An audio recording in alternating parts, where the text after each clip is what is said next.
After praising Shuetu a bit, Han Feng continued with the rest of his briefing.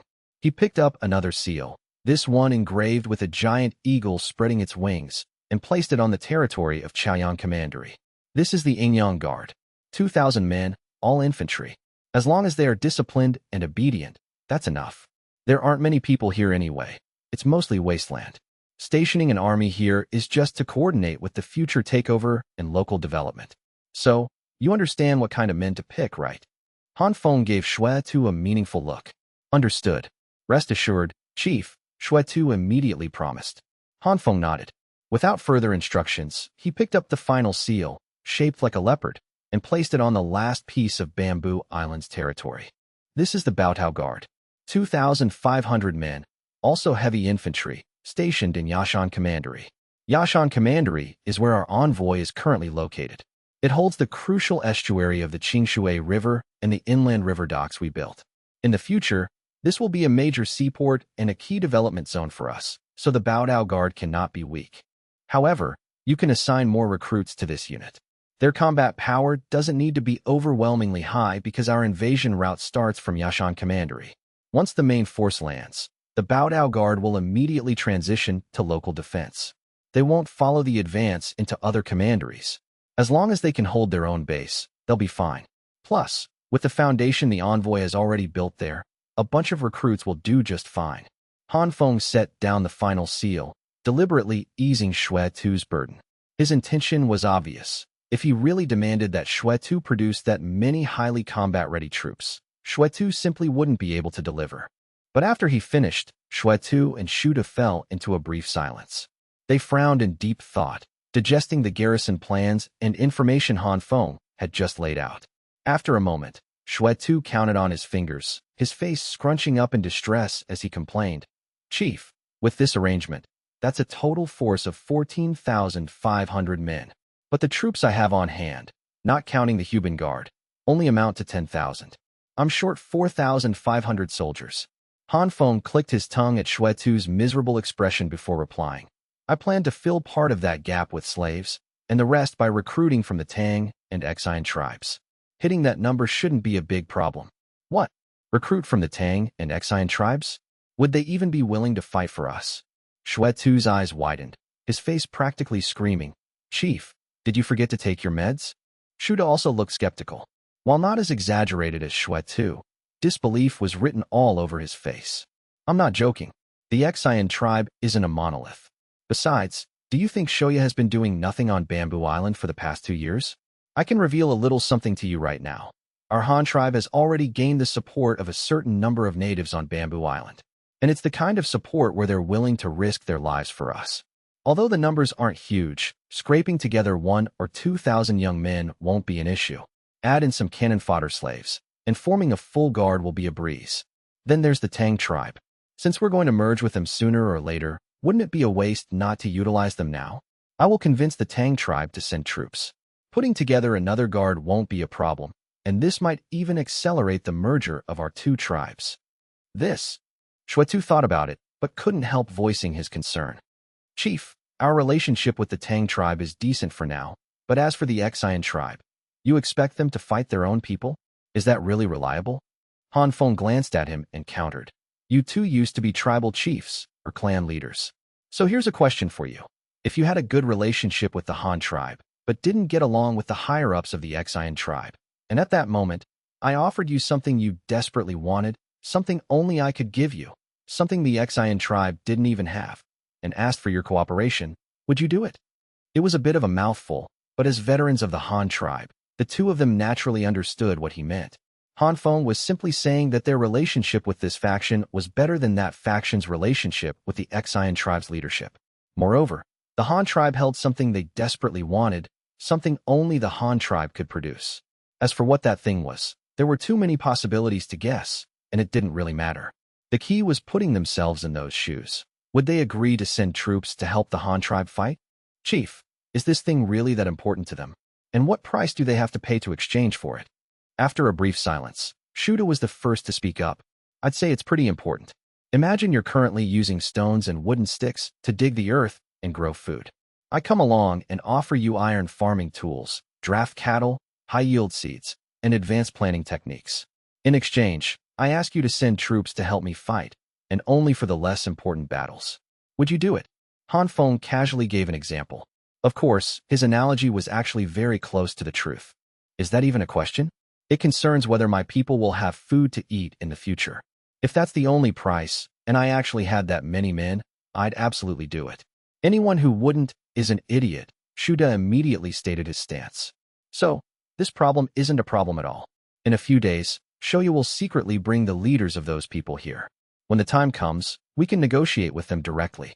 Whether they are willing to send troops or not, we'll know as soon as we ask. At worst, we just add a few more chips to the table, though I doubt we'll need to. As for whether the Tang tribe will agree to send troops, if you guys can pull off a good military parade 3 days from now, I don't think it'll be an issue. Between the two sides, scraping together 4,500 men shouldn't be a big deal. If it's still not enough, we'll just pick some more cannon fodder from the slaves. We'll definitely hit the numbers. Hearing both Shuda and Han Feng say this, Xuetu had no choice but to accept it, no matter how unreliable he thought it sounded. After all, when it came to the big picture, the chief always saw further than they did. Since the chief had decided on it, there shouldn't be any major problems. However, he still had one burning question he hadn't asked. Now that Han Feng had finished explaining everything else, he couldn't hold it back any longer. Chief, you've divided Bamboo Island into 6 commanderies, and now all 6 have guards stationed in them. Where does our Huban Guard go? Are you telling me there's no fighting for the Huban Guard this time? Yeah, Chief. And what about my Fubo Guard's navy? What are your arrangements for us? Hearing Xuetu's question, Shuda chimed in. After all, this was an island assault. Surely his navy wouldn't be left out, right? Of course not. Han Feng smiled and explained to the two of them. You still didn't understand what I meant earlier. Our invasion plan is to land at the port where the envoy is located, and then push straight across Bamboo Island from one end to the other. As we attack, we'll leave troops behind to garrison. For every place we conquer, we leave a guard to consolidate the defense. That way, by the time we push to Jiahai Commandery, the stronghold of the Xian tribe's leadership, we'd only have the 3,000 men of the Feixiong Guard left. Do you think I'd fight a battle with such a slim advantage? Oh, I get it.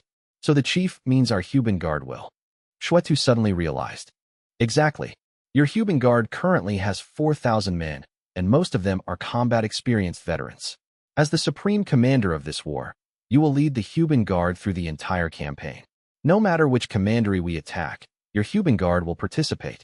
That way, even when we reach the final Jiahai Commandery, our Han tribe will still have at least 7,000 combat troops, enough to maintain a crushing advantage against the Xian tribe's final resistance. Furthermore, whether in terms of numbers, equipment, or combat experience, your Huban Guard is the core of our main force. In this campaign, you will also bring 20 cannons with you for the entire duration. The Huban Guard will be our strongest firepower output. Most of the new recruits are former nomad prisoners from the Prairie War. Handing the cannons over to them is a bad idea. First, they don't know how to use them well, and second, I don't trust them. You taking the cannons means you can keep an eye on them. As for Shuda, your Fubo Guard will not participate in the landing operations. You are only responsible for escorting the army to the island and providing naval fire support. Once the campaign begins, you will first lead the Fubo fleet to escort the troop transports for the landing. Then, you will split the fleet in two. One part will sail west along the northern coast of Bamboo Island, providing cover fire for the attacks on Yashan Commandery and Xianfeng Commandery, eventually arriving at the eastern side of the Dark Bridge to await the final general assault.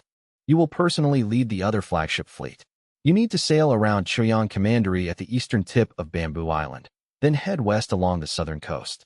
Your job is to provide fire support for the southern front, Guanhai Commandery and Jiahai Commandery. Finally, you will rendezvous with the main force at the northwestern tip of Bamboo Island, on the other side of the Dark Bridge, and coordinate with the army for the final assault. Once the war is completely over, you will lead the fleet back. Also, even though this route is entirely coastal, it's still the ocean. You need to get the fleet accustomed to sea navigation as soon as possible. However, for safety reasons, our attack will be delayed until winter. On one hand, this gives us enough time to train the troops and gather war supplies. But most importantly, it's to avoid the summer typhoon season and start the war during the calmest winter months at sea. I definitely don't want the Navy's first expedition to end with us sinking our own ships before we even see the enemy. As Han Feng explained, He was secretly muttering to himself. He absolutely did not want the Han tribe to repeat the tragedy of the Mongolian Navy. Both of their cross-sea invasions of Japan happened to coincide with typhoons, resulting in the entire expeditionary force suffering massive non-combat casualties and sinking to the bottom of the sea before even reaching their destination.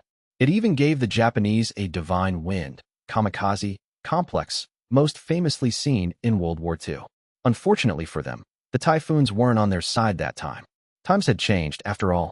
I understand, Chief. Don't worry, I'll step up the fleet's maritime training, Shuda said, his expression rather complex. It was hard to tell if he was happy or disappointed. Actually, Han Feng could understand his feelings. After all, Shuetu got to lead the army into real, bloody combat with the enemy, while Shuda could only sail around Bamboo Island firing cannons.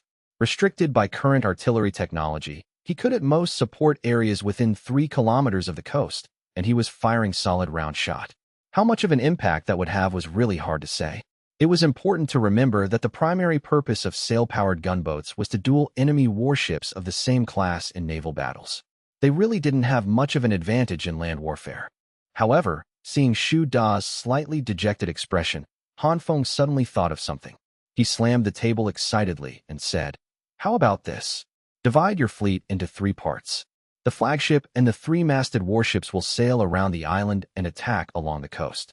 The double-masted and smaller warships will enter the inland basin of the Qingshui River from its estuary, providing fire support for the troops advancing along the river. But you won't be able to command this inland unit.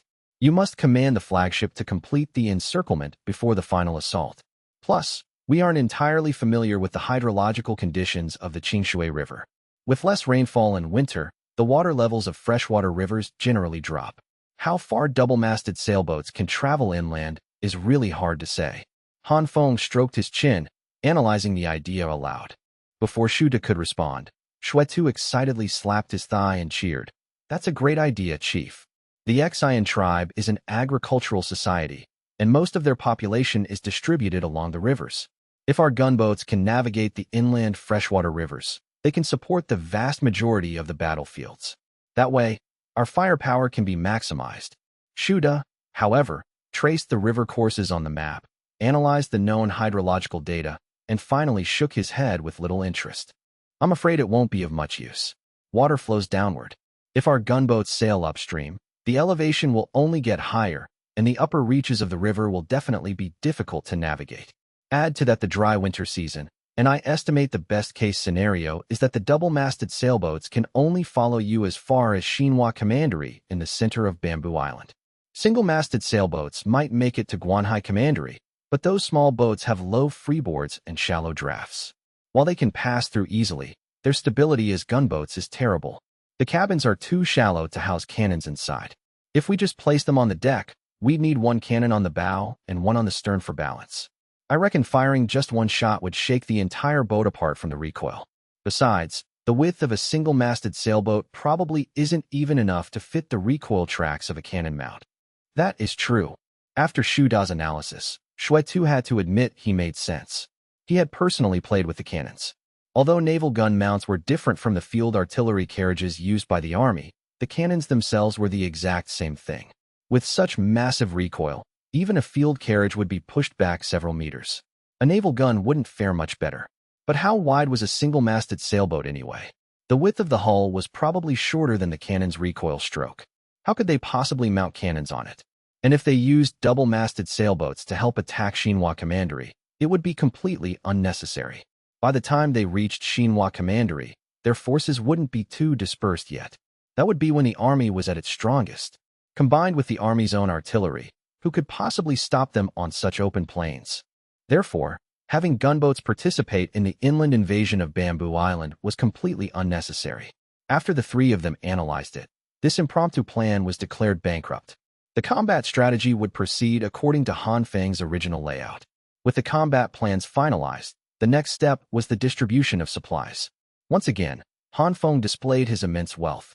Looking at the massive amount of military supplies being unloaded from the fleet, he just wanted to roar. "I, Han Feng, am making it rain." The 10,000 new recruits previously handed over to Shuetu for training were actually just defeated prairie nomads.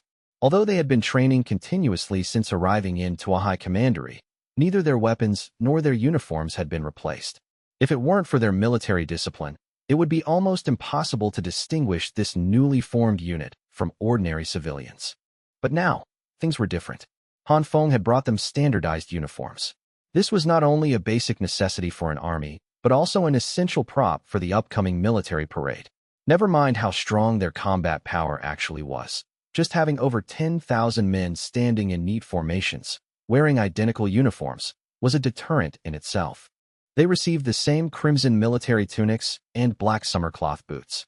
As for the fur-lined winter leather boots, they wouldn't be needed since they were stationed in the south.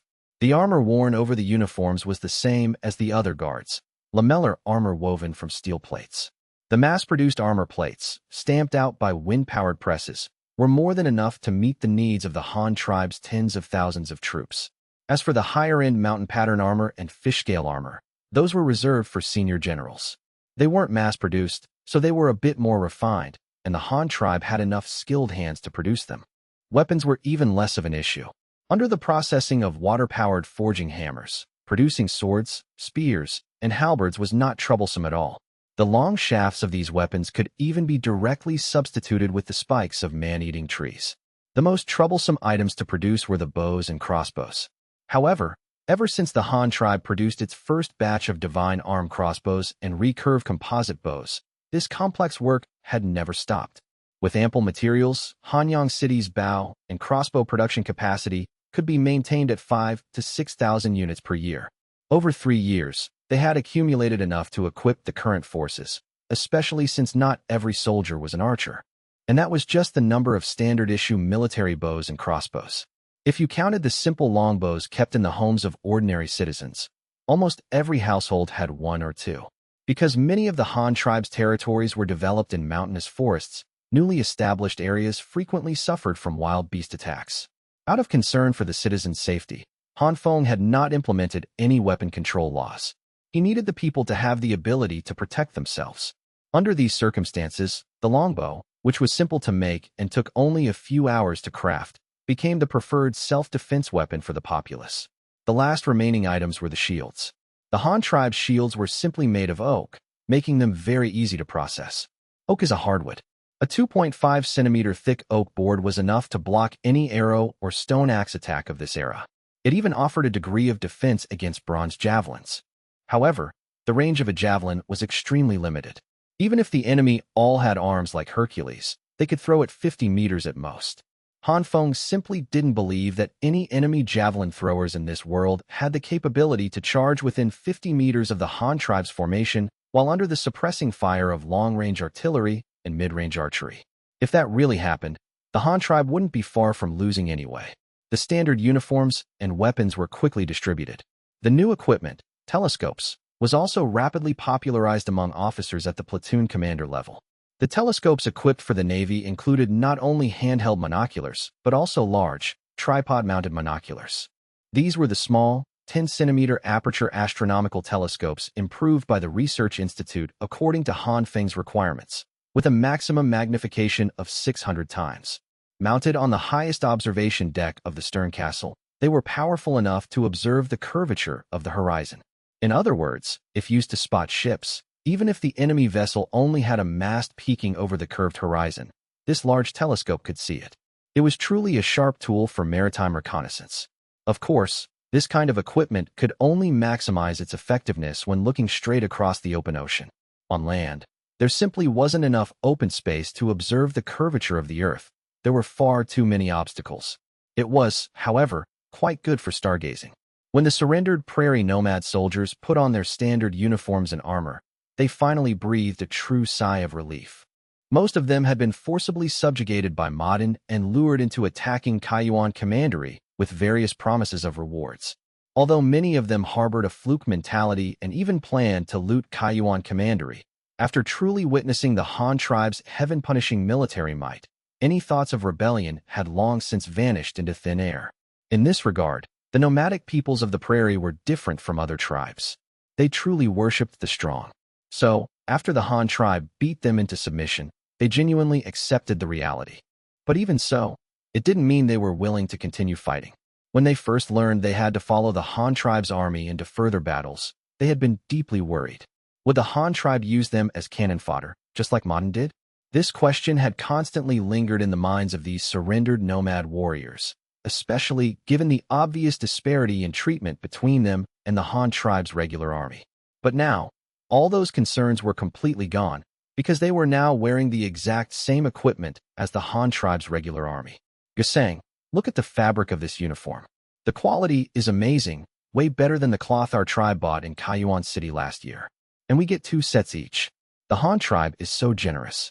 If we had to make this ourselves, how many sheep would it cost? A teenage warrior marveled to his companion while putting on his uniform. The slightly older young man called Garrison looked calm. He handed a cloth belt of the same color as the uniform to the teenager and said, "Huyang, come here, help me tie my hair up." Huyang fastened his own belt, took the hairband, and asked while helping him tie his hair, "What's wrong? You don't look very happy. Don't you like the things the Han tribe gave us?" Huyang gave him a curious look. "No, I'm just relieved. Putting on these nice clothes and this shining silver armor means we're about to become regular troops, not just cannon fodder without even a uniform. I just feel like there's hope for the future. At the very least, wearing this excellent equipment, the Han tribe definitely won't use us as cannon fodder. Otherwise, it would be a massive waste. No matter how rich the Han tribe is, they wouldn't do something so detrimental to themselves," Garrison replied with a sigh of emotion. "That's true, but I'm a bit different from you. What I'm wondering is, who exactly is the Han tribe taking us to fight?" the young Huyang asked, a curious smile on his face. "Probably the Ecchi tribe. Modern has already been defeated by the Han tribe. Only Modern's accomplice, the Ecchi tribe, is still perfectly fine. Since that's the case, the Han tribe is definitely going to seek revenge." Although Garrison didn't know the Han tribe's true objective, his guess was pretty close to the mark. It was just that their knowledge was limited. They didn't even know where the Ecchi tribe was located. They only knew it was a place rich in white salt and bamboo. A few years ago, before the Han tribe appeared, the Ecchi tribe's merchant caravans were the most active on the prairie. While the army in Tuahai Commandery was undergoing their uniform change, on the opposite shore in the Tang tribe, Tang Ji and Tang Yao were having an intimate conversation in a small garden. "So, you're saying you've fallen in love with that Han chief?" Tang Ji asked, her face a mix of surprise and complex emotions, unable to believe what she was hearing. Tang Yao replied weakly, seemingly afraid to face Tang Ji's questioning, letting out a simple syllable from her nose. "This." Tang Ji suddenly didn't know what to say. Tang Yao was the next-generation leader of the Tang tribe, someone she had poured immense effort into cultivating. Whether in terms of prestige or ability, Tang Yao was absolutely outstanding in her role as the successor. No one was more suited to be the next chief than her. But now, the next chief had fallen in love with the chief of another powerful tribe. The crucial point was that Tang Yao was a woman. This situation was not looking good. The two of them sat in silence in the garden for a long time before Tang Ji tentatively asked, "Then what about your position as chief?" Before she could finish, Tang Yao immediately answered, "I am willing to give up the position of chief, if Han Feng is willing to accept me." "What did you say? Are you telling me that Han Chief hasn't even accepted you yet?" Tang Ji's voice instantly rose a few pitches. Her feelings were incredibly complicated, and she couldn't even articulate why she was angry. Was she blaming Han Feng for looking down on her tribe's future leader? No, that definitely wasn't it. How could she have such a thought? "It's not like that. It's just that I haven't told him yet." Tang Yao defended Han Feng, sounding a bit agitated, as if terrified her aunt would hate the man. She then gave Tang Ji a brief overview of Han Feng's age and family situation, specifically mentioning his 2 women and 2 children. Tang Ji listened, nodding thoughtfully. Han Feng wasn't very old, at most 3 years older than Tang Yao. They seemed like a very suitable match. Of course, for a tribal chief, even if Han Feng were 40 and insisted on marrying a girl who had just come of age, no one would say anything. Moreover, the fact that Han Feng only had 2 women and 2 children was simply unbelievable. Never mind that Han Feng was the chief of the Han tribe. Even a minor clan leader within the Tang tribe couldn't possibly have only 2 women. One had to understand that the population reproduction rate in this era was inherently low, and the infant mortality rate remained stubbornly high. Those clan factions, especially the ruling families, in order to ensure the continuation of their lineage, branch out and maintain demographic dominance over branch families and foreign tribes, could never marry just 2 women. 4 or 5 was a very common state of affairs. For larger clans, it was perfectly normal for a leader to have a dozen women. Yet Han Feng, as the sole chief of the massive Han tribe, a young man in the prime age for reproduction, actually only had 2 women. It was simply, Tang Ji didn't even know what to say. It left her speechless. Did that Han chief not know that the number of offspring could affect the prosperity of a tribe? Although Tang Ji didn't understand probability, she knew that as long as there were many descendants, there would always be 1 or 2 capable of carrying the family's mantle. That was the benefit of having many children. However, Han Feng's family situation had nothing to do with her right now. Rather than caring about how many children Han Feng had, she should be worrying about the future of the Tang tribe. You want to marry him? And go to the Han tribe? Tang Ji asked solemnly. Seeing Tang Yao nod, she asked again. Then what about our Tang tribe? If you leave, who will inherit the position of the next chief? Where am I supposed to find another candidate with high prestige and capability? Hee hee. At this point, she couldn't help but let out a bitter laugh. Tang Yao lowered her head, feeling even more guilty. She felt she had let down her aunt's years of cultivation. But since she had made her decision, she didn't intend to change it. Furthermore, whether in the Tang tribe, the Han tribe, or other tribes, the social atmosphere was very open. Women could choose their own mates, just like during the Rumung Water Valley Spring Festival, where young men and women expressed their love and chose each other. So even if Tang Yao made this decision, Tang Ji wouldn't be entirely surprised. Lady Ji, I feel that our tribe cannot compare to the Han tribe in any aspect. Learning from the Han tribe can certainly help us catch up, but that also means we will always be lagging behind. During the half year I spent in the Han tribe, I realized their development speed is simply too fast. Whether in terms of resources, population, or territory, even building a new academy county only takes them a few months. Therefore, if I marry the Han chief, and the tribe's people are still willing to elect me as the new chief, I will definitely not decline. Moreover, when it comes to managing the tribe, I believe Han Feng won't just stand by and do nothing. With his help, our tribe can achieve true development. But what if he wants to annex our Tang tribe? Tang Ji asked, pointing straight to the core of the issue. Then we are still us.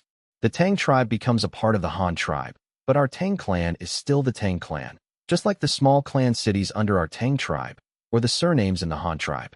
We are still us, but the tribe's people will definitely be able to live better lives. High-yield crops, handy steel tools, livestock that can work and be eaten, beautiful clothes, sturdy houses, and large ships that can go out to sea to catch fish. All these things we don't have can be rapidly popularized to every household under the Han chief's leadership. The tribe's people will only yearn for this. As long as they can live well, they won't care what the tribe's name is. For the Tang tribe to become the Han tribe, to them, it's nothing more than changing from a tribe dominated by the Tang clan to a tribe dominated by another clan. But the tribe is still the tribe, the territory is still the territory, and the people are still the same people. Hearing this, Tang Ji frowned in deep thought. A silent atmosphere once again filled the small garden, heavy with the scent of medicinal flowers. That night, Tang Ji lay in her house, gazing at the starry sky outside her window. Her mind was still occupied with the matters of the Han tribe and the Tang tribe. According to Tang Yao, even if the Tang tribe became part of the Han tribe, they wouldn't lose anything. Instead, they would experience rapid development. Most importantly, the Tang clan would still be the Tang clan. Handing one's tribe over to someone else was something a small clan leader would definitely refuse. But for a clan conglomerate or alliance like the Tang tribe, it was a different story. As the leader of the Tang tribe, Tang Ji looked at the big picture of the entire alliance, not just a single clan. Furthermore, their electoral system dictated that the leader of the Tang tribe must guide the tribe toward a better future, because every leader was chosen by the people. There was no hereditary power, although being the leader did provide certain advantages in grooming a successor. Therefore, whether looking at the big picture or from the perspective of improving the people's living standards, the benefits of joining the Han tribe far outweighed the drawbacks. Thinking about the things Tang Yao had mentioned and her descriptions of living in the Han tribe for the past 6 months, Tang Ji had already made her decision. 2 days later, in the afternoon, a fleet arriving from the open sea finally docked at the Tahai Commandery Pier. Among them were 2 3-masted cargo ships that Deshu had arranged to pick up Shoya. To avoid drawing attention, Han Feng did not go to the pier to welcome him.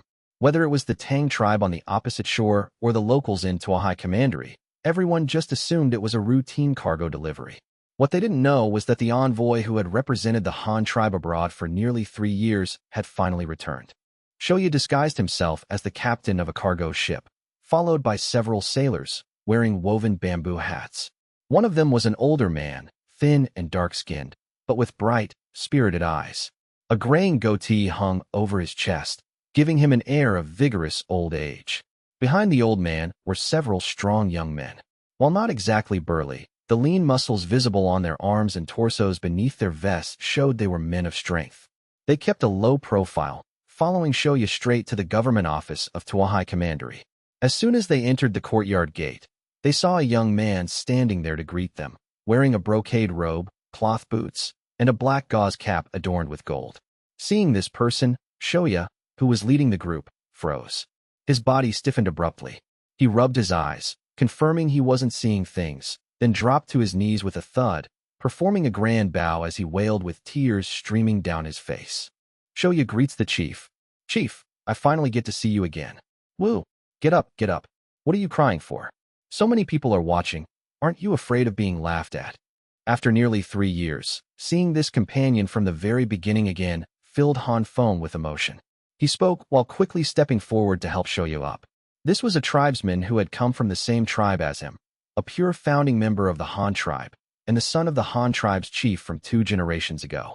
He might even share blood ties with Han Feng. Otherwise, Han Feng wouldn't have entrusted him with such an important task. "Chief, Shoya has finally returned to see you. It's just a pity it's not at our home in Hanyang City," Shoya said, wiping his tears as Han Feng pulled him up, expressing the regret in his heart. That's not right. Tuahai Commandery is also Han tribe territory now. Coming here is the same as coming home. If you really miss your wife, I can have someone bring her here. Tuahai Commandery has been developing for over half a year, and the basic infrastructure is mostly complete. You can live a good life here too. If you're willing, I can even have a big house built for you here as a reward," Han Feng said with a smile, holding his hand. Is that really okay?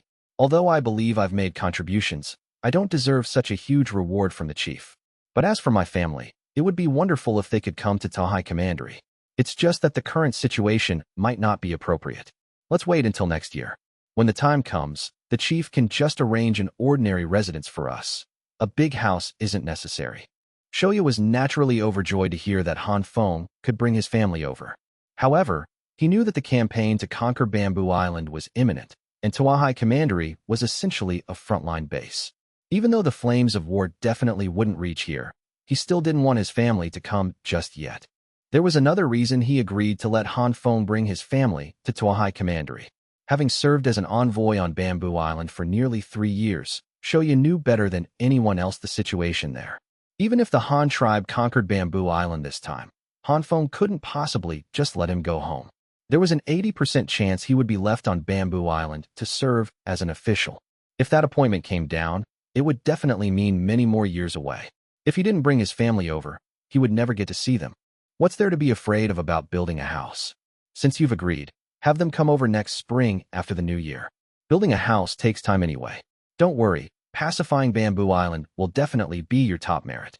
If such a contribution doesn't even warrant a house, how would others view me as a chief? Seeing him agree, Han Feng finalized the matter of the house on the spot. Then, Shoya thanks the chief. Shoya wanted to bow again in gratitude, but Han Feng held him back. Confused, he looked up at Han Feng, only to see him smiling, his gaze subtly shifting toward the people behind him. Shoya immediately understood Han Feng's meaning. "Forgive me, chief. I was so excited I forgot the main business.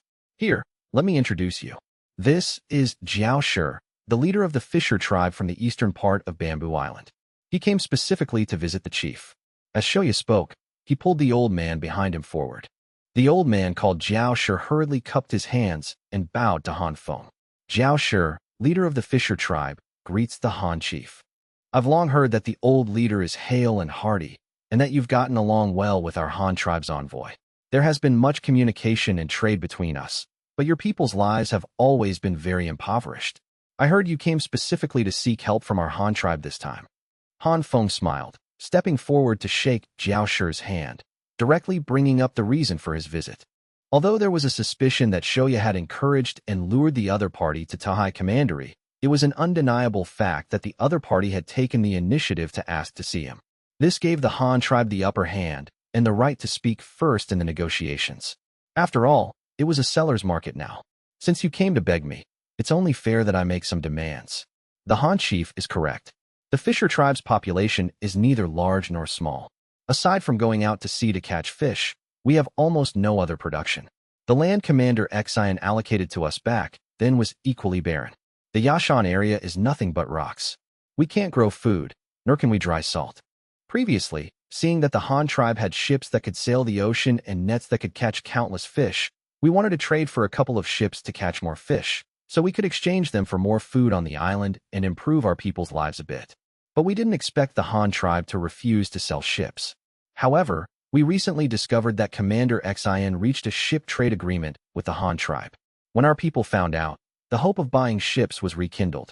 That's why I begged the Han envoy to bring me here, specifically to seek an audience with the Han chief.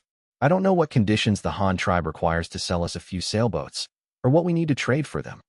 Seeing Han Feng get straight to the point, Zhao Shi decided to lay all his cards on the table. He then stood there quietly, watching Han Feng's reaction, a hint of expectation shining in his bright eyes beneath the bamboo hat. Ha ha ha. Since the old leader came personally to buy ships, how could I flatly refuse? The sun is strong here. It's not a place to talk. If the old leader wants to discuss the ship trade, why don't we go inside the government office to talk?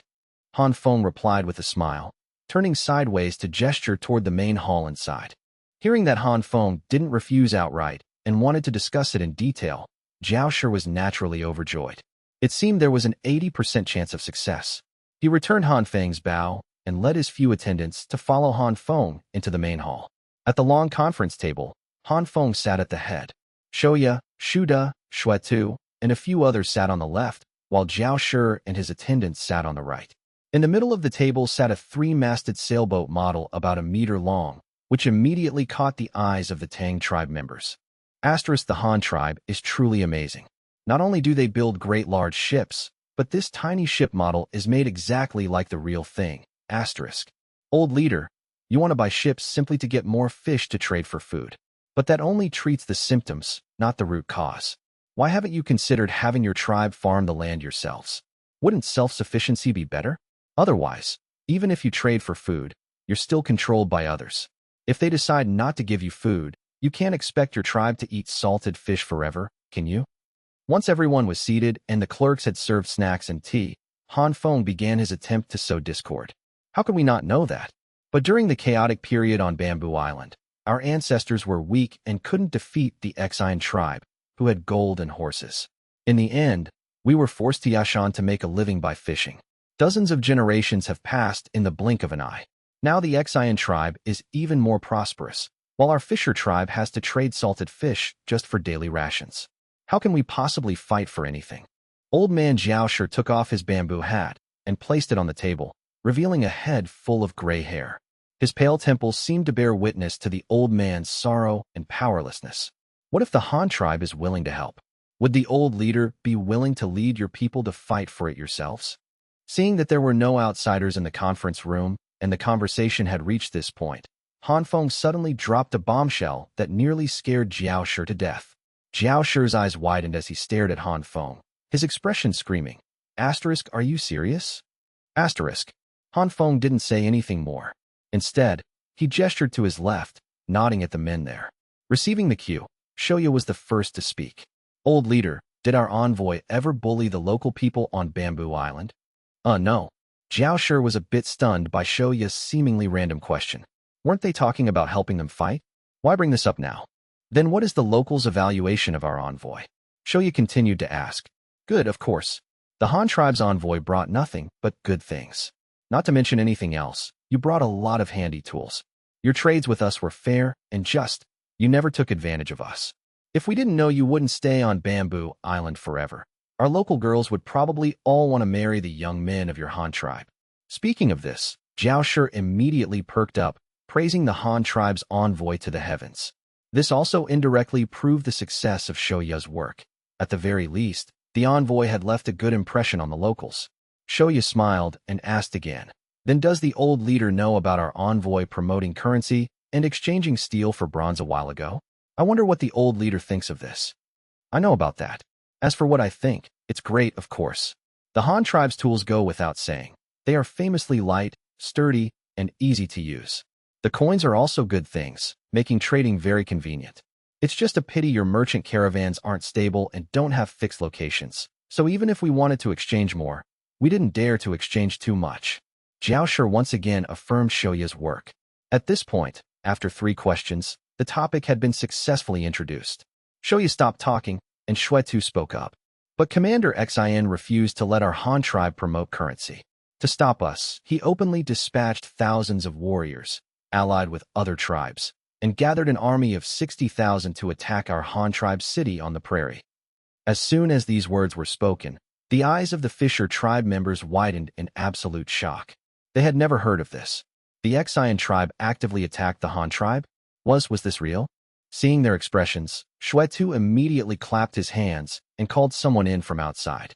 This person was the nominal commander of the Xin tribe's army during the Kaiyuan campaign, and the subordinate who had previously led Niu Wei's diplomatic mission to the Han tribe. He had now completely defected to the Han tribe. Through his first-hand account and testimony for both sides, Zhao Shi finally believed the truth of the matter and learned of the Han tribe's formidable military strength. After everyone had laid the groundwork, Han Feng finally spoke slowly. Our Han tribe has a famous saying, "Those who offend the mighty Han shall be punished, no matter how far away they are." Our Han tribe's promotion of currency was originally intended to make trading more convenient for the people of Bamboo Island, and also to provide convenience for our Han tribe's merchant caravans. It should have been a win-win situation.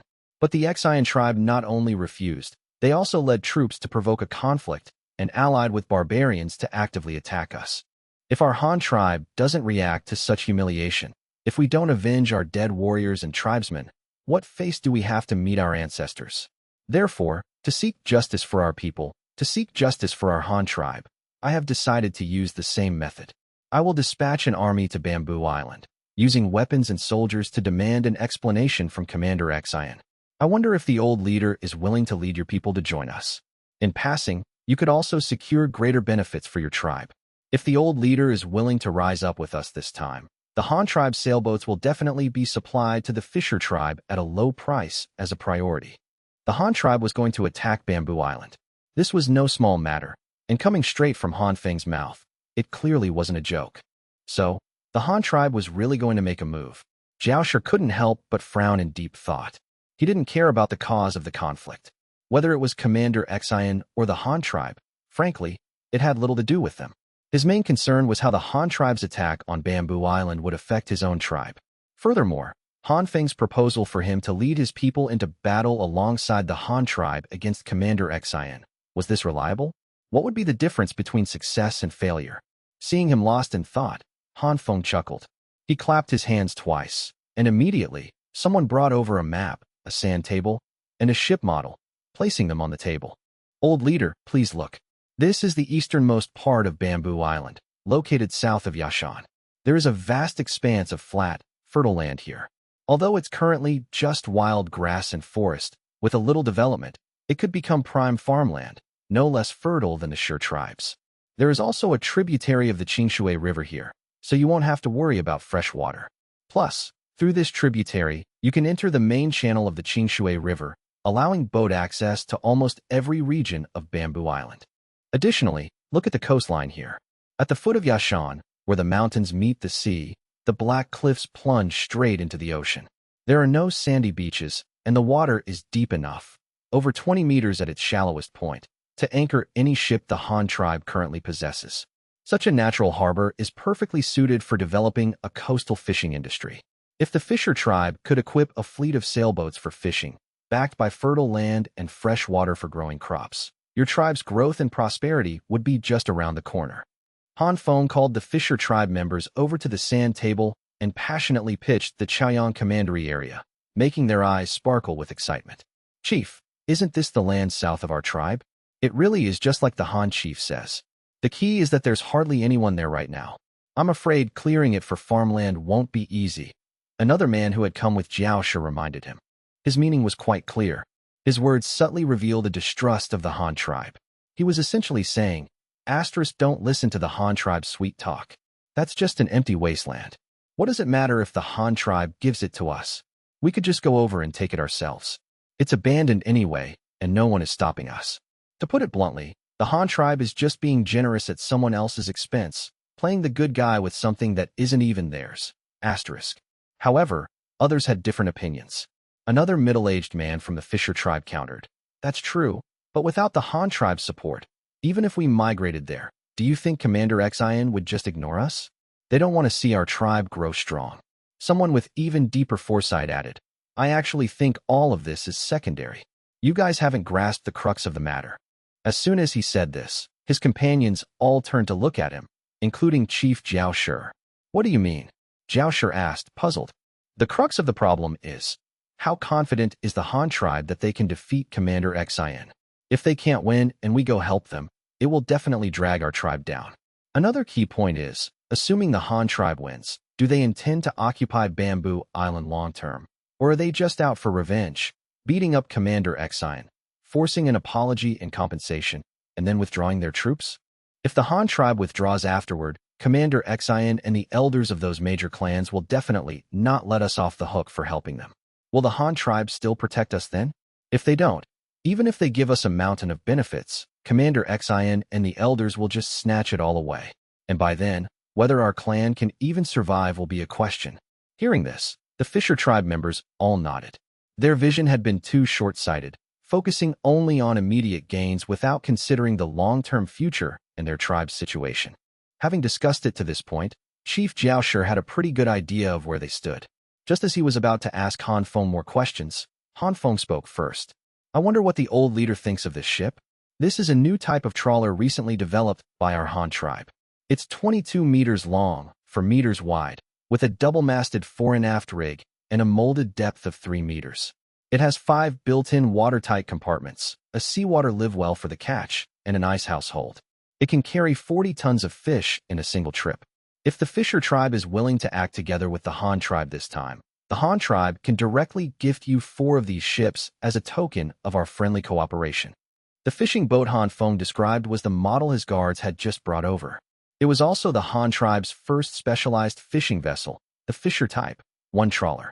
Fishing boats are considered specialized vessels, and the Han tribe had planned to develop them for a long time.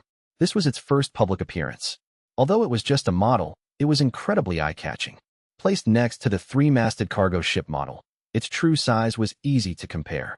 Most importantly, compared to all of the Han tribe's previous ships, its layout looked incredibly bizarre. Because it was a trawler, the net had to be dragged behind the ship. Therefore, the traditional stern castle had been moved to the front, near the bow.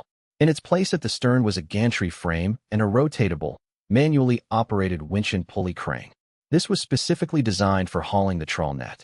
A massive net full of fish couldn't possibly be pulled aboard by human strength alone, making this crane an indispensable piece of equipment. There were also 2 vertical cargo holds. One could store seawater to keep the catch alive on board, and next to it was an ice household where ice blocks could be pre-stored to chill fish that died easily. Both methods maximized the freshness of the catch. Although they didn't know how well it actually functioned, just looking at the exterior told them it was a beautiful ship. However, Jiao Shi knew very well that the Han tribe wouldn't just give them 4 such ships for nothing. How does the Han chief need our tribe to cooperate? Jiao Shi asked, his heart moved. The Fisher tribe will dispatch troops to act with us. For ships, plus the land I mentioned earlier, in exchange for 2,000 of your men, who will accept the Han tribe's command. Seeing the time was ripe, Han Feng directly stated his price. Provide 2,000 men to fight for the Han tribe? Jiao Shi and the other Fisher tribe members nearly jumped out of their seats. Was this a joke? How many people did the Fisher tribe even have in total? And the Han tribe wanted them to send 2,000 men to fight Commander Xian. This was war, not manual labor. If it were just hard work for the Han tribe, getting 4 large ships as payment would be worth the exhaustion. But war meant lives were on the line. Who could guarantee they'd be lucky enough to survive the battlefield and come back alive? The Han tribe's condition was essentially buying the lives of 2,000 of their tribesmen with 4 ships. Seeing the Fisher tribe members getting agitated and on the verge of an outburst, Han Feng tapped the table. Old leader, there's no need to be angry. You must understand that ships are not easy to build. Even Commander Xian couldn't easily buy them. And what I just offered you was a gift. You should understand what that means.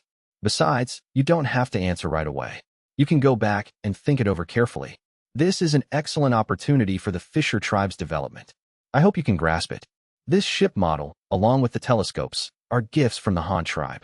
Don't worry, these require nothing in return. Also, tomorrow we will hold a military parade here in Tuahai Commandery. I hope you will all attend. Perhaps you'll find the answers you're looking for during the ceremony. After saying his piece, Han Feng stood up to leave. But just as he turned around, Zhao Shi suddenly called out to him. Han Chief, I have one more question. Oh, what is it? I'd like to know if the Han tribe has a specific goal for this attack on the Xian tribe. Are you going to completely defeat them, or just beat them until they surrender? Will the Han tribe take over the administration of Bamboo Island?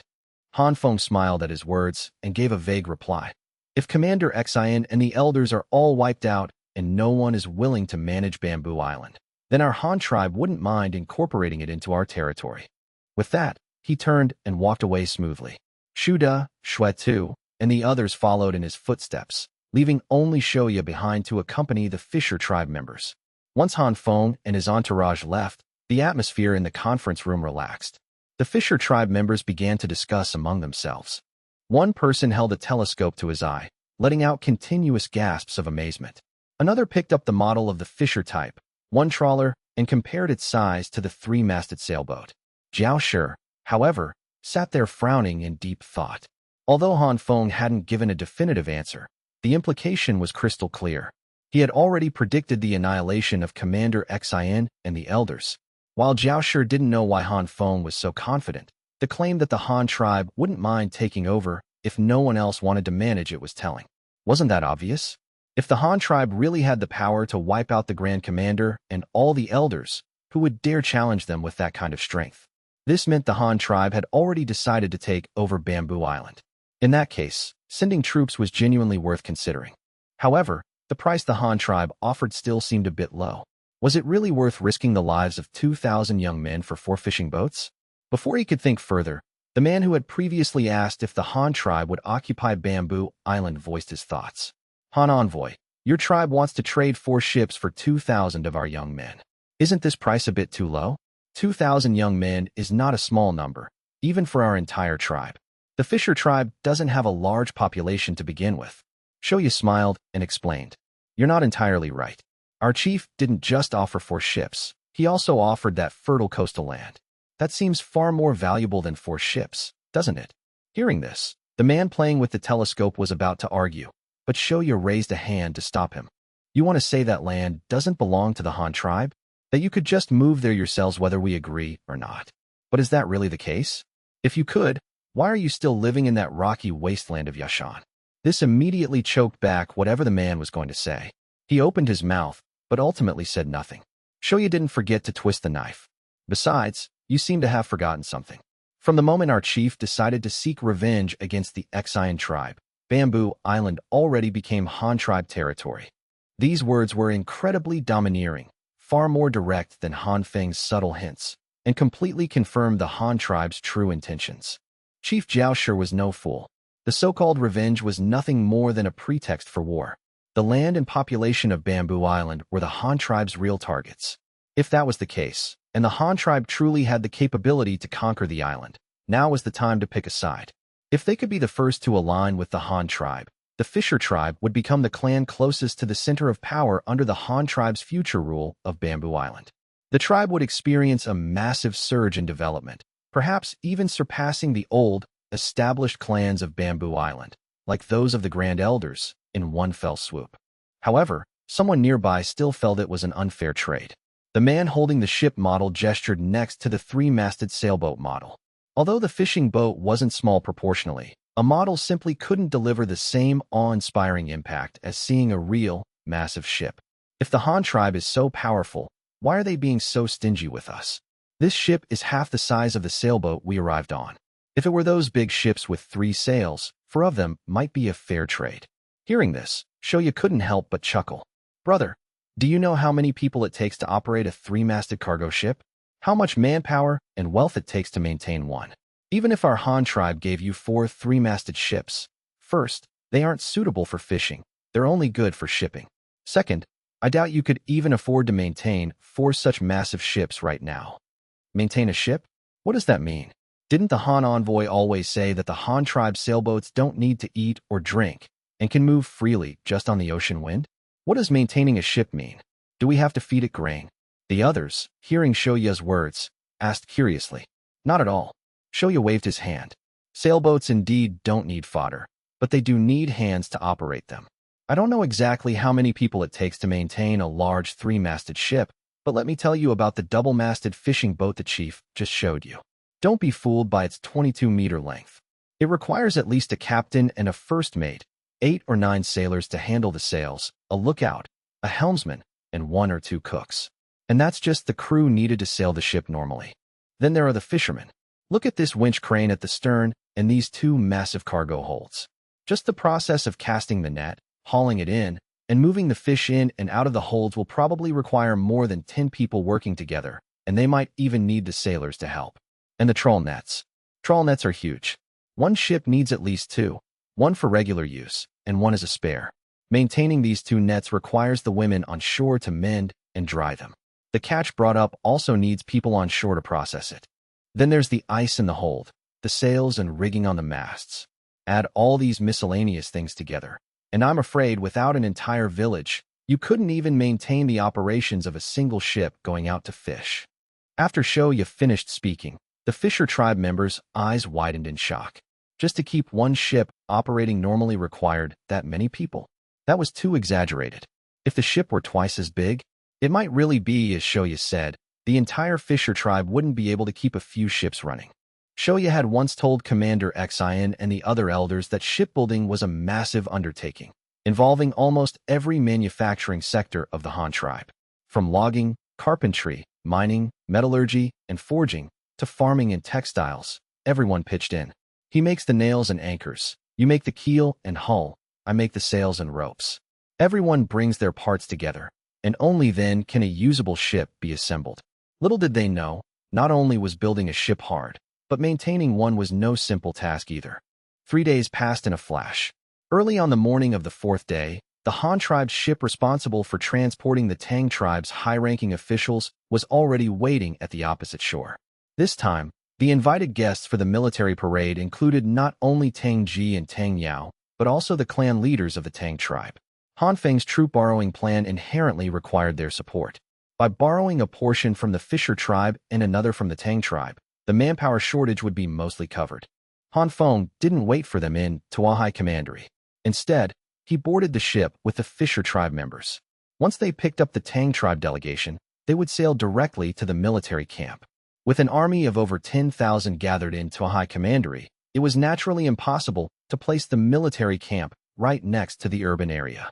The army required a massive space for daily training, making the wasteland further south of Tuahai Commandery much more suitable.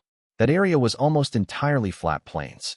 Moreover, choosing this location placed them closer to the river, allowing for a joint review with the Fubo Guard, the Han tribe's sole naval force. The deterrence of the army alone might not be shocking enough. Adding the performance of the gunboats would undoubtedly be much more effective at striking awe into their hearts. However, this was merely Han Feng's advanced mindset at work. In reality, for the natives of this world like the Tang and Fisher tribes, just the sight of the Han tribe's heavy infantry and cavalry would be more than enough to make them realize the Han tribe's terrifying power. Thump, thump, thump. Led by Tang Ji, the Tang tribe delegation walked up the gangway onto the inspection ship. At a glance, they saw Han Feng standing in the center, surrounded by guards. His youthful and robust appearance, his wise yet domineering gaze, the luxurious crown and robes gleaming in the sunlight, the sword hanging at his waist symbolizing martial might and authority, and the faint aura of pressure born from long-held power. Everything about him screamed of his high status. This man was Han Feng, the supreme leader of the Han tribe, the young man her niece had secretly given her heart to. Perhaps, in the future, he would also be the leader of the Tang tribe. Tang Ji thought to herself. Following the Han tribe's etiquette, Tang Ji took the lead and offered a graceful bow. Han Feng slightly cupped his hands in return. Although the Han tribe held the advantage in strength, the Tang tribe's size was also considerable, so the interaction between the two tribes remained on equal footing for now. I have long heard that the Han chief is young and accomplished, and you have provided much convenience in your cooperation with our Tang tribe. To be invited to visit today and witness the Han chief's presence is truly a worthwhile trip, Tang Ji said first after the greetings, though it was mostly polite diplomatic talk. Who knew if Tang Yao had taught her that beforehand? Han Feng glanced at Tang Yao and noticed the little girl sneaking peeks at him too. But given the occasion, he didn't acknowledge her. Instead, he turned to Tang Ji with a smile. Chief Tang is too kind.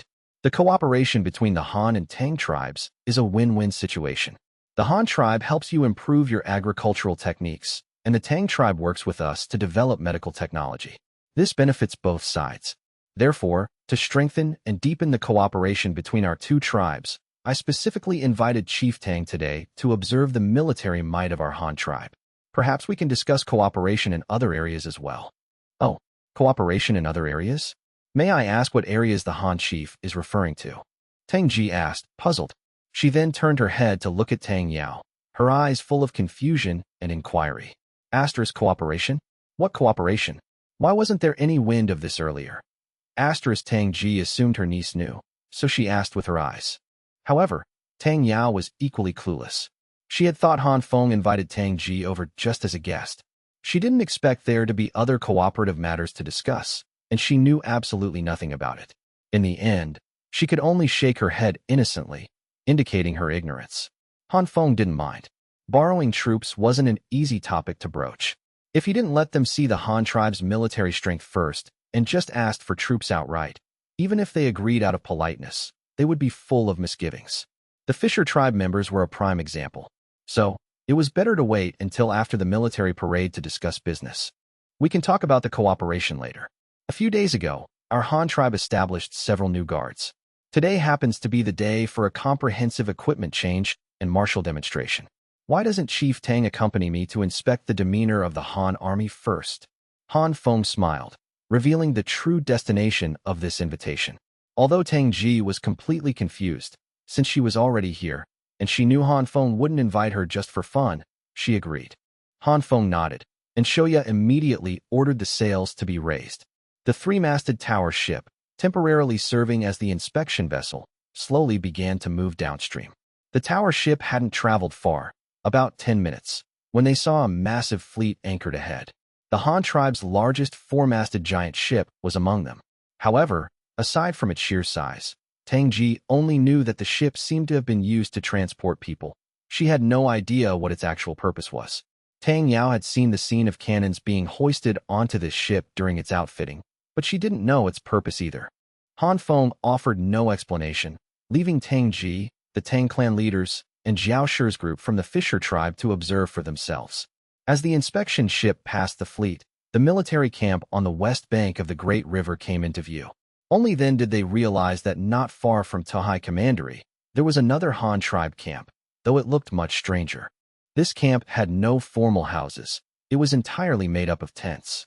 Outside the tent area was a perimeter of wooden fences. Beyond the fences, near the riverbank, was a massive open field. Aside from wild grass, there was nothing else. No trees, no bushes. From a distance, it looked completely bare, clearly having been artificially cleared. On the open field, many people wearing identical clothes were doing strange things. They were neither farming nor hunting, engaging in no productive tasks whatsoever. Instead, many were playing games, a group of them chasing a ball back and forth across the grass. Others were practicing archery, but only shooting at straw targets. There were also many cavalrymen on horseback practicing slashing motions, but their targets were all scarecrows. You could say they were herding, but there were only horses, no cattle or sheep in sight. It was truly baffling. However, after yesterday's negotiations and hints, the Fisher tribe members had already figured out the purpose of these people. These must be the warriors Han Feng prepared to attack Commander Xian. But wasn't fighting something where you temporarily gathered a group of tribesmen? Why did the Han tribe gather so many people here in advance to waste time? Didn't these people need to grow food? Chief Jiao Shi's mind was still full of doubts. Asterisk, is the Han tribe preparing to launch the attack immediately? Otherwise, why gather the men now? But Han Feng was just discussing troop deployment with us yesterday, and nothing is finalized yet. Obviously, they can't act immediately. Asterisk, this made him even more confused. Everyone, this is a portion of our Han tribe's standing army. 10,000 of them have just recently completed their reorganization. This is also a crucial force protecting the Han tribe. The warriors who previously defeated the 60,000-strong enemy coalition on the prairie are exactly this group of men. Arriving at the shore near the military camp and seeing his own armed forces, Han Feng felt a surge of pride. His introduction naturally carried a strong sense of confidence. Hearing Han Feng say that these men had defeated tens of thousands of enemies, the Tang tribe delegation and the Fisher tribe members widened their eyes. Were these people really that formidable? From a distance, they just looked like a flock of red sheep running around on a green pasture. Glancing at the reactions of the people around him, Han Feng nodded to Deshu, who was standing nearby, and signaled, "Begin." Deshu immediately waved his hand, issuing orders to Han Feng's personal guards. The guards began to blow horns and beat signal drums according to the predetermined plan. At the same time, flag bearers waved large flags, sending semaphore signals toward the military camp. Shuetu, who had been ready and waiting for this sound, immediately ordered his messengers to beat the assembly drums and blow the assembly horns. In an instant, the sound of drums and horns erupted within the camp, echoing and responding to the signals from Han Feng's inspection ship. The fleet they had just passed also sounded identical drums and horns behind Han Feng's group, rapidly forming a column and slowly sailing toward them. In the eyes of the visiting delegation, they only saw that after Han Feng's side sent a signal, the camp immediately responded with even more intense drums and horns. On the two wooden watchtowers at the camp gates, people were waving brightly colored large flags. And those red-clothed men, who had been scattered across the open field doing their own things, seemed to have received some sort of summoning. They all bolted toward the camp. At first, they were scattered like grazing sheep, but by the time they entered the camp gates, they had converged into an undeniable red tide. The war drums continued to beat a specific rhythm at a steady pace, and the horns remained loud and clear. But on the open field outside the camp, in just a few moments, not a single figure could be seen. They had all run clean away. "Han Chief, what are they doing?" Tang Ji asked, puzzled. After the earlier introduction, she knew these men were Han tribe warriors, but she still didn't understand why they all ran away at Han Feng's signal. "They are assembling. Please wait a moment, Chief Tang. They will come out again shortly," Han Feng explained with a smile, then turned his gaze toward the camp. Behind him, Deshu immediately called over Han Feng's guards to distribute the pre-prepared telescopes to everyone in the delegation, so they could get a clear view. After receiving the telescopes and learning how to use them from the guards, many who were seeing a telescope for the first time couldn't help but click their tongues in amazement. However, as high-ranking leaders, Tang Ji and Zhao Shi, who knew this matter was closely related to them, held their telescopes and stared intently at the camp. Through the circular field of view of the monoculars, they saw the red-robed warriors sprinting toward the tent area, pouring inside, and then running back out shortly after. But when they emerged, their red robes were covered by a layer of gleaming silver iron armor, and they were fully equipped with weapons.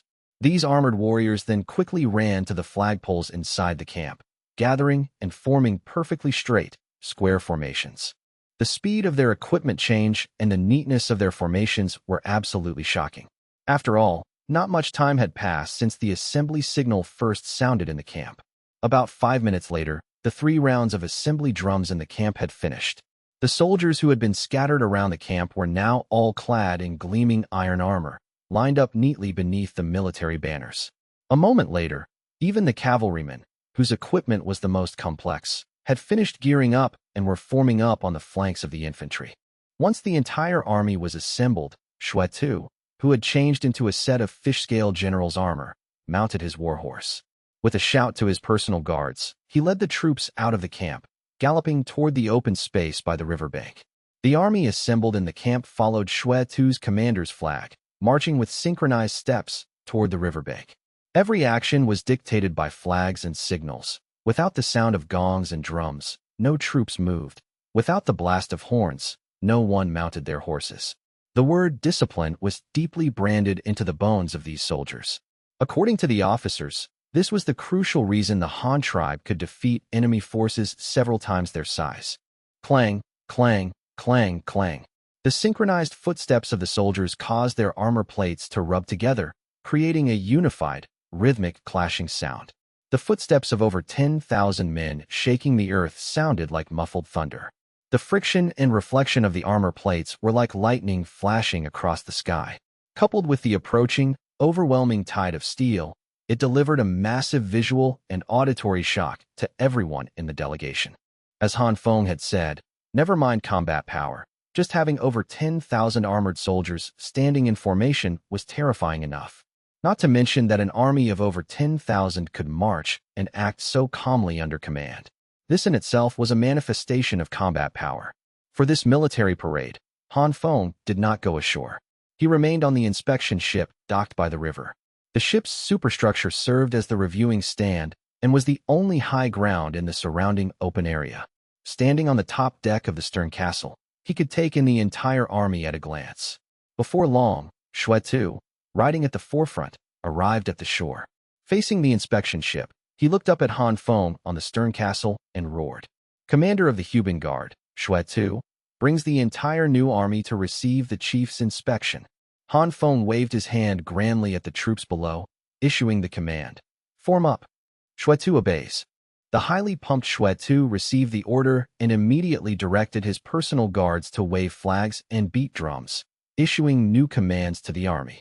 He planted his commander's flag at the front of the formation, then ordered his Huban Guard to line up facing the reviewing stand. The other guards arriving behind them used the Huban Guard as a baseline, extending the formation to both sides. Once the infantry was fully lined up, the cavalry quickly arrived from the rear, spurring their horses to form up and halt on the flanks of the infantry. From the moment Han Feng issued the command, it took only about 15 minutes for these soldiers to transition from a scattered state to donning armor, assembling, marching, and finally standing in neat formations before the visiting delegation. The entire field was dead silent. The massive army stood as immovable as a mountain, embodying the word discipline to the fullest. Every pair of eyes was fixed on Han Feng on the stern castle, offering him a salute of attention. Regardless of whether they liked this chief in their hearts, they all knew clearly that the man before them was their supreme leader. Han Chief, what are they? Tang Ji once again voiced the same confusion. Oh, this is a method our Han tribe uses to inspect the results of our warriors' training. It's called a military parade. The most basic requirement for all inspected soldiers is to achieve absolute obedience to orders and prohibitions. That means they can only do what the general tells them to do. If the general gives no order, they cannot make a single movement. Han Feng explained to Tang Ji while watching the formations below. The entire visiting delegation was shocked. Making over 10,000 people obey orders and prohibitions with absolute precision was clearly no easy feat. This further demonstrated the advanced nature of the Han tribe's military system and its rigorous command structure of gongs, drums, horns, and flags, which allowed the commanding general to direct every part of the army as easily as moving his own arm. The scene before them undoubtedly proved this point. The Han tribe had achieved absolute obedience. However, for Han Feng, this was far from enough. After the army stood in silence for about 5 minutes, Han Feng issued a new command. Commence battle formation drills. The guards beside him once again relayed the order via semaphore. On the shore, Shuetu saw it and immediately reacted, ordering the messengers to wave the large flags to begin the routine formation drills. Achieving absolute obedience was one thing, but whether the army could be commanded as smoothly as one's own arm could only be seen through battle formations. The massive army quickly sprang into action.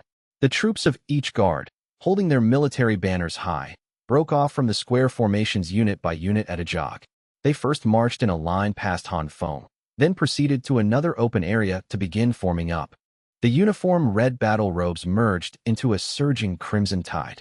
The forest of spears and halberds flashed with a chilling, bone-white gleam. The friction of iron armor produced a rhythmic clattering, and the heavy footsteps shook the earth, striking the hearts of everyone in the delegation. Just organizing warriors on such a massive scale was already beyond their imagination. However, during the gap as the army shifted formations, Tang Ji brought up a question she hadn't quite figured out earlier. Han Chief, you just said these warriors obey the general's orders entirely, and the general is that man riding the horse and holding the iron rod, right? But shouldn't warriors obey the chief's command? Why do they listen to the general? Han Feng chuckled. Before he could speak, Tang Yao, standing nearby, took the initiative to explain to her aunt. Lady Ji, in the Han tribe, the ones who lead troops into battle are the generals.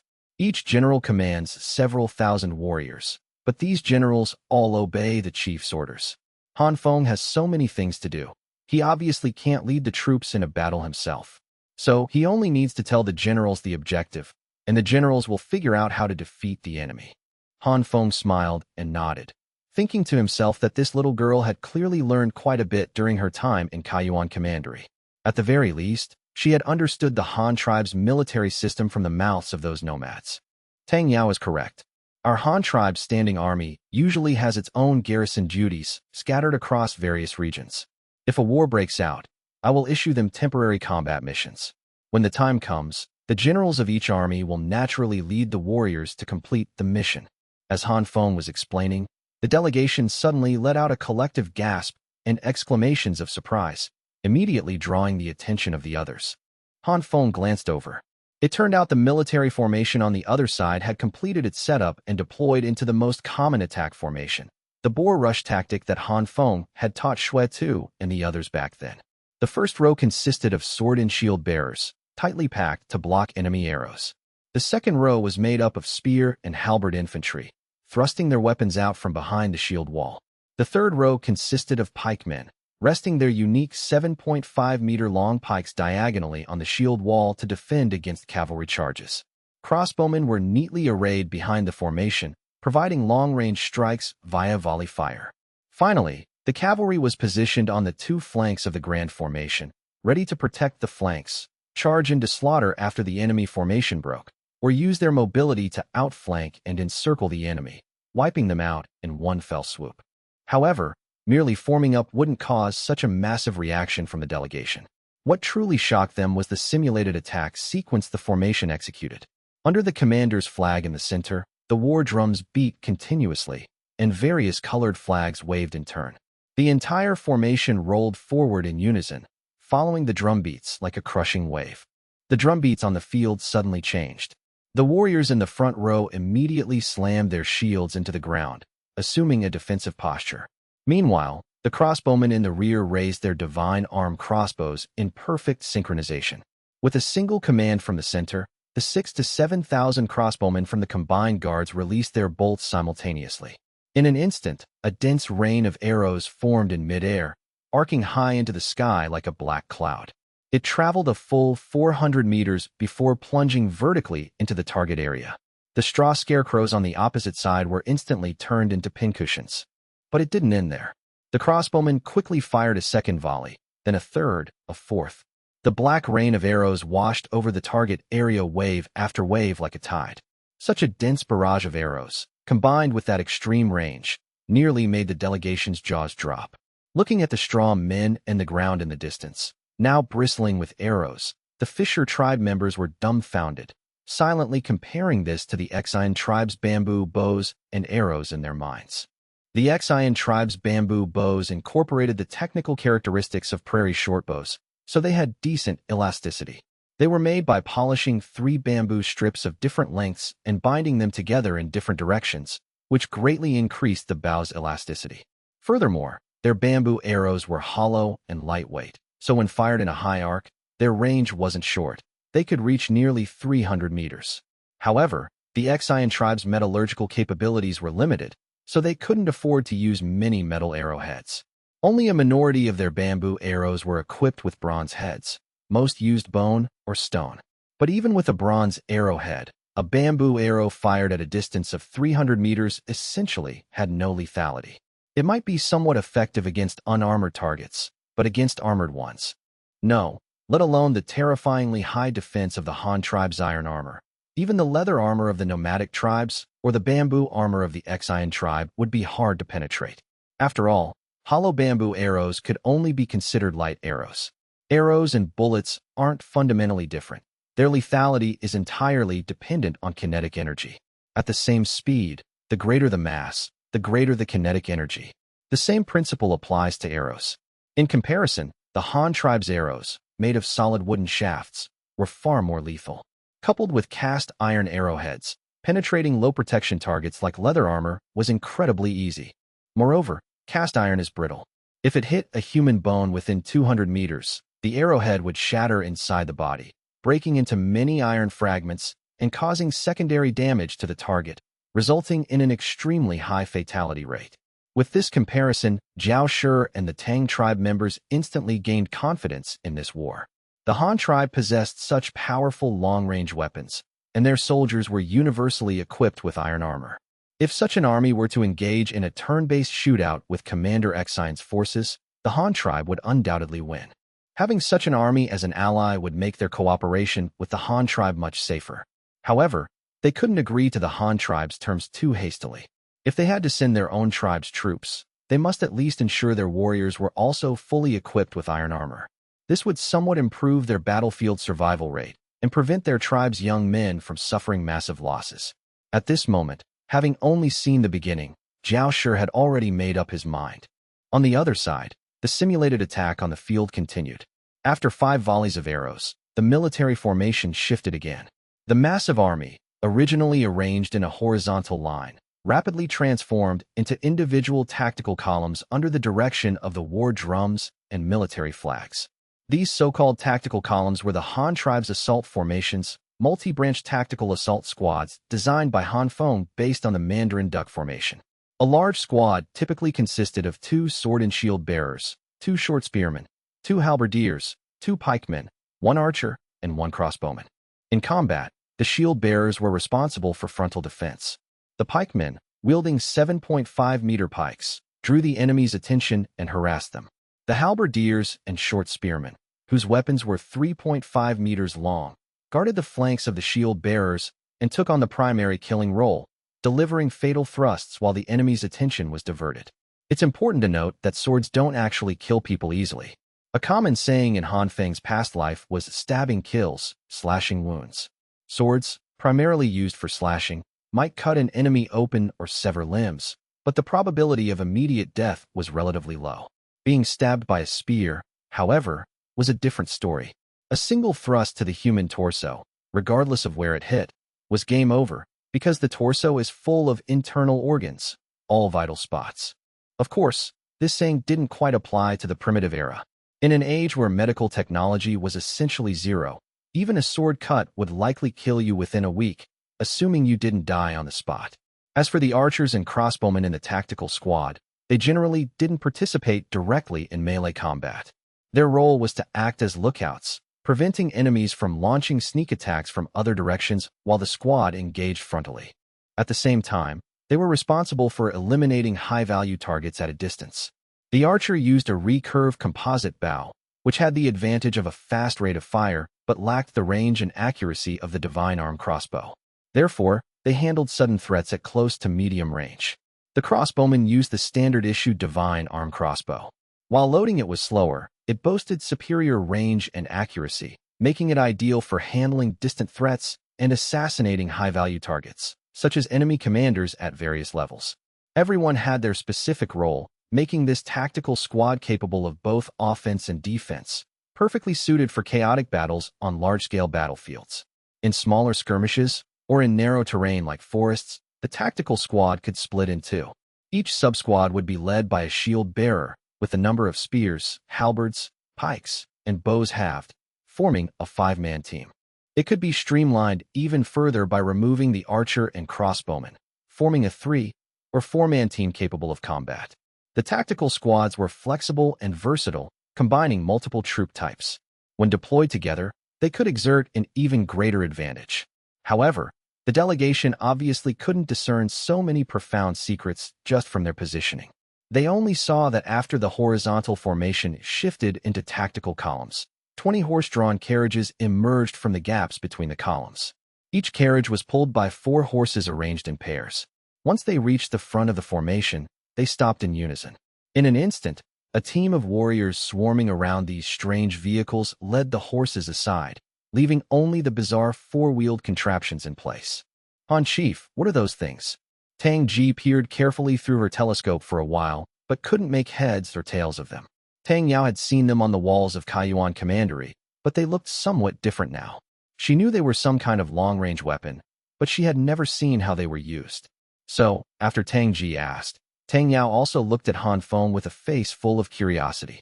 These things are called cannons. They are a new type of heavy long-range weapon recently equipped by our Han tribe. They are primarily used to shatter the enemy's morale and formations, because no one can withstand a strike from this weapon. Coupled with its unique firing method, even if it doesn't hit anyone, it will often scare the enemy into a complete collapse. Han Feng wore a confident smile, introducing the weapon to the delegation with an unquestionable tone. His absolute certainty made Tang Ji, Tang Yao, and the Fisher tribe members subconsciously believe his introduction, even if they suspected he might be bragging. But just then, the 20 field guns at the front of the grand formation were all lined up. The artillerymen skillfully detached the gun carriages from the limbers, then proceeded with aiming, swabbing the bore, and loading the powder. Only then did Shuetu signal with flags again, asking Han Feng when to fire. Han Feng warned the delegation around him. Everyone, next is the test firing of this weapon. When it fires, it will produce a sound like thunder. Please be careful not to be frightened. The delegation looked bewildered. If he had just said it was a heavy long-range weapon, they could understand. Probably just an oversized bow or something that could hurl large rocks. But what did a sound like thunder mean? Did this thing have a sonic attack buff when fired? But before they could think too much, after warning them, Han Feng gave the order to fire to the guards beside him. The guards waved the confirmation flags. Immediately after, a series of thunderous explosions erupted from the front of the military formation.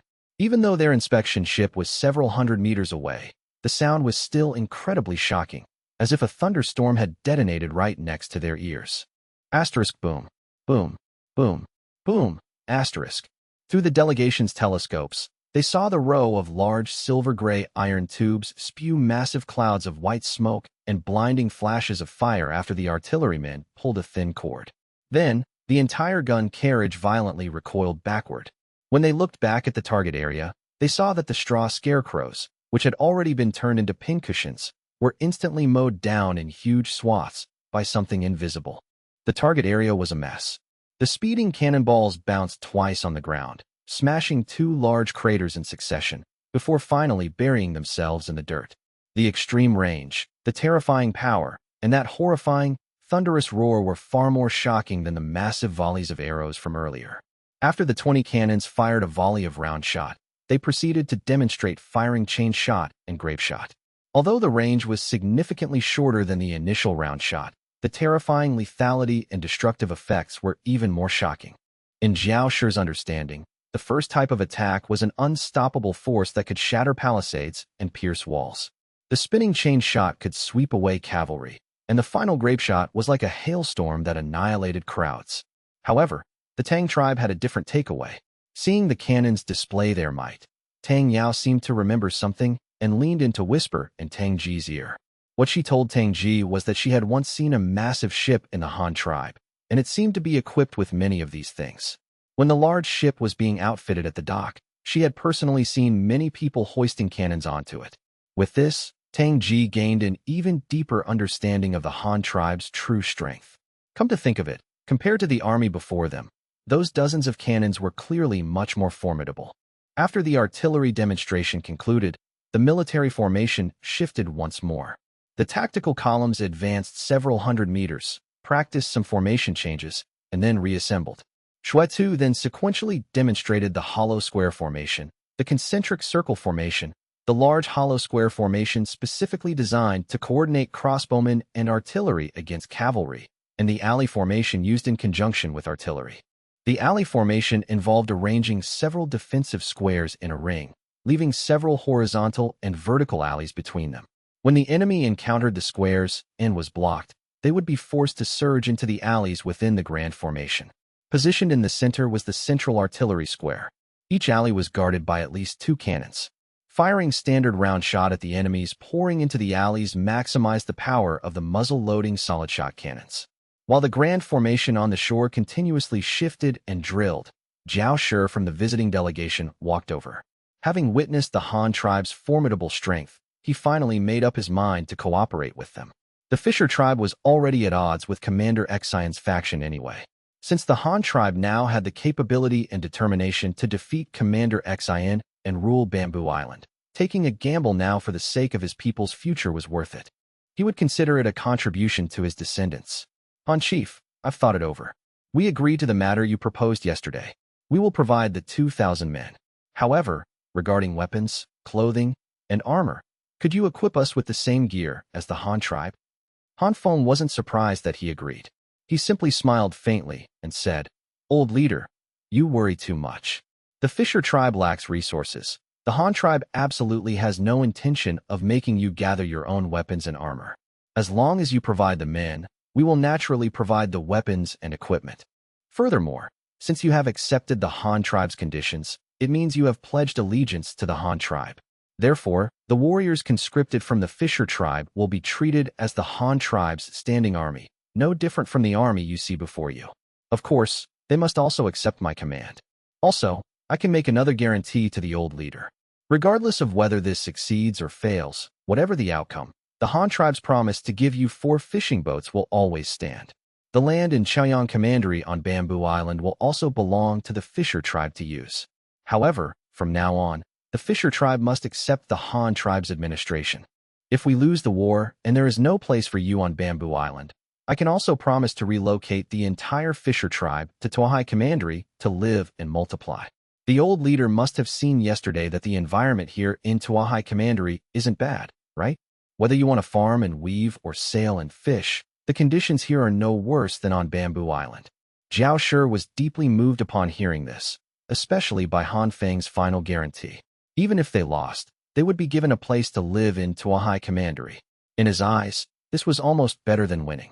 Compared to Bamboo Island, the environment in the Han tribe's Tuahai Commandery was obviously superior. However, he couldn't easily persuade his people to leave their homeland and migrate to Tuahai Commandery. That would only be a last resort if they lost their home after a defeat. Moreover, given the Han tribe's current military strength and equipment, he didn't believe they could possibly lose. But having an extra way out was always good, so thinking of this, he agreed immediately. The chief is just and benevolent, even thinking of a way out for us. The Fisher tribe has absolutely no reason to refuse. I just don't know when the chief will need these 2,000 young men. Should we send them directly here, or straight to Bamboo Island? There's no need to rush, old leader. There is still a long preparation time before the campaign. We can discuss the details when we get back. Han Feng waved his hand, calming Zhao Shi's excitement. The old man took another look around, and, realizing there were many outsiders present, understood this wasn't the place to talk. He nodded knowingly and stepped aside. However, during the gap when the two were discussing the troop deployment, Tang Ji had been eavesdropping on their conversation. Phrases like provide 2,000 men, want the same weapons and armor, exchange for 4 fishing boats, and give land instantly piqued her curiosity. Asterisk, what kind of deal can be exchanged for fishing boats? Why wasn't our Tang tribe invited? Our Tang tribe really wants large ships too. And what's this about providing men? Our Tang tribe has plenty of people too. Asterisk. Although she was dying of curiosity, as the leader of a large tribe, Tang Ji maintained her composure. She didn't directly ask about the fishing boats. Instead, she asked in a roundabout way. The Han chief's army is truly terrifying. But I see you already have over 10,000 men here. Are that many warriors still not enough for the Han chief? Does the Han chief have some difficulty that requires help? If possible, our Tang tribe is also willing to help the Han tribe. Good heavens, listen to her, Han Feng thought. She clearly covets the Han tribe's sailboats, yet she insists on framing it as the Han tribe having difficulties and begging for her help. Asterisk, this Tang Ji is no ordinary person. Worthy of being the leader of a large tribe, she's quite shrewd, asterisk. Han Feng secretly complained, then smiled and explained, Chief Tang must be joking. How could the Han tribe have difficulties we can't solve? As for whether we have enough troops, I can only say the more, the better. The more troops we have, the safer the Han tribe is. As a fellow tribal chief, doesn't Chief Tang wish for her own tribe to be safer? Han Feng's vague answer, which completely dodged the main point, secretly annoyed Tang Ji. This young man was not easy to deal with. With an awkward smile, she had no choice but to ask frankly. In that case, what was the Han chief just? Tang Ji asked, gesturing toward old man Zhao Shi. Meaning, what exactly were you guys talking about just now? Oh, so that's what Chief Tang was asking about. Han Feng put on an expression that said, I knew you'd take the bait, and then explained what had just happened to Tang Ji. He directly explained the cause of the matter, starting from the Han tribe's plan to promote currency on Bamboo Island, to the Xian tribe's refusal, and then to the Xian tribe allying with other tribes to attack Kaiyuan Commandery. Finally, he explicitly stated his stance. He would send a massive army to land on Bamboo Island for revenge, permanently occupy it, and seize its abundant minerals, population, and land. After explaining the cause, Zhao Shi chimed in to add the details of the Fisher tribe's cooperation plan with the Han tribe, exchanging 4 fishing boats for the Fisher tribe deploying 2,000 troops, and so on. Tang Ji expressed immense curiosity about this.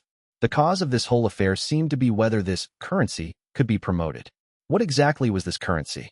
Why did it provoke such a fierce reaction from both sides, to the point where they didn't hesitate to fight and had to resolve the dispute through war? Zhao Shi explained it to Tang Ji, but his understanding of the Han tribe's currency system was limited. In the end, it was Tang Yao, who had lived in the Han tribe for half a year, who gave her a detailed popularization of the information, allowing Tang Ji to understand the purpose of currency. However, after learning the truth, Tang Ji hesitated again. Although she really wanted the Han tribe's ships, the cooperation model between the Fisher tribe and the Han tribe wasn't suitable for the Tang tribe's current situation, making her feel somewhat conflicted. Right at this moment, the formation drills on the shore came to an end. After various weapons, equipment, and battle formations had been demonstrated in turn, this muscle-flexing military parade was considered a complete success. But it wasn't over yet. After the land army had all lined up and returned to camp, the Fubo fleet, commanded by Shu De, slowly sailed up behind the inspection ship. On the deck of the flagship Fubo, a team of about 100 artillerymen and sailors stood in neat formation. Even more men were below deck. This massive ship had a crew of over 1,000. If they all came up to the deck, there would be no room for the delegation to move around. Unlike the army, these sailors uniformly wore white military uniforms. This wasn't just because Han Feng blindly imitated the navies of his past life, but primarily due to environmental constraints. Because the space inside the ship's cabins was cramped and could only be illuminated by limited carbide lamps, it was ultimately quite dim. Under these conditions, everyone wearing white clothes improved visibility inside the cabins, which was especially important for the warriors operating the cannons to clearly identify their comrades. As the Fubo and the inspection ship passed each other, Shu De ordered his ship to stop and lower the gangway. Han Feng led the delegation onto the massive ship. He first took them on a tour of the upper and lower 3-gun decks, letting them understand the ship's purpose, before leading them up to the combat command room on the top deck of the stern castle. Here, there was also a massive sand table of Bamboo Island, and the details of the surrounding waters were even more precise than the map Han Feng had used previously. Shu De had also marked many sea routes on the water's surface. These were all safe routes verified multiple times by merchant ships. Additionally, they were exploring the waters south of Bamboo Island themselves. Once in the combat command room, Han Feng called the delegation over to the sand table and introduced his combat plan, as well as his true purpose for inviting the Tang tribe to observe. This is the entire territory of Bamboo Island. I have now divided it into 6 commanderies. The Han tribe's envoy has already established a port here in Yashan Commandery, controlling Bamboo Island's estuary. This allows us to control ships leaving Bamboo Island and also access the island's interior via its inland rivers. Of course, currently, only the Han tribe has this capability. I plan to dispatch a massive army to land here at Yashan Commandery and push straight across from the eastern part of Bamboo Island to the west. However, for every place we occupy, we must leave a portion of our troops to garrison and prevent rebellions by local clans. The total force is expected to be 7 guards, about 20,000 armored young men. But currently, our preparations are still somewhat lacking. The massive army you all just saw is what we've prepared for this plan. We have currently trained 5 guards, so we are still short 2. The Fisher tribe has already reached a cooperation agreement with us. They will dispatch 2,000 men to follow the Han tribe's arrangements. I plan to station this 2,000-man unit nearby in Chaoyang Commandery for defense, which is also the residential area I promised to allocate to the Yu clan. So now, we are still short the manpower for 1 guard. Han Feng paused here, scanning Tang Ji and the Tang tribe clan leaders, before continuing. I wonder if the Tang tribe is interested in participating? I can offer the same exchange conditions as our cooperation with the Yu clan.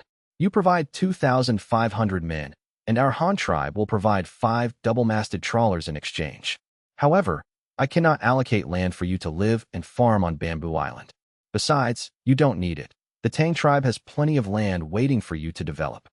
Han Feng spread his hands and added, but as compensation, I promise to only use these soldiers from the Tang tribe for 3 years.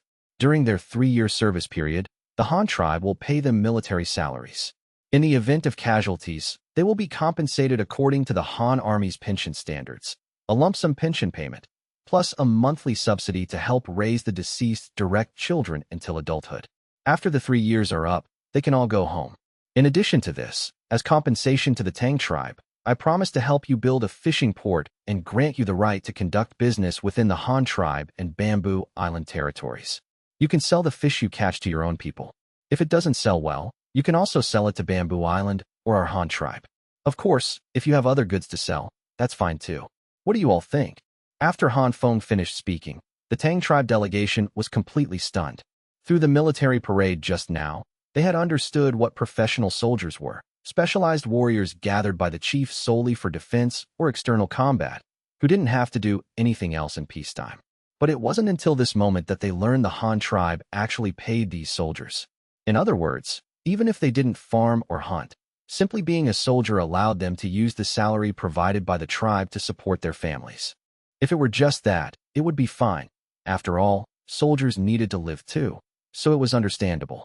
What was even more shocking was that if they died or were disabled in battle, the Han tribe would pay their families a large, one-time monetary compensation, and then continue to pay a monthly sum until the deceased children reached adulthood.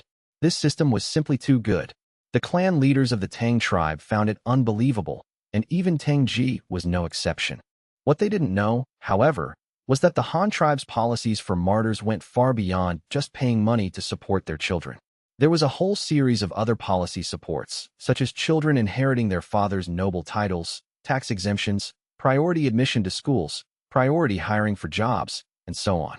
It was just that the Tang tribe was not yet under the Han tribe's jurisdiction, so they couldn't enjoy these internal welfare benefits of the Han tribe.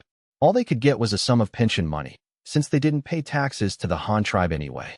But even just this was enough to make them feel that the Han tribe treated its people with incredible benevolence. It also indirectly reflected the Han tribe's immense wealth, making them all start to envy the Han tribe's soldiers.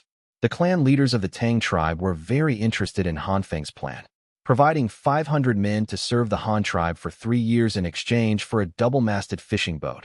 And this was considered extra compensation, since the soldiers themselves would be receiving a salary. Additionally, there were the benefits of trade, a fishing port, and more. For the Tang tribe, which was relatively backward in all aspects, this held immense appeal. Of course, there was another important reason. The Tang tribe was large enough. With their population base, they truly had the capability to provide 2,500 men without affecting the normal operations of their tribe. Otherwise, they wouldn't have been tempted by this plan. This was exactly why Han Feng had invited not only Tang Ji, but also the clan leaders. If each clan provided a few hundred men, they could easily meet the quota. Therefore, after Han Feng finished outlining the plan and conditions, a clan leader from the Tang tribe stepped forward to ask about the details. Han Chief, if we provide the men, during the 3 years you mentioned, can our people return home? Or must they wait until the 3 years are up to see their families? Asked an elder with a white beard. Han Feng hadn't really thought about this detail beforehand.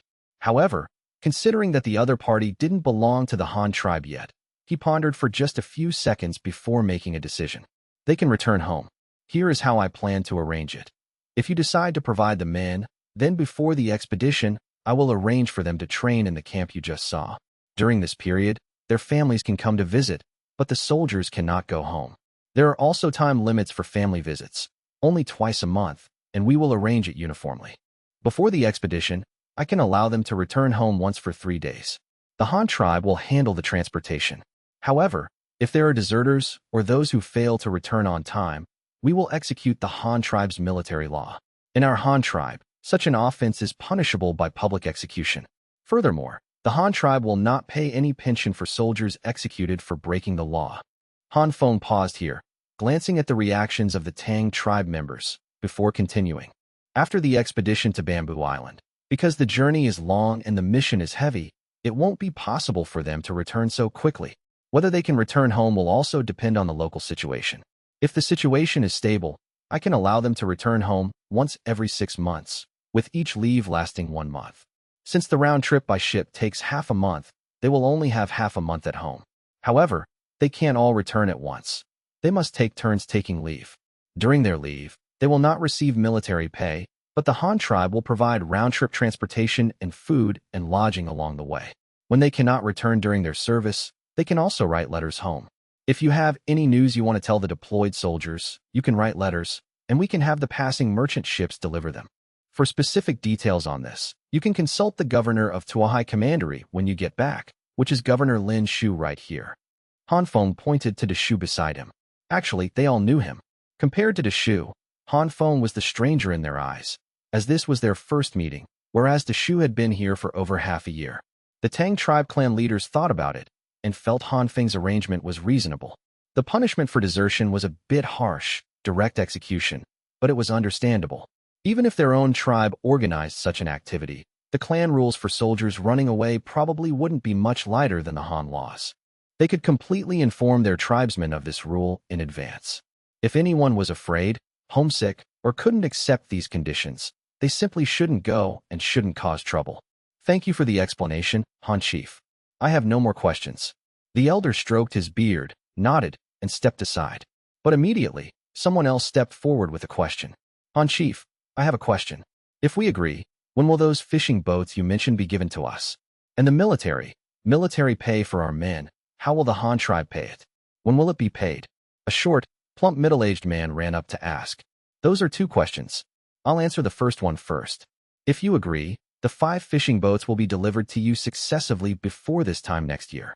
We currently don't have these specialized fishing boats on hand. They have to be built from scratch.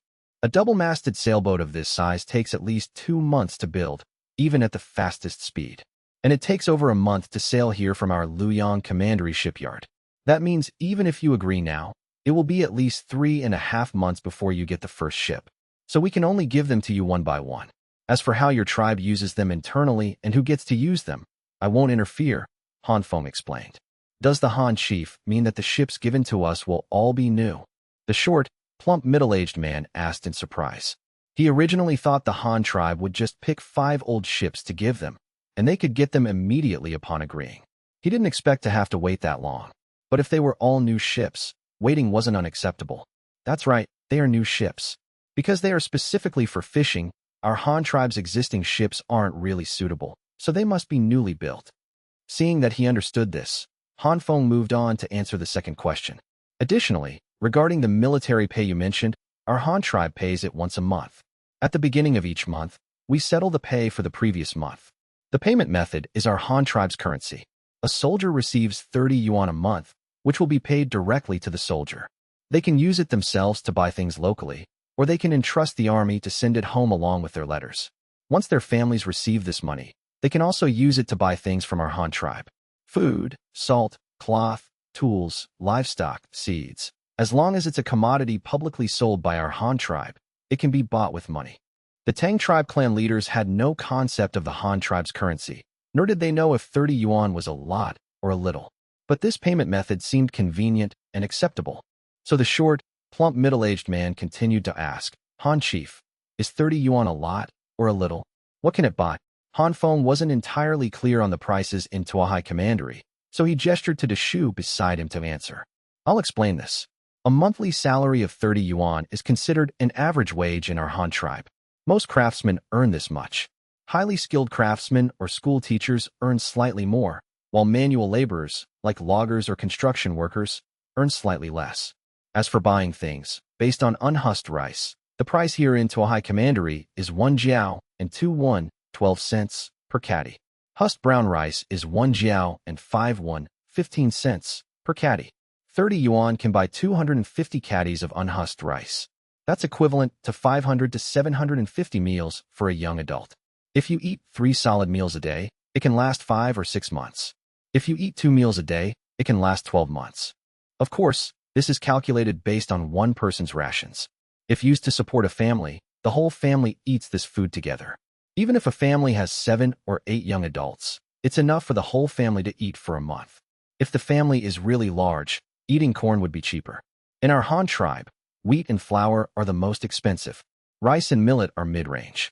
Corn is the cheapest because its yield is massive and it doesn't store as well as unhusked grain, so it's the cheapest. Deshu briefly introduced the Han tribe's salary levels and the grain prices in Tuahai Commandery. Grain was the best indicator of prices because it was a rigid demand. People had to eat, after all. The Tang tribe clan leaders listened, dumbfounded. So coins could be used like this. They could actually measure the value of food so clearly and accurately, even calculating the value of every single meal. This was amazing. Furthermore, they now had a clear understanding of the purchasing power of the Han tribe's currency. Just as Deshu said, they knew exactly how many people 30 yuan could feed and for how long. Perhaps worrying that the Tang tribe members wouldn't know how to spend money or manage their lives, Han Feng added at this moment. Everyone, let me add one more point. All enlisted soldiers will have their meals provided by our Han tribe. They don't need to spend their own money to buy food, so they can send all this money back home. When their families receive this money, if they already grow enough food for themselves, there's no need to buy more grain. You can use this money to buy meat, buy cloth to make clothes, or buy tools and farming implements. If you save up and buy a spinning wheel and a loom, you can even spin yarn and weave cloth yourselves. If you have plenty of food at home, you can also use this money to buy chicks to raise. Not only can you eat eggs, but when they grow up, you can eat chicken meat. If you're willing to spend the money, you can buy a couple of piglets to raise. After a year or two, you can slaughter them for meat during the new year. If you raise a lot, you can sell them to the butcher for money. As for pig feed, pigs can eat grass, melons, fruits, vegetables, and corn. If you raise sheep, you only need to feed them green grass and crop stalks. Sheep grow relatively fast, and you can sell their wool, eat their meat, and even drink sheep's milk. The Tang tribe members widened their eyes again. Earlier, they had only listened to Deshu talk about grain. While they gained a clear understanding of the currency's value, it was limited to its role in eating. Having never encountered currency before, they were completely ignorant of its other uses. After Han Feng's introduction, they finally realized that besides buying food, coins could be used for so many other things. It was incredibly convenient. And raising livestock, wasn't that exactly what they dreamed of?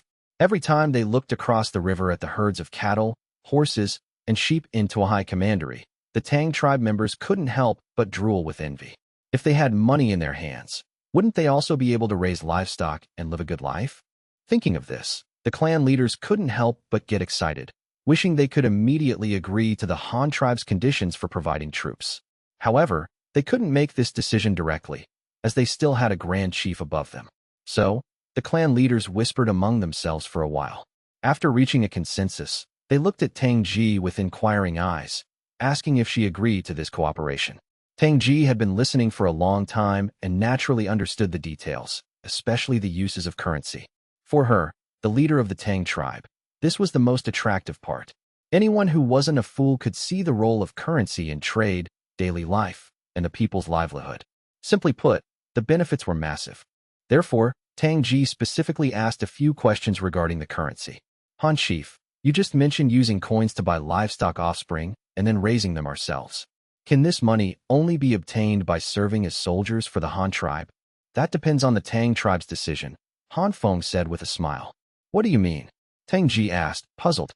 Besides earning military pay by serving as soldiers, unless the Tang tribe also promotes the Han tribe's currency, allowing it to circulate widely within the Tang tribe so that all Tang tribesmen can use it for trade. If that happens, the ways for the Tang tribesmen to obtain currency will increase significantly. They can work for the Han tribe to earn wages. They can sell their grain, furs, or other goods to the Han tribe's citizens to get coins. They can weave cloth to sell for money, weave straw sandals to sell for money, make brooms to sell for money, and so on. There are all sorts of ways. Even after you get fishing boats, you can sell fish to make money. If the Tang tribe can promote the Han tribe's currency, then your own people will have money in their hands. This way, not only can you trade and make money with the Han tribe, but you can also sell to your own people. Trading internally within the tribe, making money from each other. Money circulates, and therefore it has value. However, I must remind everyone of a very important point. If you want to promote currency, then your Tang tribe must strictly enforce the Han tribe's laws for administration. Because the currency itself doesn't have much intrinsic value, it's just a piece of metal. It is the support of the Han tribe's government and the enforcement of Han laws that endow them with such special functions and value. Seeing their confused expressions, Han Feng continued to explain. For example, if I want to use money to buy something from you, but you refuse to accept the money and insist I trade with something else, that's not allowed. If you refuse currency and she refuses currency, wouldn't the currency become useless? In our Han tribe, this is strictly forbidden. It severely affects the value and circulation of the currency and is a serious crime.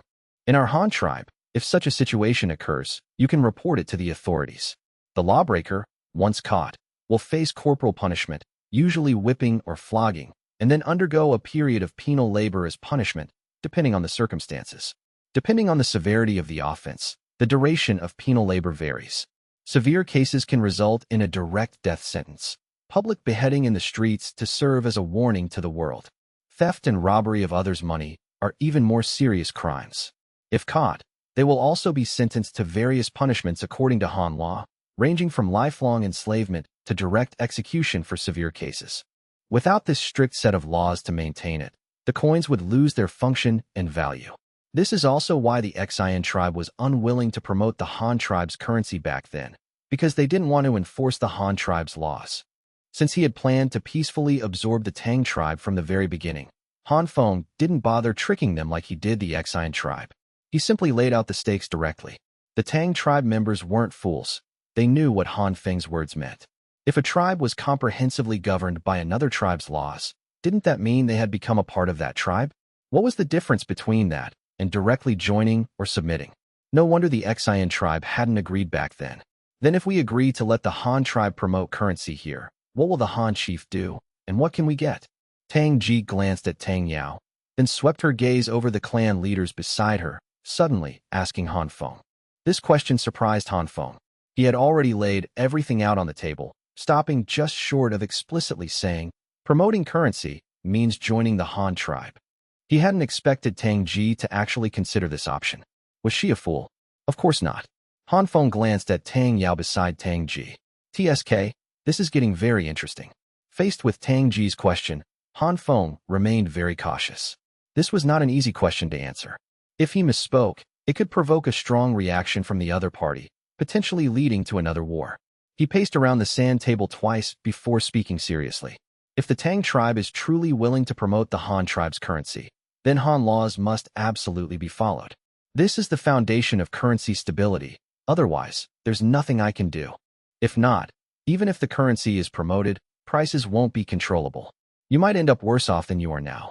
It's entirely possible to have a pile of money but be unable to buy a single bowl of rice.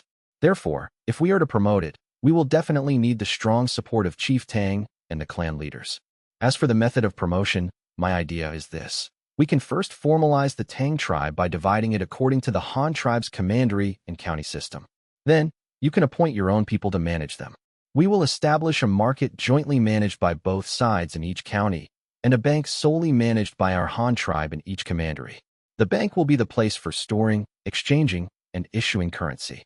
Han Feng paused here. Seeing that they didn't immediately raise questions or objections, he continued. Additionally, to accelerate the promotion of the currency and maintain price stability, starting from the promotion of the currency, the Tang tribe must centralize the grain trade under the tribe's control. All grain must only be sold to the tribe, that is, your management departments. All tribesmen are forbidden from trading grain privately. Violators will be heavily punished. In this regard, our Han tribe's method is to establish an officially controlled grain station in each county. The grain station comes with its own warehouses. Whether the people are selling or buying grain, they can only do so at the grain station with the officials. There are many benefits to doing this. It prevents individuals from hoarding grain and maliciously driving up prices. Moreover, with the grain reserves in the hands of the officials, if a natural disaster occurs, for example, if you have strong winds here that blow down all the crops, leading to a reduced or failed harvest, the tribe can use the reserved grain to sell to the people at a fair price, preventing a famine. Having grain in hand means no panic in the heart. That's what it means. As soon as Han Feng said this, the Tang tribe members widened their eyes. They hadn't expected that promoting currency could involve so much knowledge about tribal management. Moreover, it was obvious that the Han tribe's management method was very advanced.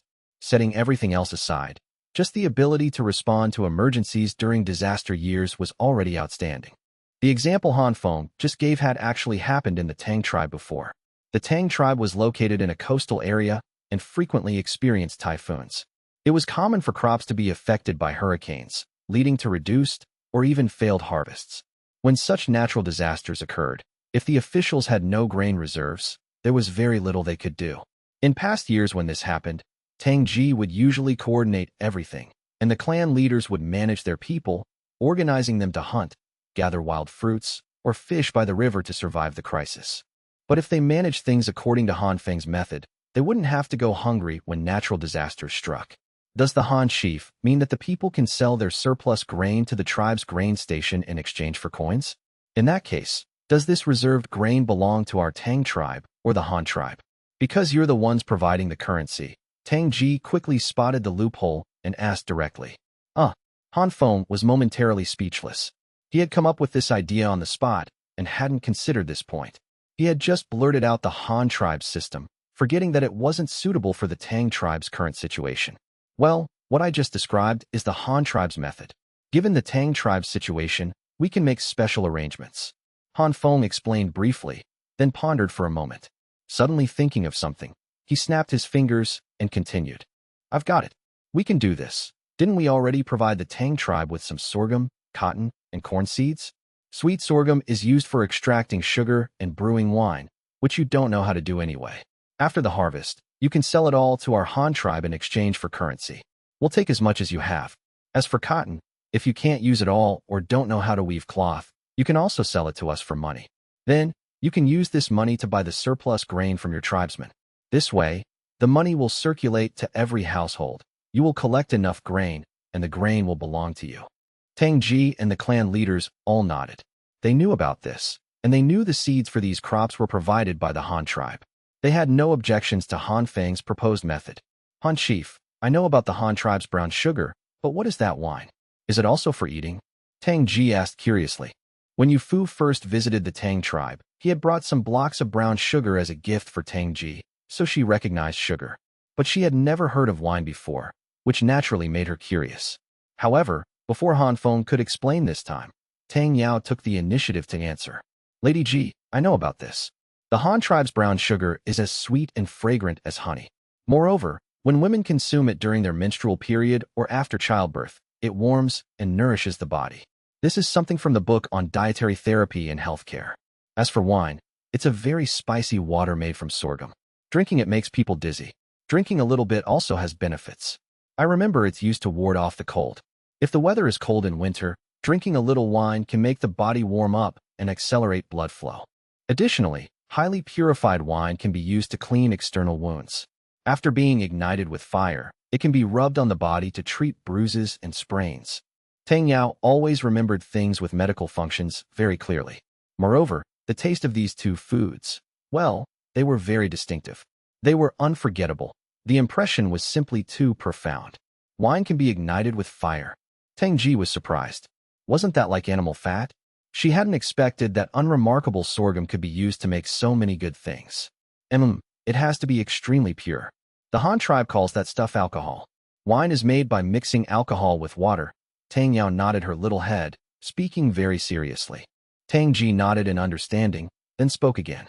Han Chief, if we agree to let the Han tribe promote currency, can the Han tribe also teach us the methods for making sugar and wine, as well as weaving cloth? I think if we only sell sorghum and cotton to the Han tribe, it definitely won't be worth much. Later, if we want to buy these finished products from the Han tribe, it will definitely be more expensive. Asterisk, isn't that obvious? How could industrial raw materials be the same price as finished products? Asterisk, Han Feng secretly complained in his heart. But these were the Han tribe's profits. One must understand that these workshops, or factories, didn't just increase the value of agricultural products. Crucially, they provided many jobs for the people. A single factory could drive a large group of people to prosperity. Han Feng was unwilling to give this part up to the Tang tribe. However, thinking about it, the Tang tribe would eventually become part of his own tribe anyway, so there was no need to be too petty or stingy. Moreover, the Han tribe was about to undergo a technological upgrade for its basic industries. Many existing technologies would soon be obsolete and phased out. So, giving a portion of the current technology to the Tang tribe wasn't out of the question. Han Feng rested his hands on the edge of the sand table, his fingers tapping rhythmically against the wooden frame as he seemingly weighed the pros and cons. Tang didn't rush him. She just watched him and waited. After a moment, Han Feng finally spoke. If the Tang tribe agrees to promote the Han tribe's currency, then I can give you some of these technologies. Sugar making, as well as spinning and weaving. These two technologies can be provided to you. But wine is out of the question. The difficulty is too high, and it's quite delicate. Even our Han tribe is still in the exploratory stage, and the technology isn't mature yet. To avoid wasting raw materials, we can't give this to you for now. Brewing wine required a distillation apparatus, which was made entirely of copper. That cost a lot of money. Furthermore, alcohol was an important industrial raw material. When distilled with dilute sulfuric acid, it could produce ether, a medical anesthetic. Additionally, it was a reaction catalyst for colloidal double-base propellants. It had major uses in Han Feng's hands. How could he let the Tang tribe drink it all? He had to keep this under his own control. Besides that, the sugar-making technology Han Feng provided, while seemingly advanced, still used traditional, rudimentary methods. It only produced brown sugar. After the Han tribe's technological upgrade, they would soon be able to produce white sugar and rock candy. When that time came, they still wouldn't have to worry about sales. Giving away brown sugar was fine. As for textiles, they could only weave white grayish cloth. The Han tribe could keep the dyeing and printing technology under its own control. Then, the Han tribe would still be the one selling colored fabrics. The Tang tribe couldn't possibly have everyone wearing white cloth. Han Feng made his own calculations, but to Tang Ji, this was already very generous. Having discussed matters to this point, Tang Ji once again looked at the clan leaders beside her, asking for their opinions. Most of the clan leaders were quite satisfied with this. The Han tribe offered enough benefits without infringing on any of their rights. Everything seemed very perfect. Even if one or two clan leaders didn't quite agree with this cooperation, they ultimately couldn't stop the general trend. After some eye contact and whispered discussions, the Tang tribe finally made a decision. Han Chief, we agree to the troop deployment plan you proposed. Additionally, we also hope to promote the Han tribe's currency. The specific implementation will follow the conditions you just mentioned. Han Feng was naturally happy to see this succeed. If the currency could be promoted within the Tang tribe, then even if they didn't want to join the Han tribe in the future, they would essentially be a part of it. Under my economic control, can you still run away? After both sides reached a cooperative intention, the next step was discussing the details. However, there wasn't much to discuss. Furthermore, contracts and treaties didn't exist. The Tang tribe didn't have its own systematic writing, nor could they read the Han tribe's writing. Writing a treaty would be useless. The main point was to summarize the details so the Han tribe wouldn't forget them. Han Feng had Shu write down the terms of cooperation and keep them himself. After all, Shu would be responsible for the future cooperation with the Tang tribe. Han Feng couldn't personally manage these trivial matters. After all the cooperative matters were settled, everyone returned to Tohai Commandery for a banquet, tasting seafood and various special delicacies of the Han tribe. Coming to the seaside and not eating seafood would be a disservice to his status as chief. When it was time to be decadent, one had to be decadent. Han Feng thought to himself. The banquet was lavish and exquisite, featuring both mountain delicacies and seafood. Beef and mutton were also plentiful. Whether it was the seafood soup or the roasted meat, seasoned with chili and cumin, everything won the unanimous praise of the guests. At the same time, these guests saw crystal-clear glass vessels for the first time, as well as the sugar and white liquor mentioned in the discussion. Their envy of the Han tribe's wealth and development reached new heights.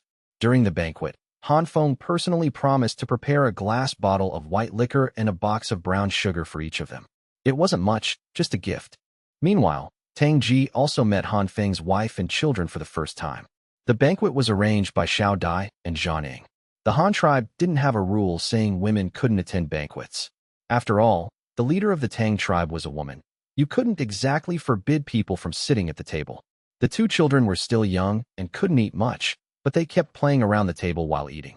Meeting these two little ones for the first time, Tang Ji didn't have any suitable gifts to offer. So, she had the Han tribe's people fetch some ground thorn fruits from the Tang tribe for everyone to enjoy. These were actually fruits similar to pineapples. Han Feng couldn't tell for sure if they were pineapples or ananas. They probably weren't artificially cultivated, but rather a wild variety. Zhang Ning was very interested in this and asked Han Feng how to eat it. Wild pineapples were quite sour and astringent, not suitable for young children. So, Han Feng taught her how to make candied pineapple as an after-dinner dessert for everyone. Han Feng had taught her how to boil sugar syrup a long time ago. Ever since the Han tribe had white sugar, Han Feng had spent a lot of time figuring out how to eat it. He had made similar foods with other fruits back in Hanyang Commandery, so Jianing was very familiar with the process. During the lavish banquet, Han Feng also arranged the follow-up matters for the cooperation. He told Shoya and Zhao Shi to find a hidden, uninhabited place in Chaoyang Commandery to serve as a military camp after they returned. Then, they were to gather troops.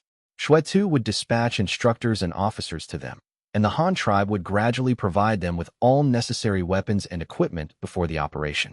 As for the Tang tribe's troops, since they were closer, they needed to be recruited faster. Han Feng specifically discussed this with them. The recruitment process would involve the clan leaders first announcing the Han tribe's rules and benefits, then selecting the men. Shuetu would then send military majors over to handle physical examinations and registration to facilitate future management. The rest of the time was dedicated to detailed discussions with the Shu regarding the development of Tuahai Commandery. The coastal area of Tuahai Commandery was where Han Feng planned to establish the capital.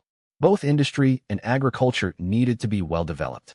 Coupled with the cooperation with the Tang tribe, arranging all those factories, markets, banks, and grain stations, along with other public facilities, was no simple task. After the banquet, once all the guests had left, Han Feng immediately ordered the Shu to organize a batch of geological survey teams to be dispatched to the Tang tribe. Markets, grain stations, banks, factories. Exactly how many of these needed to be built for the Tang tribe, and where they should be located, was still unclear. All of this required the completion of the Tang tribe's commandery and county divisions first, so Han Feng could have a clear picture of the Tang tribe's entire territory. Fortunately, this had already gained the support of the various clan leaders of the Tang tribe. They would send capable personnel to guide the Han tribe's survey teams. After all, the infrastructure being built was for them, so these clan leaders were very invested. Some even hoped to have their territories drawn a bit larger, dividing them into more counties, so they could receive more aid. This situation left the Han tribe's survey personnel not knowing whether to laugh or cry. It was only after they clarified that they were solely responsible for land measurement and that administrative divisions could only be decided by the chief that these clan leaders abandoned their plans to bribe the survey teams. They secretly resolved that when Han Feng divided the commanderies and counties, they absolutely had to attend the meeting to negotiate. Setting everything else aside, if they could just score another delicious meal, the trip would be worth it. The Han tribe's food was simply too delicious. With the combined efforts of over 30 survey teams, composed of army scouts, resource prospectors, and nautical chart mappers, and the active cooperation of the Tang tribe, Han Feng finally received a rough map of the Tang tribe's territory and its surrounding areas a week later. The primary targets of this reconnaissance were the freshwater river systems, land resources, and forest resources within the Tang tribe's territory. With these, the foundation for survival was established. Water, food, and firewood, the three necessities of life, were all accounted for. Secondary targets were special resources, such as timber, minerals, wild flora and fauna, and so on. Among these, metal minerals were the top priority. The Tang tribe had its own iron smelting capabilities.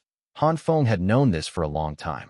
However, based on the information the Shu had gathered from the local natives over the past 6 months, the Tang tribe's iron smelting technology was still stuck at the rather primitive bloomery process. This meant that during the extraction process from ore to elemental iron, the iron never melted. It remained a red-hot solid from beginning to end. This indicated that the Tang tribe still lacked the ability to melt iron metal. Without liquid molten iron, casting was out of the question. But none of that mattered. The crucial point was that Han Feng needed them to map out the distribution of iron ore in this region. A week later, the Tang tribe delegation once again arrived at the large conference room in the Tuahai Commandery government office. On the central conference table lay a large map, densely packed stone specimens, and a thick stack of documents describing plants. All of these required Han Feng to personally identify and confirm their uses. The first things to catch the eye were, of course, the various stones. There were dozens of different sizes and types. However, with a single glance, Han Feng picked out many identical ores. In other words, many of them were duplicates. There weren't actually that many varieties. The most crucial one was, naturally, iron ore. Han Feng first picked up a reddish-brown stone and examined it. Han Chief, this is the red stone we use to burn iron. Your people said the Han tribe calls this iron ore. Han Feng nodded and said, that's right. Anything from which iron can be extracted can be called iron ore. However, there are many different types of iron, or they aren't all the same. The ones in our Han tribe are different from this. Yours is called hematite. Han Feng then turned to Deshu and asked, "Have you done the chemical analysis? How is the quality?" Deshu nodded, opening a document in his hand. "These stones have all been tested. The iron content of the hematite is around 60 to 65%. It's lower than our magnetite, but still acceptable. We also found a lot of pyrite. Its iron content is very low, but it's suitable for extracting sulfuric acid. We've marked the production areas on the map. These two types of white calcareous ores have also undergone calcination tests. One is limestone, and the other is gypsum. They are distributed between the iron or area and the coast. There's also a silver metallic mineral. After calcination tests, we found its melting point is very low. It's highly likely to be tin or it's very soft. Others include quartz for making glass. Oh, right. The sand here is also very clean and should be usable for making glass. There are also several types of building materials. The most abundant are granite, basalt, and bluestone. The reserves for all three are massive. There are also several types of gemstone minerals. The most abundant is a pure white stone, with reserves no less than the basalt, growing alongside the quartz. We don't recognize the remaining types. The Tang tribe calls them seven-color stone and green water stone. Deshu introduced the stones on the table to everyone while flipping through the experimental analysis report in his hand. Tang Ji and the clan leaders listened with bewildered expressions, completely clueless about what Deshu had just said. Han Feng merely nodded in understanding and then examined the few stones they didn't recognize. Based on Han Feng's highly amateur jewelry appreciation experience from his past life, he judged the so-called green water stone to be jadeite, a type of jade. Exactly what kind of jade it was, he couldn't say. The remaining seven-color stone was a natural gemstone that was overall pale yellow, purely transparent, and had a colorful, glassy luster. Han Feng recognized this one because there were very few stones in nature that could change color on their own. And this particular one happened to be a metallic mineral, diaspore, the mineral used to extract aluminum metal. Unfortunately, aluminum metal couldn't be extracted through smelting. It could only be extracted using the electrolytic process. There was nothing he could do about that. The Han tribe didn't yet possess the technology to upgrade to the electrical age. So, Han Feng had little interest in this so-called gemstone, even though in his past life, this thing was dozens of times more expensive than diamonds. The last type was white, abundant, relatively soft, but harder than lime. He recognized this too. It was the same material as the two stone lions at the entrance of his old school. If he wasn't mistaken, it should be marble, also known as Han White Jade. This was a building material used for stone carving, which would be useful when building the imperial palace. After reviewing all the ores, the absence of copper, ore, and precious metals made him feel quite regretful. He had originally hoped to mine currency metals near the capital. Unfortunately, there was neither silver nor copper here. Fortunately, Bamboo Island was rich in copper ore, and the distance wasn't too far. Shipping by boat was also very convenient, so it was acceptable. With the mineral resources sorted out, next was the stack of plant identification reports, along with some collected plant specimens. As Han Feng flipped through them, Tang Yao came over to introduce them to him. Clearly, no one knew more about plants than she did. The plant species were divided into two main categories, edible plants and material plants. Han Feng was highly anticipating this, hoping to discover some valuable plant varieties that the Han tribe didn't currently possess. He first flipped through the stack of identification reports for edible plants. He found that, aside from a few the Han tribe already had, there were indeed many new ones. The names listed were either blank or the local native terms. Among them, star anise, a spice, had already been confirmed by the survey team. There were also chestnuts, camellia trees, and groundthorn fruits, which were pineapples. These were all confirmed. When Han Feng picked up the two reports on the camellia tree, Tang Ji, sitting nearby, suddenly spoke up. "I told them this thing isn't for eating, but your men said the Han tribe uses these leaves to brew water to drink, and insisted on putting it in the edible pile." Han Feng nodded directly in acknowledgement. "That's right, this indeed counts as an edible category. Tea leaves are a very good thing. When vegetables are scarce, drinking more tea water can supplement vitamins, cure night blindness, and so on. It has many benefits for the body. Sailors navigating the seas and nomads on the prairie need it very much." Tang Ji remained expressionless after hearing this. She had grown accustomed to the new information Han Feng brought. After being surprised for so long, she had become numb to it. She could only blame her own lack of knowledge. Her tribe had so many good things, but unfortunately, she couldn't recognize them. Next were some things the Han tribe didn't currently have. When Han Feng flipped to a report for something called white seed grass, Tang Yao handed him a packet of seeds from the side. Here, these are its grass seeds. They're wild. When the tribe suffers from famine, the tribesmen often gather these grass seeds, roast them over a fire, and eat them. They're very fragrant. Han Feng's eyes instantly widened, looking quite excited. Speak of the devil. There really was an agricultural crop the Han tribe didn't have. If this wasn't sesame, what was it? It was used for grinding sesame oil, making sesame paste for mutton hot pot, and was the perfect pairing for baked flatbreads. It could also be used as a filling for tang yuan, glutinous rice balls. Its uses were incredibly versatile. Are there other colors of this? Like black. Looking at the white sesame seeds before him, Han Feng immediately asked Tang Yao. Tang Yao found it very strange. Could it be that Han Feng also liked eating this? Wasn't this his first time seeing it? Although puzzled, she answered immediately. I've heard tribesmen say there are black ones, but I haven't seen them. The white ones are the most numerous and common. What's wrong? Is this thing very useful? Of course it's useful. This is a very important agricultural crop. If the Han tribe had this, we would have promoted its large-scale cultivation long ago. Han Feng nodded affirmatively. He then called out to the Shu nearby. You heard what I just said, right? Yes, understood. I'll have people collect these grass seeds, including the black ones, and then plant a trial batch into a high commandery. But chief, what should we call this thing? The Shu immediately replied. This is also a type of hemp grass. You should know that most varieties of hemp grass seeds can be used to extract oil, and this is no exception. Let's call it sesame. Both white sesame and black sesame must be grown for me. Although it's not a staple food, it's a seasoning for cooking, and there are many other ways to eat it, Han Feng explained to everyone on the spot. No wonder, Tang Yao muttered from the side. This grass seed, which Han Feng called sesame, wasn't a primary food source. No one would eat this as a meal. If they really did, they'd probably suffer from internal heat and get blisters all over their mouths the next day. So, the Tang tribe never planted this thing, only using it for emergencies during famines. That made sense. The remaining list of edible plants didn't contain any grain crops, which Han Feng found a bit regrettable. However, several vegetables and fruits that the Han tribe didn't yet have held quite high value. For vegetables, based on the identification reports, specimens, and Han Feng's own appraisal, the ones he could recognize were water spinach, celery, and Napa cabbage. Water spinach is essentially the southern equivalent of spinach, the most common green vegetable in the south, and can be planted year-round. However, the Tang tribe rarely ate these grass-like plants. They didn't know how to stir-fry. Everything was just boiled directly with wheat kernels. Meat was roasted. As for these tasteless vegetable leaves, they almost never ate them, so they never planted them. As for celery, the Han tribe actually had it too, the water dropwort Han Feng had discovered in the swamp back then. But this was a different variety.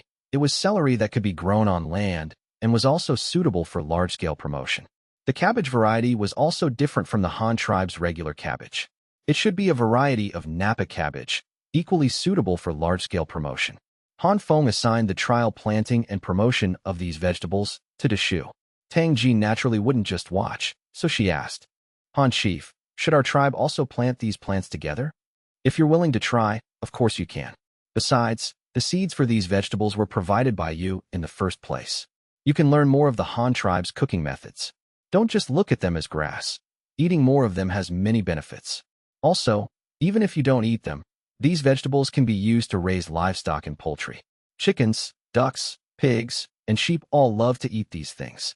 Oh, right, if your Tang tribe wants to raise livestock, I highly recommend raising rabbits. They reproduce quickly, grow fast, and are very clean, making them relatively easy to raise. If you're willing, you can discuss it with the Shu later. Tang Ji nodded, and Han Feng continued to review the documents. The remaining edible plants included several fruits. After Han Feng's identification, he recognized bayberries, cacao, and large and small citrus fruits, all of which were wild varieties. Bayberries weren't rare. They were delicious and very distinctive, just inconvenient to transport and store. If preserved with sugar, they could be made into dried bayberries. Fresh bayberries could also be used to brew wine. They had quite a few uses. Cacao was also very famous. It was a fruit that grew on tree trunks, and you didn't eat the flesh, but rather used its seeds to make chocolate. Unfortunately, Han Feng didn't know how to make chocolate. He only remembered that it seemed to require piling and fermentation. The specific method would have to be left for others to slowly research. What delighted Han Feng the most were the large and small citrus fruits. Although called large and small citrus, they weren't the same variety. According to Han Feng, one should be an orange, and the other should be something like a pomelo, though not very large. The orange was about the size of an egg, and the pomelo was about the size of an adult's fist, with very thick skin, but not the massive pomelos commonly seen in fruit shops in his past life. The skin of both fruits was a vibrant green. Just looking at the exterior told you they were sour enough to set your teeth on edge. According to Tang Yao's introduction, their tribesmen rarely ate them either, because they tasted terrible. However, Han Feng knew that citrus fruits were the kings of vitamin C. Their importance for seafaring was self-evident, making them highly worthy of the Han tribe's attention. As for the poor taste, they could slowly improve the breed, or use white sugar to make canned oranges. As long as they were willing to use their brains, there were always more solutions than problems. The Han tribe would eventually find a way to consume them. After all the edible plants were identified, the rest were material plants. Among them were many things the Han tribe currently lacked but urgently needed, which greatly excited Han Feng. There were also many types of non-edible plants, mostly trees. Han Feng briefly flipped through them and found that there were 4 types of pine trees alone. 2 of them left the deepest impression. One was the stink pine, which emitted a foul odor all over, and the other was the water pine, which grew near water sources. The remaining 2 didn't have specific names. The largest of these pine trees were 40 to 50 meters tall, with trunk diameters reaching over 1.5 meters. They were excellent building materials. Additionally, having pine trees meant they could locally produce pine soot ink for writing, which solved another problem. Other recognizable trees included fir, willow, oak, and mulberry. These were tree species the Han tribe already had. However, oak, which was best for making furniture, was basically non-existent here, which was a bit of a pity. But having mulberry trees was good. This meant the Han tribe could promote sericulture and silk reeling here, allowing the capital to produce silk as well. Besides these, there were quite a few tree species the Han tribe had never seen before. One of them, an evergreen with leaves shaped like deer antlers, was unseen in the Han tribe's north, the cypress tree. Its leaves were highly recognizable, looking like the patterns in a century egg. Its branches and leaves were also excellent for smoking cured meat. There was also the fan palm tree. Han Feng didn't know its original name, only that its leaves were specifically used to make palm leaf fans, so he simply named it after the fan. Among them was a fiber tree species the Tang tribe used to make fabric, the kapok tree. However, compared to the Han tribe's cotton was clearly more suitable for cultivation. The rest included palm trees, eucalyptus, cinnamon, Chinese tune, tree of heaven, sycamore, various bamboos, and sisal. The cinnamon tree was quite useful. Its bark could be used as a spice, cinnamon bark, commonly used when braising meat. Cinnamon flowers could be used to brew osmanthus honey, and the flowers themselves could even be picked and used as pastry fillings. It had significant culinary value. The Yujiang clan of the Han tribe excelled at beekeeping, so some personnel could be transferred here to give it a try. Of the 2 types of tune trees, the Chinese tune was also an edible species. The sycamore had ornamental value and could be used as a street tree. The others didn't have much use. The various bamboos were quite useful. They could be used to make tools and also for paper making. Sisal went without saying. It was the premier choice for making mooring ropes. Among the remaining tree species, there were several high-quality timber trees. After Han Feng's identification, he found sandalwood, agarwood, nanmu, and balsa. Sandalwood, agarwood, and nanmu were easy to identify. Their common characteristic was extremely high density. The wood was very hard, would sink in water, and was corrosion-resistant. The difference was that the first 2 had special fragrances. Even if you didn't recognize the tree, it didn't matter, just smell it and you'd know. The tree that smelled like the sandalwood incense burned in temples was definitely sandalwood, because sandalwood incense was originally made from this wood. Han Feng confirmed the sandalwood variety based on the scent from his memory. As for balsa, it was the exact opposite of the first 3. Its density was extremely low, making it very light, but it was also relatively sturdy. A little girl could carry a large, freshly cut wet log on her shoulder, showing just how light it was. This was one of the special woods used to make early biplanes or triplanes. It had been discovered in the Han tribe before, but not in such large quantities as here in the Tang tribe. Of course, the above tree species weren't enough to truly pique Han Feng's interest. What really made him overjoyed was the discovery of massive rubber trees in the Tang tribe's territory. Seeing Han Feng pick up the report on the rubber tree, Tang Yao immediately said, "That's not a good thing. Its fruit is poisonous. Eating just a dozen or so will cause severe poisoning reactions. Our tribe has had many people die from this in the past. Even now, greedy children often mistakenly eat its fruit because it looks very similar to chestnuts. Also, when you chop it, it oozes a white sap that's sticky. When it dries, it's like animal tendons, very elastic." "What? You chopped down this kind of tree?" Han Feng jumped up in anger on the spot. Damn it. You actually chopped down rubber trees? That's too wasteful. Do you know it takes at least 10 years for a rubber tree to grow large enough to be tapped for latex? Yeah, what's wrong? Does this thing have some use too? Seeing Han Feng's massive reaction, Tang Yao was a bit startled and asked pitifully. Of course it's useful. Do you know how much effort our Han tribe has put into finding this material? And we still haven't found a suitable one. Every single one of these trees is a treasure. They're worth an astronomical price. Do you know that? Han Feng said in exasperation. Hearing that the Tang tribe had actually chopped down rubber trees made his heart ache, as if his own flesh were being cut. Tang Ji, who was usually quite calm, also had her curiosity greatly piqued at this moment. Aside from the sesame earlier, this was the second plant Han Feng had evaluated so highly. Moreover, she had heard that Han Feng always treated Tang Yao well. She hadn't expected him to actually yell at her over this kind of tree. This made her even more curious. "Han Chief, does this kind of tree have some use?" Tang Ji asked directly. "Of course it's useful, but not for eating. We want the white sap that oozes out of it. Didn't Tang Yao just say that its sap is very elastic when it solidifies? That is its value," Han Feng explained. Tang Ji still didn't understand. Even if it was elastic, what could it be used for? To be evaluated so highly. Seeing their bewildered expressions, Han Feng reminded Tang Yao. "Remember that bicycle I gave you?" Tang Yao nodded her little head pitifully. "The sap that oozes from this kind of tree can be used to make bicycle tires." Han Feng glared at her in exasperation. Tang Yao suddenly realized. "Oh, so bicycle wheels are made of this. But that doesn't make sense either. If the Han tribe doesn't have this kind of tree, what did you use to make those tires?" "I used the bark of the eucalyptus tree. Eucalyptus also contains natural rubber, but it's dry rubber. First, the content is extremely low. Second, natural eucalyptus rubber has no elasticity. It's a very hard plastic material that goes bang bang when you knock on it. It must undergo vulcanization treatment to become elastic. Third, the extraction method for eucalyptus rubber is extremely troublesome.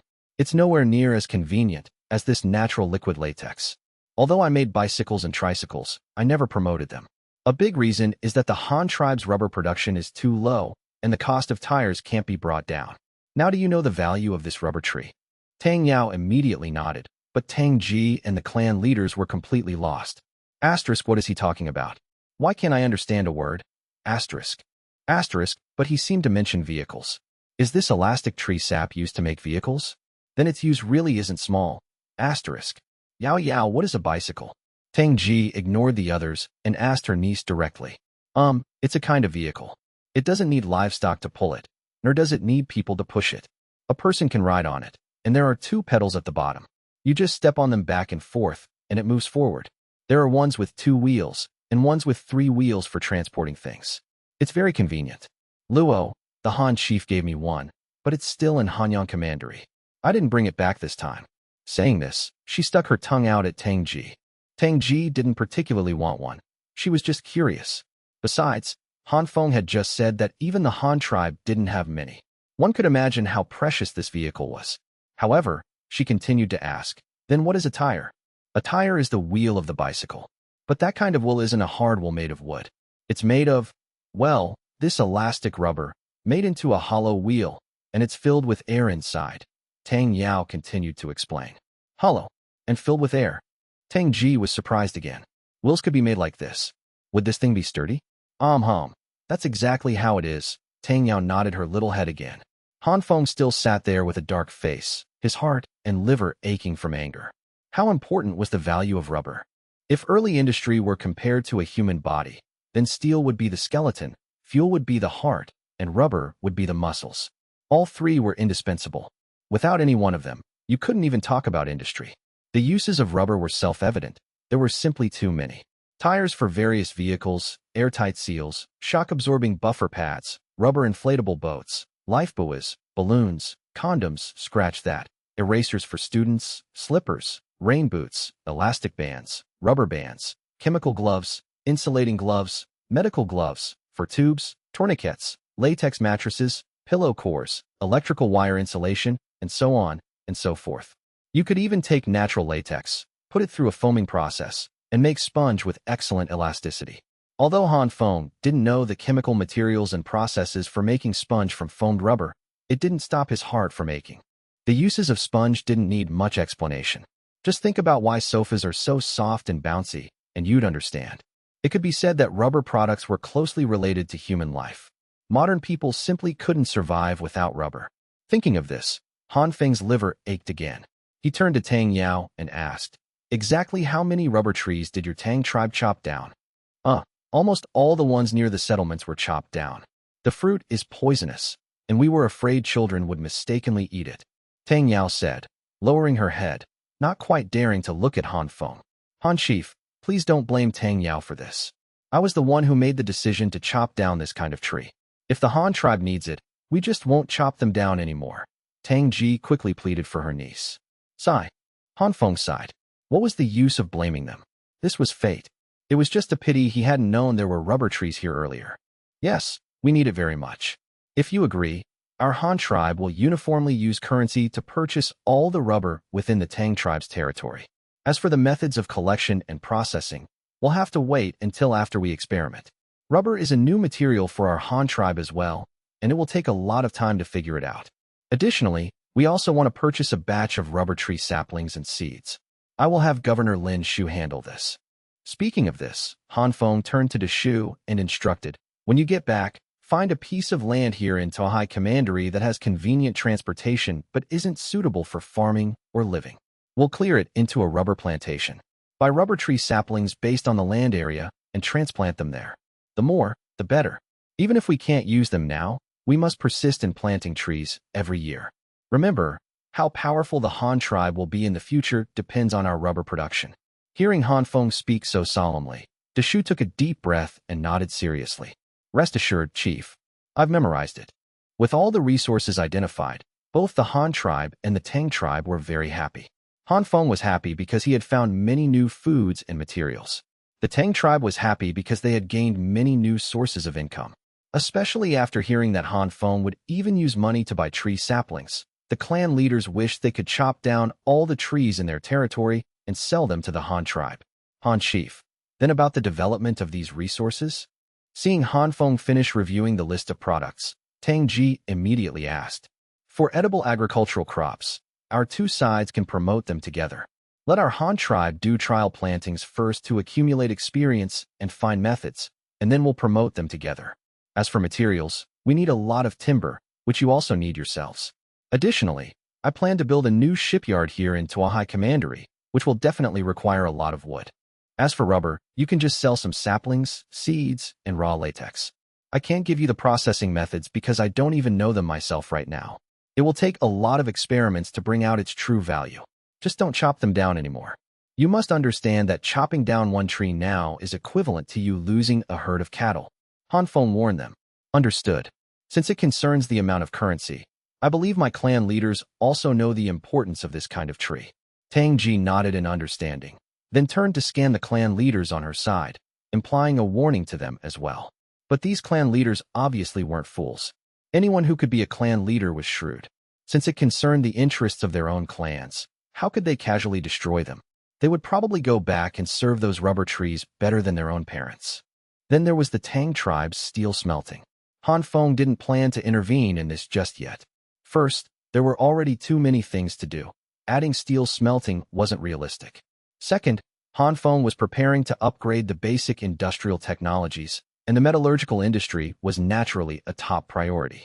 This could wait until the Tang tribe was completely integrated into the Han tribe, and then they could use the upgraded technology for development and construction. Otherwise, if they set it up now, they'd have to change it all over again later, wasting labor, time, and materials. Third, The Tang tribe was not yet under the Han tribe's jurisdiction. Han Feng didn't want them to become too powerful, and controlling steel production was one of the means to restrict them.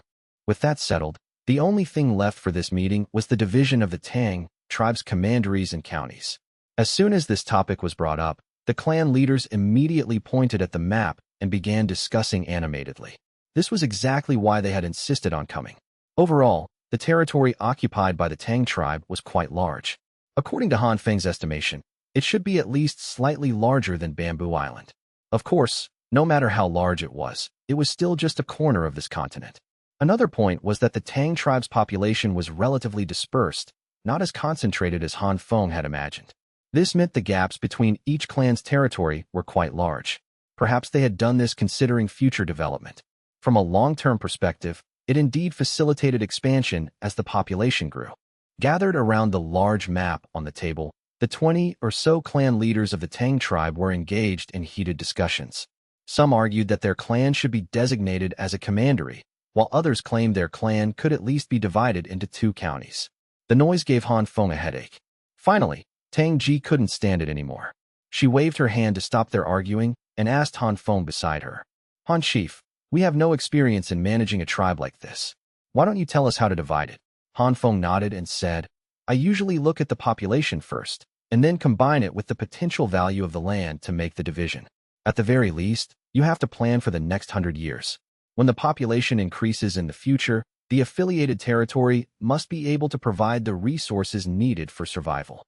Tang Ji nodded in agreement. Having a longer-term vision was never wrong. Han Feng continued, "The division of commanderies and counties isn't based on how many clans you have. Making the commanderies and counties too small is detrimental to future expansion and development. Take the Ecchi tribe on Bamboo Island, for example. Their total population is around 100,000, and I only divided them into 6 commanderies. As for our Han tribe, our current total population is nearly 400,000, but all our territories combined are only divided into 13 commanderies." The Tang tribe members were all dumbfounded. They knew the Han tribe was powerful, but they hadn't expected them to have so many people. Moreover, the Han tribe was about to conquer Bamboo Island. If the Han tribe absorbed Bamboo Island's population, wouldn't their total population approach 500,000? At this moment, Han Feng tapped the table and suddenly pivoted, but according to the data we've compiled over the past few days, the Tang tribe currently only has a population of over 80,000. That's not even as much as Bamboo Island. Roughly speaking, it's equivalent to the population of our Han tribe's 3 Honghu commanderies. By the way, the total number of military and civilians in the 3 Honghu commanderies alone is around 70,000. The Tang tribe clan leaders instantly erupted. What did this mean? Bamboo Island had 100,000 people and 6 commanderies, while the Han tribe had 70,000 people in 3 commanderies. They only had 80,000 people in total. How would this be divided? Would the entire Tang tribe only be divided into 4 or 5 commanderies? This wasn't what they had in mind before coming. They all thought their clans could claim the title of a commandery. When they spoke of it later, they would be commandery governors. Regardless of their actual strength or population, at least on the surface, they would be on the same level as Tuahai commandery. Look how much face that would give them. They could even call Deshu a brother. Even the smallest clans thought they could carve out at least 2 counties. Although they didn't know exactly how big a county was or what kind of unit it represented, during the previous cooperation seminar, Han Feng had promised to build a market for every county in the Tang tribe. These clan leaders were quite simple-minded. Whatever it was, more was always better than less. Han Chief, isn't 4 or 5 commanderies a bit too few? Look at this. How about we also divide it into 6 commanderies? Tang Ji asked Han Feng, seeking his opinion after observing the reactions of the clan leaders around her. Han Feng pondered carefully. He wasn't dividing the Tang tribe into commanderies and counties for them to govern autonomously. For a place that would eventually be incorporated into the Han tribe, the division naturally had to be whatever was most beneficial to the Han tribe. The most important thing was to facilitate the Han tribe's future takeover and management. Therefore, he didn't care at all about the clan leaders clamoring. He only needed to consider his own plans. He gestured on the map for a while, measured distances with his hand, and finally spoke.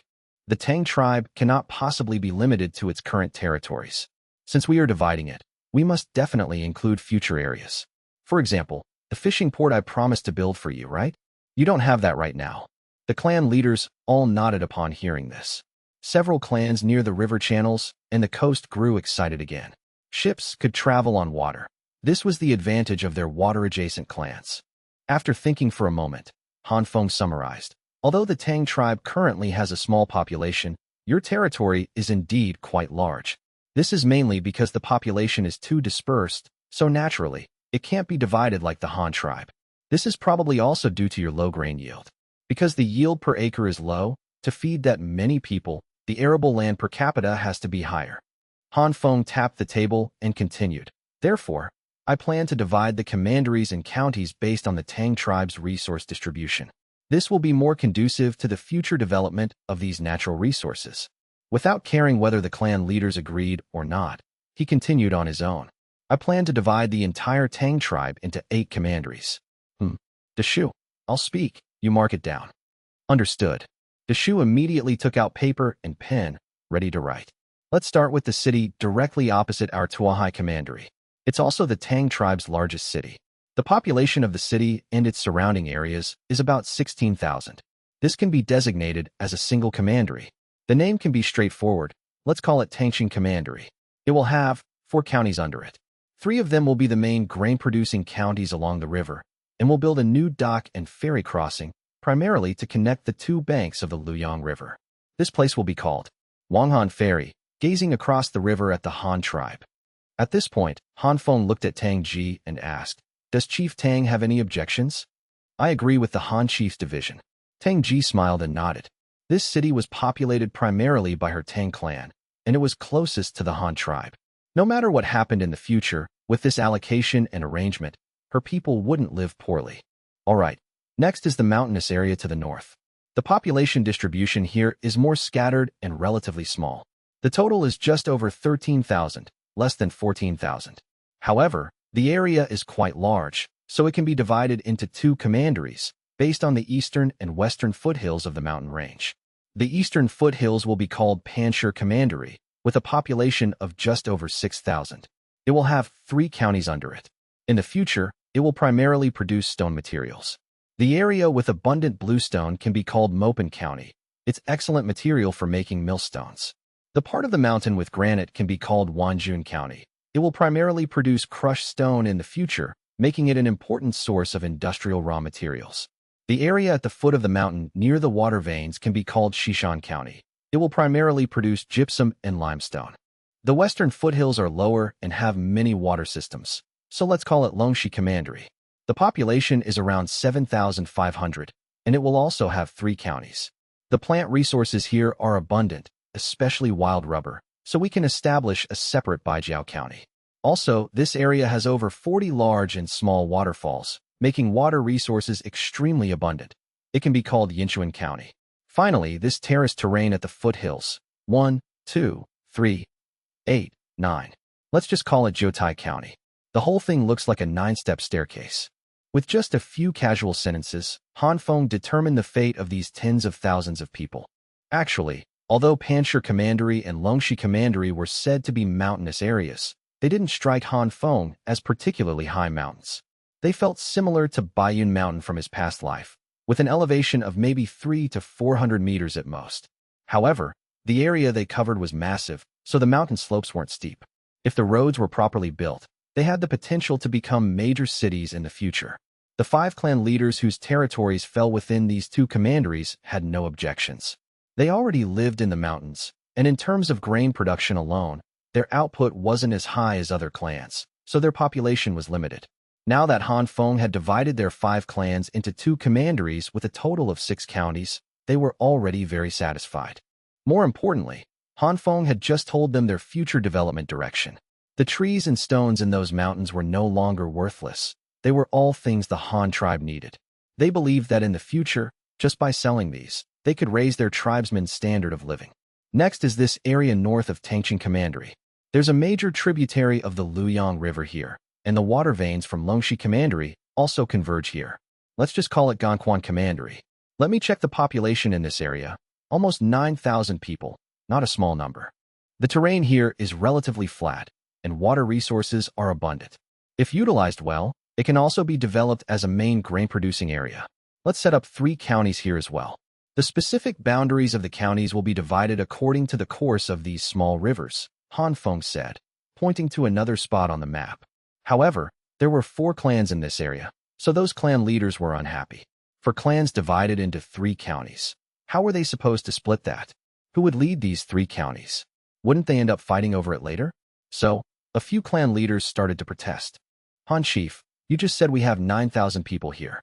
Why are we only getting 3 counties? With 4 clans here, we can't manage like this.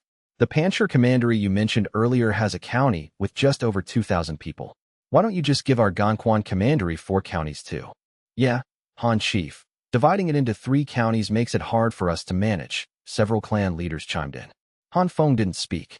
Instead, he looked at Tang Ji, his gaze seemingly saying, "These are your people. Are you going to handle this or not?" Tang Ji, however, looked back at Han Feng with a smile, showing no intention of intervening. Instead, she seemed to be encouraging Han Feng to deal with them himself. Are you testing my management skills? Han Feng secretly complained. He thought to himself that Tang Ji had surrendered a bit too quickly. Was she worried about handing the tribe over to him? Or what? Who knew what kind of magic potion Tang Yao had fed her? Han Feng shook his head, tossing the messy thoughts out of his mind, and then knocked heavily on the table. The thump, thump, thump of his knocking immediately silenced the 4 clan leaders. Why do you think you should manage a county by yourselves? Do you have the capability? Let me ask you, clan leaders, do you even know exactly how many people are in your own clans? You probably don't, do you? If it weren't for my people investigating for the past week, I wouldn't even know how many people the Tang tribe has in total. And just like that, you dare to boast about governing a county alone. The 4 clan leaders looked displeased. After all, Han Feng was the chief of the Han tribe, not their chief. Being reprimanded by him in front of so many people, where were they supposed to put their faces? But thinking about the Han tribe's strength and the oppressive aura of authority Han Feng exuded, they were too scared to retort. One must understand that even the commanders of the Han tribe's guards could be executed by Han Feng with a single word. Would he care about a few petty clan leaders? Giving you face makes you a county magistrate. Ignoring you makes you nothing more than a village head. Did they really think they could reach the heavens? A small county in the Han tribe has at least 4,000 people, and a large county with 7 or 8,000 isn't considered too many. If we calculated things your way, couldn't one of my county magistrates be transferred here to be your commandery governor? Do you know how many draft cattle are needed for 1,000 acres of fertile land? Do you know how to allocate and use livestock? Can you guarantee the household responsibility system? Can you quickly and effectively solve problems when the people encounter them? Aside from keeping your tribesmen from starving to death, can you lead them to universal prosperity and a good life? If you know nothing, what right do you have to fight for the position of county magistrate? Is it just to hold a sinecure? Han Feng paused here, then continued. The Tang tribe is dividing into commanderies and counties now so that it can develop better in the future. Unfortunately, none of you can see the future. You only stare at the pitiful bit of clan leader power right in front of you. Don't you know how to band together and learn? Can one person govern a county? Even our Han tribe's county magistrates can't do that. What makes you think you have the virtue or ability? While being scolded, hearing Han Feng say that even the Han tribe's county magistrates couldn't do it, they immediately wanted to retort. One middle-aged man said, "Then the Han tribe? You want to ask why I let them be county magistrates if they can't do it? It's simple. Do you think it's realistic for one person to manage several thousand people? A county magistrate has so many things to manage. He simply can't do it all alone. Therefore, every county magistrate has a large number of subordinate officials and deputies. There are those who manage grain, those who manage public security, those who manage household registration, those who manage animal husbandry, those who manage education, and those who manage construction. With so many people helping the county magistrate, he can manage a county. Did you really think you could manage it all by yourselves? Even if I let the 4 of you manage this Ganquan commandery together? No, even just one county. You might not be able to manage it well." This was actually a rhetorical trap Han Feng had deliberately set, waiting for them to jump in. So as soon as someone retorted, he immediately blocked their words. Just scolding them was useless. The key was to propose a solution. Now that Han Feng had presented them with the concept of division of labor and cooperation, he believed that as long as these clan leaders weren't fools, they would know what to do. Sure enough, after Han Feng explained that a county magistrate had so many deputies and subordinate officials to manage different affairs, they had nothing to say. Since the Han tribe managed things this way, they could do the same. To put it bluntly, these clan leaders were just reluctant to let go of their little bit of clan leader power. But if they delegated specific tasks to subordinates while they oversaw the big picture from above, and could even slack off, they would actually prefer that kind of life. Seeing that both sides had fallen silent, Tang finally stepped in to smooth things over and summarize. So, do the clan leaders have any other objections? This is the first time our Tang tribe is formally dividing our territory for management, and none of us have any experience. The Han tribe manages nearly 400,000 people so well, and they are so powerful, which shows their management methods are very advanced. We can learn a lot from them. If anyone has questions, feel free to ask. The Han chief is very busy. Opportunities for him to personally guide us like this are rare. Tang had already given them an out, and the 4 clan leaders naturally wouldn't stick their necks out to get slapped again. They all expressed that they had no further issues and were willing to obey the division and arrangements. Seeing the previous clan leaders get shut down, the other clan leaders obviously wouldn't invite a scolding either. Besides, Han Feng had just explained the method of division of labor. If they had conflicts, they could just go back and resolve them themselves. There was no need to ask for a scolding here. Seeing no one stepping forward to object, Tang smiled at Han Feng again, signaling him to continue the division. Han Feng resumed studying the map. By having Han Feng divide the administrative regions this time, Tang was also learning a lot. For example, gaining a more comprehensive understanding of the products within her territory and maximizing their value, including flora, fauna, minerals, and human resources. Only by doing this could the tribe develop faster and better. But to achieve this, there was a prerequisite: the system and structure. The Han tribe's centralized model was undoubtedly highly efficient. All territories were divided into commanderies and counties. The chief only needed to issue orders to the commandery governors, who managed the county magistrates, who in turn, along with a group of subordinate officials, managed county affairs. Below that, there were many townships and villages, and below the villages were the squads of 10 and 5. This truly achieved the penetration of imperial power into every household, allowing Han Feng's decrees to reach every family. The level of control was incredibly powerful. Of course, this was a bit too restrictive for the common people, but for a large faction or tribe, the Han tribe's mobilization capability was undoubtedly terrifying. With such a level of control, no matter what Han Feng wanted to do, probably no one could stop him. It could be said that under the Han tribe structure, as long as Han Feng himself didn't make foolish mistakes, the Han tribe would absolutely grow stronger and stronger. Looking back at the Tang tribe itself, Tang could only smile helplessly. Although she was nominally the leader of the Tang tribe, her control over the subordinate clans was minimal.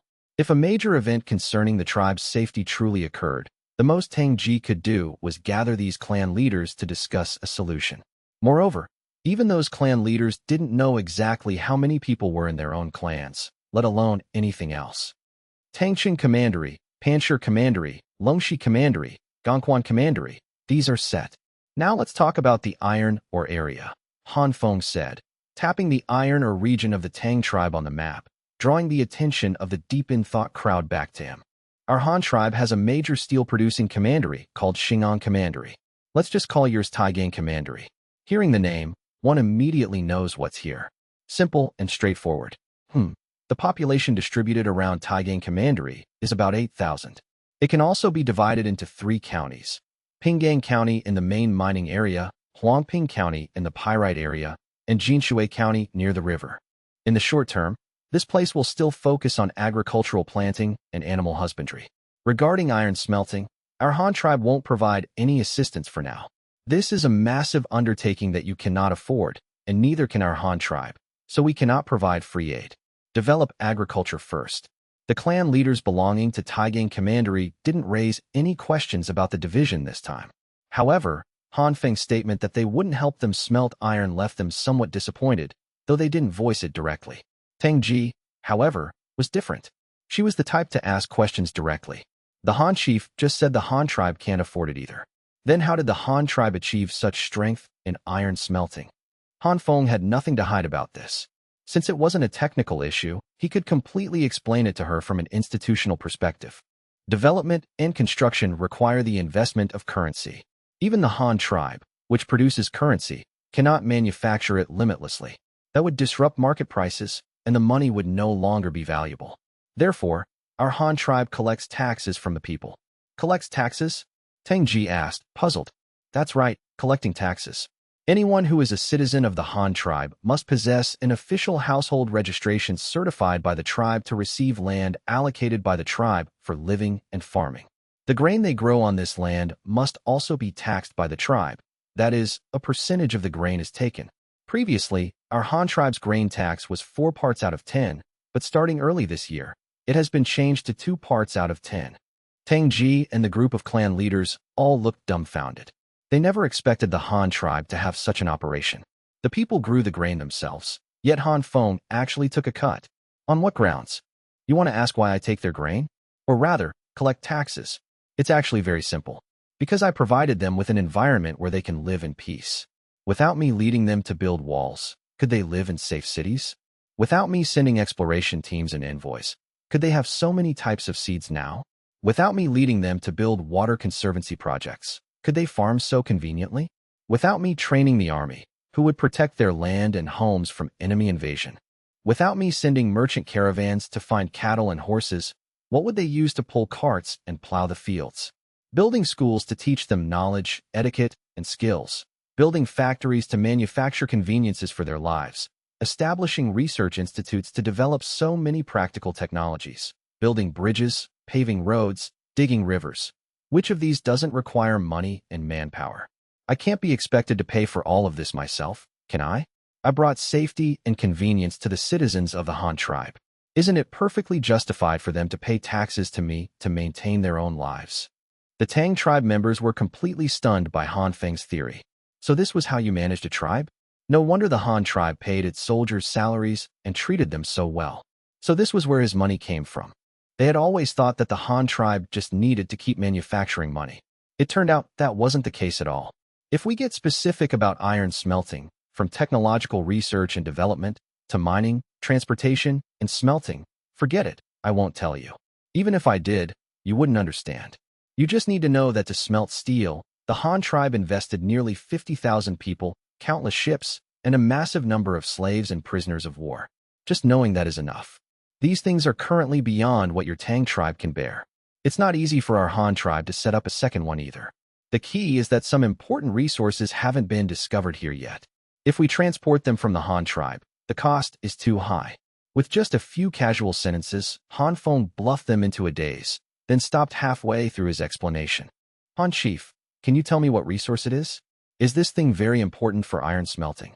Tang asked, still somewhat unwilling to give up. It wasn't that she insisted on smelting iron herself, but she was simply curious.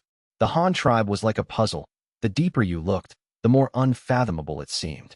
Inside every secret was another secret. Well, it's not that I can't tell you. It's actually a type of stone mineral called coal. Coal is a black stone that can be ignited by fire and releases a very high amount of heat. You should know that iron smelting requires fire. The hotter, the better. Coal is an excellent material for providing heat. At the same time, this thing can also improve the quality of steel. Without coal, you can't smelt refined iron, which is what our Han tribe calls steel. During this resource survey, the Han tribe hadn't found any coal deposits, which Han Feng found very regrettable. Without a coal mine, they couldn't smelt iron locally. After all, transporting coal all the way from Dongxing Commandery was simply too expensive. So, he still wanted to search for it here. By revealing the concept that coal was very valuable to them, he believed that if the Tang tribe wasn't foolish, they would actively search for coal on his behalf. Without waiting for everyone's reaction, Han Feng waved his hand and continued. All right, coal is something you can only hope to find by chance. Let's focus on doing what we can right now. Saying this, he looked at the map again. This large plain area south of Dongxing Commandery has abundant fresh water, fertile land, plenty of forests, and a sizable population. It's very suitable for planting agricultural crops, and can also be divided into 2 commanderies. The total population here is over 23,000. The population is most concentrated here, near Dongxing Commandery, with about 13,000 people. It also has the most arable land. This can be designated as a single commandery. Since it's closer to the sea, let's call it Jinpu Commandery. Jinpu Commandery has a large population and can have 4 counties under it. Shouguang County in the north, where there are more elderly people. Zutian County near the winding river channel, Suifeng County, which has perennial good harvests, and Mitung County, which currently grows the most sweet sorghum. As for this area to the southeast, near the riverbank and backed by forests, it can be designated as Haijo Commandery. This place has ample manpower and abundant timber, making it very suitable for building sailboats. That's the reason for the name Haijo Commandery. Haijo Commandery can have 3 counties under it. Bou County, dedicated to assembling ships, Taimao County, producing accessories, and Mureo County, dedicated to logging and processing timber. However, I must tell you up front that Haijo Commandery will still primarily focus on agricultural production for now. As for shipbuilding, only small fishing boats will be built here, and the entire production must be under the control of our Han tribe. But you can send your tribesmen to this shipyard as apprentices to learn the Han tribe's shipbuilding methods. Building sailboats is a very complex process involving far too many manufacturing sectors. If it weren't backed by the adjacent fertile farmland, it would be completely unrealistic. For example, shipbuilding alone requires a massive amount of hemp fiber. The Tang tribe unanimously approved of Han Feng's proposal. For the Han tribe to be willing to teach them top-tier technology, like shipbuilding, was already incredibly rare. They had absolutely no reason to refuse. However, Tang Ji still raised a question. Han Chief, I have another doubt. Since Haijo Commandery is our territory, and the shipbuilding materials and people are all ours, will the ships built belong to us or the Han tribe? As soon as she said this, the clan leaders grew excited. They hadn't considered this question earlier, but now that Tang Ji brought it up, they immediately realized that if the ships built belonged to the Tang tribe, they would strike it rich. In an instant, all the clan leaders focused their gazes on Han Feng, waiting for his answer. As for this question, it depends on your own decision. I have 2 options for you. First, the ships are yours, but you will provide the materials for the initial construction of the shipyard. What you don't have, the Han tribe will provide, but you must pay for it. You will pay the salaries of all the technical personnel provided by the Han tribe. As for your own people, whether you pay them or not is none of my business. During the shipbuilding process, you provide a portion of the materials yourselves, and buy what you don't have from the Han tribe. You also pay the salaries of the Han tribe's technical personnel. This way, the ships built will be yours. The second option, the ships are ours. We pay for the initial construction, but you provide the materials. What you don't have, you must also buy, because once this facility is built, the Han tribe can't move it away, so this infrastructure will belong to you. During shipbuilding, we provide a portion of the key materials, and we buy the rest from the Tang tribe. We pay the salaries of the apprentices used. In the end, the ships are ours. These are the 2 options. You can choose either one. Our Han tribe doesn't mind. Han Feng spread his hands. The current situation was that the Han tribe urgently needed to build a shipyard in the south. However, Tuahai Commandery's own infrastructure wasn't even complete yet, so they simply couldn't spare the manpower for this. The Tang tribe, on the other hand, had a good foundation as the local natives. If the 2 sides could cooperate, with the Han tribe providing the technology and the Tang tribe providing the manpower and materials, then if the Han tribe had to spend money to buy the ships built, that was perfectly fine. Hearing Han Feng's words, the Tang tribe members immediately began discussing animatedly, seemingly analyzing the pros and cons of the 2 options and which one was more beneficial to the Tang tribe. First of all, regardless of which one they chose, they would learn the technology. That was unquestionable. The rest was about the options themselves. The 2 options Han Feng proposed seemed very fair on the surface. Whoever wanted the ships had to bear all the costs. This calculation was very reasonable, and they couldn't find any faults with it. However, considering the long term, it was naturally more cost-effective to use their own materials to build the ships, because this involved the issue of cost. Therefore, most of the clan leaders leaned toward the option where they spent their own money and the ships belonged to the Tang tribe. Tang Ji also very much wanted to choose this option, but she was still a bit uneasy, so she asked again. Han Chief, can you tell me how your tribe's shipyards operate? Of course, our shipyards are officially owned. The tribe pays the salaries of all the craftsmen, and the tribe spends money to buy the basic materials from the people. But essentially, we only need to pay the labor costs, because the factories that process those materials are also mostly controlled by the tribe, so we just pay the workers' salaries. The ships produced this way are also officially owned by our Han tribe. At the very least, currently, all sailboats with masts in the Han tribe are like this, because no private individual can afford them. A finished rowboat under 10 meters long costs 1,000 yuan. A sailboat over 20 meters long costs around 20,000 yuan. It's almost impossible for any private individual to afford one. Then does the Han tribe rely on tax revenue to buy and maintain all these ships? Tang Ji asked in surprise. That's pretty much it. But having these ships is indeed convenient. The value they bring far exceeds the cost of building them, and they can bring us a lot of profit. But it might not be the same for you. Because your current output consists only of basic agricultural crops, you have almost nothing else to trade. So even if you build ships, aside from fishing, you basically won't have any other income, Han Feng explained.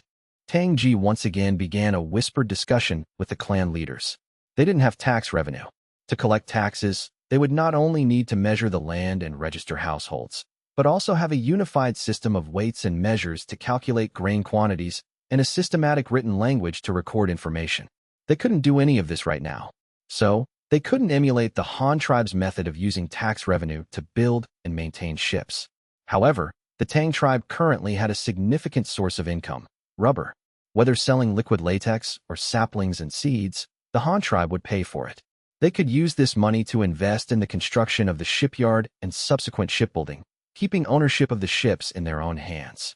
At the same time, they could train a large number of shipbuilding craftsmen. Why wouldn't they do it? So, Tang Ji quickly made a decision. Han Chief, we want to own these ships ourselves. We will use the money from selling rubber and saplings to cover the costs of the Han tribe's craftsmen and materials.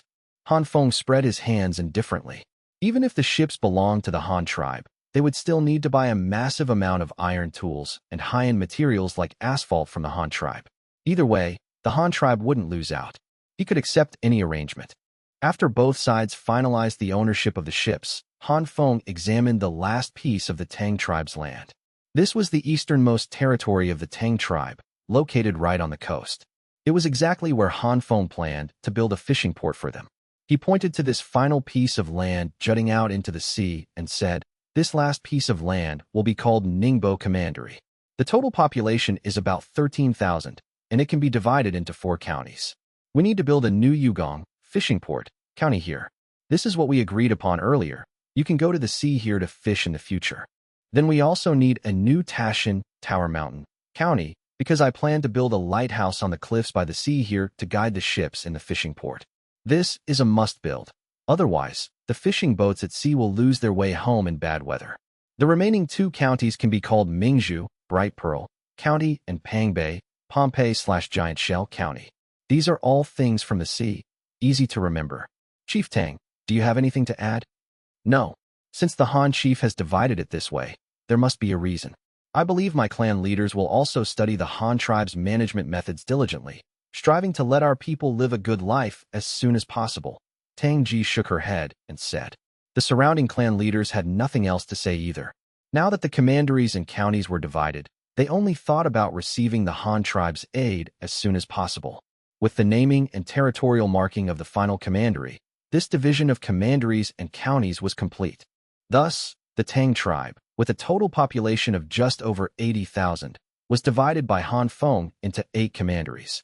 5 of them had 3 counties, and 3 had 4 counties, totaling 8 commanderies and 27 counties. This meant the Han tribe needed to help the Tang tribe build 27 markets and grain stations, as well as 8 banks, to promote the Han tribe's currency, sell the Han tribe's goods, and help the Tang tribe purchase grain from its people. Additionally, there was the infrastructure construction and technology transfer for the fishing port, docks, lighthouse, timber processing plant, shipyard, manual textile mill, and sugar refinery. There was a mountain of things to do. After finalizing the details of the aid with them, the Han tribe customarily held a banquet to entertain them. During the meal, Han Feng had Deshu's clerks copy dozens of maps of the Tang tribe's administrative divisions, giving one to each clan leader so they would know the exact boundaries of their territories. Then, he had people escort them back. As for Han Feng, he needed to hurry back to the Han tribe to complete the first industrial technology upgrade. But before leaving, he had to make proper arrangements with Deshu. There were quite a few things to prepare in Tuahai Commandery as well. At dusk, Han Feng, Deshu, and a group of Tuahai Commandery officials gathered in an office for a small meeting, specifically to assign the upcoming cooperation tasks between the Han and Tang tribes, as well as Tuahai Commandery's own development. Han Feng first took out a notebook he had prepared earlier and said, "For the cooperation with the Tang tribe, prioritize the markets, banks, and grain stations. Don't be sloppy when doing this, because we are essentially building these for ourselves. We'll be using them when we take over in the future, so there absolutely cannot be any mistakes. Whether it's site selection or construction quality, it must be guaranteed. As for construction technical personnel, I will send another batch over after I get back. If you need anything, submit a report to me at any time. I will try my best to satisfy your requests." Another thing is Tuahai Commandery itself. It also needs to develop well. The first priority is expanding the population. Didn't you say you've only found 6 clans so far? Now that these clans are living so well, they can definitely attract other independent clans and tribes. Find ways to contact them and strive to gather all the clans outside the Tang tribe in the surrounding areas. Use military deterrence if necessary. There's an army of over 10,000 stationed in the South Camp. Leaving them idle is a waste. Take them out for a spin as training. Before the expedition this winter, I grant you the authority to mobilize 1 guard, Han Feng said, tapping the table as he spoke to Deshu. "Yes, I understand, Chief," Deshu nodded in agreement. Then there's infrastructure construction. On the premise of ensuring housing and farming for the people, establish the following factories as soon as possible: glass, ceramics, brick kilns, timber, sugar refining, textiles, dyeing, printing, stationery, and papermaking. Prioritize the basic ones like ceramics, brick kilns, timber, and textiles. For the others, glass, sugar refining, textiles, etc., you also need to plan the sites first. You can group them together to form an industrial park. Transportation must be convenient. Also, plan the location for the steel mill. You handle that yourself, Han Feng instructed, flipping through his notebook again. "Yes, Chief. What about the shipyard for the Tang tribe? How do we build that?" "Start with the basics for that too. Plan the site, have them clear the land, and tell them to stockpile wood first. You can't build a damn ship without wood. Also, for the timber processing plant, build a batch of wind-powered sawmill workshops first. The area can be a bit larger, leaving room for expansion during future technological upgrades. I'll say it again, don't be lazy or careless. We'll be using these things in the future too. If problems arise then, you will be held fully responsible." Having sorted out the affairs of Tuahai Commandery and the Tang tribe, early the next morning, Han Feng boarded the ship returning to Hanyang City. Xiao Dai, Zhaneng, and the 2 children had boarded early as well. Everyone waited at the Tang tribe's shore for Tang Yao. Tang Yao was returning with him this time to continue the revision work on the Han tribe's 7 medical textbooks. Before long, a guard came to report that Tang Yao was leading a convoy of horse-drawn carriages. Not only was she returning, but she was also bringing some plant seeds back to Hanyang Commandery, such as the newly discovered sesame, napa cabbage, and celery. Some were just seeds, while others had been transplanted into wooden buckets and brought over. Additionally, there were 2 logs of the precious fragrant woods from the Tang tribe. Han Feng planned to take them back to see if he could make sandalwood incense. He knew the method for making incense. Grind the fragrant wood into powder, add something like bone meal, knead it into a dough, and then press it through a mold into long strips to dry. It was similar to making noodles. He had seen people do it in his past life. Besides that, there were dozens of kilograms of rubber, all collected overnight and rushed over. Natural latex would automatically coagulate even without adding any chemical reagents, though the process was slower. So, among the batch of rubber Tang Yao brought, some had already been shaped into rectangular sheets according to Han Feng's request, while a small bucket of liquid latex still hadn't dried. These were all things Han Feng was taking back for experiments. Although he had discovered important resources, he needed the ability to use them. Therefore, he wanted to figure out the processing techniques for rubber as soon as possible. The northward voyage faced crosswinds the entire way, but the Han tribe's fore and aft rigged sailboats were perfectly suited for this wind direction, so their speed wasn't slow. Without any stops along the way, it took a month for Han Feng's family to finally return to their home in Hanyang City in early October. After spending a day catching up on the progress of various tasks across the commanderies over the past 6 months, and urging them to complete the harvesting and storage of the year's final grain crop, Han Feng immediately hurried to the Power Research Institute located in Shuefu Academy County to check on the progress of his steam engine. In the institute's experimental workshop, Han Feng looked at the 30-plus researchers before him and asked in disbelief, "It failed?" "Yes, Chief. It was a problem with the piston. Following your ideas and design plans, we built several steam engines, but they all failed in the end because of the piston, a project leader reported to Han Feng. The piston? What was the problem? Han Feng frowned, asking with some displeasure.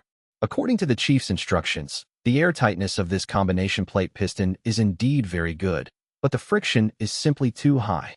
The wear and tear between it and the inner wall of the cylinder is severe. It can be used, and it even spins quite fast, but it's not durable. We ran a test for 2 days and 1 night, and then the piston wore out and started leaking air, or it just snapped. Moreover, the noise during operation was deafening.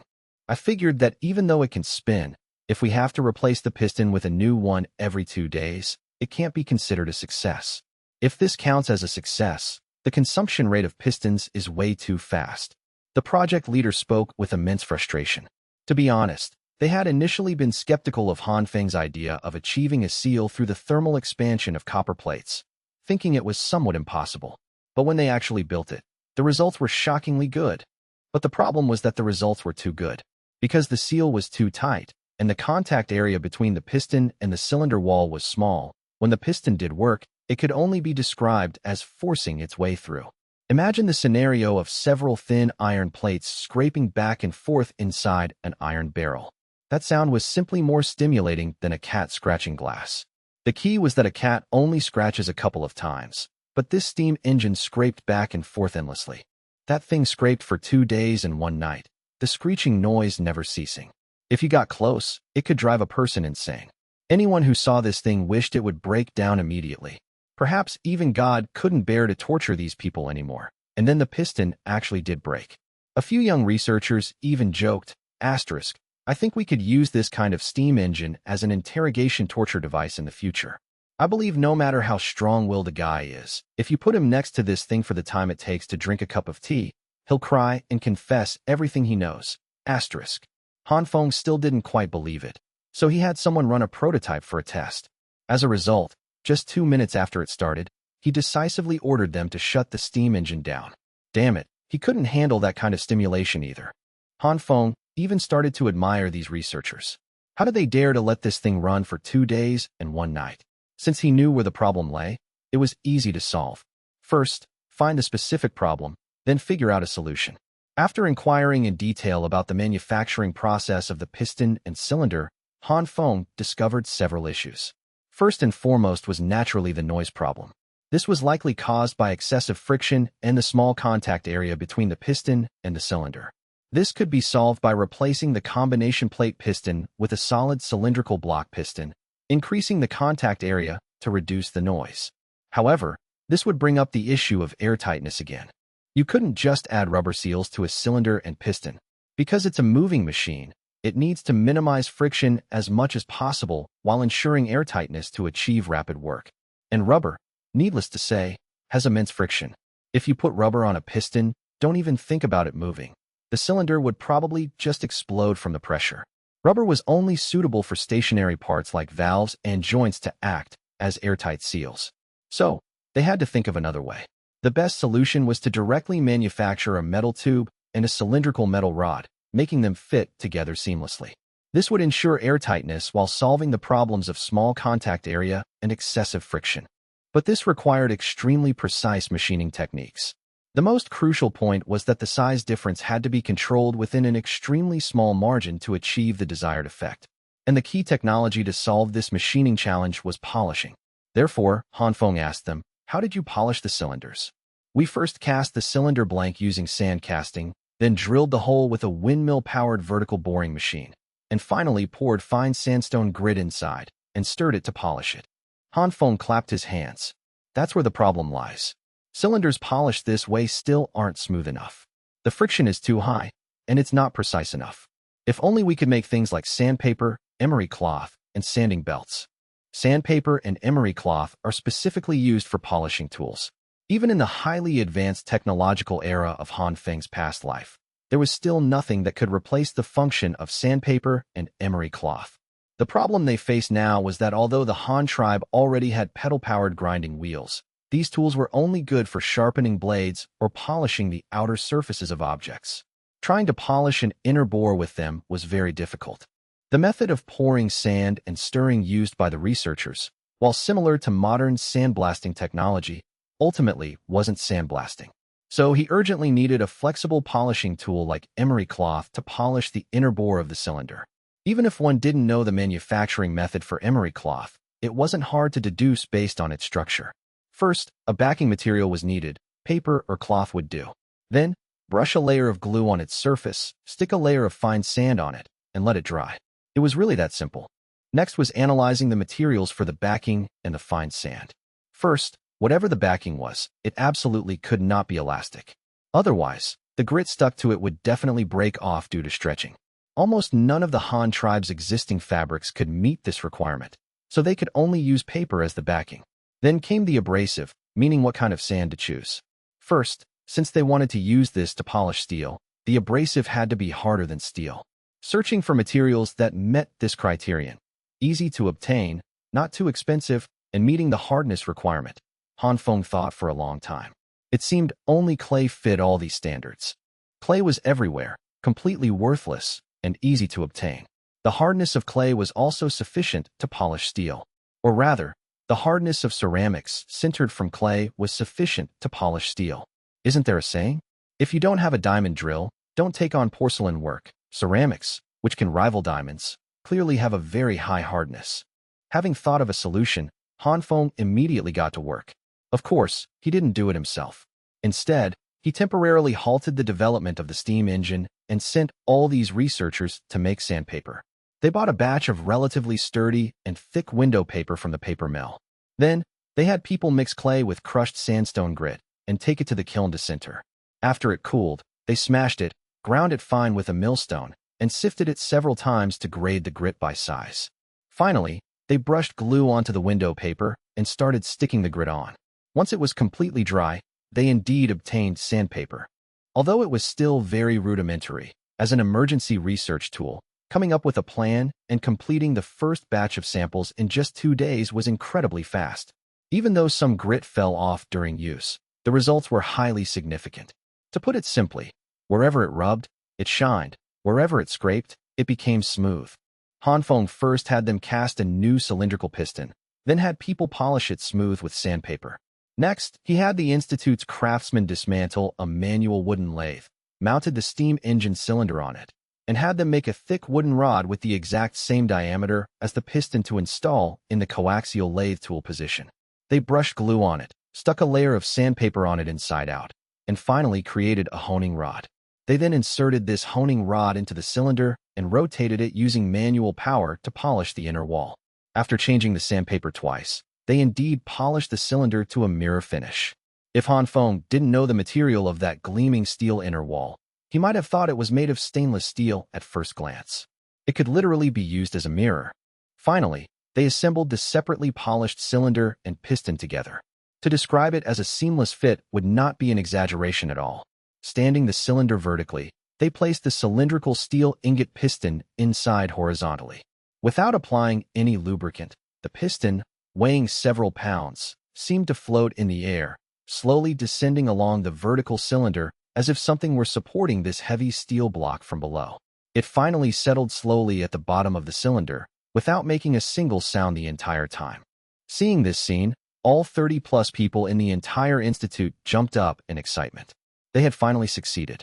A great invention had finally been created by their hands. The fact that such a heavy steel block could slowly descend in a floating posture, even though there was clearly nothing beneath it, undoubtedly proved the airtightness of the combination of the two components. The air supporting the piston from below could only be squeezed out little by little through microscopic gaps under the influence of the piston's gravity, resulting in this phenomenon. If the airtightness were poor, the air would be expelled very quickly, and the result would be the piston dropping straight to the bottom of the cylinder with a clank. And the fact that it didn't make a single sound the entire time fully demonstrated that the friction between the piston and the cylinder had been successfully controlled to a very low level. The contact between the two was incredibly smooth, which led to this situation. If the surface were uneven, that cat-scratching glass noise would definitely appear again. The researchers were all thrilled, praising the great invention of sandpaper. Someone even boldly claimed that the appearance of sandpaper would elevate the Han tribe's precision instrument manufacturing to a new level. However, Han Feng knew that sandpaper only played a very small part in this achievement. With such rudimentary equipment and only a few vernier calipers, the fact that these craftsmen could achieve such a level of precision for the cylinder and piston through manual polishing meant every single one of them could be called a national treasure-level master craftsman. Even if placed in Han Feng's past life, they would definitely be the kind of badasses in the aerospace industry who could carve a hair by eye, weld a spaceship barehanded, and shape sheet metal with a hammer, the kind of people every country fought over. With the most precise cylinder and piston completed, everyone couldn't hold back their desire to assemble them with the steam engine to see what the complete form of the steam engine looked like. To be fair, although the previous piston design and manufacturing process had flaws, it was undeniable that those prototypes ran perfectly normally during test runs, except for the noise being a bit loud. And it was precisely because the researchers saw the unparalleled power and advantages of the steam engine that they were willing to endure the ear-piercing noise, reluctant to shut down this violent machine that showcased the beauty of industrial technology. Now that they were about to see the complete product, which had no noise and could run smoothly, how could they not be excited? So, these guys didn't even bother eating dinner. They just lit the carbide lamps and continued working. Han Feng was also in a rather hyped state right now. A divine artifact capable of changing the future of humanity was about to be born. He was too excited to eat as well, so he simply waited in the institute and sent his personal guards to instruct the school cafeteria to prepare a grand feast to reward these heroes of the institute. In the academy, Tang Yao had just finished her day's work compiling medical books. She was pushing her bicycle, preparing to go home, when she passed by the academy's stables and saw a personal guard with a long saber at his waist brushing Han Feng's horse. Curious, she walked over and asked, "Why is Han Feng's horse still here? Hasn't he gone home yet?" "Ah, envoy. Our chief went to inspect the work at the research institute today. It looks like he's not planning to go back tonight." The guard put down his brush and cupped his hands to Tang Yao. They were very familiar with each other because Tang Yao lived in Han Feng's house. "I see. Then I'll go see him." Tang Yao nodded curiously, then pedaled her bicycle toward the research institute in the corner of the academy. Tang Yao had known for a long time that Han Feng had set up a research institute in the academy in Shuefu County, supposedly to facilitate the research and development of something. However, she wasn't interested in blacksmithing, so she had never visited. Now that she had some free time, and Han Feng happened to be there, and the matter was apparently serious enough that he refused to go home for dinner, she was very curious and decided to investigate. When she arrived at the perimeter of the research institute, she saw from a distance a ring of Han Feng's Jinwu guards standing there. At the entrance of the large warehouse further inside stood a sign reading Han Tribe Power Research Institute. Although she had known this name for a long time, she still didn't understand what exactly this Power Research Institute researched. Approaching, a guard captain immediately cupped his hands to her. "Envoy, are you here to find our chief?" I saw his horse was still outside and heard he was here, so I came to take a look." "Has he eaten?" Tang Yao asked as she got off her bicycle. "Not yet. The chief just had someone instruct the academy cafeteria to make food." "The chief said he's eating here today," the guard captain replied, resting his hand on the hilt of his saber. "Oh, then can I go in and take a look?" "I'll take you in." The guard thought for just a moment before agreeing. So Tang Yao parked her bicycle and followed the guard toward the warehouse. The sky was already quite dark, but dozens of carbide lamps hung inside and outside the institute, illuminating the place as brightly as day. From a distance, she could see a group of people bustling about. Han Feng was standing among them, gathered around something with the group. Han Feng had also noticed Tang Yao approaching. Her white-based, yellow gauze dress was simply too conspicuous among the red-clothed guards and blue-clothed craftsmen. It was hard not to notice. "Why did you come over?" Han Feng asked first. "I saw you hadn't gone home, so I came to take a look." "Did you run into a difficult problem?" Tang Yao walked over, looking at the group of people and the strange machine they were gathered around. "The problem has already been solved. Tonight is the night we see the results, which is why I didn't go back," Han Feng explained. Oh, Tang Yao replied, then carefully observed this somewhat messy research and development site. She saw over 30 people bustling about nervously. Some were gathered around this machine, holding wrenches, sockets, and other tools, working on it from top to bottom. Others were holding blueprints and calipers, checking the data of various parts. Still others were running back and forth, shouting, occasionally bringing over things like nails with threads on them. These people were all very young. The oldest was only in his early 30s, and the youngest was in his teens. Most of them were calculators holding blueprints. Their clothes were dirty, and their hair was simply tied up on top of their heads with hairbands. Black iron dust and grease filled their fingerprints, and some craftsmen had black and white streaks smeared across their faces. But these people all shared one common trait. Their eyes were full of spirit, and they worked very hard. What Tang Yao didn't know was that among the 30-plus people present, not a single one was a commoner. They all held noble titles. The most impressive master craftsmen held level 6 titles, higher than some newly promoted commandery governors. It was just that they found working in formal attire cumbersome, so let alone a crown, they didn't even wear a hairpin. Judging purely by their appearance, they looked exactly like the lowest-level craftsmen of the Han tribe. Looking again at the strange-looking machine they were gathered around, it didn't even look as big as a square table. Next to it was a large iron stove, and someone was constantly adding coal and water to it. On the other side was a heavy, dark iron wheel, connected to several iron rods with joints. The other end connected to a grayish iron barrel, and a section of iron rod protruded from one end of the barrel. The whole thing was just a lump of iron, and she had no idea what it was actually used for. Just looking at its shape, the wheel and connecting rods together looked somewhat like a spinning wheel. But the Han tribe had many things with this structure, not just spinning wheels, but many things used wheels and connecting rods. Based on her experience, she guessed that turning that large wheel would drive the connecting rods to do something. She couldn't tell its specific function, so she asked curiously, Han Feng, what is this thing they made? Hee, a machine that can change this world. We call it the Iron Horse Type 1 steam engine. Oh, and that one over there, that's called the Iron Bull. Don't you think they're beautiful? Han Feng smiled, pointing at the 2 steam engines in the warehouse.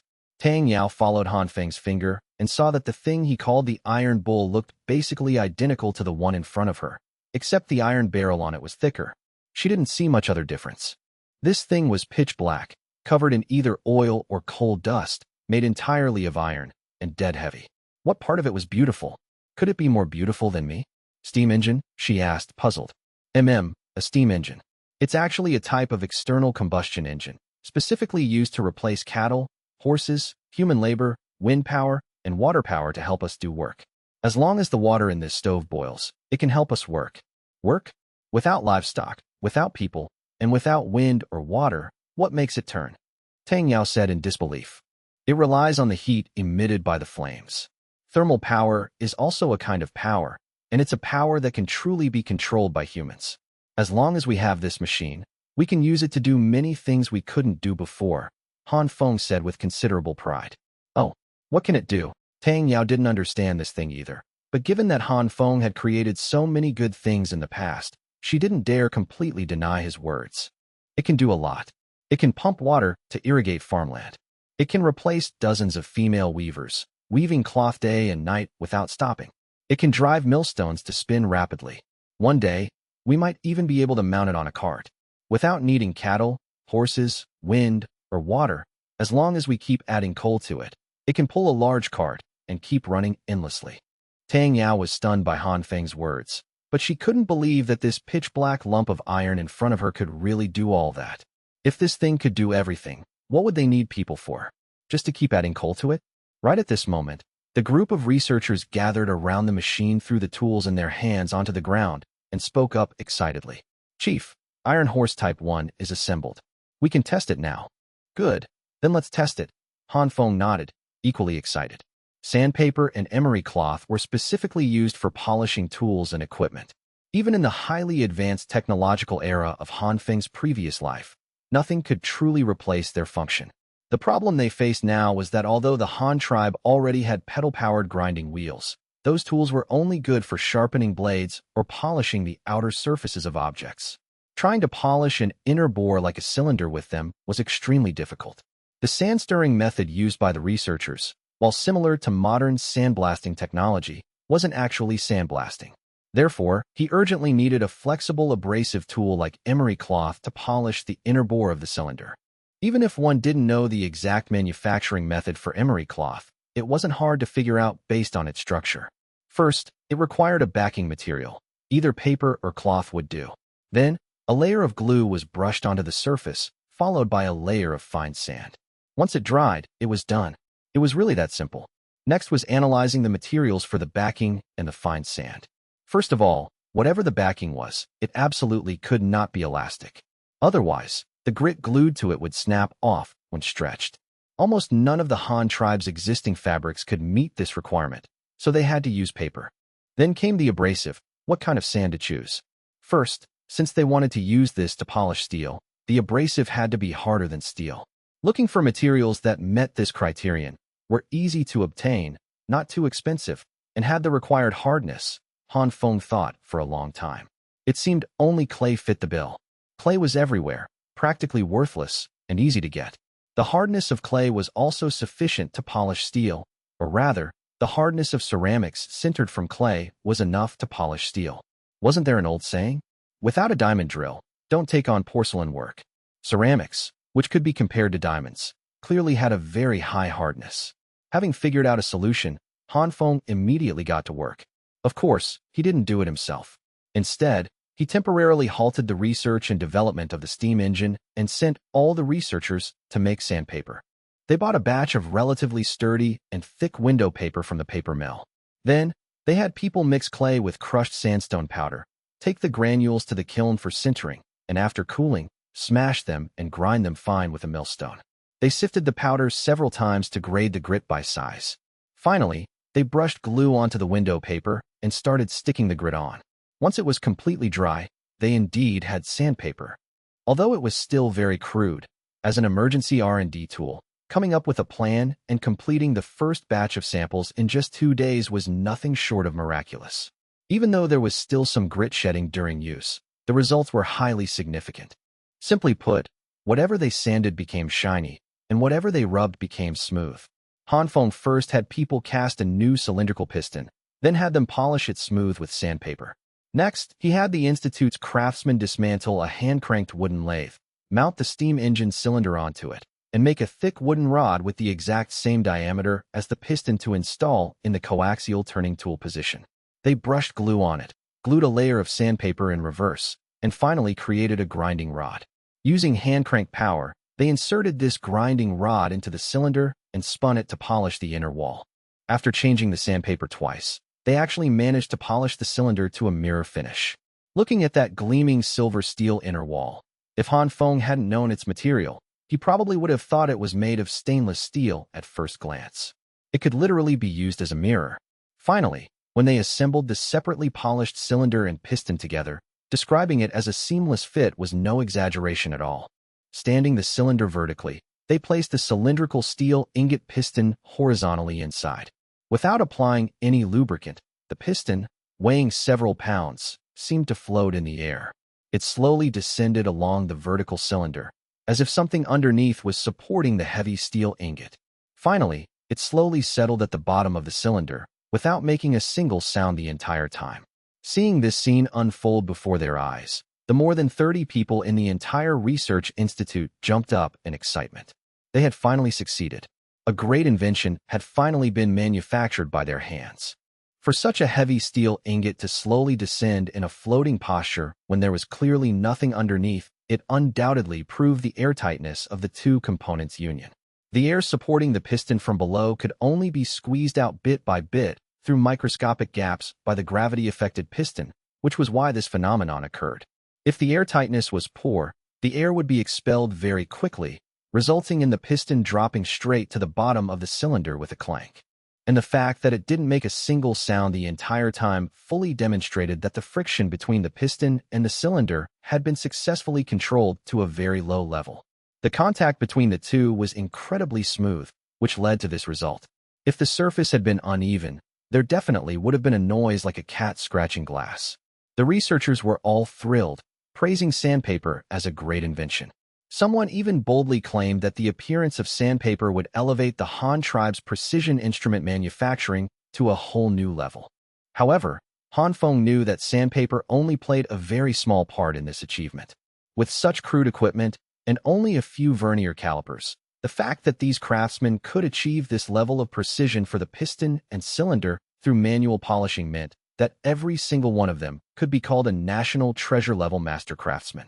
Even in Han Feng's previous life, they would definitely be the kind of badasses in the aerospace industry who could carve a hair with the naked eye, weld a spaceship barehanded, and hammer sheet metal with a mallet, talents that every country would fight over. Now that the most precise cylinder and piston were finished, everyone couldn't hold back their desire to assemble them with the steam engine and see what its complete form looked like. Truth be told, although there were issues with the previous piston design and manufacturing process, it was undeniable that those prototypes operated quite normally during trial runs. Aside from the loud noise, that is. And it was precisely because the researchers saw the steam engine's unparalleled power and advantages that they were willing to endure the ear-piercing noise, reluctant to stop this violent machine that showcased the beauty of industrial technology. Now that they were about to see a complete product that ran smoothly without noise, how could they not be excited? So, these guys didn't even bother eating dinner. They just lit the carbide lamps and kept working. Han Feng was also in a rather hyper state right now. A divine artifact capable of changing the future of humanity was about to be born. He was too excited to eat as well, so he simply stayed at the institute to wait, sending his personal guards to order the school cafeteria to prepare a grand feast as a reward for these meritorious heroes of the institute. Over at the academy, Tang Yao had just finished her day's work compiling medical books. She was pushing her bicycle, getting ready to head home, when she passed by the academy's stables and saw one of Han Feng's personal guards, a long saber at his waist, brushing Han Feng's horse. Curious, she walked over and asked, "Why is Han Feng's horse still here? Hasn't he gone home yet?" Envoy, our chief went to the research institute to inspect their work today. It looks like he's not planning on going back tonight." The guard put down his brush and cupped his hands in greeting to Tang Yao. They were quite familiar with each other, as Tang Yao had been living at Han Feng's house. "I see. Then I'll go check on him." Tang Yao nodded curiously, hopped on her bicycle, and pedaled toward the research institute in the corner of the academy. Han Feng had set up a research institute within the academy in Shuefu County, saying it was to facilitate the research and development of something or other. Tang Yao had known about this for a while, but she wasn't interested in blacksmithing stuff, so she had never gone to see it. Now that she happened to have some free time, and Han Feng happened to be there, and the matter was apparently serious enough that he refused to go home for dinner, she was quite curious and decided to go find out what was going on. When she reached the outskirts of the institute, she could see from a distance a ring of Han Feng's Jinwu guards standing there. At the entrance of the large warehouse further inside, there was a sign that read Han Tribe Power Research Institute. Although she had known this name for a long time, she never really understood what exactly this Power Institute was researching. As she approached, a guard captain immediately cupped his hands to her. "Envoy, are you here looking for our chief?" I saw his horse was still outside and heard he was here, so I came to take a look." "Has he eaten yet?" Tang Yao asked as she got off her bicycle. "Not yet. The chief just had someone order food from the academy cafeteria. He said he's eating here today," the guard captain replied, resting his hand on the hilt of his saber. "Oh, then can I go in and take a look?" "Well, I'll take you in." The guard only hesitated for a brief moment before agreeing. So Tang Yao parked her bicycle and followed the guard toward the warehouse. The sky was already quite dark, but dozens of carbide lamps hung inside and outside the institute, illuminating the place as brightly as day. From afar, she could see a group of people bustling about. Han Feng was standing right in the middle of the crowd, gathered around something with them. Han Feng had also noticed Tang Yao approaching. Her white and yellow gauze dress was simply too conspicuous among the red-clad guards and blue-clad craftsmen. It was hard not to notice her. "Why did you come over?" Han Feng asked first. "I saw you hadn't gone home, so I came to check on you." "Did you run into some difficult problem?" Tang Yao walked over, looking at the crowd and the bizarre machine they were surrounding. "The problem has already been solved. Tonight is the night we see the results, which is why I didn't go back," Han Feng explained. "Oh, I see," Tang Yao responded, then carefully observed the somewhat messy R&D site. More than 30 people were busily working in a tense atmosphere. Some were gathered around the machine, using wrenches, sockets, and other tools to tinker with it from top to bottom. Others were holding blueprints and calipers, checking the data of various parts. Still others were running back and forth, shouting, occasionally bringing over things like threaded nails. These people were all very young. The oldest was barely in his early 30s, and the youngest was only in his teens. Most of them were calculators holding blueprints. Their clothes were filthy, their hair simply tied up on top of their heads with bands. Black iron dust and grease filled their fingerprints, and some craftsmen even had streaks of black and white smeared across their faces. But they all shared one common trait. Their eyes were full of spirit, and they worked incredibly hard. What Tang Yao didn't know was that among the 30-plus people present, not a single one was a commoner. They all held noble titles. The most badass master craftsman had a level 6 title, higher than some newly appointed commandery governors. It was just that they found dressing up got in the way of their work. Let alone a formal crown, they didn't even wear a hairpin. Judging purely by their appearance, they looked exactly like the lowest-tier craftsmen of the Han tribe. Looking again at the weird-looking machine they were surrounding, it didn't even look as big as an Adam mortal's table. Next to it was a large iron furnace, and someone was constantly adding coal and water to it. On the other side was a heavy, dark iron wheel connected to several jointed iron rods. The other end of the rods was connected to a grayish iron barrel, and a section of an iron rod stuck out from one end of the barrel.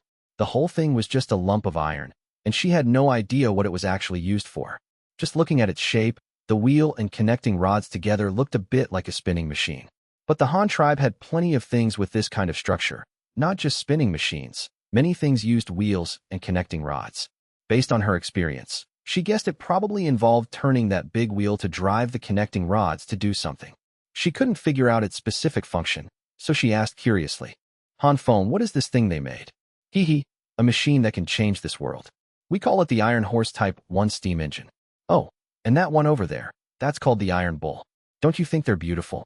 Han Feng smiled, pointing at the 2 steam engines inside the warehouse. Tang Yao followed Han Feng's finger and saw the thing he called the Iron Bull. It looked basically identical to the one in front of her, except the iron barrel on it was thicker. She couldn't see much other difference. This thing was pitch black, covered in either oil or coal dust, made entirely of iron, and heavy as dead weight. What part of it was beautiful? Could it be more beautiful than me? "A steam engine?" she asked, puzzled. A steam engine. It's actually a type of external combustion engine, specifically used to replace cattle, horses, livestock, human labor, wind power, and water power to help do work. As long as the water in this furnace boils, it can work for us. Work? Without livestock, without people, and without wind or water, what does it rely on to turn? Tang Yao said, somewhat disbelieving. It relies on the heat emitted by the flames. Thermal energy is also a type of power, and it's a power that can truly be controlled by humans. As long as we have this machine, we can use it to do many things we couldn't do before, Han Feng said rather proudly. "Oh, then what can it do?" Tang Yao didn't understand this thing either, but given that Han Feng had come up with so many good things in the past, she didn't dare completely deny his words. "It can do a lot. It can pump water to irrigate farmland. It can replace dozens of female weavers to weave cloth day and night without stopping. It can drive millstones to spin rapidly. One day, we might even be able to mount it on a cart. It won't need cattle, horses, wind, or water. As long as we keep adding coal to it, it can pull a large cart and keep running forever." Tang Yao was stunned by Han Feng's words, yet she couldn't believe that this pitch-black lump of iron in front of her could really do all that. If this thing could do everything, then what would they need people for? Just to keep adding coal to it? Right at that moment, the group of researchers surrounding the machine tossed their tools onto the ground and spoke up excitedly. "Chief, the Iron Horse Type 1 is assembled. We can test it now."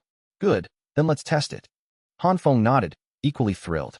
At Han Feng's command, the researchers began the test run. First, they opened the boiler's air intake, then used a fire hook to poke the coal inside, ensuring it had ample airflow. After adding some fresh coal, all that was left was to wait for the water to boil and the steam pressure to build. When Han Feng had first proposed developing a steam engine, he had immediately launched 3 research projects: the Iron Horse Model I, the Iron Ox Model I, and a narrow-gauge steam locomotive designed to power a train. Though all were steam engines, their names hinted at their differences. The Iron Horse, as its name suggested, was an engine designed for horsepower and rotational speed. It was primarily intended to power light machinery that required high speeds, such as table saws and lathes. The Iron Ox, on the other hand, was built to provide immense traction for heavy machinery like grinding mills, winches, cranes, automatic forging hammers, steel rolling mills, and rock crushers. It didn't need high speeds, only immense output force. Consequently, the The iron ox's cylinders were much thicker and more robust than the iron horse's. The model being tested now was the iron horse.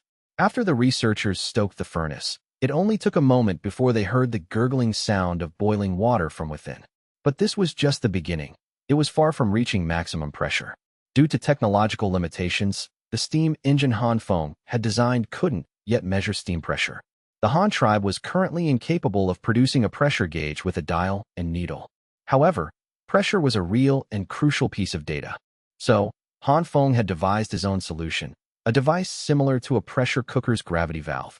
When the steam inside the boiler reached a high enough pressure to do work, it would push open the valve, releasing high-pressure steam with a distinct hissing sound. This served two purposes. First, it acted as a pressure indicator, letting them know when the internal pressure had reached the required level. Second, it was a safety feature. If the pressure inside became too great for the boiler to handle, the valve would automatically open, releasing the excess steam and preventing an explosion due to human error. It was both safe and convenient. The group waited around the machine. When they finally heard the telltale hissing of the pressure valve releasing steam, all eyes turned to Han Feng. "Begin," Han Feng said with a nod. "And take records.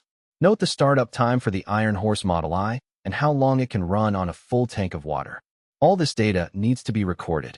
"Yes, Chief." "Don't worry." A man in his 30s, the project lead, replied eagerly. He couldn't wait to pull the lever that controlled the steam pipe. The scalding, volatile, high-pressure steam finally found another outlet. The moment the valve opened, it surged through, and something incredible happened. The steam rushed into the cylinder. With nowhere else to go, it began to push the piston, which in turn drove the connecting rod, which then spun the flywheel. Before Tang Yao's disbelieving eyes, the man had simply moved an iron lever, and this ugly, monstrous machine began to slowly move on its own. When the piston reached its maximum outward stroke, a valve synchronized with the connecting rod kicked in, cutting off the steam flow to the rear of the cylinder while simultaneously opening the inlet at the front. A new surge of steam pushed the piston back inward, completing a full reciprocating cycle. The process repeated over and over. As the steam heated the pipes and cylinder, the solid beef tallow in the grease boxes mounted above began to melt, slowly dripping onto the connecting rod joints and the piston crankshaft, providing lubrication. After just 5 cycles, the steam engine reached its maximum speed. The piston pumped relentlessly, and the flywheel spun so fast that you could hear the whoosh of the wind it generated. From the exhaust port on top of the cylinder, puffs of hot, white steam shot out with each cycle. Not a single person present was unshaken by the sight. The Iron Horse Model I shared the common aesthetic of early industrial machinery. It was big, black, and crude.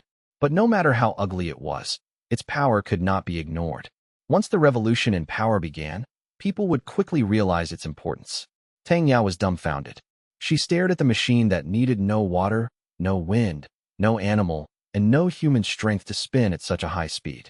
She recalled Han Feng's words. "It's enough to change the world. Pumping water for irrigation, weaving cloth, grinding flour. It can even replace livestock and pull carts." If all that could be achieved, she couldn't even imagine what the world would become. No, what the Han tribe would turn the world into. Because if they could do all this, then the world would belong to the Han tribe. The researchers were just as thrilled. The fully operational steam engine exceeded their wildest imaginations. Ample power, incredible speed, a smoothly operating piston. Aside from the unavoidable sounds of the boiling furnace, hissing steam, and mechanical motion, there was almost no other noise. This meant they had truly succeeded. Seeing them trembling with excitement, but too afraid to speak, lest they disturb the wild gallop of this iron horse, Han Feng smiled. "Why is everyone so quiet? Aren't you happy? You're the ones who built this." Hee hee. The crowd erupted in laughter, their faces filled with pride and satisfaction, like new fathers seeing their child for the first time. No, the chief deserves the most credit. The entire design was done by the chief. "We just handled the construction," someone immediately said, giving the greatest honor to Han Feng. "That's right. If the chief hadn't invented sandpaper, we might never have solved the piston problem," another quickly added. "All right, no need to be so modest," Han Feng said, waving his hand and setting the tone for how credit would be assigned. "I may have proposed the idea, but without you, it would have remained just an idea, never becoming reality. So don't sell yourself short." Every one of you here is a hero of our great Han tribe. Your contributions will be recorded in the annals of human history. There's no need for modesty or doubt on that. The researchers were, of course, of utmost importance. Though they were currently little more than master craftsmen, that didn't stop Han Feng from cultivating their potential. After the steam engine had been running for a while, the food arrived. Han Feng had his personal guards set up a table, and he began to dine with the researchers. The guards set up their own table nearby and ate in shifts. Inside the warehouse, with the hum of the steam engine as a backdrop, everyone filled their bowls. Han Feng then stood up, raising his teacup. We have no wine here, and for everyone's safety, alcohol is forbidden. So I can only toast you all with this cup of plain tea. The success of the steam engine has made me very happy, and your contributions to this research are immeasurable. But this is not the end, it is a beginning. We will build many more steam engines in the future. I hope that in the not-so-distant future, a steam engine will be running every moment of every day somewhere in the Han tribe's territory. To this great goal, I raise my cup to you all. Come, cheers. Thank you, Chief. The others raised their cups as well, first in a gesture toward Han Feng, then clinking them with one another. The atmosphere was one of warm camaraderie. Everyone had been working frantically for 2 days without a proper meal and were now starving. As soon as Han Feng picked up his chopsticks, they all began to wolf down the delicious food. Tang Yao, however, sat beside Han Feng in a daze, chopsticks in hand, staring blankly at the steam engine. Han Feng placed a piece of meat in her bowl. Why aren't you eating? Oh, thank you, Tang Yao said, startled. It's nothing. I just can't figure out. Why does it turn? The classic affliction of a scientific mind. Why are you worrying about that? Han Feng said, patting her head. A person's energy is limited.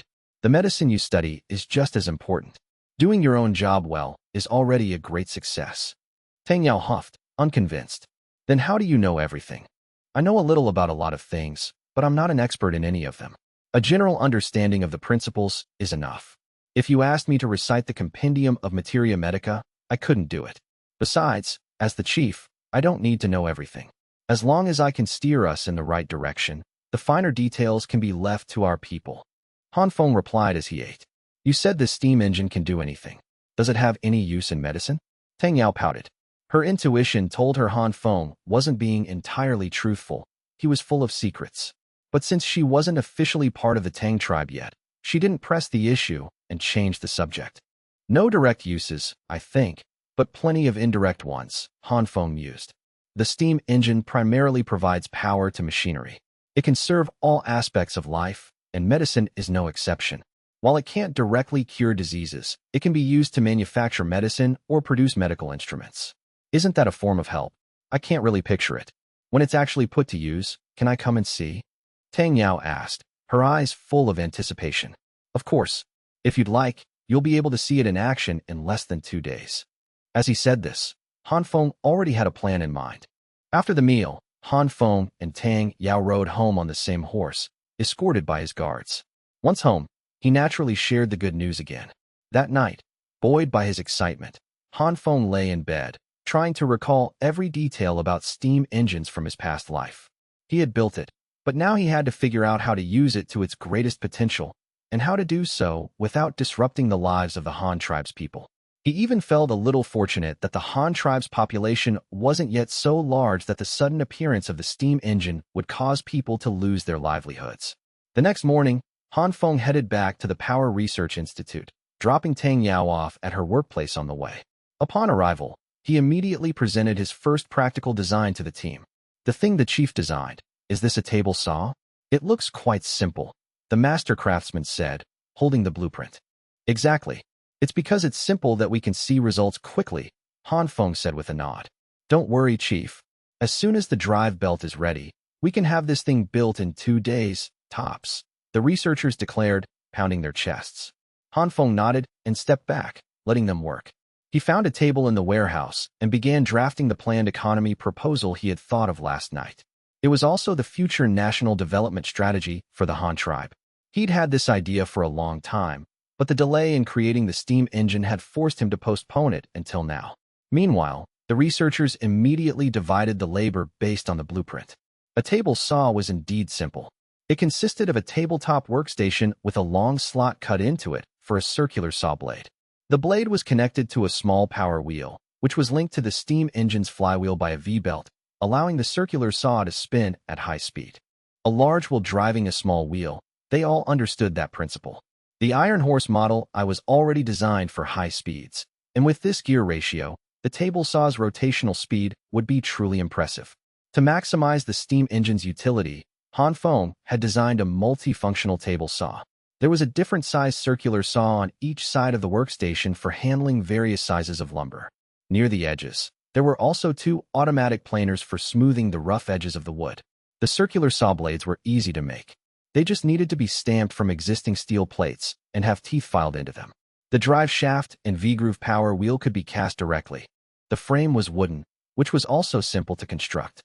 The drive belts were provided by the rubber team at the Lakehart Island Research Facility.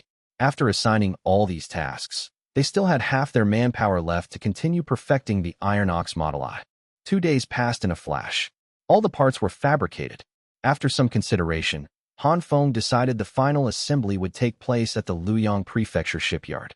They needed this kind of table saw the most, given the enormous amount of wood they processed daily. When a massive ox cart carrying the steam engine rolled into the shipyard that morning, it immediately drew a lot of attention. Inside the shipyard's lumber processing workshop, the enormous and conspicuous wind-powered saw stood tall. The massive wooden machine, nearly 2 stories high, was methodically pulling a long saw blade to cut through a log.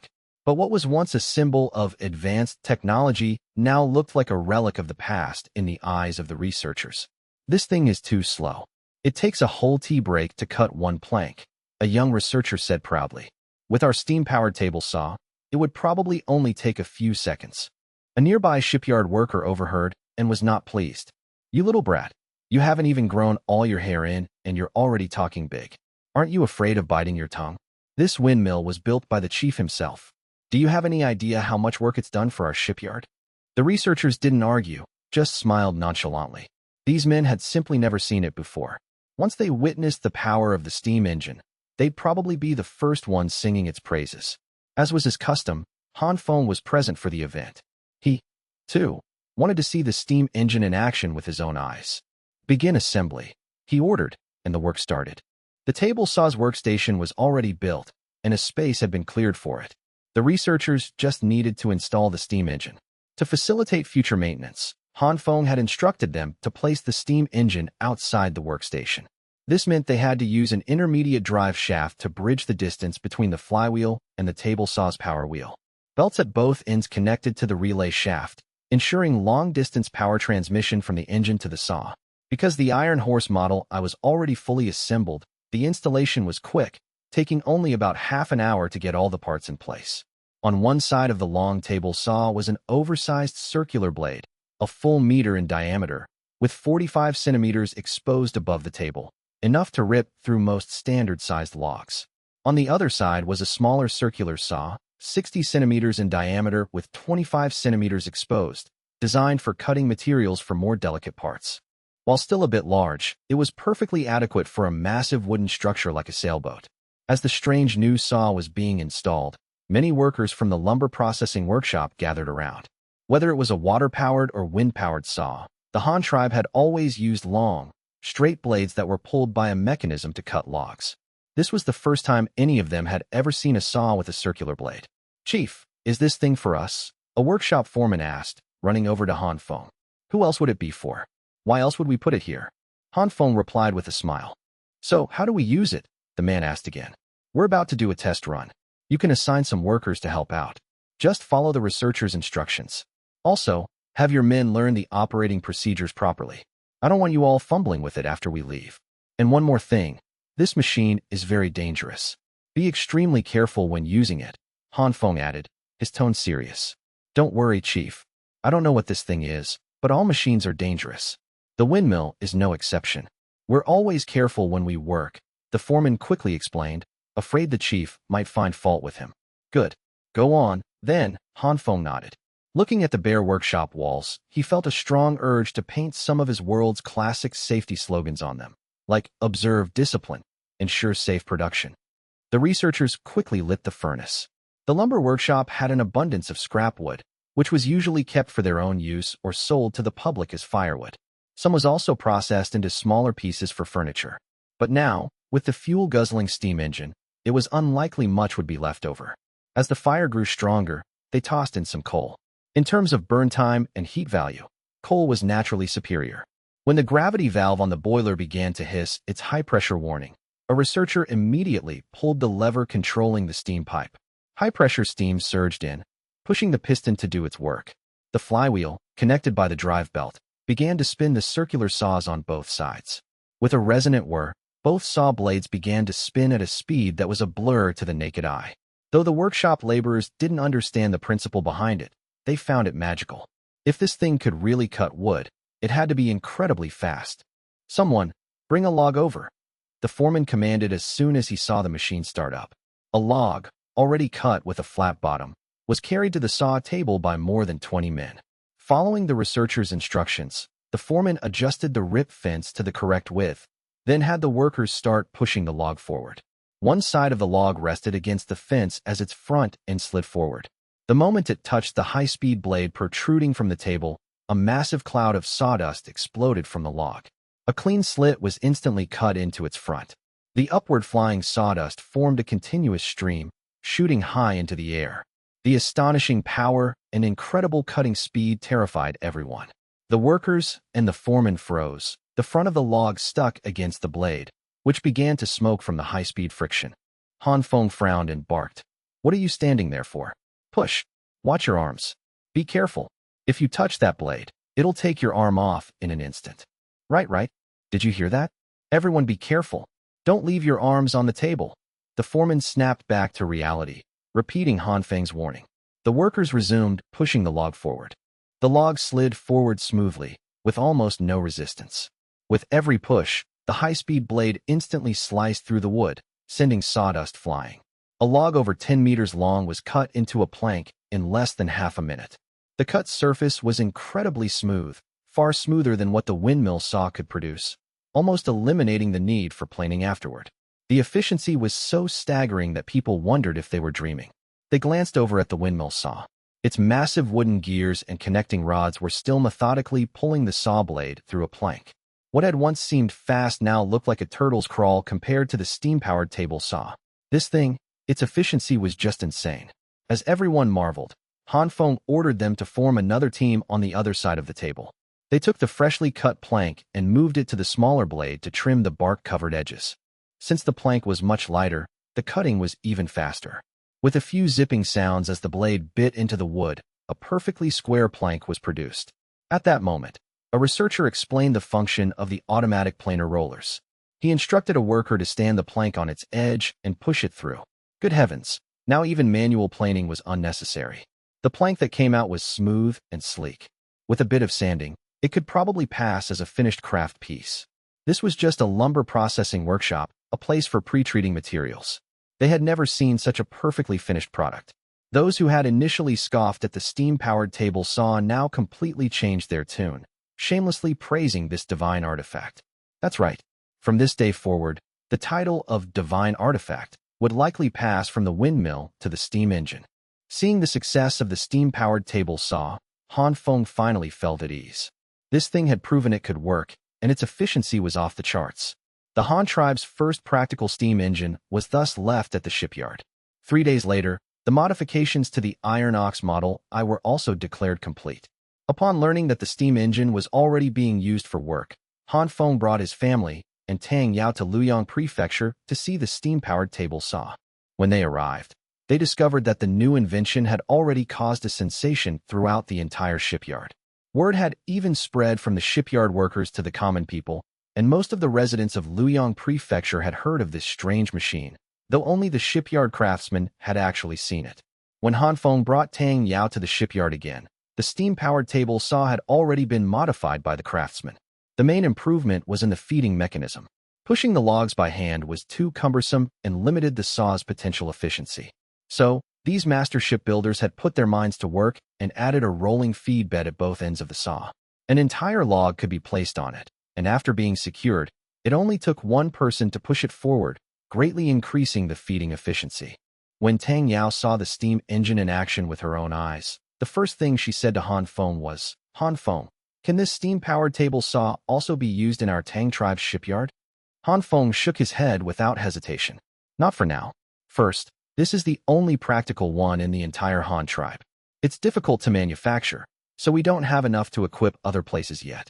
Second, neither your Tang tribe, nor Tuahai Prefecture, nor even the closer Bamboo Island have discovered any coal mines yet. To use a steam engine, you would have to ship coal from here, and the cost would be far too high. As things stand, the windmill saw is the most suitable for the Tang tribe. It only needs to be built once and requires no fuel afterward. The coastal environment has plenty of wind, so you don't have to worry about the windmill's efficiency. Besides, we were building ships just fine before we had the steam engine, weren't we?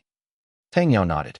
Although she knew Han Feng's points were valid, she couldn't help but feel a little disappointed. But she couldn't say anything. The Tang tribe wasn't part of the Han tribe yet, so it was understandable that Han Feng wouldn't give them one. No one would share their best technology with outsiders. By comparison, Han Feng's willingness to give them the windmill technology was already incredibly generous. Han Feng thought to himself, the Han tribe's development strategy for the next few years depends entirely on the steam engine. I don't even have enough for myself. How could I possibly give them to you? The steam engine is the most crucial part of this strategy. After the tour, Han Feng returned to Hanyang Prefecture to continue refining his development plan. He also urged the Power Research Institute to speed up the replication of the steam engine. The first goal was to create an exact copy of the Iron Horse Model I. Before anything else, they needed to build a steam-powered boring machine. This would allow them to use a steam engine to manufacture cylinders for subsequent steam engines, saving a massive amount of time in the replication process. At the same time, under Han Feng's orders, the Han Tribe Power Research Institute relocated once again, moving its entire operation to a new county under the jurisdiction of New Steel Prefecture, Industrial County. Although Industrial County was an administrative unit at the county level, it had no city walls, a design choice made to facilitate future expansion and development. A steel rolling mill larger than a city would be built here, the only factory in the Han tribe currently capable of rolling steel. It would be the cradle of the Han tribe's steam locomotives, the fertile ground from which their railway would grow. But these were just Han Feng's long-term goals. Achieving them would take an unknown number of years. Han Feng's most pressing need, and the Han tribe's most pressing need, was to quickly carry out a full steam-powered reform of the Han tribe mint on Lakehard Island. They had to rapidly increase their capacity to produce currency to meet the market demand from the nearly 200,000 new people on Bamboo Island and in the Tang tribe. This was an astronomical sum of money, a weight that was crushing Han Feng. The current mint, which relied mainly on windmills for power, simply couldn't produce coins fast enough to meet the demand. This was likely a consequence of expanding too quickly. It was precisely for this reason that Han Feng had been forced to bring out the steam engine, his cheat code, to deal with the currency crisis.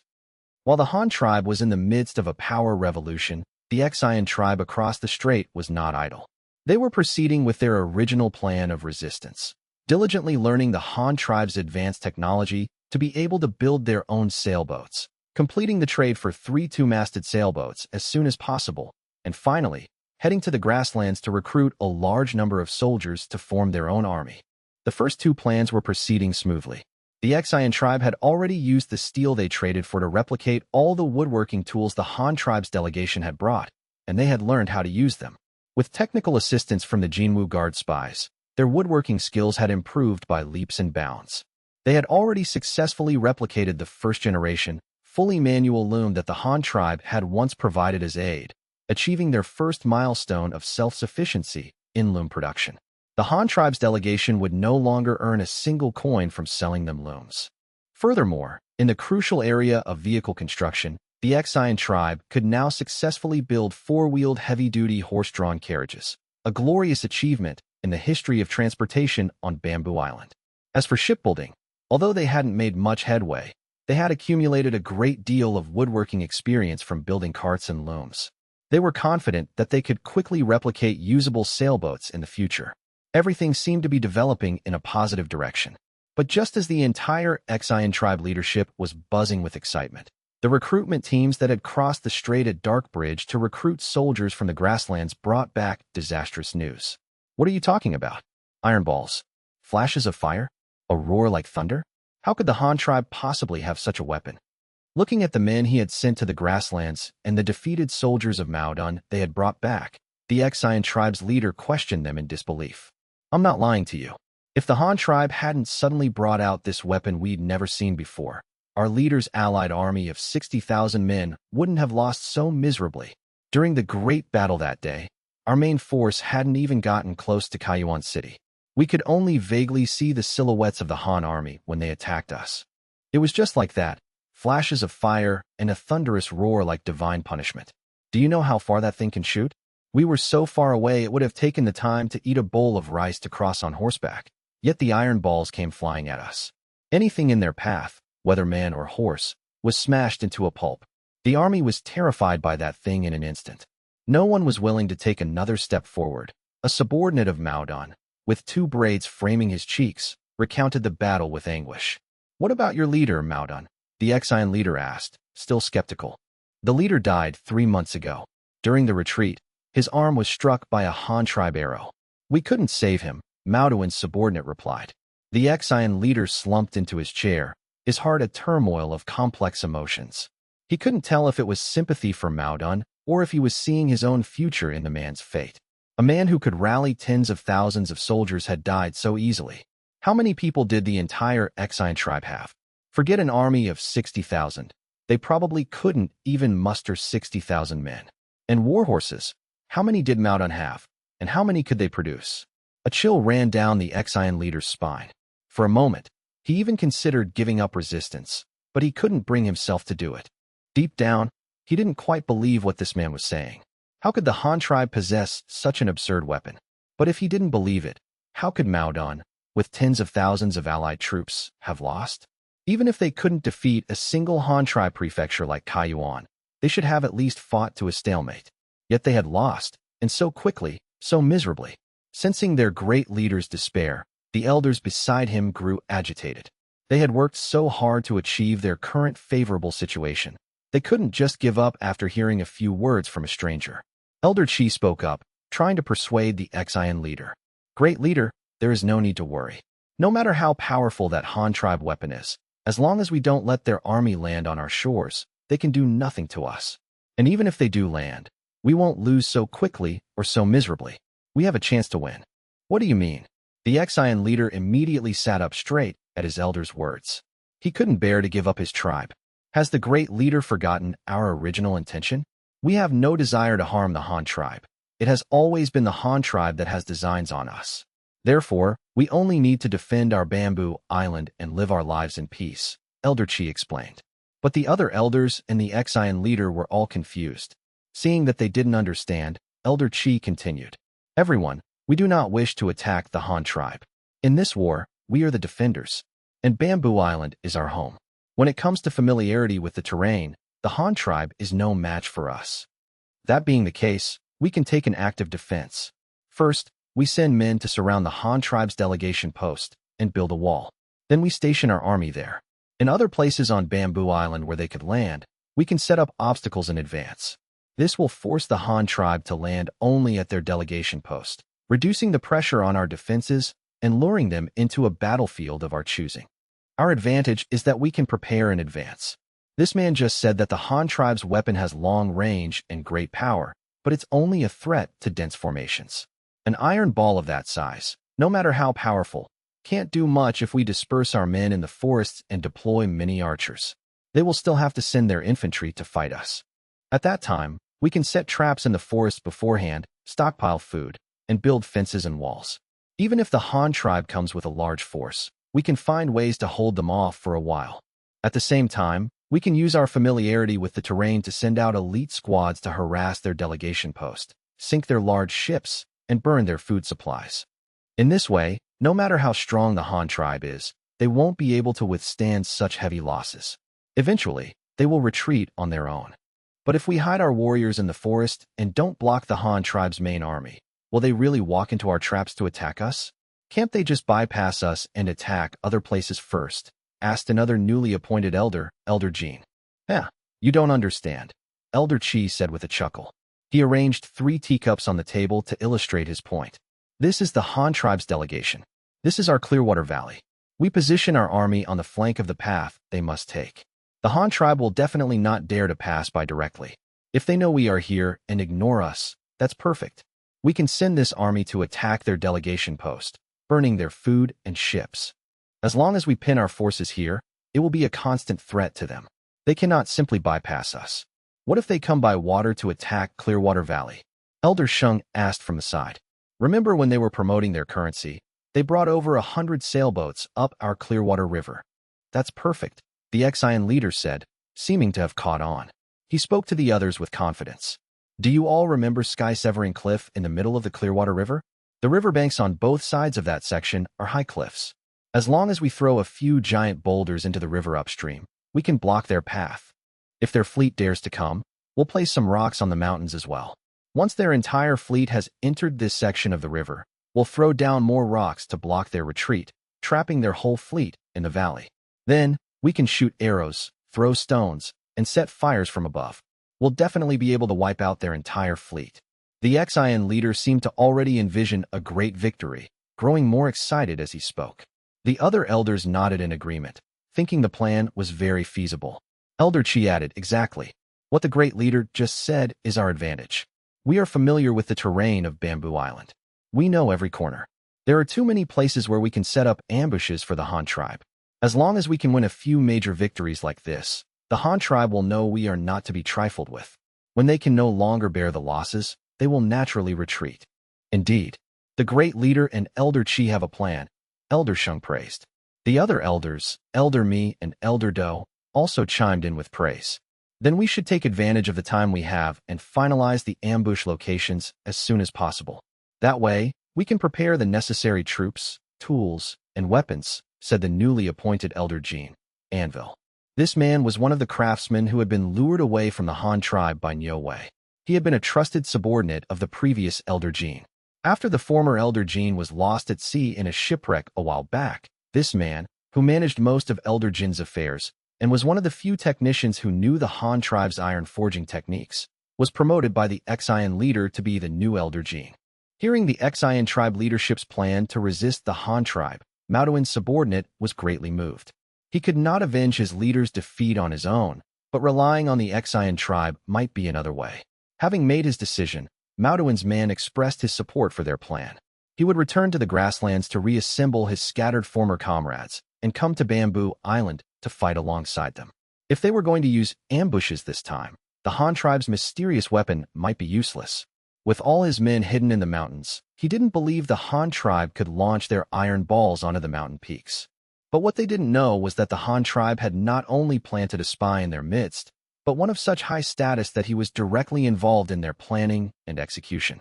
Fully aware of how much this plan would impact the Han tribe, the newly appointed Elder Jean, Anvil, dared not be careless. As he listened to the arrangements, he carefully memorized the locations of the ambush sites, preparing to pass this vital intelligence on as soon as he returned. Meanwhile, in the Han tribe's northern city of Hanyang, Han Feng had just returned from guiding the work at the Research Institute in Industrial County when he saw an unexpected sight at his doorstep. In front of the chief's residence in Hanyang City stood a massive white rhinoceros. Han Feng's 2-year-old son, little Luo Cheng, was holding up a bundle of fresh grass to feed the behemoth. His daughter, Luo Lan, was sitting on the rhino's neck, supported by her mother. Beside them, Chu Bing was teasing little Luo Cheng. He hadn't seen the boy much in a year, and he had already grown to be 1.82 meters tall. Seeing Han Feng return on horseback, everyone hurried to greet him. Little Luo Cheng was the first to run over, shouting "Daddy" repeatedly. Han Feng quickly reined in his horse, dismounted, and caught the little fellow. A guard promptly led the horse away. "Daddy, look. Binbin." I fed him grass. Cradled in Han Feng's arms, little Luo Cheng wrapped one arm around his father's neck and pointed at the white rhino with the other. "Yes, my son is so brave. But you're not allowed to stand in front of a horse again, understand?" Han Feng said, tapping his son's little head. Little Luo Cheng covered his head with both hands and quickly agreed. "Don't hit me, Daddy." "I know." After a gentle scolding, Han Feng walked to the entrance and said to Chu Bing, "I can't believe it's only been a year. You've grown so tall. And Binbin too. He's an adult now, isn't he?" "Yes, Chief. Binbin is 7 years old, a fully grown thunder beast. And I'm an adult now too," Chu Bing replied. Though he was almost as tall as Han Feng, His face was still boyish. He looked to be in good spirits, standing straight and tall before Han Feng. Is that so? But I remember you're only 13. You haven't reached the age of majority yet, have you? Han Feng glanced at him, then walked toward Binbin, still holding his son. The little creature that had weighed just over 100 pounds 7 years ago had now grown into a behemoth over 5 meters long, 2.2 meters tall, and weighing nearly 2 tons. It was a size larger than both Ro Ro and Hui Shan had been. Its thick, milky white armor had a yellowish tint. However, a rhino's head is naturally lower than its shoulders, so Han Feng didn't have to look up at it. Seeing Han Feng approach, Binbin recognized him and affectionately rubbed his meter-long horn plate against him. Although Han Feng didn't visit the breeding farm often to feed him, as the person who had brought him back, he had left a deep impression. That's only because the chief changed the standard for adulthood. Otherwise, I would be an adult by now. Just then, Chu Bing's soft complaint came from behind Han Feng. Yeah, you came looking for me specifically, didn't you, kid? Go on, what is it? Han Feng asked with a smile, not minding his grumbling. The change in rules wasn't aimed at him alone. It was for the good of the entire Han tribe.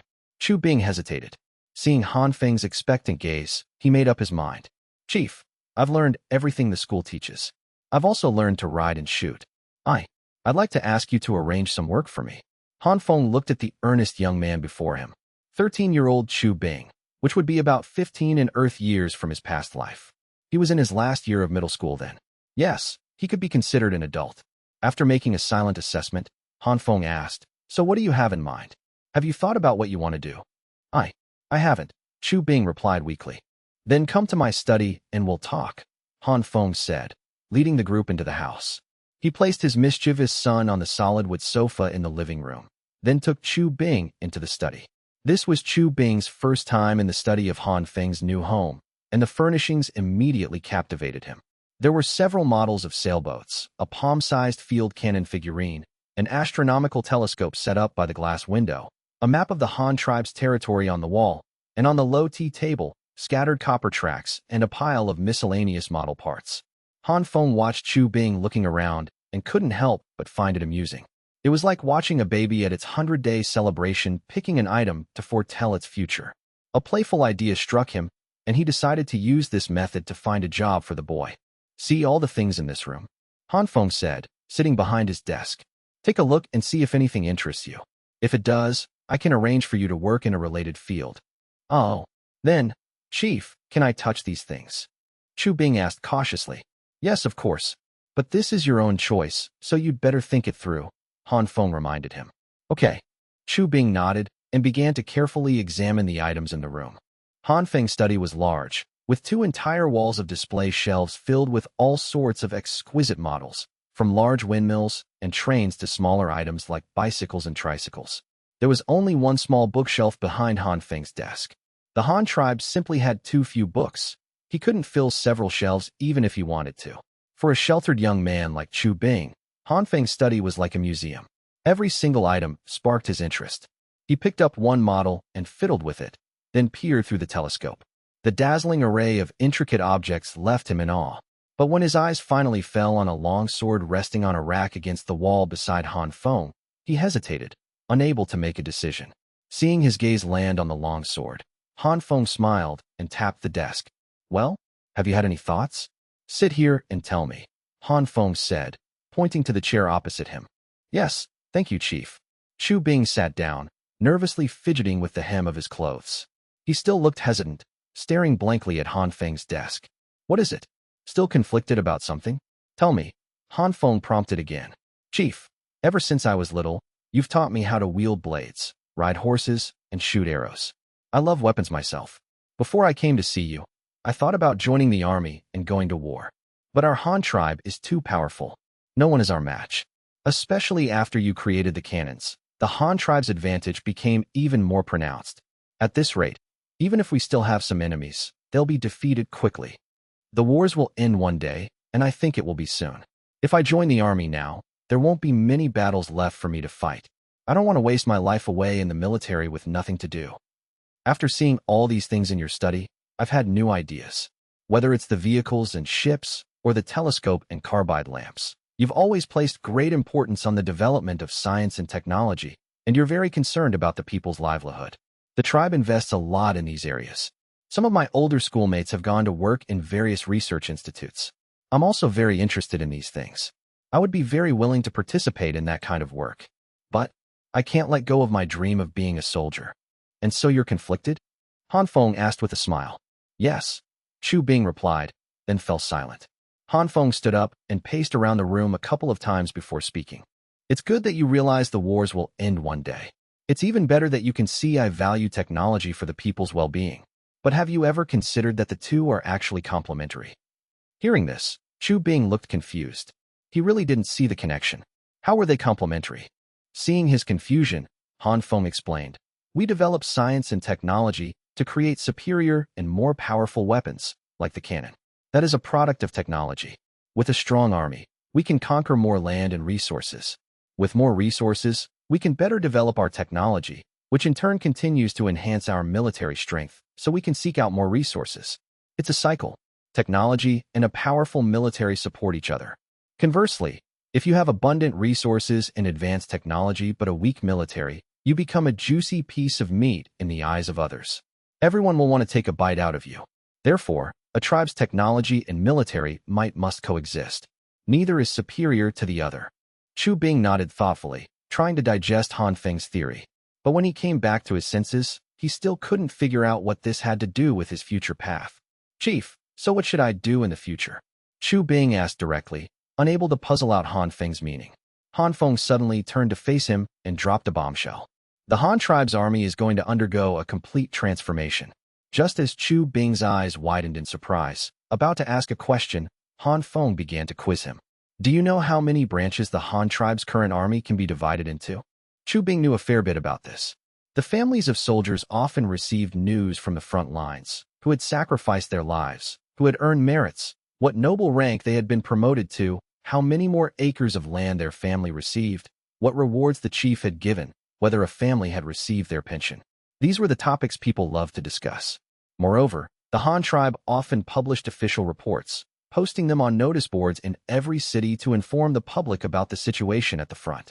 For example, the news of the Battle of Kaiyuan City, where the Han tribe's 20,000 garrison troops had decisively defeated an enemy coalition of 60,000, had been announced in every county. It had truly boosted national confidence. In the days following the announcement, every member of the Han tribe, even those who had recently joined from smaller clans, felt proud to be a citizen of the Han tribe. This was one of Han Feng's methods for forging a sense of national identity. As a young military enthusiast who aspired to be a soldier, Chu Bing naturally paid close attention to these matters. He had discussed them often with his clansmen at school. So, after a moment's thought, he began to count on his fingers for Han Feng. Reporting to the chief, our Han tribe's army can be divided into the army and the navy. The army can be further divided into local garrison forces and temporary mission forces. They're called the local garrison and the strategic mobile force, Han Feng corrected. And have you noticed that local garrisons only exist in prefectures and counties where the situation is unstable? Here in the 8 prefectures of Hanyang, each county only has a small number of locally conscripted militia to guard the city gates. There are no regular garrison troops for defense. Additionally, I have the Jinwu Guard to protect my family's safety. That's it. Han Feng continued to explain. Yes. Chu Bing nodded. This was indeed the current state of the Han tribe's military structure. But this is actually wrong. The Han tribe's army is still too small, and its strategic distribution is incomplete. Of course, this is mainly limited by our current population. However, an army like this is completely inadequate for our future development needs. Therefore, I plan to continue expanding the army over the next few years and complete a structural reform. The specific reforms will focus on what you just mentioned, technology. Reforming the army with technology. How would that work? Would they all be armed with cannons? And who would such a powerful army be defending against? Chu Bing was suddenly intrigued. However, Han Feng's answer was far beyond his expectations. The reforms will mainly target the army. The navy will continue to develop, but its structure won't change much. The army will be broken down into more specialized branches. I envision at least 4. The local garrison, the central garrison, the railway garrison, and the engineering and construction corps. The local garrison will still be primarily armed with existing cold weapons and cannons. The central garrison, however, will be built into an elite force armed entirely with firearms. Besides protecting the Han tribe's central government, it will also be responsible for providing support and suppressing rebellions. As for the other two, they are forces dedicated to serving civil construction. An all-firearm army? All cannons? Or do we have new gunpowder weapons? Chu Bing's interest was immediately piqued. Not yet, but we'll be able to make them soon. The concept for this kind of weapon has existed for a long time, but due to limitations in technology, craftsmanship, and materials, we haven't started developing it. However, once we have steam-powered lathes, it will be much easier to produce, Han Feng explained. What kind of weapon will it be? Is the principle similar to a cannon? Chu Bing pressed on. Something like that, Han Feng said, guiding his thoughts. You can think of it as a super small, handheld cannon. Imagine if you could load gunpowder and a projectile into a thin iron tube, just like loading a cannon, then aim and ignite it. Wouldn't it produce a similar effect?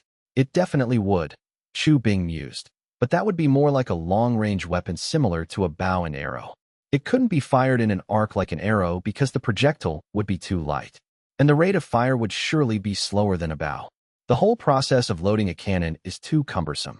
After imagining it in his mind, he immediately identified several problems. Yes, not bad. It seems you really understand. Han Feng praised him. They taught us about gunpowder in science class at school, Chu Bing said, scratching his head shyly. Since you've found the problems, then improve upon them, right? The slow loading speed can be solved with pre-packaged ammunition. We can make it in the form of cartridges, sealing the projectile and gunpowder in a small copper tube. When in use, you just place it in the iron tube and fire. Then, create a system for easy reloading, and the slow rate of fire is solved. And the range of this weapon won't necessarily be much shorter than a cannon's. It might even completely dominate the bow and arrow. Han Feng continued, painting a grand picture to further pique Chu Bing's interest. As far as a cannon, if it can shoot 1,000 meters, you wouldn't be able to see the target clearly with just your eyes. Oh wait, we could attach a telescope to this weapon to aim at distant targets, Chu Bing said, his eyes landing on the astronomical telescope by the window. Exactly. That's the spirit. When you encounter a problem, you find a way to solve it. If you're truly determined, what's a small difficulty? Han Feng affirmed again. So, Chief, are you saying you want me to develop this weapon? Chu Bing asked tentatively, a hint of excitement in his voice. Han Feng thought for a moment before answering. If you're interested, you can certainly participate. But my real intention is for you to be responsible for building this army that specializes in using firearms. After a slight pause, Han Feng continued. The Han tribe has another major battle to fight this year. Even if you enlist now, you probably won't make it in time. But within the next 5 years, we have another great war in the north where we will face an even stronger enemy. I hope that by then, the Han tribe can field an elite force fully equipped with firearms. For now, you can participate in the development of gunpowder weapons if you wish, but it can't take up too much of your time. Chu Bing immediately understood Han Feng's meaning. He knew this was Han Feng's way of cultivating him, an opportunity others would likely never get. He recognized how precious this chance was. He could participate in the scientific research that interested him while also fulfilling his dream of joining the army. The chief had likely created this task specifically for him. However, driven by curiosity, he still asked Han Feng about the other 2 new military branches. Chief, what about the railway garrison and the engineering and construction corps you mentioned earlier? Well, those 2 forces are also a complementary pair. The Engineering and Construction Corps, or engineers for short, is a specialized unit for building railways, erecting bridges, and constructing other large-scale engineering projects. They will be under unified military management and will master the tribe's most advanced engineering technology and machinery, but they are essentially workers. The railway garrison, as the name suggests, is primarily responsible for clearing a safe work zone along the railway lines for the engineers. After the engineers have built the railway, they will be responsible for guarding it, preventing sabotage, and conducting routine patrols and maintenance. This force will handle all of that. After hearing Han Feng's description, Chu Bing felt little interest. Although he didn't know what a railway was, anything related to paving roads and building bridges held no appeal for him. His dream was to be a soldier, not a laborer on a construction site. Even though the engineers had corps in their name, they were still fundamentally builders. So, Chu Bing immediately made up his mind. Chief, I want to participate in the development of the new firearms and join the all-firearm army you mentioned. All right, that works too. Han Feng nodded. Cultivating a new generation of military leaders was something he had written into his development plans long ago. The Han tribe's current generals were mostly around 30 years old, which was not young in this era. Shuda and Shuetu were both around that age. The slightly younger one was Chai Duo Duo. Chai Duo Duo, the commander of the Qinyo Guard, was currently in his prime at 20 years old. He also had the merit of commanding the Battle of Kaiyuan under his belt. He was a general Han Feng valued greatly and had privately shortlisted as a future military leader. Han Feng's plan was simple. First, to be transferred to the Central Ministry of War, one must have military merit. Then, it was a matter of age. According to his plan, he would have Shuetu and Shu Da command the war to conquer Bamboo Island, adding 6 prefectures of new territory to the empire. Such a contribution would be enough to transfer these 2 old-timers directly to the centrally controlled Ministry of War. After these 2 were promoted, the local garrison forces would be handed over to Chai Duo Duo. With his merits from the Battle of Kaiyuan, his promotion would be no problem. He was in his prime and could manage things for another decade or 2 without issue. As for this kid, Chu Bing, Han Feng planned to have him join the Central Army directly to build his resume. First, he would establish this firearm unit. After 3 or 4 years, he would send them north to participate in the war to exterminate the cannibals, and then bring them back to command his own Imperial Guard. This way, the kid would be young, have sufficient military merit, and in the future, when Chai Duo Duo grew old, he could be promoted to a high position in the military. He was Han Feng's chosen 3rd-generation military leader for the Han Empire. Having arranged the appointments for the Minister of War for the next 50 years, Han Feng breathed a sigh of relief. He pulled out 2 rolls of blueprints from the bookshelf beside him, spread them on the table, and said to Chu Bing, "These are 2 new firearm designs I've created. If you want to participate in their production and development, you can start now. However, you can't participate in both. For the production of firearms, I've set up 2 projects. One is to research the firing platform, which I call a gun. The other is to develop the ammunition. I plan to use a new type of self-igniting gunpowder to load the ammunition. This will solve the rate of fire problem, as well as issues like being unusable in the rain, fear of wind, difficulty in ignition, and high operational danger. You can only choose one of these 2 projects. Either make the guns or make the ammunition. You decide," Han Feng said, looking at Chu Bing. Chu Bing thought for a moment. The gun itself was a mechanical issue, all about mechanisms and tricks. It was far less interesting than the chemistry he had learned in school. So, without any hesitation, he chose ammunition. "Chief, let me work on the ammunition." Developing firearms wasn't a random decision for Han Feng. He needed to maintain the absolute superiority of the Central Army to ensure the local garrison forces wouldn't rebel. Since ancient times, the title of Central Army had always implied an internal duty that outweighed its external one. Its purpose was to prevent coups and suppress rebellions.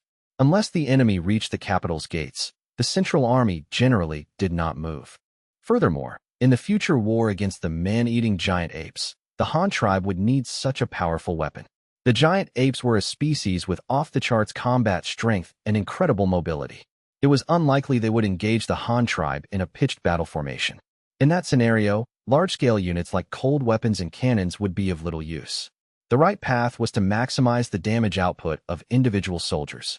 Based on this strategic objective, Han Feng logically proposed 2 famous firearms: a pump-action shotgun that combined the Browning trench broom and the Remington 870, and the Mauser G98 bolt-action rifle, the grandfather of the 98K, which laid the foundation for modern rifle design. Both firearms had distinct characteristics. First, the shotgun. Because of its large caliber and relatively short range, the chamber pressure was low, which meant the requirements for the gun barrel were not high. Even without the Han tribe's current steam-powered lathes, a hand-forged barrel could meet the shotgun's needs. If there was one firearm in the world least likely to have a catastrophic failure, it would be the shotgun. At the same time, Han Feng adopted the mature overall design of the 870, with its large ammunition capacity, and added the external hammer firing mechanism characteristic of the trench broom, the world's first pump-action shotgun. This satisfied the need for firepower in combat, while also suiting the Han tribe's emerging industrial capabilities. After all, an overly complex internal mechanism might not be as reliable as the early trench broom. When it came to military hardware, too much high-tech wasn't necessarily a good thing. Practicality and reliability came first. Coupled with the shotgun's ease of aiming and high damage output, it was definitely a great weapon for dealing with the terrifying man-eating apes. Modern shotgun enthusiasts are divided into two schools of thought: the mini-holes party and the big-hole party. Buckshot creates dozens of holes with one shot, while a slug can blow a watermelon-sized hole. As a mature adult, Han Feng didn't choose. He wanted both. Therefore, among the three types of ammunition he tasked Chu Bing with developing were both buckshot and slugs. The other was a general-purpose rifle cartridge, a full-power 8mm round. Early rifle cartridges were often the same as those used in heavy machine guns. By standardizing the rifle bullet now, it would also facilitate the future development of heavy machine guns, saving the expense of redundant research. As for choosing the G98 as the model to imitate, it was also a decision based on the history of rifle development. After firearms were invented in the Song dynasty, they were quickly utilized by the Mongols of the Yuan dynasty, who then spread gunpowder and firearm technology to Europe during their campaigns. From then on, the development of firearms in China and the West took completely different paths. The Ming dynasty was the peak of firearm development in China, but it went down the misguided path of more barrels is king. Meanwhile, foreigners were making rapid advancements in loading and firing mechanisms. History has already proven who was right and who was wrong. Although the earliest multi-barreled firearm, the Xuanlei Chong, and the earliest breech-loading rifle, the Chidian Chong, both came from the late Ming dynasty, the political situation at the time was too chaotic, and the rulers didn't pay them enough attention, thus wasting these inventions. During the same period, the West had already completed the evolution of firing mechanisms, moving from touch-hole guns, matchlocks, flintlocks, wheel-locks, and percussion caps in the era of muzzle loaders. With the start of the Industrial Revolution, they quickly reformed ammunition, moving from paper cartridges to metallic cartridges, from black powder to smokeless powder, and from rimfire to centerfire ignition. The era of breech-loading guns also produced famous firearms like the Martini Henry and the Snyder Enfield, but they were just flashes in the pan of history. It was the Mauser brothers who ultimately established the bolt-action loading mechanism. But Han Feng was different. He knew history and naturally didn't need to walk down a centuries-long path of mistakes. He could get it right in one step, saving resources, money, and food. As for automatic weapons that spat blue flames, Han Feng desperately wanted them too. Unfortunately, the Han tribe couldn't even be considered an industrial society yet. They simply couldn't afford such a luxurious weapon, both technologically and economically. It was highly impractical. The ammunition a single machine gun could go through in an hour was enough for an entire squad of riflemen to fight through all of World War II. The ammo consumption was truly terrifying. Besides, this was a trump card Han Feng was keeping in reserve. If the situation ever got out of control, he could bring out automatic weapons to quickly sweep away any problems. For now, it was time to work the bolt. Working the bolt is a man's romance. Staring at the thick stack of documents in front of him, Chu Bing blinked. After flipping through it for a moment, he asked Han Feng in surprise, "Chief, you've already figured out the shape of the bullet and the formula for the gunpowder?" Han Feng spread his hands and explained, "This is just my concept. Whether it works or not will depend on the experimental results. The most important design challenge for a bullet is the gunpowder. Solve the gunpowder, and the rest is not a problem. So, you need to pay close attention to the two types of powder in this project. The colloidal double-base propellant, in particular, must be handled with extreme care during its preparation. When preparing the gun cotton, it must be done in a water bath chilled with ice water. That stuff is very sensitive to temperature. One mistake, and it could blow you up. So, it's best if you don't operate it yourself, as you're not familiar with laboratory procedures. And the final gelatinization process must be done in a well-ventilated area with someone watching over. The catalyst for gelatinizing gun cotton, ether, is a potent aerosol anesthetic. One whiff and you'll pass out immediately. But although the production is a bit troublesome, I think this stuff will be much more powerful than black powder. Most importantly, it produces very little smoke, so it won't obstruct the shooter's vision. As for the primer, I've proposed 3 concepts: mercury fulminate, silver fulminate, and lead azide. I've written down the preparation methods for all 3. In theory, all 3 will ignite upon impact, but their sensitivity varies. Which one is safer? Which one is more suitable? All of this will require experiments to verify. Chu Bing listened to Han Feng's instructions, completely bewildered. How did the chief seem so familiar with the preparation of these new types of gunpowder? Had he done these experiments before? But facing Han Feng, he didn't dare to ask. He simply nodded to show he understood and prepared to head to the chemistry lab on Lake Hard Island to begin his work. Before that, however, Han Feng gave him the status of a Jinwu guard, officially granting him a military registration. The development of military equipment must be led by the military. This was an ironclad rule, one that would hold true even in the future. Han Feng decided to standardize this from the very beginning. Chu Bing was overjoyed to receive a red military uniform and a waist knife. He rode his rhino, Binbin, straight home. Inside, his mother was weaving cloth. Seeing her eldest son return with a uniform and a knife, she asked in surprise, "The chief sent you to be a soldier?" "Yes, Mom, but I don't have to go to the front lines for now. The chief made me one of his personal guards, and I don't have to follow him all the time. He just gave me a military registration and sent me to work at the research institute," Chu Bing explained, massaging his mother's shoulders. "Oh, I see.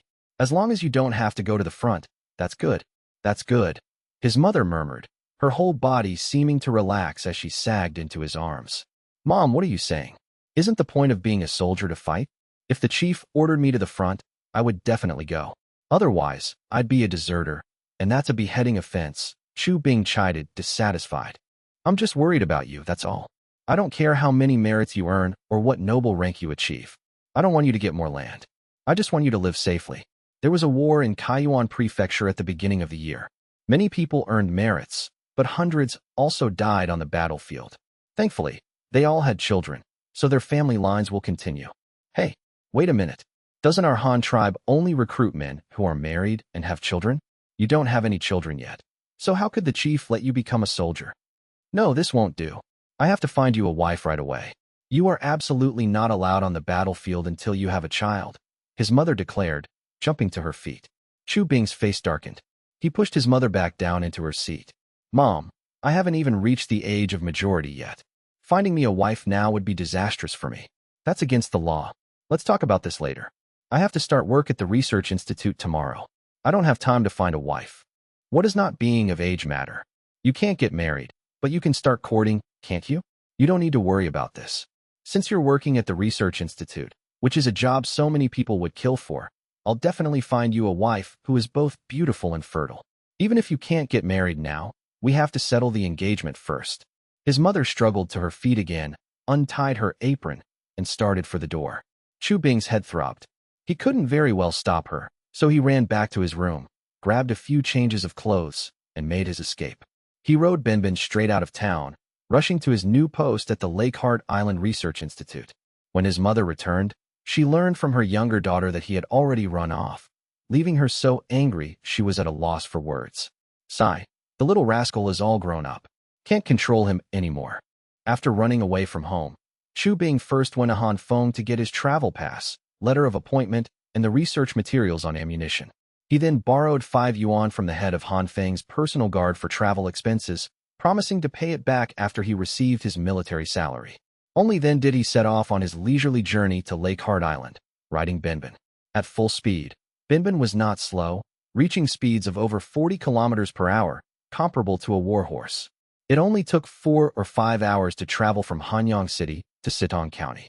He used his letter of appointment to get free food and lodging at the county post house for the night. The next morning, he set off for Luoyang Prefecture. This was his first time traveling so far on his own, and he was having the time of his life. He alternated between galloping at full speed and walking with Binbin to rest. When he came across a tea stall set up by the official road, he would stop for a bowl of tea and a sesame pancake with a tea egg. The journey was thoroughly enjoyable. When the tea stall vendor asked where he was going, the boy would puff out his chest and declare, "Military secret." Then he would mount his towering, intimidating ride and thunder off toward Luoyang Prefecture in the east, cutting a very conspicuous figure along the way. Aside from the 2 Dinotheriums the chief had ridden years ago, no one had ever seen such a massive mount. It took another half-day to reach Luoyang Prefecture.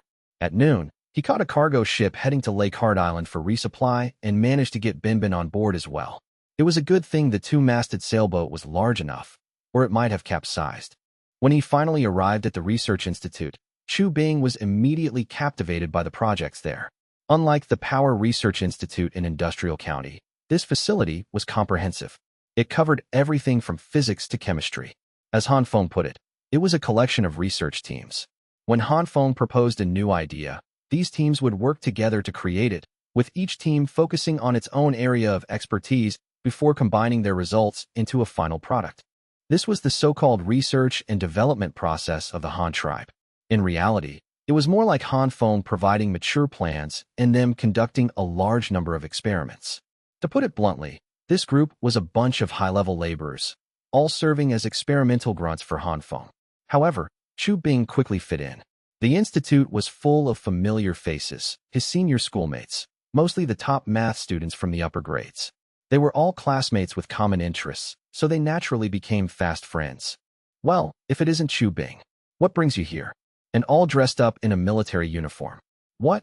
Are you here to announce a new project from the chief? A young researcher named Ao Fei asked, immediately recognizing Chu Bing from the sight of Binbin's massive form. It was no joke. This was the only student in the entire school personally named by the chief, who had also gifted him a precious mount. He was a celebrity at school. Everyone knew him. They all knew he had a good relationship with the chief and was one of the earliest, most senior figures of the Han tribe. Though the boy was young, he was someone who had been held by the chief as a child. Yeah, you guessed it, senior brother. I did bring a new project, and the chief wants me to personally participate in the development. I just don't know if it's in your area of expertise. Chu Bing joked. What project? My team studies optics and lenses. We've been writing a book recently. Does it have anything to do with us? Ao Fei asked curiously. Optics, lenses, and you're writing a book? Don't tell me you're the one who made the telescope? Chu Bing asked in surprise. Who else? Who did you think made it? Ao Fei immediately puffed up with pride at the mention of the telescope. Really? Senior brother, you're amazing. Unfortunately, the project I brought this time has nothing to do with your field. The chief sent me here to develop a new type of gunpowder. Chu Bing said with a shrug and a look of regret. Since the project was about developing a new type of gunpowder, it certainly had nothing to do with optics and lenses. Ao Fei was greatly disappointed. Still, having a new junior around wasn't so bad. When these researchers didn't have a specific project from Han Feng, they spent most of their time conducting their own research, compiling their findings into books, and submitting them to Han Feng for approval. Some of their work might even be added to new textbooks. This was what Han Feng often called scientific exploration, and it was also his way of being lazy while inspiring his people to explore on their own. Currently, the busiest teams at the Lakehart Island Research Institute were probably the rubber team and the chemistry team. Han Feng had brought back many things from the Tang tribe that needed to be analyzed. Many of the Tang tribes, ores had only undergone simple calcination tests in Tuahai Prefecture due to limited conditions, so their full composition and properties had not been determined. These two teams were busy with these tasks. However, since Han Feng had assigned a new mission, they naturally couldn't refuse. The researchers in the chemistry team were also very young. These newer fields were mostly populated by young people, all top science students from the school. The humanities students who preferred to study Han law had all gone on to become officials, while the crafts and trades were dominated by older artisans and craftsmen. The next morning, Chu Bing, accompanied by a senior from the chemistry team, held a team meeting.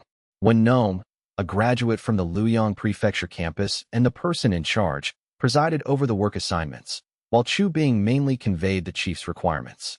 This time, the chief wants us to develop ammunition for several weapons. It's divided into two parts, the gunpowder and the projectile body.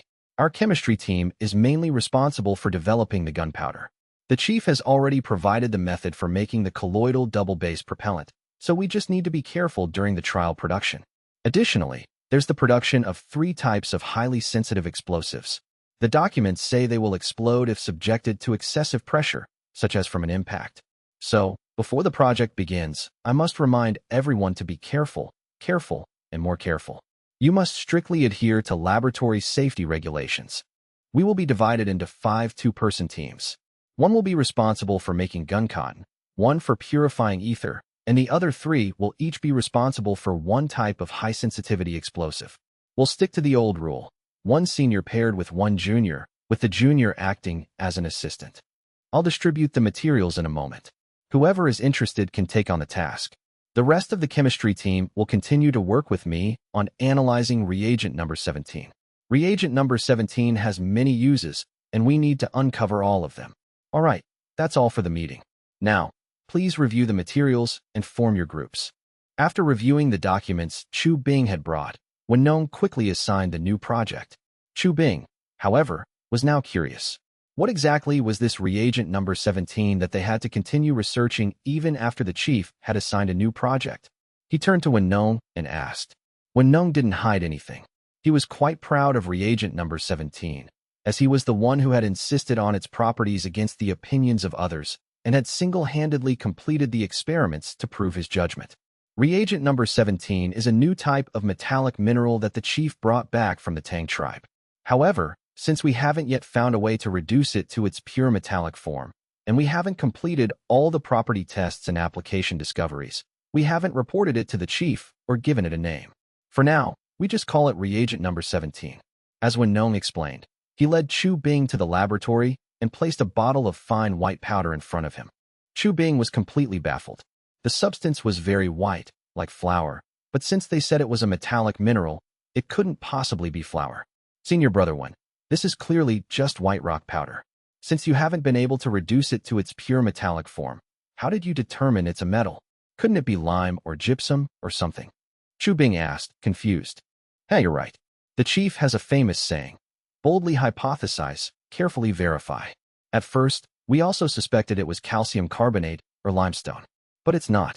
After calcination, this mineral does have a similar alkalinity, but it's not as strong as quicklime. Then we tried calcining it with carbon, but we still couldn't reduce it to a metal. Next, we experimented with sulfuric acid, and that's how we got what you see before you. This stuff is currently in the state of a metal sulfate. Of course, we didn't know that at first. It was I who proved it was a metal using a flame test, and a metal we had never seen before, Wenong said with a smile. A flame test? What's that? Chu Bing's curiosity was immediately piqued. It's when different metal salts are burned in a flame, they produce flames of different colors. For example, the salt we eat, the chief says it's sodium chloride, which is also a metal compound. When salt is burned, it produces a bright yellow flame. And this sulfate in front of you, when lit, produces a green flame. Magical, isn't it? Chu Bing was stunned. Metals could produce different colored flames when burned? Chemistry was truly amazing. So, Senior Brother One, if we can't reduce it to its original metallic form, can we still use it? Chu Bing asked again. Of course. Some metals aren't necessarily better than steel, but their compounds are more valuable. We've already discovered many practical uses for this sulfate. You see how white it is, right? We thought about whether we could use it as a dye, and it worked. Not only can it be used to dye white cloth, but more importantly, it can dye rubber, producing white rubber. And this stuff glows on its own when calcined. I had the optics team analyze it, and they said it's not glowing, but reflecting light. When a strong light shines on it, it reflects a very noticeable light. So we also made it into luminous paint to mark important signs at night. These paints are particularly eye-catching when illuminated by moonlight. This substance also has low toxicity and is effective against several types of field pests.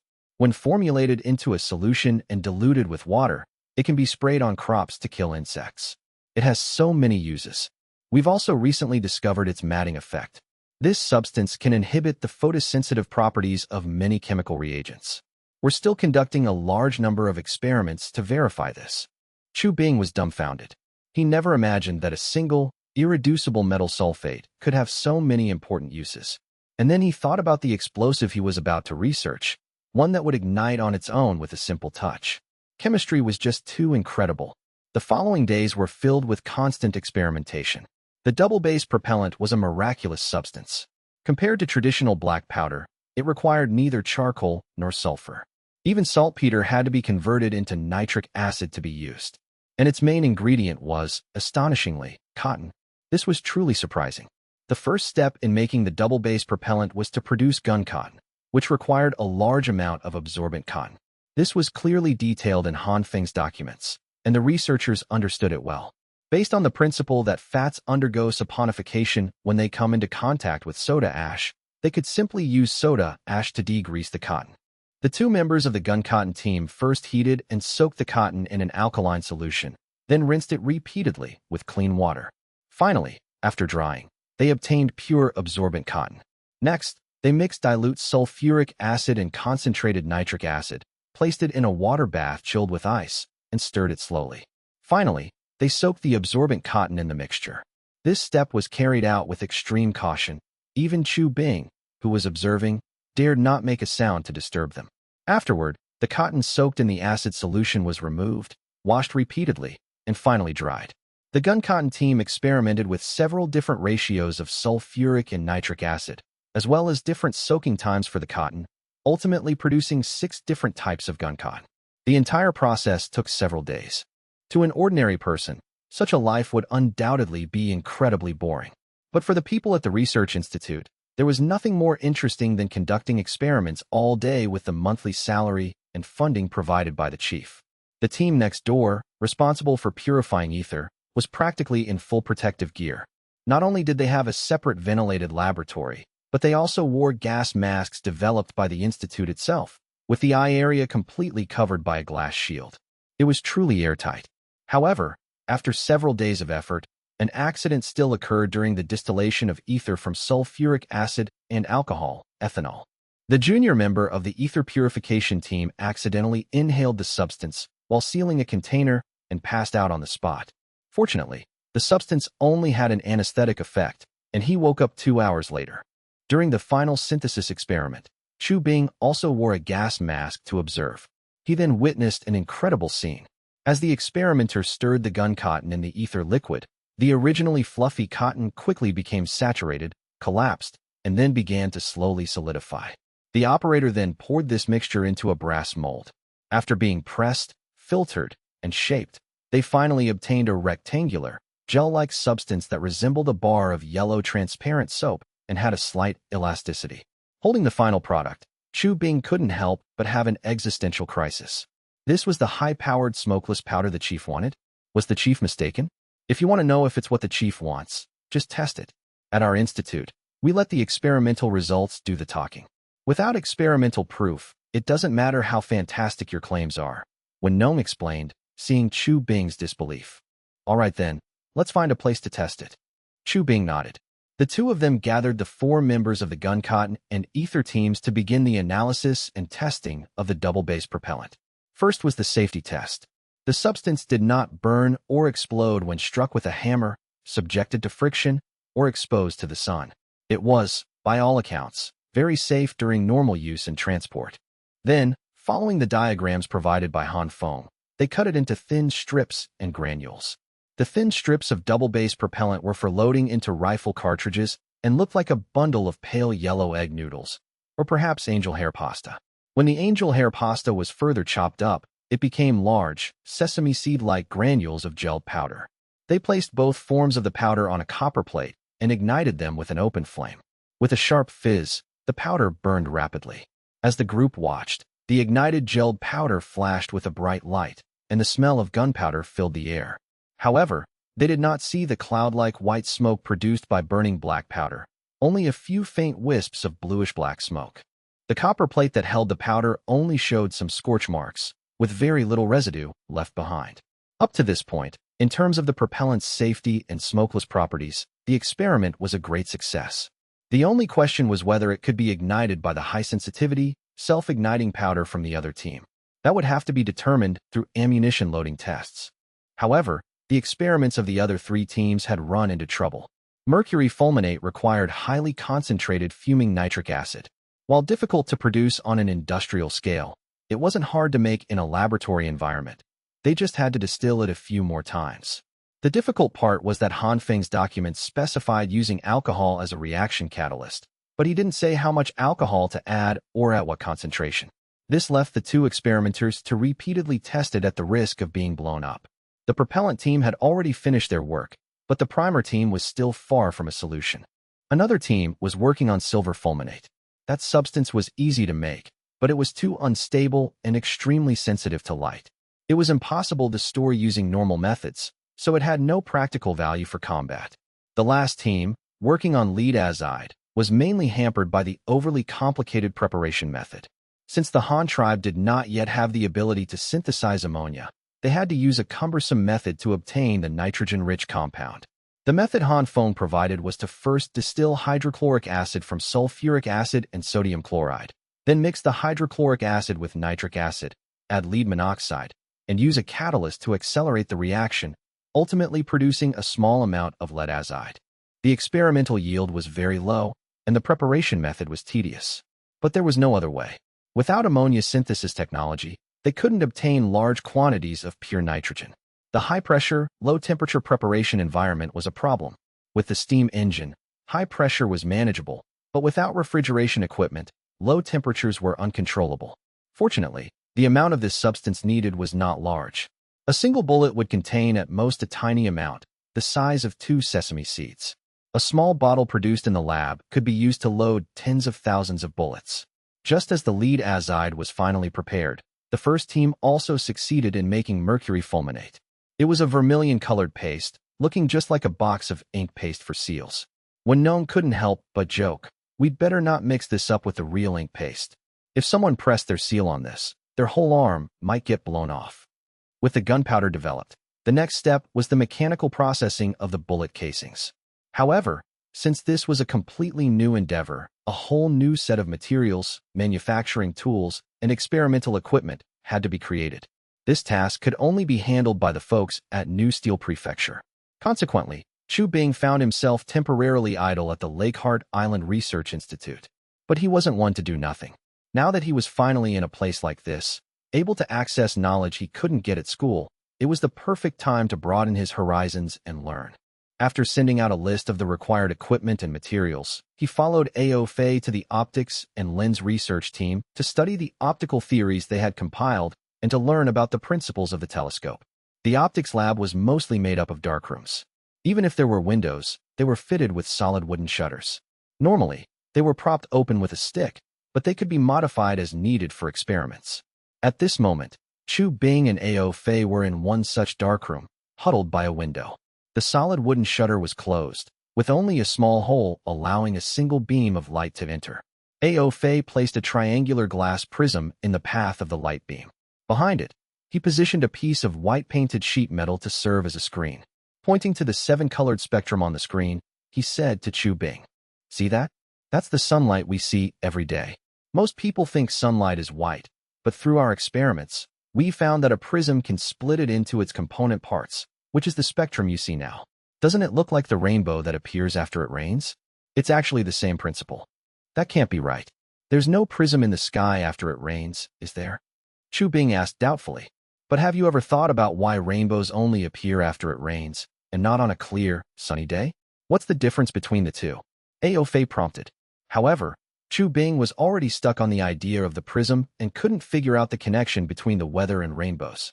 Seeing his confusion, A.O. Fei had to explain. "The difference is that on a sunny day, the air is relatively dry. But right after it rains, the air is very humid, with a lot of water droplets floating in it. These tiny water droplets act as irregular lenses, ultimately breaking down the sunlight into the rainbow we see." Chu Bing was about to argue, but A.O. Fei cut him off. "You're probably thinking this is just my hypothesis and can't be proven, right? You're correct, it is a hypothesis. We don't have a way to conduct that kind of experiment right now, so we can only define it with a hypothesis. And this is a theory that the chief tends to agree with. And that's how we do research. We constantly propose new hypotheses and then try to find ways to verify them. If there's no way, we have to temporarily define it with the most reasonable hypothesis. So what have you been researching lately, senior brother? This must be one of your earlier discoveries, right?" Chu Bing found this method reasonable and didn't dwell on it, instead asking about other optical knowledge. "We've recently been studying a strange phenomenon of light propagation called pinhole imaging. When light passes through a small hole, it forms an upside-down image. But when light travels through a single medium, its path is always a straight line. We don't know why the original scene becomes an inverted image after passing through a small hole," A.O. Fei said, scratching his head in frustration. They still hadn't figured out the principle behind this phenomenon. "There's such a thing. Haven't you asked the chief?" Chu Bing's mouth fell open in surprise. The exact same light passes through a small hole and flips upside down. What was the principle behind that? "No. The chief was in the south for over half a year, and since he's been back, his focus has been on the Power Research Institute. He hasn't been here in a long time. Besides, for something like this, you can't just explain it in writing. You have to let the chief see it for himself," A.O. Fei said, his tone tinged with a sour note. Chu Bing pretended not to notice and asked eagerly, "Senior brother, Can you show me what that pinhole image looks like? That's easy. See, isn't there a small hole in this window shutter? The sunlight projects the scene from outside onto this board. Look, isn't that the tree outside, and that hexagonal pavilion, and the stone table and benches below? Aren't they all upside down? Aofe agreed, then moved the prism aside. The beam of sunlight from the window shone directly onto the screen, leaving a circular image. It was indeed the hexagonal pavilion and tree from outside, and just as Aofe had said, the image on the board was completely inverted. The pointed roof of the pavilion was at the bottom, while the stone table and benches were at the top. Chu Bing found it fascinating. It was the first time he had ever seen such a magical phenomenon. Looking at the vivid, inverted painting, he couldn't help but sigh. If only we could keep this image on the board forever. This casual remark unexpectedly struck a deep chord with Aofe, as if he had finally found a kindred spirit. Slap? Aofe excitedly slapped his thigh and said, Chu Bing, you understand me. That's exactly what I've been thinking. Ever since I discovered this strange phenomenon, I've been trying to figure out a way to preserve the image. If we could, it wouldn't matter if it's upside down. We could just turn it right side up when we look at it. Chu Bing was completely baffled by his sudden reaction, not understanding what his senior was so excited about. But before he could figure it out, Aofe grabbed his arm. Come, I'll show you a real treasure. What treasure? Chu Bing was still confused. Don't worry about it, just come. With that, Aofe blocked the only small hole in the window, plunging the room into darkness. He quickly lit 2 carbide lamps, and the room was bright again. Then, Aofe set up a wooden tripod in the middle of the room and placed a rectangular wooden box on top of it. One side of the box had a small circular hole with a magnifying glass mounted on it. The other side had a piece of frosted glass that could be moved back and forth.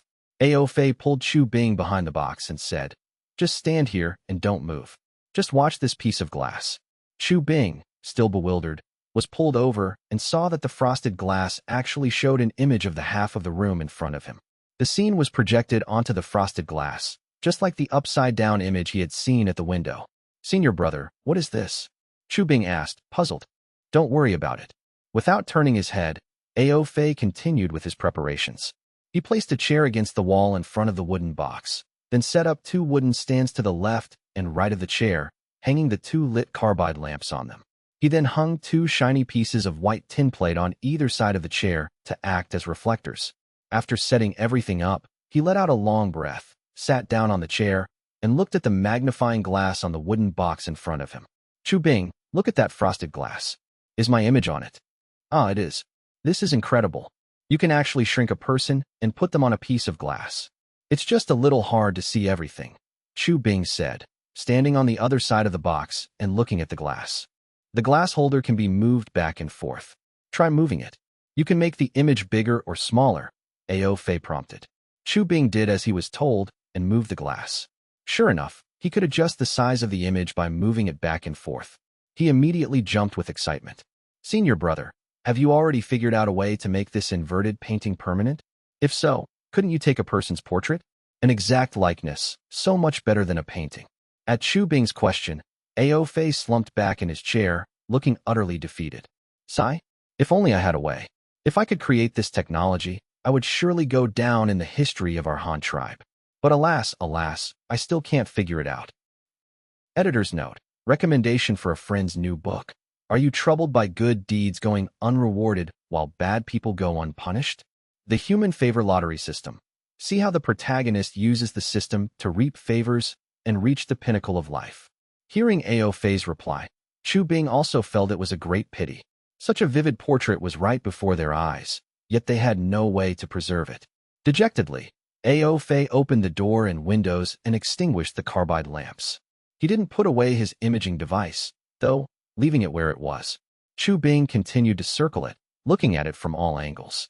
He noticed that even in the natural light after opening the door, an inverted image still formed on the frosted glass inside the box. He pondered this and began to discuss it with Aofe. Senior brother, what conditions do you think we need to meet to preserve the inverted image? Although Aofe didn't know the answer, he had already thought through a clear line of reasoning. What we're seeing now is definitely an optical phenomenon, right? Yes, Chu Bing nodded immediately. And our goal is to keep the inverted image projected by the light on the board, right? Yes, yes. And then, Chu Bing nodded again. So, we should focus our efforts on the board. We need to find a way to make a board that changes when exposed to light. That might give us a direction, at least. It would give me the motivation to keep researching. You have no idea, I've tried so many materials. Wooden boards, bamboo boards, copper plates, iron plates, lead plates, silver plates, gold plates, tin plates, glass plates. I've tried almost everything the Han tribe has. I've also experimented with different exposure times and compared natural light with lamplight. But none of those things reacted at all. I'm about to give up, Ao Fei said, counting on his fingers in frustration. Then have you thought about approaching it from a different angle, senior brother? Chu Bing asked again. What angle? Chemistry. Chemistry can always cause incredible changes in objects. Why don't you ask the chemistry team for help? They're experts in things that glow, burn, and all that, Chu Bing suggested. You mean their reagent number 17, the metal sulfate that can gather light at night? I tried it. It was useless. It didn't help with preserving the image at all, Ao Fei said with a helpless shrug. Not that one, Chu Bing said with a grin. Hee, to be honest, when we were making explosives a few days ago, we actually created a type of explosive that's extremely sensitive to light. As soon as it's exposed to light, it turns black in just a few moments. An explosive has that property. Are you kidding me?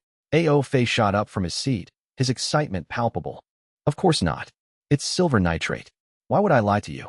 If you don't believe me, come with me to the chemistry lab and see, Chu Bing said, standing up just as defiantly. What are we waiting for? Let's go. Ao Fei was even more excited than he was.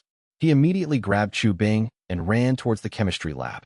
They explained the situation, wanting to use silver nitrate for a photosensitivity experiment. However, because silver nitrate was too sensitive to light, they couldn't prepare a finished product using normal methods. Or rather, the finished product couldn't be preserved. It would quickly be exposed and become useless. So, the lab had no finished product. Ao Fei was not discouraged. He immediately suggested moving the experiment to his darkroom and conducting it in the absence of light. But the chemistry team disagreed. Silver nitrate was a highly sensitive explosive. How could they ensure safety while working in complete darkness? If something went wrong and someone got blown up, they couldn't take responsibility. Moreover, concentrated nitric acid was highly corrosive. Several common metals would immediately dissolve into liquid upon contact with fuming nitric acid. Wenong immediately vetoed their experimental plan. Of course, Ao Fei was unwilling to give up. In the end, Chu Bing proposed using a silver nitrate solution for the experiment. This solution also had a strong photosensitive effect, but was not as dangerous as pure silver nitrate. Although it was still corrosive, its acidity was much weaker after being diluted with water. Most importantly, it wouldn't explode. After hearing Chu Bing's proposal, Wenong finally agreed to give them a bottle of silver nitrate solution for their experiment. The two were overjoyed. They took the dark brown, light-proof glass bottle containing the solution and ran to the darkroom to begin their work. Senior brother, why don't we start the experiment with glass? Glass is relatively stable and less likely to be dangerous, Chu Bing suggested. All right, I'll listen to you. But we still need to turn on a light, right? We really can't see anything in the dark, Ao Fei asked. No, we can't turn on the light. This solution can only be stored in a dark brown, light-proof glass bottle. The moment you take it out and it sees light, it's ruined, Chu Bing immediately vetoed. But a dark brown glass bottle is still translucent. Does that mean only dark brown light doesn't affect it? That's easy. Our optics team happens to have carbide lamps of that color. Wait here, I'll go get one. With that, Ao Fei went to the nearby equipment room and returned with a carbide lamp that had a dark brown glass shade. He lit the flame, lowered the shade, and then closed the door and windows. The room was immediately filled with a dim, reddish light. Although it was very dark, they could still see objects well enough to conduct their experiment. Chu Bing thought for a moment. Since the experimental material was a liquid, he suggested simply pouring a layer of the silver nitrate solution onto a glass plate to form a film. Then, they could take it to the back of the imaging box for exposure. Perhaps some reaction would occur. Ao Fei immediately agreed to this method, and the two began the experiment. First, they evenly poured the silver nitrate solution onto the glass. After it air-dried, they took it to the imaging box under the cover of a light-proof wooden box for exposure. But the result was nothing. The glass was still just glass. There was no reaction at all. Both of them were disappointed. However, Chu Bing remained optimistic. He went to ask the chemistry expert, When Gnome. When Gnome's reaction was one of amusement. What on earth are you two trying to do? Even if you want to induce a photosensitive reaction in the silver nitrate, it won't have any effect unless you use another material to displace and precipitate the silver. Then what should we do? Chu Bing asked, dejected. You want it to react, right? Take this. Sodium sulfite solution. Mix it with your solution, and I guarantee you'll get a reaction. Chu Bing, half believing, took the new solution from Wen Nong and left. According to him, if the silver nitrate solution was mixed with this, a reaction would definitely occur. But the two of them clearly didn't want such a violent reaction. So Chu Bing suggested, why don't we try soaking the glass plate that has already been coated with silver nitrate and exposed to light in this solution? All right, I know less about chemistry than you do. You call the shots, Ao Fei said with an indifferent nod, agreeing to Chu Bing's plan. The two immediately began the experiment in the darkroom. Chu Bing poured the sodium sulfite solution Wen Nong had given them into a deep porcelain dish. Then, he submerged the exposed glass plate in it. The next second, something incredible happened. As the two of them watched, an image slowly appeared on the glass plate. It was the scene they had just exposed. The wall as a background, a reflector on one side, a window on the other, and Ao Fei sitting seriously on the chair, forming a full-body portrait. The image on the glass grew clearer and clearer until it was lifelike. Both of them trembled with excitement. Senior brother, look. It's appearing. It's the image you left. Yes, I see it, I see it. This is great. Chu Bing, you're my lucky star. You managed to get this technology working as soon as you arrived. Huh? Hey, wait. Why is it getting blurry again? Hey, why is it disappearing? Damn it, what's going on? Just as they were celebrating, the image on the glass, which had gone from blurry to clear in just a dozen seconds, once again turned into a blurry mess of black and white. The figure was only a rough outline. The lifelike facial details they had just seen were all gone. The two of them were so angry they could have stomped their feet. They had clearly succeeded, but it was ruined at the last moment. How could they not be furious? However, after staring at the glass plate for a while, Chu Bing suddenly noticed something unexpected. Senior brother, look. Is that silver precipitating on the back of the glass? Why do I feel like this glass plate has turned into a mirror? Look, the parts with silver on them are reflective now. Chu Bing said, pointing at the glass soaking in the solution in the porcelain dish. Hearing this, Ao Fei quickly leaned in for a closer look. It was true. The dark parts of the blurry image had silver precipitated, creating a mirror effect on the other side of the glass. This magical scene left him at a loss for whether to laugh or cry. He had tried to invent photography and failed, but had accidentally figured out how to make a silver-plated glass mirror. It was just too absurd. Staring at the modeled, half-finished silver-plated glass mirror before them, the two didn't know whether to laugh or cry. But they weren't discouraged. They had already discovered the correct method for capturing an image. They were just a tiny step away from making it permanent. Plus, they had unexpectedly discovered how to silverplate glass. All in all, they were quite pleased. For the time being, they opened the doors and windows and focused on creating a proper glass mirror. Ao Fei brought over a new, smooth piece of glass, and Chu Bing began preparing the silver plating solution. However, during the pre-cleaning stage, no matter how much Chu Bing wiped, there were always some dust particles and fine lint left on the glass. This meant that even a successful silver plating would have flaws. But Ao Fei had been studying lenses for some time and had a special method for cleaning them. He first took a mouthful of clean water and sprayed it into the surrounding air to reduce the amount of floating dust. Then, he had Chu Bing wipe the glass with alcohol. After this process, they finally had a perfectly clean glass surface. Once the alcohol had naturally evaporated, Chu Bing poured the mixed solution directly onto the glass. By tilting the glass, he spread the solution evenly. In a short while, a thin layer of silver coating precipitated onto the glass. After rinsing off the excess solution with clean water, they had a complete silver-plated glass mirror. This mirror reflects so clearly. It's so much better than a bronze mirror. If we sold these, I'm sure many people would be clamoring to buy them, Chu Bing remarked. A mirror with such strong reflective capabilities would definitely be useful in our optics experiments. Seeing its reflective effect has already given me several ideas for improving the lighthouse lamps, Ao Fei said, his mind already racing with potential applications for the glass mirror. He took the mirror from Chu Bing, but in a careless moment, his fingernail scratched the silver coating on the back, leaving a mark on the front of the mirror. Ao Fei immediately complained. It's good.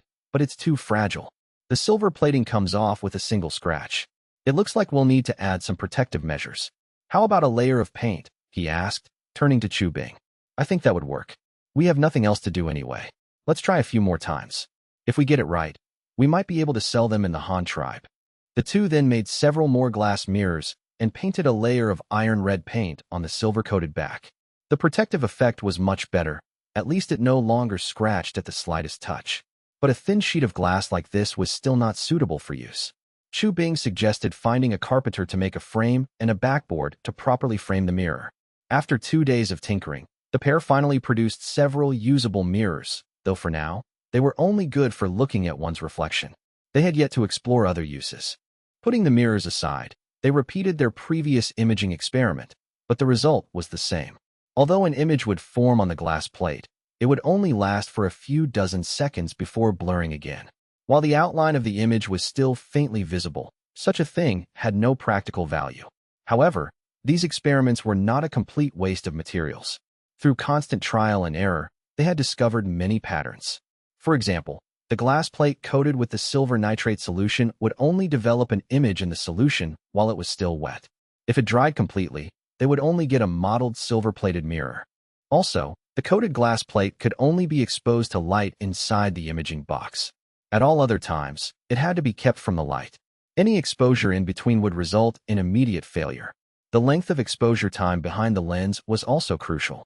If the exposure was too long, the final image developed in the solution would be overly white, even completely blurred. If the exposure was too short, the image would be too dark, making it impossible to see anything.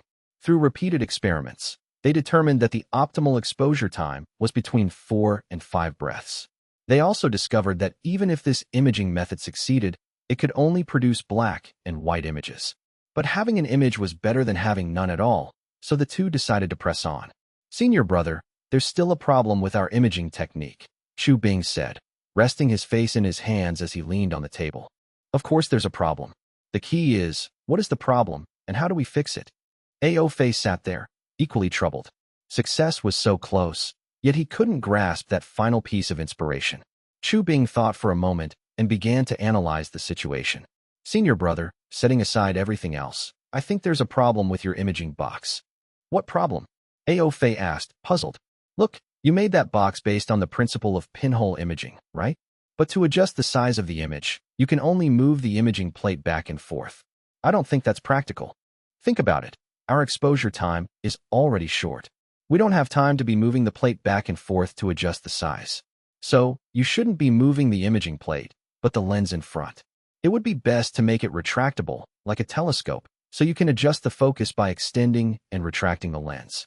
The imaging plate at the back should be fixed in place. That would make our operations much faster. It would be best to have a slot. We could insert the imaging plate, open it, expose it for a few breaths, then close it and pull it out. Then we could take it to the darkroom to develop it with the solution, Chu Bing envisioned. Ao Fei mentally pictured Chu Bing's proposal and slapped the table. You're right. That would be much more convenient. But the developing part is still a problem. Even if we improve the imaging machine, we still can't preserve the images. That must mean our method is still wrong. I've thought about it. A glass plate isn't suitable for capturing the image, though it's useful for framing the shot at the beginning. Also, since silver nitrate can react with light, wouldn't it be better to use a silver plate as the imaging plate? The last problem is that we have a way to make the image appear on the plate, but it disappears quickly. This must be a chemical reaction caused by the silver nitrate's exposure to light. Then, when we soak it in the sodium sulfite solution, the silver that was altered by the light is precipitated. But this reaction is irreversible. Once it starts, it doesn't stop. That's why the image we see goes from blurry to clear, and then quickly disappears again. It means the reaction has gone too far. We need to find a way to stop the reaction halfway through. That's the only way to preserve the image permanently, Chu Bing said, analyzing the problem. Ao Fei's head was spinning. He was interested in studying optics and lenses, but chemistry gave him a headache. So, he quickly slapped the table and made a decision. You figure out the chemical treatment for the imaging plate. I'll improve the imaging box. We'll divide the work. It's decided. The two of them, having divided the work, quickly got busy again. Ao Fei went to improve his image-capturing box, while Chu Bing went to the mechanical group to order a bunch of silver plates to use as experimental materials. Fortunately, the research institute had an ample reserve of various materials. Even for a precious metal like silver, they had enough for them to squander. The Han tribe did not lack silver, and they didn't use silver as currency for trade. As long as the silver wasn't minted into coins, it couldn't circulate in the market, so the higher-ups didn't have to worry about them embezzling these experimental materials. After preparing the silver plates, Chu Bing went to the chemistry group again to find group leader Wen Nong. He first asked for news from New Steel Commandery regarding the bullet casing materials and processing experimental equipment. Upon learning that they hadn't been delivered yet, he pulled Wen Nong aside to chat about his image-capturing technology. Senior Brother One, the two materials you gave me, once they start reacting, they can't be stopped. Is there any method, or another reagent, that can terminate the reaction halfway through and allow it to be preserved for a long time? Chu Bing asked, sitting at the side of the lab table. Wen Nong paused his ongoing research on Reagent 17 and asked, puzzled, reaction? What reaction? Weren't you guys just trying to get the silver nitrate to react? Why do you want to terminate the reaction now? Right, we want it to react. That sodium sulfite you gave us is indeed very useful and has shown some results, but the reaction is just too strong, so it still doesn't meet our requirements. I was wondering if there's any way to make it stop when it's halfway through the reaction. Stop halfway through the reaction? Wen Nong frowned. How would he know of such a method? Who does an experiment only halfway? But after thinking about it, he said, terminating a reaction isn't impossible. You just have to destroy its reaction conditions. For example, if a reaction must occur in an acidic environment, you add alkali to neutralize the acid. If a reaction requires high temperatures, you find a way to cool it down. Once it loses the necessary conditions for the reaction, it will definitely stop. What about photosensitive material reactions? Senior Brother, didn't you say that Reagent 17 can eliminate light sensitivity? If we add a little bit of it halfway through the reaction, can it terminate the photosensitive reaction? Chu Bing asked, suddenly getting a bit excited as he looked at a glass test tube filled with transparent liquid in Wen Nong's hand. Well, I can't say for sure. Reagent 17 is a new thing. I don't know if it'll actually be useful for the experiment you're talking about. But if you need it, I can provide a little for you to test. I'm currently developing its uses anyway, so if it can add a new application, I won't lose out, Wen Nong said after some thought. It would be great if you could join us, Senior Brother. We will definitely succeed. Chu Bing immediately cheered up. So what do you need right now? Wen Nong asked with a smile. Chu Bing had been appointed by the chief to lead weapons R&D, and given his relationship with the chief, it was obvious he would be a figure of real authority in the future. Building a good relationship with someone like that was definitely the right move, so Wen Nong didn't mind giving him some help within his capabilities. We need silver nitrate solution and sodium sulfite solution. Also, Reagent 17. If you could make that into a solution too. Chu Bing immediately started asking for things with a cheeky grin. Didn't I give you guys a whole bunch already? You used it all up. Wen Nong asked in surprise. But seeing Chu Bing's grinning face, he could only grumble. You guys sure use it fast.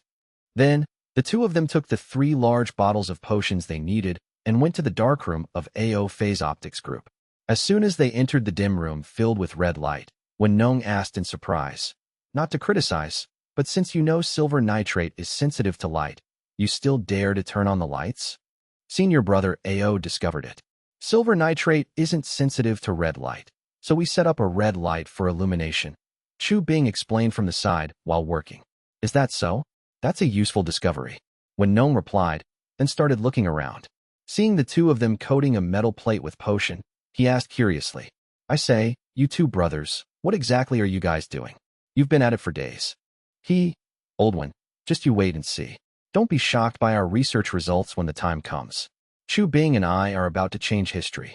Seeing new strength added to his experiment, AO Fei was also very excited.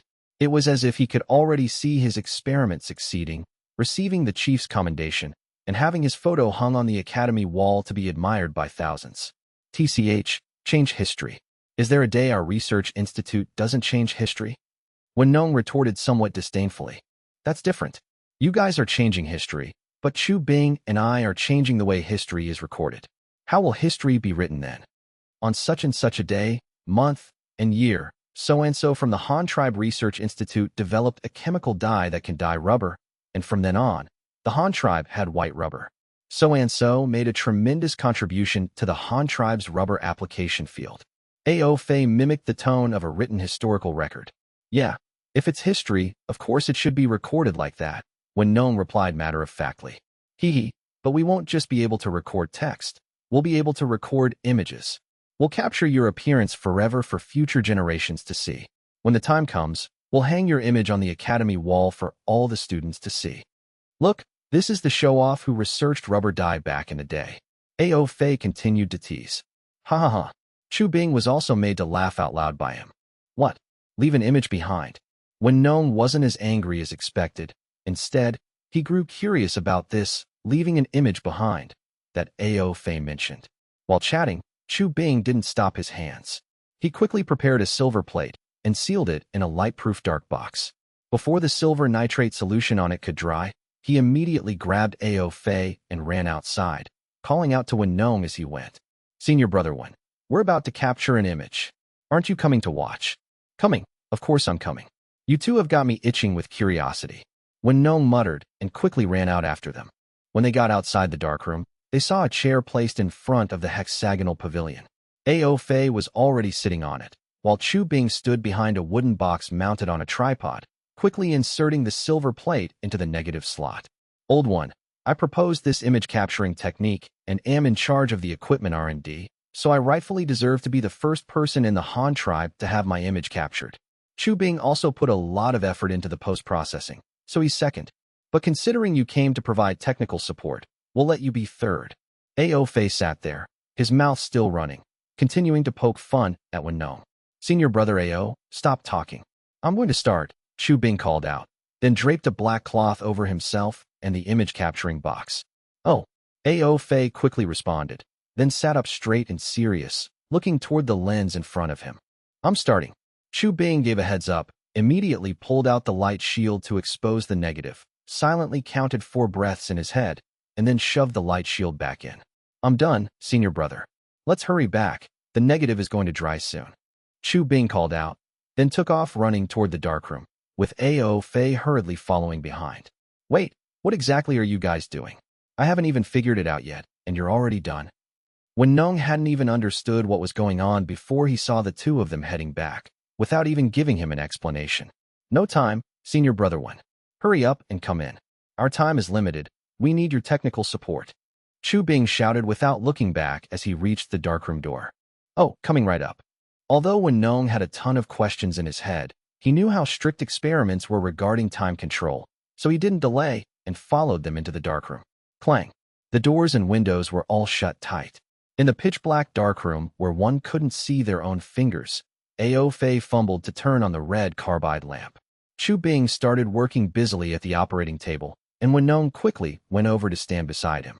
He saw Chu Bing take out a potion-coated silver plate from a particularly flat wooden box, then place it into the first ceramic tray containing the sodium sulfite solution.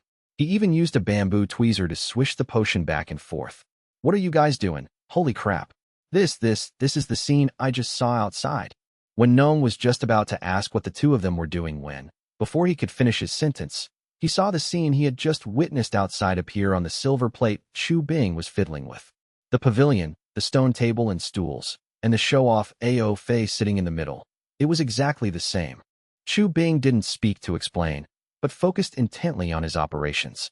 Seeing the image on the silver plate begin to develop and gradually reach maximum clarity, he quickly used the tweezers to fish the silver plate out. He rinsed it twice in a basin of water prepared nearby, then quickly transferred it to another tray containing the reagent 17 solution. After the silver plate was placed inside, everything was calm, as if nothing had happened. But Chu Bing and Ao-Fei were so excited they almost jumped up. After so many experiments, this damn image was finally fixed. Chu Bing carefully took the silver plate out of the potion, then rinsed it with clean water a few more times. Seeing that the image on it was finally permanently fixed on the base plate without any further changes, he finally breathed a sigh of relief. Senior brothers, look. This is the first photograph of our Han tribe. From now on, we finally have the technology to freeze time forever on a medium. When we all grow old, we can take out these photographs and show our great-grandchildren and great-great-grandchildren what we looked like when we were young. Ha ha ha. Looking at the lifelike black and white image before them, All three were incredibly excited. Ao Fei and Chu Bing were filled with the joy of a successful experiment, while Wen Nong was astonished by their research achievement. He was truly shocked. He had known the two were working on optics research, but he didn't know exactly what they were up to. To see them conjure up such a heaven-defying technology left him speechless with excitement. Just as Chu Bing had said, this was a technology that could freeze time forever on a medium, a magical method that could truly change the way history was recorded. Driven by his scientific curiosity and his own intrigue, Wen Nong immediately pestered the two to explain the principles behind this technology. Having had his picture taken, Ao Fei was in high spirits and didn't hide anything from him. He pulled him over to his imaging box to have a look. He sat on the chair himself and had Wen Nong stand at the box, observing the inverted image projected on the frosted glass plate. This is the pinhole imaging your optics team has been studying? This is incredible, Wen Nong said in amazement as he pushed and pulled the lens-mounted box back and forth as Ao Fei instructed, adjusting the size of the image on the glass plate. He couldn't help but marvel at the inverted image that could be arbitrarily enlarged and reduced. So how did you get the image to stay on the silver plate? Wen Nong asked again. It was Chu Bing's idea. A few days ago, I showed him the pinhole image, and he asked if it was possible to preserve it. I had been wanting to do that for a long time, but had no clue how. He said your chemistry team had just created a photosensitive material while working on explosives, and that maybe we could try it. You know the rest. I was responsible for improving this imaging box, and he was responsible for selecting the material for the plate and the chemical washing process. It took us several days to get this thing working. Of course, your technical consultation on the chemistry was also indispensable. We won't take credit for your part, don't worry, Ao Fei said, crossing his legs and munching on an apple, looking extremely pleased with himself. Well, thank you for that. But you don't have to go out of your way to mention me. I didn't do much, just provided some materials, Wen Nong said, feigning modesty, but he was very happy inside. For such a groundbreaking imaging technology, if they wanted to give him a share of the credit, he certainly had no reason to refuse. After looking at the imaging box, Wen Nong went to Chu Bing to understand the method of making the plates. Chu Bing, of course, didn't hide anything either. Chemistry wasn't his strong suit, and he was counting on this chemistry expert, Wen Nong, to continue improving the imaging technique. After many experiments, I've now divided the technique of making photographic plates into 4 steps. The first is to prepare the base plate. After testing, the best material so far is a silver plate. But silver plates are too expensive. I'm still thinking of trying copper or iron plates with a silver coating. If that works, we can reduce the cost of this technique. Otherwise, I estimate that the ordinary people of our tribe will find it hard to afford, Chu Bing explained to Wen Nong in the darkroom. Yes, you have a point. Cost is indeed a problem, Wen Nong nodded in agreement.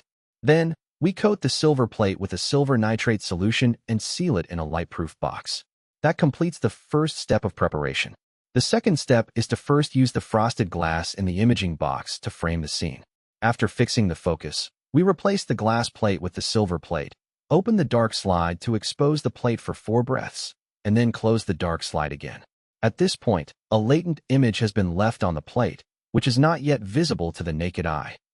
The third step is to soak the plate in the sodium sulfite solution you gave me, allowing the silver nitrate on it to react and make the image appear. I call this step developing data. The final step is to use the reagent number 17 solution to stop the reaction, which is also called fixing, to permanently fix the image. This is truly ingenious. A few simple steps of exposure, soaking, and washing can produce such a lifelike image. It's just a pity that it can only produce black and white images, Wen Nong said with great emotion after hearing Chu Bing's explanation. Chu Bing, however, didn't think it was a pity. Senior Brother Wen, we're counting on you for color imaging technology. My idea is to see if we can find several materials that change color when exposed to light, or that can react to produce dyes when exposed to light. That way, if we can find several different colored photosensitive materials and apply several layers of different colored coatings to the base plate, we might be able to create color photography. You have a point. That's a feasible direction. I'll keep an eye out for such photosensitive materials in my future experiments. Wen Nong nodded, but he didn't hold out much hope. Sometimes, these things really depended on luck and serendipity. If he didn't come across the right materials, there was nothing he could do. For the next few days, the three of them naturally worked on consolidating and trying to improve this technology. Chu Bing experimented with a silver-plated copper plate. As they had agreed, the second photograph would be of him, and the boy had even dressed up specially for the occasion. The next morning, Chu Bing, wearing his freshly dried military uniform, his hair slicked back and held with a hairpin, a pair of cowhide military boots on his feet, and the standard-issue battle knife of the chief's personal guard at his waist, excitedly brought Binbin over. How could he forget Binbin, who had grown up with him, on such a historic occasion? On the same open ground in front of the darkroom, Chu Bing sat on Binbin's back and patted its thick, leathery shoulder. "Binbin, look at the camera. Look over there," he said, pointing at Ao Fei and Wen Nong, who were taking their picture. Binbin was eating grass. Hearing Chu Bing call him, it turned its head to look at him, then saw him pointing in another direction and turned its head to look there. Ao Fei seized the moment Binbin turned its head, quickly pulled out the dark slide to expose the plate, and after a few breaths, hurried back to the darkroom with the plate. Chu Bing quickly followed. This time, Wen Nong was in charge of developing the photo. He was also very interested in this technology, and chemical experiments were his forte. He was steadier and faster than Chu Bing. In less than 2 minutes, a black and white photograph on a silver-plated copper plate was in his hands. In the picture, Chu Bing had one hand on the battle knife at his waist and was pointing at the camera with the other. Binbin was looking at the camera with a bewildered expression, a large bundle of grass still in its mouth, forgotten. It looked endearingly goofy. Chu Bing was also very happy with the photo. Then, the two of them pulled Wen Nong over and took a picture of him. After that, they found a researcher from the chemistry team and one from the optics team, gave them a quick training session, and immediately put them to work, pulling them into the great pit of photography as well. The first thing they did after teaching the two newcomers how to shoot and develop photos was to take a group photo of the three of them. This photograph of the three pioneers of photography, destined to be famous in the history of the Han tribe, was finally delivered to Han Feng 2 days later. Having developed a mature photography technique, the three were naturally eager to report their achievement to the chief. Such a magical technology was bound to be incredibly useful. Even if it had no special purpose, it would have great commercial value just by being sold on the market. Chu Bing was even starting to think that when he joined the army in the future, he could leave his wife at home to run a photo studio.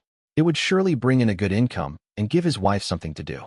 So, the three of them immediately packed the 4 photographic plates they had made, wrote a long letter detailing the development process, and sent it all to Han Feng via a giant eagle.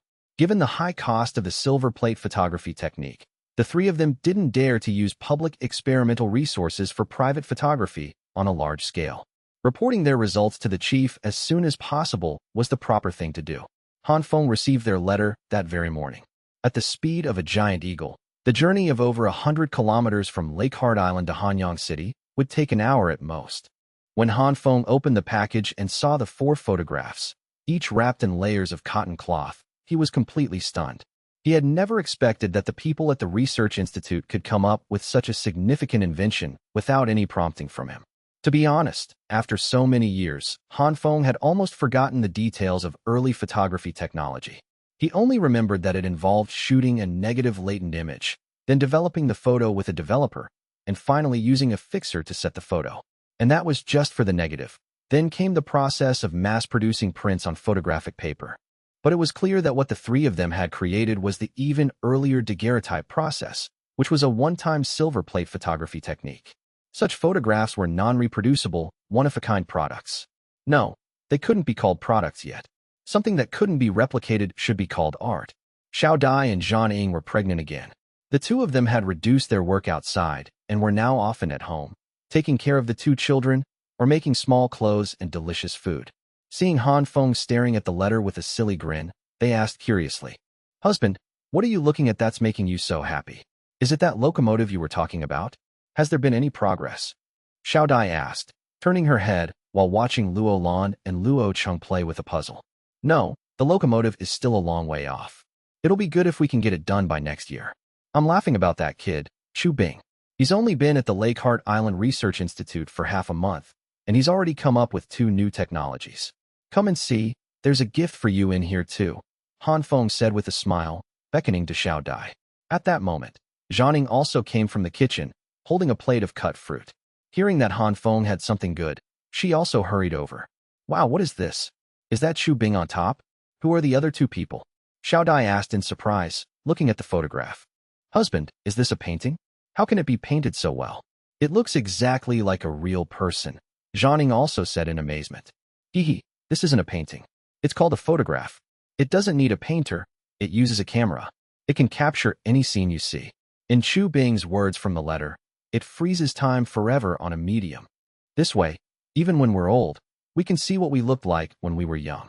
And those two little ones, when they grow up, they can see what they were like as children, Han Feng explained, educating the two about photography. That's incredible. And this one of the three of them, it looks so real. Husband, can our family take a picture like this? No. Let's wait until after Chang'er and Lan'er's little brother and sister are born, Xiao Dai said. Her interest immediately piqued after hearing Han Feng's explanation. It couldn't be helped. Photography had an innate charm. Who wouldn't want to have a photograph of themselves in their youth? Or rather, proof that they once existed in this world? The significance was just too great. Ever since photography was invented, it was as if you hadn't been to a place if you didn't take a few pictures while traveling. The greatest charm of photography was commemoration. There's no need to wait. If you want to take a picture, I can call them over to do it now. We can take another one after the children are born. It's not that difficult. In the future, when this technology matures, it will be very cheap. I will make it so that all the people of the Han tribe can afford to have their pictures taken. Han Feng decided immediately. That's wonderful. When can we take a picture like this? No, I have to dress the children up nicely. And husband, you have to change into some nice clothes too, Zhang said, getting excited as well. Han Feng didn't know whether to laugh or cry. It was a black and white photograph. No matter how nice your clothes were, they would still be black and white in the picture. What was the point of dressing up? But he didn't say anything to spoil the mood. Yes, we should dress up nicely. By the way, Chu Bing and the others also figured out how to silverplate glass and made a few silver-plated glass mirrors. They said in the letter that they wanted to give them to you as gifts. You can use them to get ready. With that, Han Feng took out a few glass mirrors from the package and handed them to the two women. It was the first time they had ever seen a mirror that could reflect such a clear image, and they were naturally delighted. Xiao Dai held the mirror, looking at it from all angles, and said to Han Feng with a smile, Husband, this is such a nice thing. Should I give one to Sister Tang Yao tonight, or will you go yourself? Han Feng's face darkened. You can give it to her, he said casually. Seeing Han Feng's discomfort, Zhang covered her mouth with the back of her hand and giggled. When Han Feng glared at her, she said, Husband, Chu Bing doesn't seem to be married yet, right? How about I find a good girl from my clan and arrange a marriage for him? It's rare for the boy to think of giving us gifts. We should show our appreciation somehow, shouldn't we? Han Feng thought about it and didn't object. Zhang Ying's maternal clan had little status in the Han tribe. Although they were technically relatives by marriage, they were the ones who had thrown Zhang Ying into the river as a sacrifice. Han Feng had been the one to pull her out of the water. One could imagine his impression of her maternal clan. The boy Chu Bing had no powerful backing either, but he was destined for a high position in the future. Zhang Ying's idea of using this as a way to mend relations and raise her clan status was something Han Feng had no objection to. After all, so many years had passed, and any anger he had felt had long since dissipated. So he nodded in agreement. You can handle that. It's best to ask Chu Bing first if there's anyone he likes. Yes, thank you, husband. I understand, Zhang Ying replied, then took the mirror to play with the two children.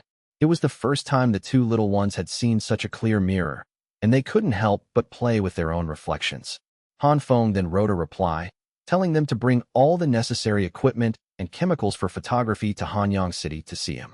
He also instructed them to bring all the propellant, mercury fulminate, and lead azide they had produced in the lab so far, and to bring a few more people with them.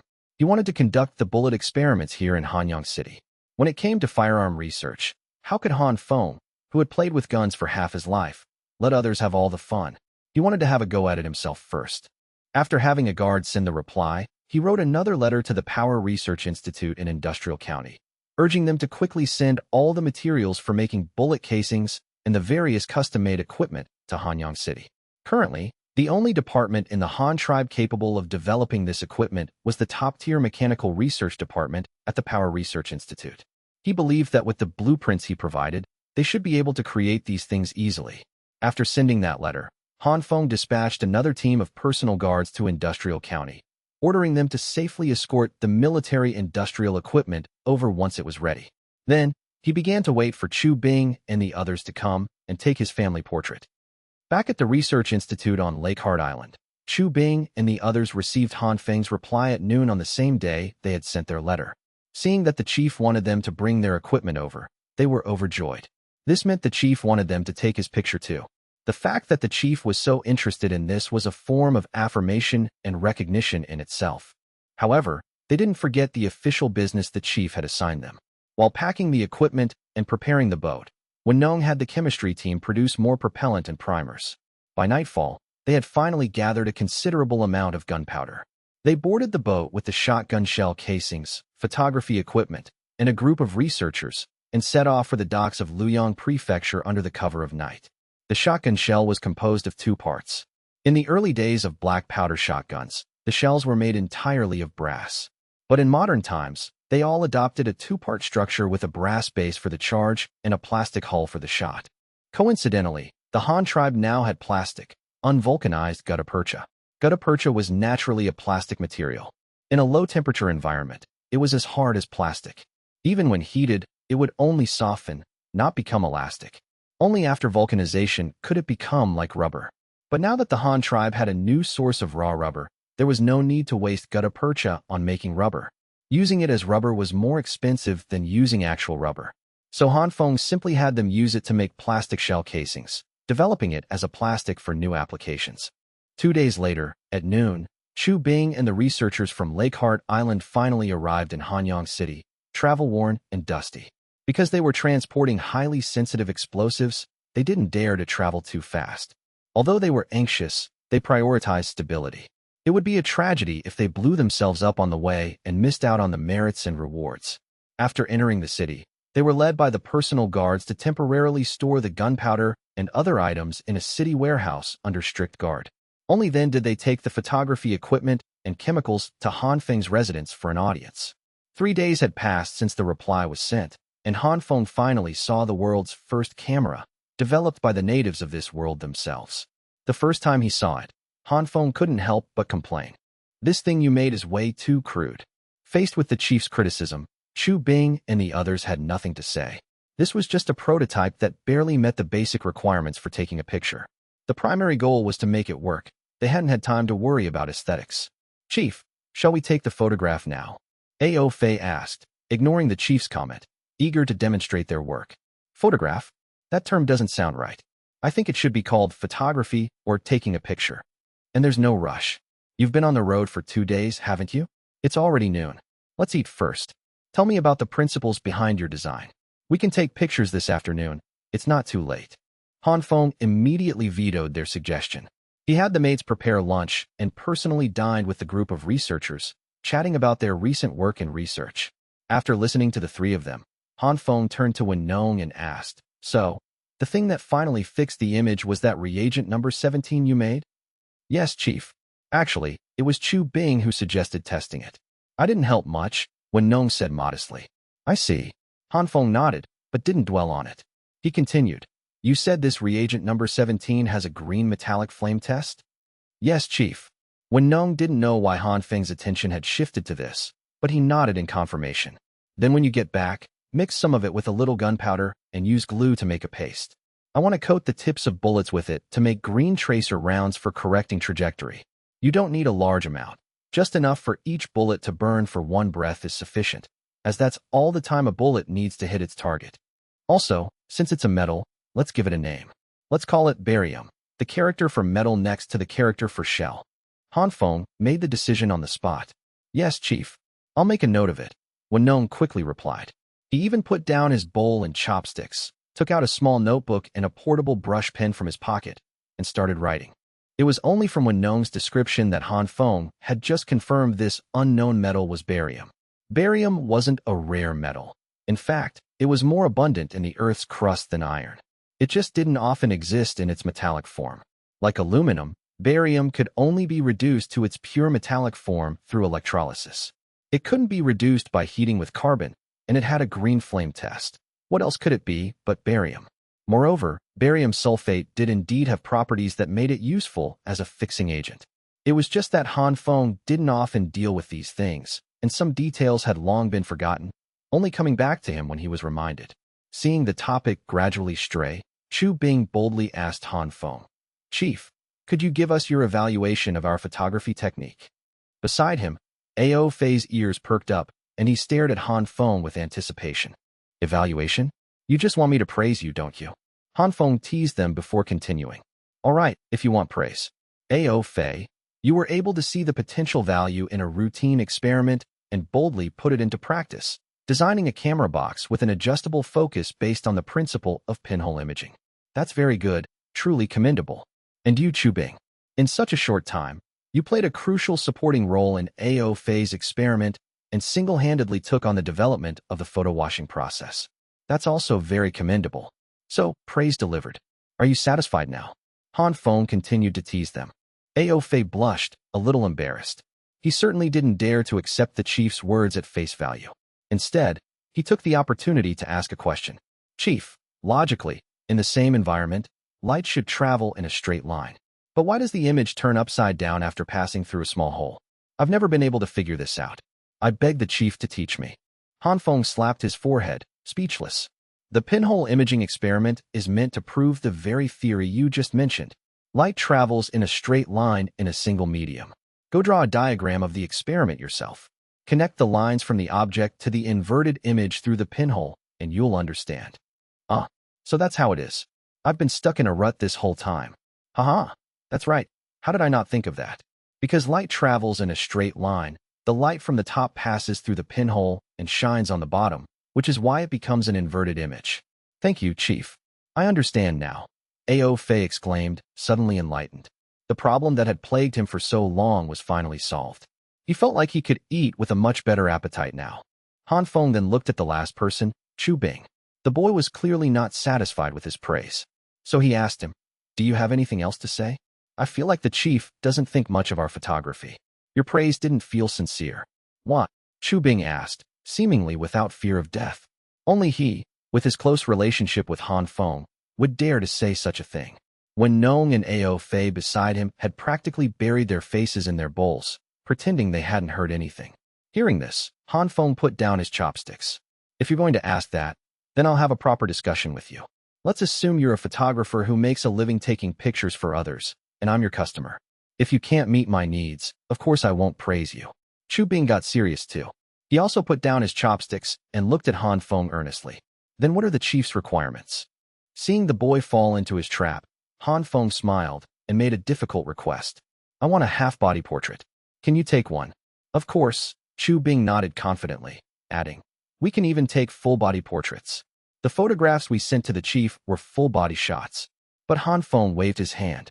"I'm not talking about a picture of half a body. I'm talking about a picture that is half a body in size. Can you take one that large?" Chu Bing, who had been about to reply, was caught off guard by such a tricky request. He choked, then looked uncertainly at Ao Fei beside him and whispered, "Can we do that, senior brother?" "Theoretically, yes. We just need to make the camera box bigger and use a larger lens," Ao Fei mumbled, his mouth full of food. "I can do it," Chu Bing said, his neck stiff with defiance, now that he had Ao Fei's support. "You can? How? By using a silver-plated copper plate half the size of a person? How much would that cost?" "I'm poor, I can't afford it. Goodbye." Han Feng continued to tease him. Chu Bing's face turned red. Han Feng was the chief of the Han tribe. How could he be poor? Chu Bing knew this was Han Feng's way of mocking the high cost of their photography, but they had no other method for now. So, faced with this problem, he could only concede. "We will find a way to change the material of the photograph to lower the price." But not many people would ask for such a large picture, would they? "All right, let's say you're right, and no one wants a picture that big. I have one last question. I won't ask for a color photo for now, just black and white. Let's say I really like a picture you took of me. I want to enlarge it and make several copies to send to my family. I also want to shrink it and make several copies to put in a book. Can you do that?"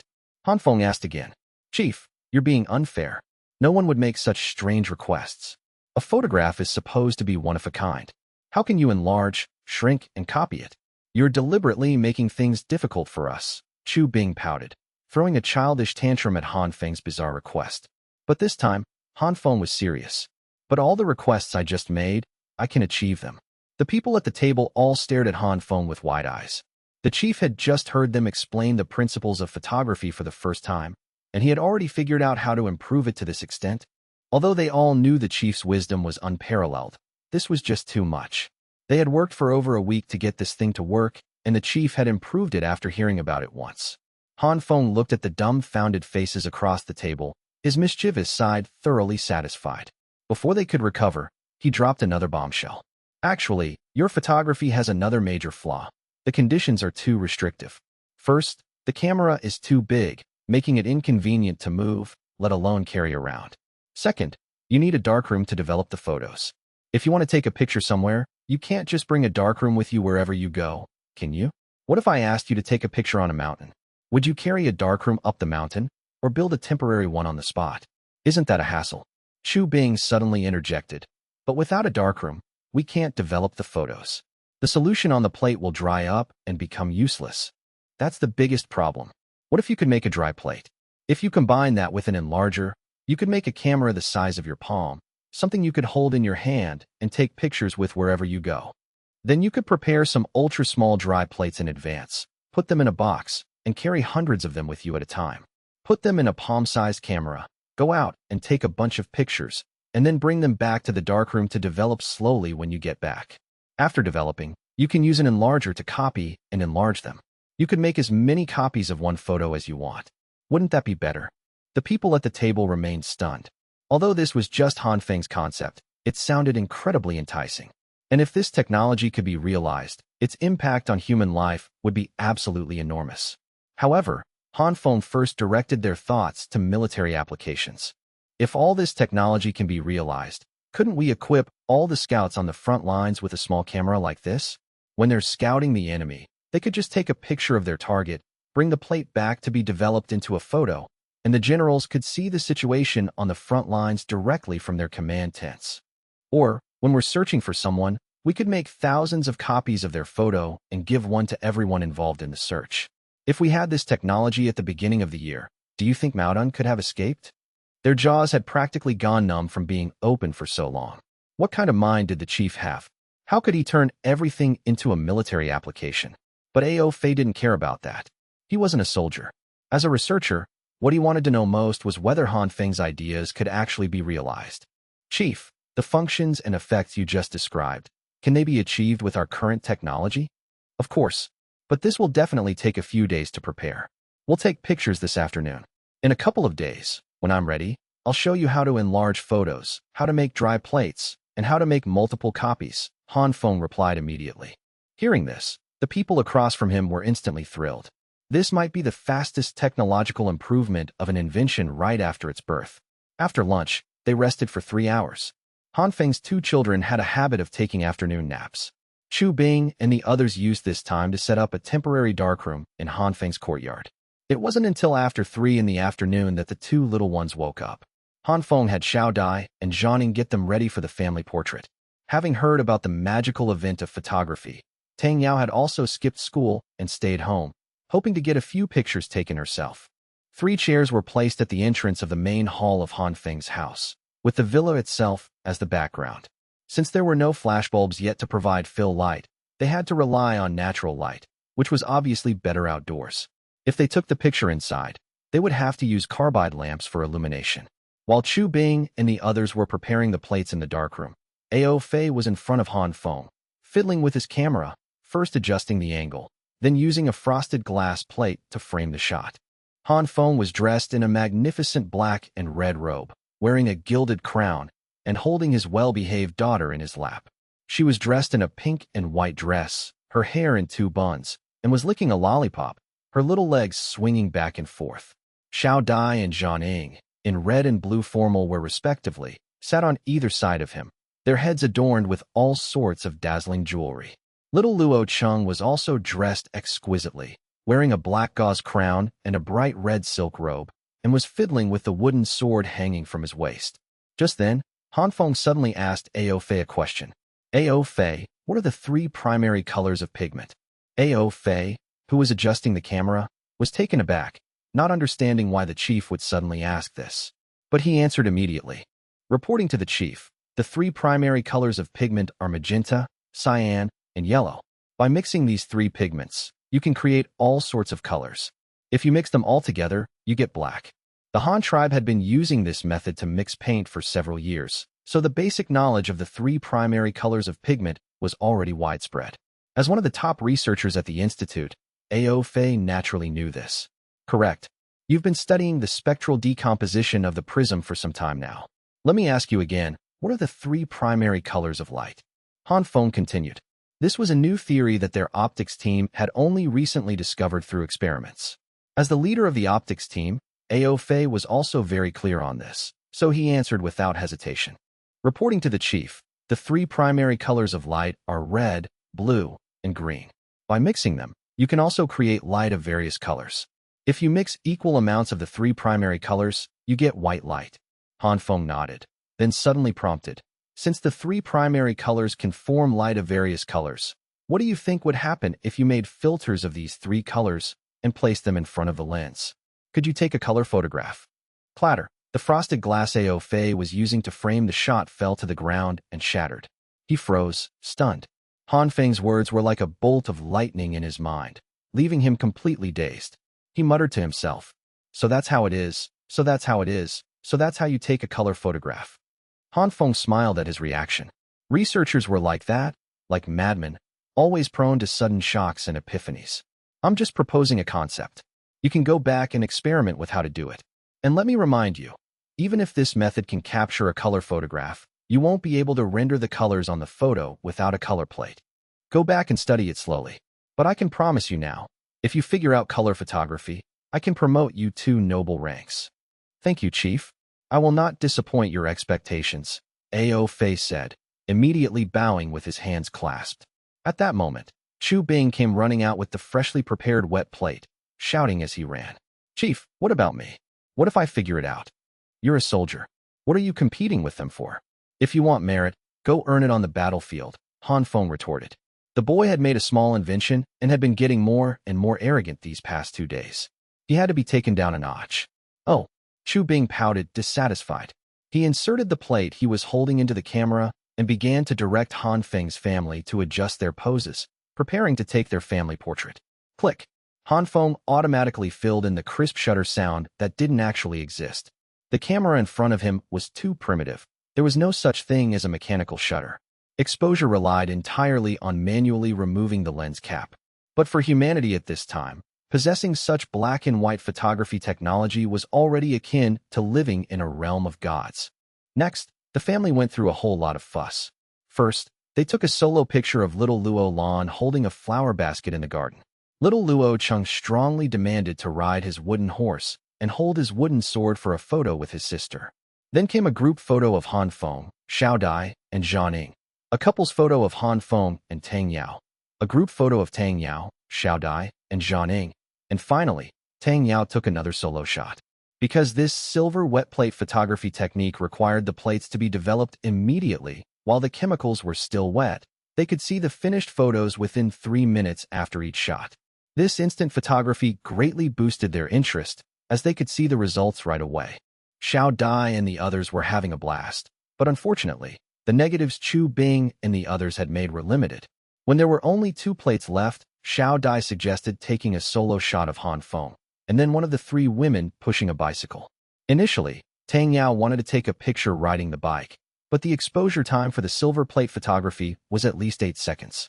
During the exposure process, the subject couldn't move at all, otherwise, the photo would be blurred and nothing could be seen.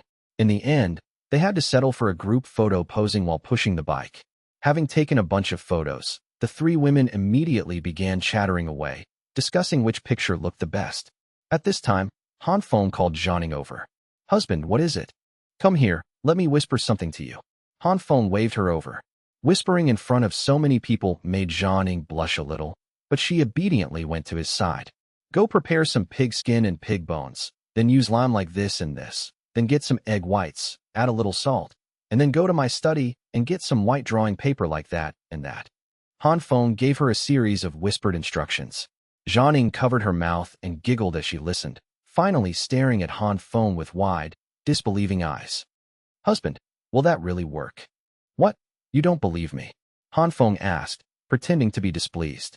No, I'll go do it right away. Zhan Ning covered her mouth, chuckled, and immediately agreed. You're pregnant, Don't do it yourself. Just direct the maids to do it. Han Feng quickly reminded her as she turned to leave. I know, don't worry, husband.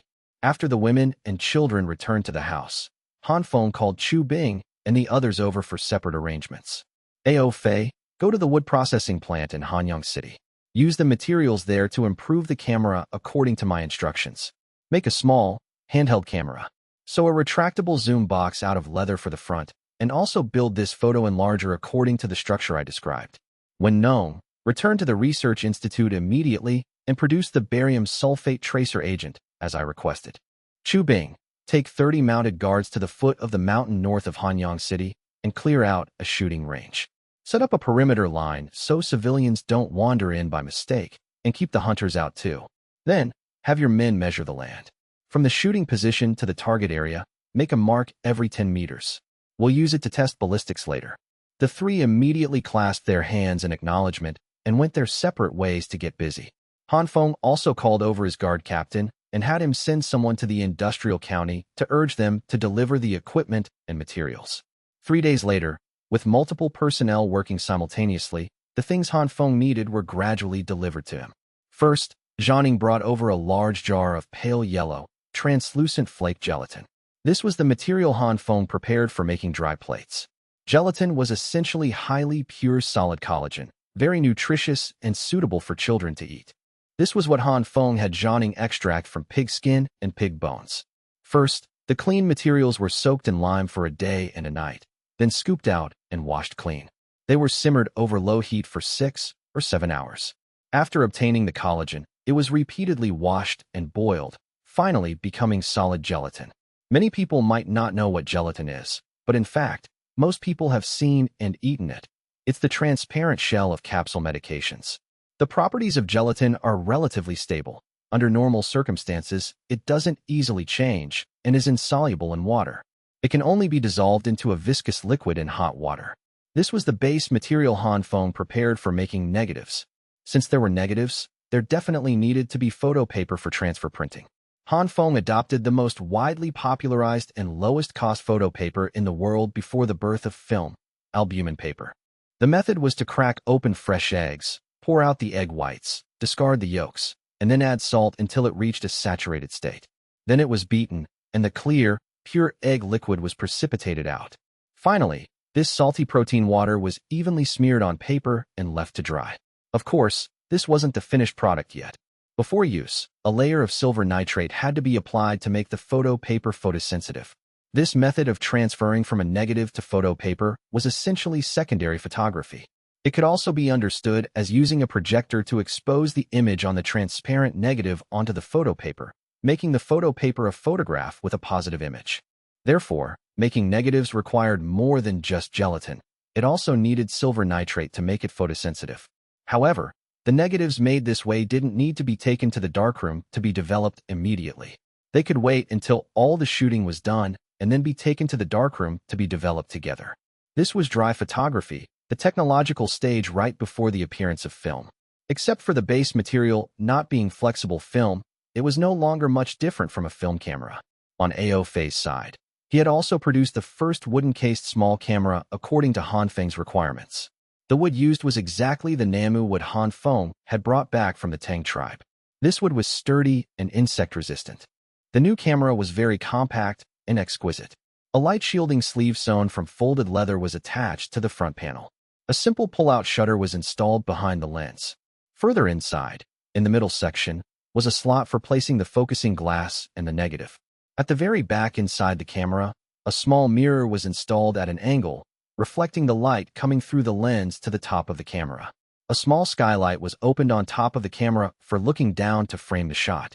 It looked about the same size as a common handheld DV, perhaps only slightly larger. In addition, there was a wooden-framed photo enlarger, also made of Namu wood. Its principle was actually just a vertically downward projector. The projector was fixed on a vertical base with wooden gears and racks, allowing it to move up and down to focus on the photo paper. The operating table below was an empty box made of frosted glass, inside which a carbide lamp could be placed for easy operation. It didn't really involve any high-tech components. What truly amazed Ao Fei and Chu Bing were the new negatives Han Feng had prepared. On the afternoon of the third day, A giant eagle flew over from the glass workshop on the lake island, delivering a wooden box to Han Feng. Inside, wrapped in layers, were 600 flat crystal glass plates only 2 millimeters thick. Each piece of glass was a small rectangle, 3 centimeters wide and 4 centimeters long. Chu Bing couldn't help but be dumbfounded looking at these things. Chief, these aren't your negatives, are they? So small. Not even the size of an egg. Exactly. It's because they're small that you can carry a lot of them. Look at such small negatives, packed in a box. Couldn't you carry hundreds of them with you? As for the size of the photos, didn't I say they can be enlarged later? Han Feng explained. That's true. With such small negatives, let alone hundreds, I could carry this whole box on my back. But we tried using glass before. Glass can't retain an image. Chu Bing nodded in agreement, then raised his own question. Han Feng directly brought out the jar of gelatin, pointing at it and saying, that's because glass can't produce a photosensitive reaction. Even if you coat it with chemicals, it won't work. So my solution is to use gelatin to create a transparent photosensitive coating on the surface of the glass. The glass won't retain the image, but the coating on it will. Melt this jar of gelatin with warm water, then evenly coat these glass negatives. After they dry, treat them with silver nitrate for photosensitivity, and then let them dry in the shade in the darkroom. Remember, at this point, the negatives can already be used to take pictures. You absolutely must not expose them to light, otherwise they'll be ruined. So, the completely dried negatives must also be stored in a dark box. I've already had someone make special dedicated negative boxes. Looking at the things in front of him and the solutions Han Feng provided, Chu Bing couldn't help but give a thumbs up. Chief, you're amazing. He had to be convinced. Han Feng actually had a way to realize all those functions he had talked about. Miniaturized cameras, ultra-small negatives, and photo enlargers. Thinking of this, Chu Bing suddenly asked again. Right, Chief, where are the cheap photos you mentioned? Han Feng once again took out a thick stack of semi-finished photo paper. Here, this is it. Ao Fei and Chu Bing immediately exclaimed in surprise again. Made of paper. Photos. That's right, photos made of paper. How about it? Much cheaper than your copper and silver plates, right? Han Feng looked at their surprised expressions and immediately felt smug. Seeing that Han Feng was actually using a paper base to make photos, both of them were astonished. If this really worked, the cost of photography would definitely plummet. However, looking at the slightly yellowed paper in front of them, they also knew that this paper must have been treated by Han Feng with a special method. They just didn't know if this special treatment was expensive. If it was also very cheap, then photography could truly become widespread among the common people. Chief, how did you make this photo paper? Is there something coated on it? Chu Bing picked up a piece of photo paper and even held it to his nose to sniff it. It actually had a faint salty, fishy smell. Looking at the yellowed color, could it be that the chief had soaked it in urine? But of course, he didn't dare to voice this speculation. Otherwise, no matter how good his relationship with the chief was, the chief would personally beat him to death. Yeah, he absolutely couldn't ask that. Han Feng didn't notice his little thoughts, but he didn't tell them directly either. He had finally managed to create a sense of mystery. He had to keep up the act for a little longer. I won't tell you this for now. Let's first see if it works. If it works, I'll make the formula public to you. If it fails, wouldn't I lose a lot of face if you knew? Han Feng raised his head proudly. Ao Fei and Chu Bing chuckled foolishly for a moment, then went to make the negatives and photo paper according to Han Feng's instructions. Just then, guards outside brought Han Feng 2 letters delivered by Eagle. Han Feng asked as he opened the letters, "Where are they from?" Reporting to the chief, one is from Governor Lin of Tohai County, and the other is from our Jinwu Guard Commander Yu, the guard answered softly. Oh, let me see. Han Feng acknowledged and first opened the letter from Yuji. Usually, this kid wouldn't easily send letters to Han Feng. If he did, it meant the Jinwu guards had gathered some important intelligence, so Han Feng also paid close attention to Yuji's letters.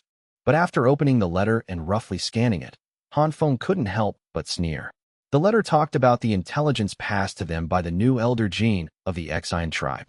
It said that the Ecchi tribe was actively preparing a plan to defend against the Han tribe, including the ambush points they had set up in various places and various plans to send elite troops to sabotage the Han tribe's logistics. They even attached a defense map. This intelligence was truly conscientious, and it indeed showed the dedication of those Jinwu Guard intelligence personnel.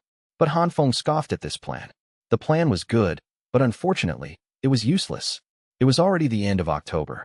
The windy and rainy seasons at sea had long passed.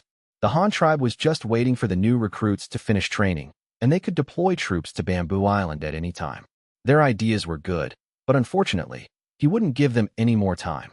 Han Feng immediately took his guards back to the study and wrote a reply to Yu Ji, telling him only one strategy: stall. Try to delay the progress of the Xian tribe's defense deployments as much as possible. He would be deploying troops very soon. Watching Han Feng personally stamp the official seal, the guard immediately sent the letter out. Then Han Feng called another guard, had him make a copy of the contents of Yu Ji's letter, and forwarded the original to Shui Tu and Shu De. He wrote the words, "Be careful and cautious," on it with a red pen, and didn't bother with the rest. Next, Han Feng opened Shu's letter.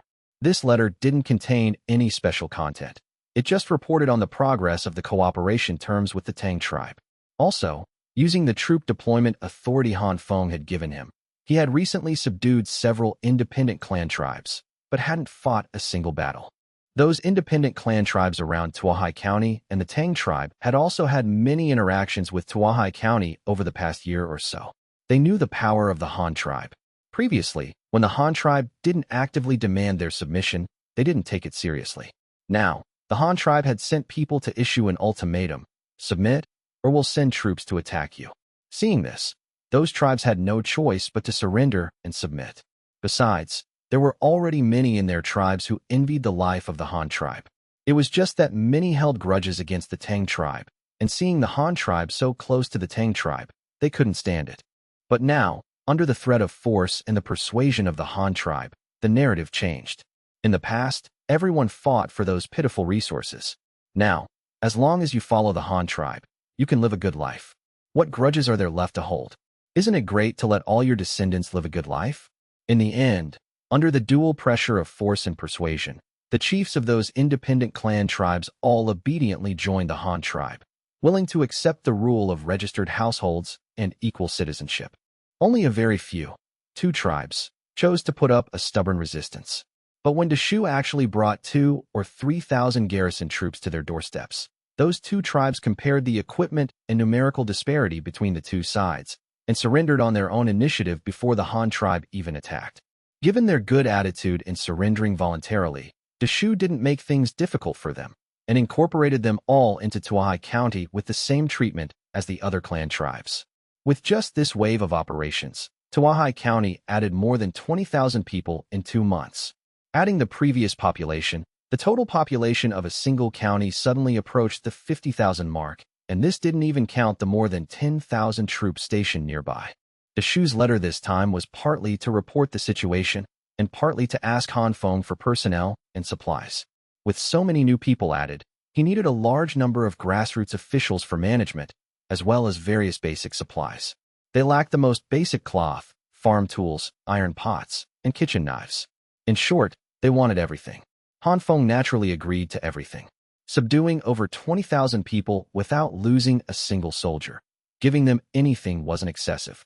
So he immediately mobilized a large amount of supplies to be loaded onto ships and sent to Tuahai County. At the same time, in terms of officials, Han Feng also provided a batch of support.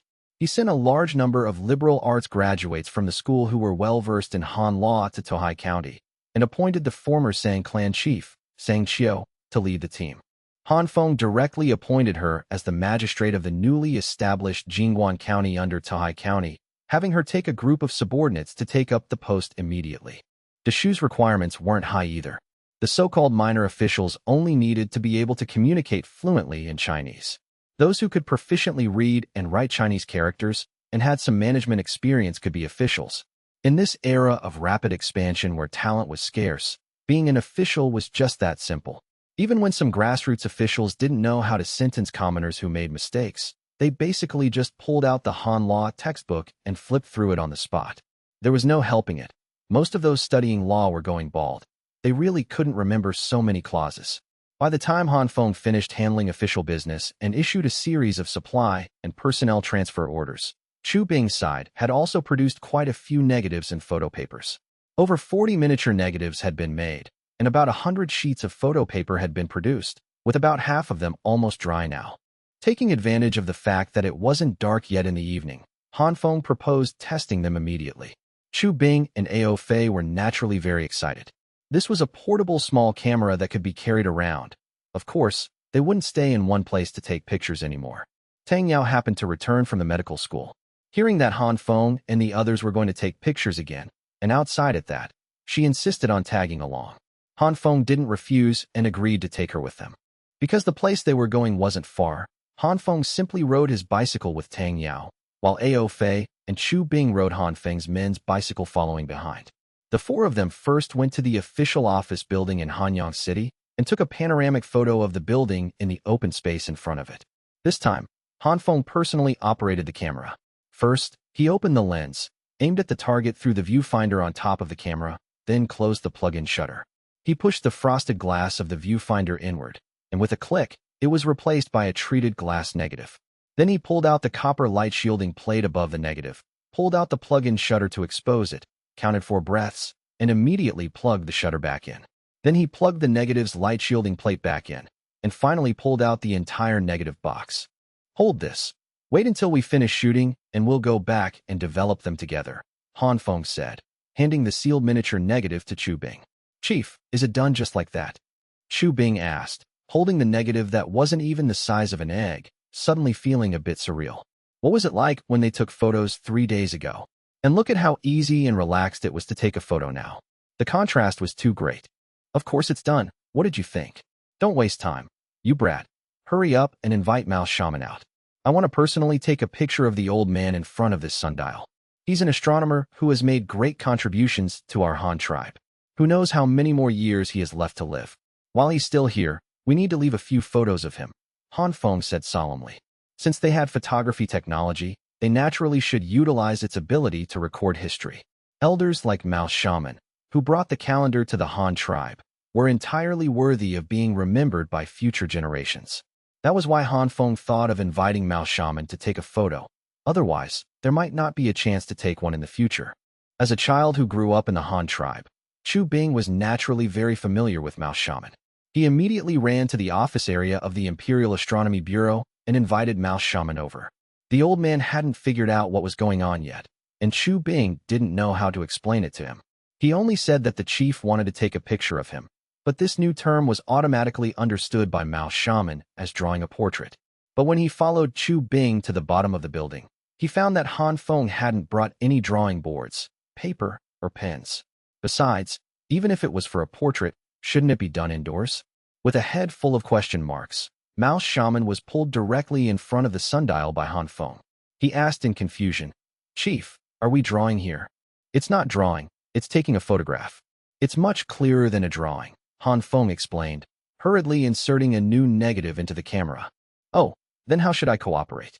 Can you find me a stool? I'm old, I can't stand for that long, Mouse Shaman said, leaning on his walking stick. No need, no need. You just stand in front of the sundial. Yes, rest one hand on it. Come, stand properly. Look at me, look at this box in my hand. Ah yes, good. Stand still. Done. Han Feng directed Mouse Shaman's movements while busily operating the camera. Just as he finished speaking, the negative in his hand had finished exposing. All that was left was to take it back, develop it, and enlarge it on a photo paper. Mouse Shaman looked bewildered. Didn't he say portrait? This is it. Han Feng was afraid the old man would misunderstand and think they were teasing him. So he had Zhang take out a photo taken a few days ago to explain. Mouse Shaman, look, this is the new technology Chu Bing and the others invented, called photography. As long as you stand in front of this little box for a few breaths, this little box can record everything it sees, and finally turn it into this black and white picture. We've already finished taking your picture. You'll be able to see the finished product tomorrow. Oh, photography. This is incredible. To be able to draw it just by looking at it, and so accurately too. This kid Chu Bing is quite something. I knew he was extraordinary since he was little. He'll definitely amount to something when he grows up. Although Mouse Shaman didn't quite understand photography, he knew it was a rapid portrait technology, and it was created by this kid Chu Bing. So he was very gratified, pointing at Chu Bing and starting to praise him. Han Feng, of course, didn't have time to chat with the old man here. He was here to do experiments. Seeing the evening sun getting lower and lower, Han Feng gave Chu Bing a look and directly left with Tang Yao and Ao Fei. The group first went up to the top floor office of the official building, where they took a bird's-eye view photo of Hanyang City from a commanding height. Then Tang Yao also learned to use the camera and took a picture of Han Feng sitting behind his desk writing. Then the group rushed nonstop to the outside of the windmill mill. Han Feng had Tang Yao stand in front of the tall windmill and took a picture of her. Just as the group was preparing to head outside the city to photograph the city walls, Chu Bing finally sent Mouse Shaman back and ran over. Next, the group climbed onto the city wall and photographed the distant river and rice fields, as well as the sailboats docked at the pier outside the city. They also took low-angle shots from below the city wall of the towering walls, the soldiers standing guard on the gate tower, and the war drums. When the sun finally sank below the western horizon, dyeing the sky with fiery clouds, the convoy Han Feng had sent to the industrial county to escort the equipment and experimental materials also returned. Han Feng immediately ordered them to stop on the street and took a few photos of the convoy before finally taking everyone home, satisfied. First, he arranged for the convoy to place the equipment sent from the industrial county into the previously vacated military camp in Hanyang City. Then Han Feng went home to take them to develop the photos. The temporary darkroom previously set up in the courtyard had been dismantled. Following Han Feng's orders, the maids had transformed a small study into a proper darkroom. Since he had already developed mature photography technology, Han Feng didn't mind setting up a proper developing room for himself, which would also be convenient for him to play with photography in his spare time in the future. In the newly renovated darkroom, Han Feng, Chu Bing, and Ao Fei were busy developing the photos from the day. Tang Yao, Xiao Dai, and the others also came in to join the fun. In the red-lit darkroom, Chu Bing was at the operating table developing those miniature glass negatives. The small negative images quickly appeared one by one, but they were noticeably different from the silver plate photos taken before. Because these were true negatives, the black and white colors were reversed compared to the positive image. For example, in the photos of Tang Yao and Mouse Shaman, their hair was very bright, but their cheeks and other skin areas were very dark. The three women frowned at the sight and asked Han Feng one after another, "Husband, are these photos ruined? Why do they look so ugly?" Xiao Dai couldn't help but question. "Not at all. This is how they're supposed to look. This is called a negative. It needs to be put on the enlarger and transferred on a photo paper again, and then it will be positive." Although this technology can't produce a positive image in one go, its advantage is that you can infinitely duplicate the same photo, and you can also enlarge or shrink it. As Han Feng explained to them, he picked up a negative Chu Bing had finished developing, placed it on a film carrier, and inserted it into the photo enlarger next to him. He turned a knob on the side of the machine head, adjusting the angle of the mirror inside. The mirror quickly reflected the light from a carbide lamp sealed inside the machine head, shining vertically downward through the negative clamped in the head. Thus, under the watchful eyes of the group, this vertically installed projector projected the image of the negative onto the glass operating table directly below, turning it into a pattern with a positive image. However, at this moment, it was just projecting onto a piece of plain paper used for focusing and sizing. "See that? Hasn't it become positive now?" Han Feng said while demonstrating. Chu Bing and Ao Fei's attention was also immediately drawn over. "Chief, how do you handle the enlarging? Isn't this the same principle as extending the lens to adjust the focal length? See this wheel on the side of the enlarger?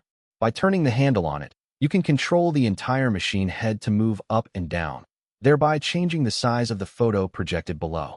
Han Feng turned the handle as he spoke. They saw the photo of Mouse Shaman leaning on the sundial begin to continuously enlarge on the operating table below.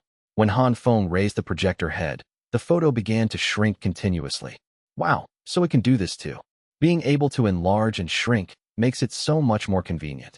This way we can make the exact size we want," Zhanning said excitedly from the side. "Not only that, you can also use this thing to make multiple copies. Bring me a piece of photo paper." While speaking, Han Feng began to adjust the height of the machine head, enlarging the projected photo to exactly a quarter of the size of the photo paper. He fixed the calipers below, then used an insertion board to block the light projecting from the machine head.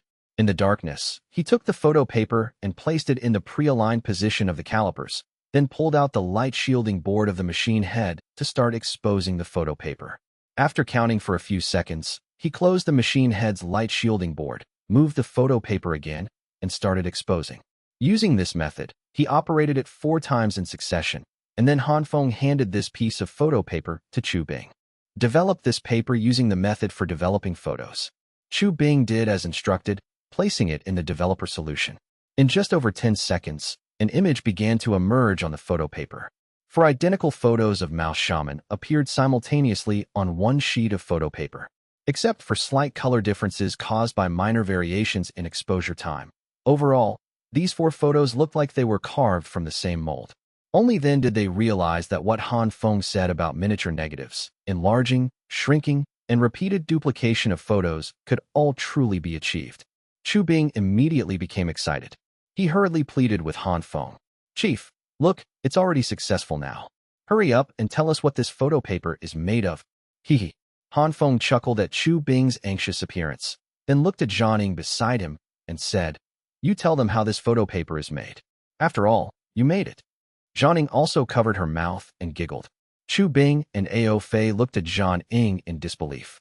"You don't need to look at me. The chief told me to do it this way. Mix egg whites and salt, stir them, and after it settles, evenly coat the salty egg liquid on the paper and let it dry. I don't know what was done after that. After that, I just gave it directly to you. After treating the albumin-coated paper with silver nitrate for photosensitivity, it became the photo paper you're using now," Han Feng added from the side. This, just using salty eggs, can make photo paper? Chief, what's the principle behind this?"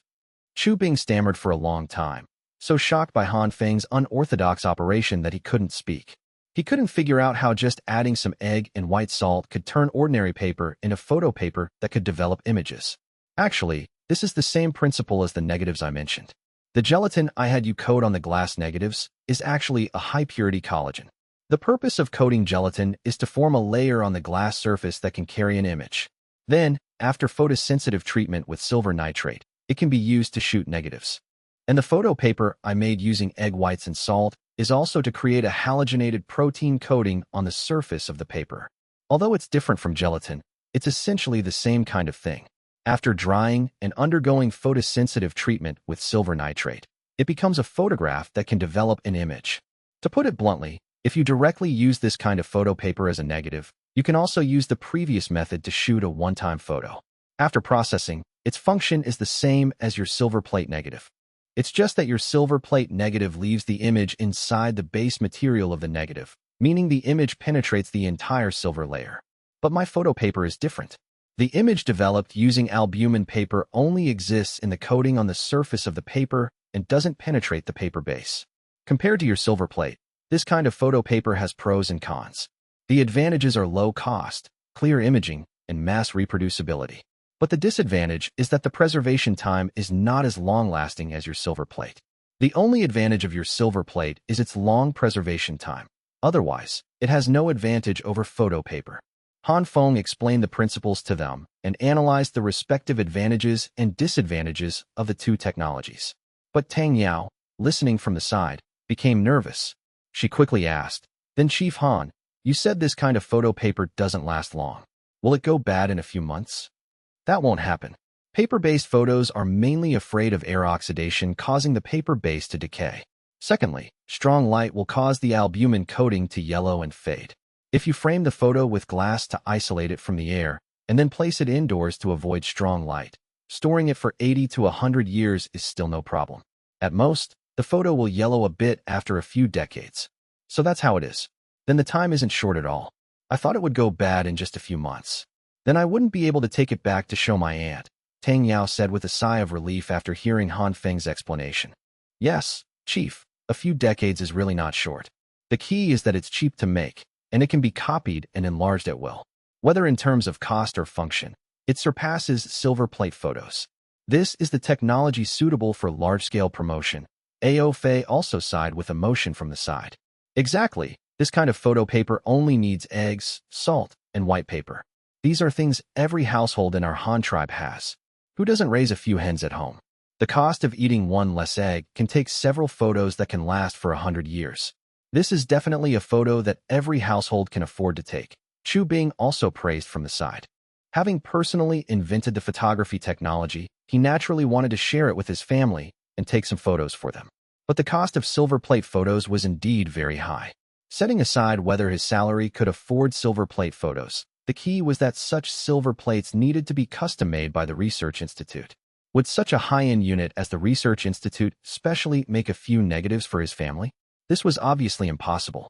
But if he used this kind of albumin paper, there would be absolutely no worries. As long as he had the chemicals, he could buy all the materials and make it himself at home. Husband, how do you plan to promote this photography technique? Are you going to open shops to take photos for people, or specialize in producing cameras and photo paper for sale? Xiao Dai also asked from the side at this time. What? Do you have any ideas? Han Feng asked, looking at her with a smile. What ideas could I have? I'm just asking casually. Xiao Dai spread her hands.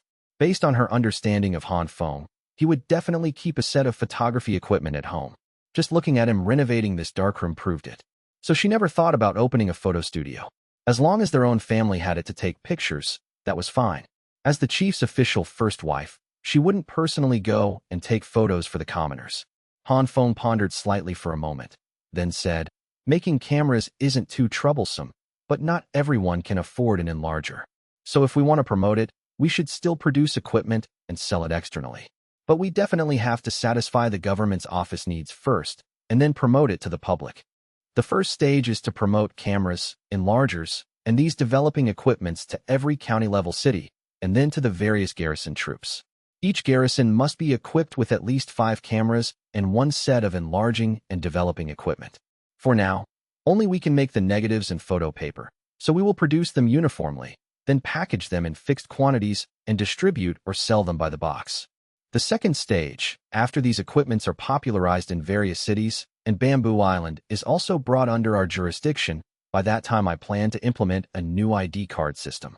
As a supplementary document to the household register, everyone must have an ID card with a profile photo custom-made at the government office.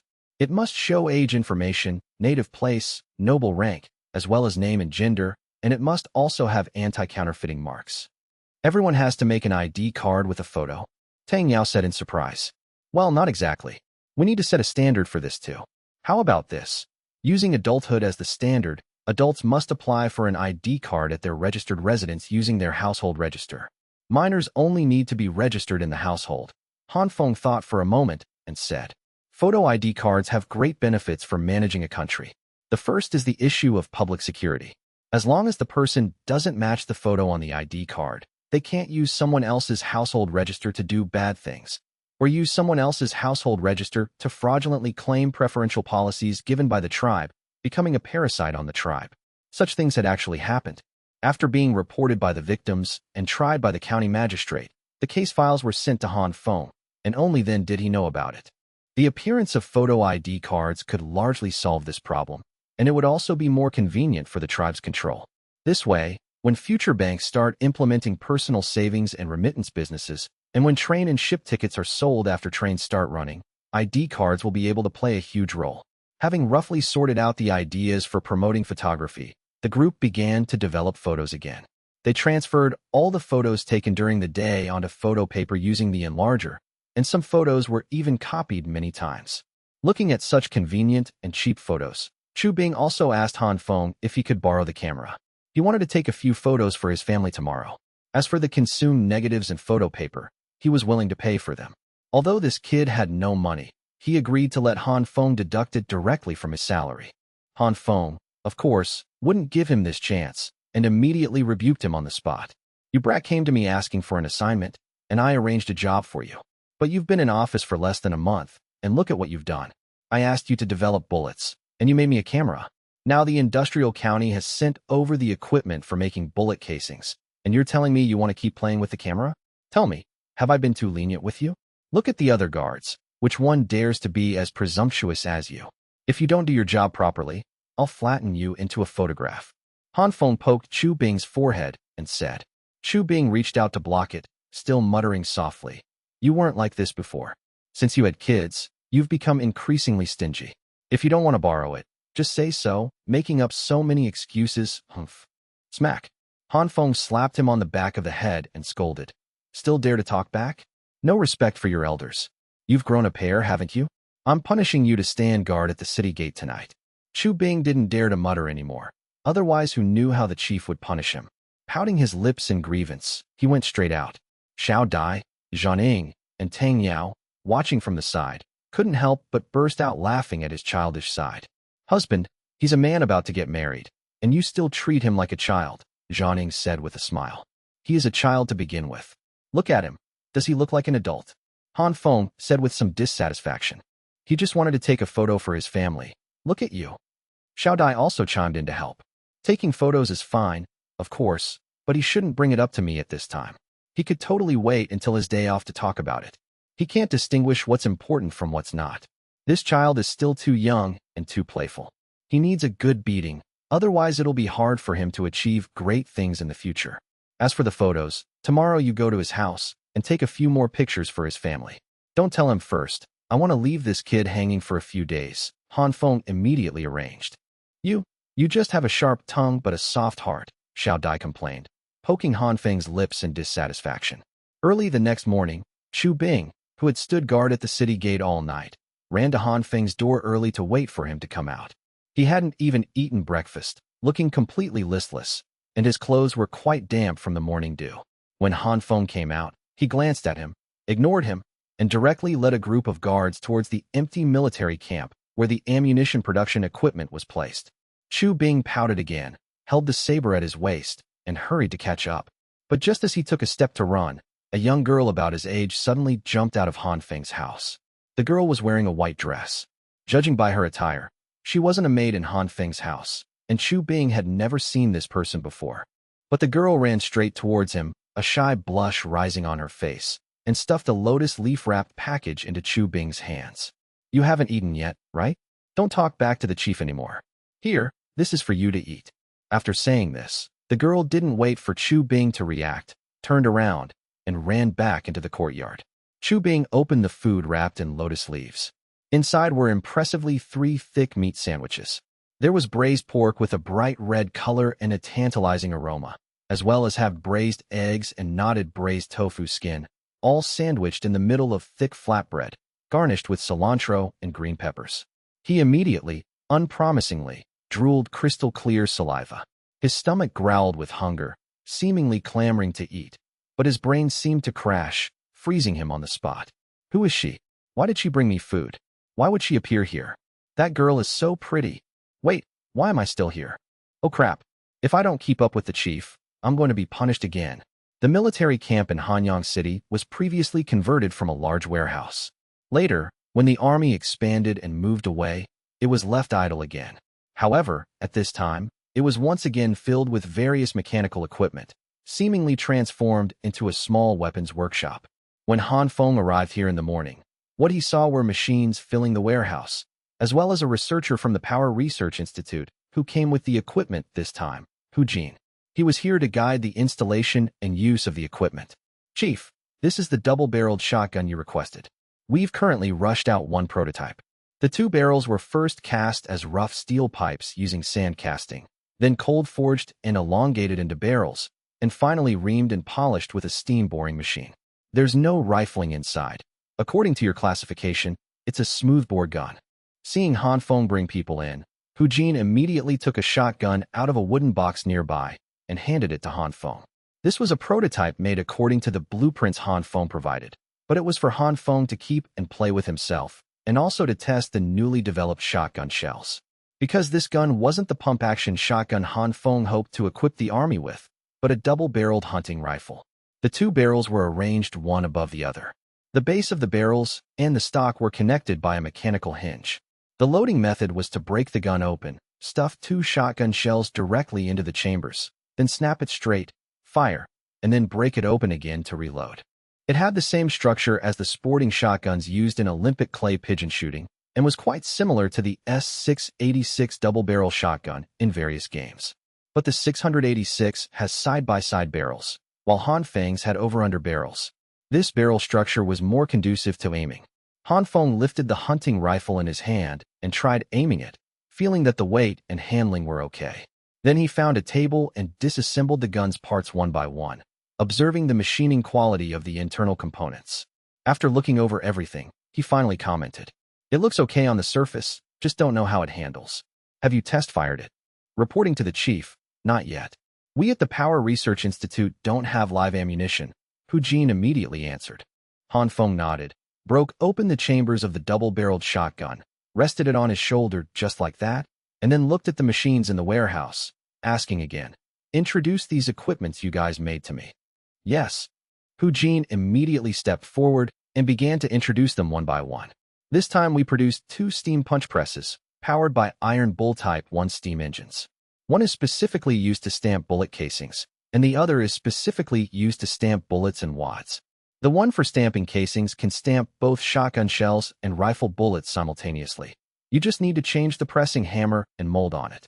The casings produced fully meet the requirements specified by the chief.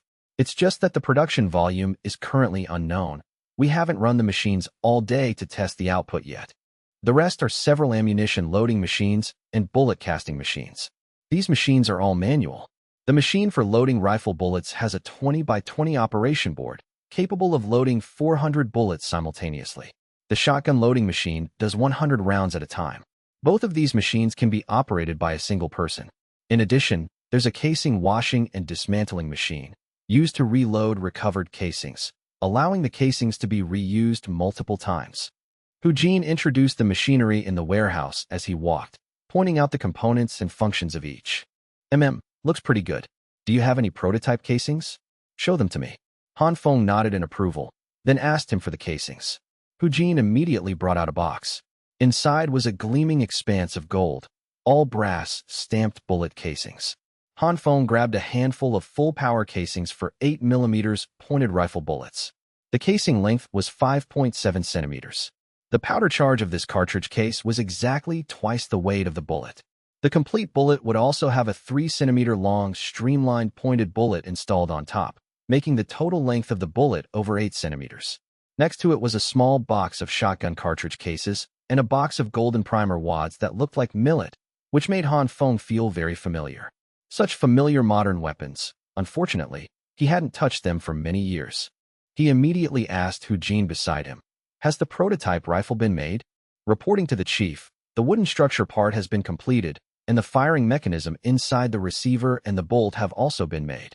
It's just the rifling of the barrel that hasn't been done yet. We've been tackling the equipment for cutting rifling recently. We tried a few times before and scrapped several barrels. But before I came, it was almost done. I estimate a prototype gun will be sent over within a day or two, Hujin answered again. Han Feng nodded and said, "Then you lead them to start debugging the machines. We need to get these machines running as soon as possible." "Yes, Chief." "Then what about the workers here?" Hujin nodded in agreement, but didn't start working immediately, instead asking about the workers. Han Feng looked around and directly assigned a squad of guards to act as temporary workers here. The scale of this small workshop wasn't large. 12 people were enough to handle production. Once these people mastered the operation of the machines, he would transfer a batch of wounded and retired veterans to work here. First, for the purpose of military control, and second, to provide some jobs for those disabled by injuries to support their livelihoods. After arranging these trivial matters, Han Feng had people carry a few boxes and followed him to a corner to start manually loading bullets. The brass cartridge case parts of the shotgun shells were all the same, but the plastic hulls on the upper half were divided into 2 colors. One was a light blue slug shell, and the other was a red shell containing 8 large lead buckshot pellets, used to distinguish the 2 types of ammunition. Han Feng waved to Chu Bing, who had just finished eating his meat sandwich at the door and was still wiping his mouth. The kid immediately ran over eagerly. "Chief, follow along and load bullets. If you want to learn how to use new firearms, the first thing is to understand their structure. Follow along and learn well," Han Feng instructed him. However, Chu Bing stared curiously at the double-barreled shotgun resting on Han Feng's shoulder. This was different from the handheld firearms he had imagined, but there was an inexplicable feeling that made him think Han Feng's design was more reasonable, and it looked very advanced. That gleaming fine steel barrel, the solid with carved stock and receiver, looked extremely aesthetically pleasing. He just didn't know what it would feel like to actually use it. He really wanted to ask Han Feng if he could try it, but seeing that there was only this one prototype, he still didn't ask. He didn't even need to think about it. How could it possibly be his turn? Plus, with the inexplicable instructions from that young girl in the morning, he didn't say anything else and started learning how to load ammunition with Hujin. The casings made of eucalyptus rubber have thermal deformation capabilities, so the connection between the casing and the cartridge case uses machine roller pressing. First, hot water is heated using the heat provided by steam pipes, and the casings are soaked in the hot water to soften them. After softening, They are placed on the machine and roller-pressed with the brass cartridge case. This way, after cooling, the two will be firmly connected together. After completing the first step of connection, manual loading begins. Following Hu Jin's instructions, Chu Bing inserted the casings one by one into the metal insert board with 100 slots. Then, he filled the base layer with an equal number of primer wads. Finally, he cranked down the hand-operated press hammer above to apply pressure, ultimately pressing the primers into the casing bases. Next, he poured chopped double-base propellant into a funnel trough board, filling each casing. After tapping to settle it evenly, he pressed in the paper wads. Then, using the funnel board, he poured 8 large-diameter lead pellets into each casing. Finally, through heat-setting technology, the opening of every bullet was sealed. Only at this point was a shotgun shell considered complete. Using this manual loading machine, 100 shotgun shells could be loaded simultaneously in one cycle. For a temporary worker like Chu Bing who had just started, it basically took 10 minutes to complete one cycle. The speed was very slow, averaging only 10 shotgun shells per minute. But for the Han tribe, which didn't need much ammunition, this speed was still acceptable. Especially once the workers became proficient, Han Feng carefully estimated that one cycle could be completed in about 3 minutes, making the loading speed even faster. On the other side, loading rifle bullets. Given that accessories like bullets and casings were ready, the loading speed was much faster than shotgun shells. This operation board, with 20 by 20 slots, could load 400 bullets simultaneously in one cycle. But there were only 3 loading steps: pressing in the primer, loading the propellant, and pressing in the bullet. Therefore, even a temporary worker doing it for the first time, after simple training, could still achieve a speed of finishing one cycle in 5 minutes, averaging 80 rifle bullets loaded per minute. This speed was definitely not slow. Once the workers became proficient, Han Feng felt that the time for one cycle could also be compressed to about 2 minutes. It was just a pity that the bullets were made now, but there were no rifles to test them with. Han Feng watched them produce in this small workshop for over an hour.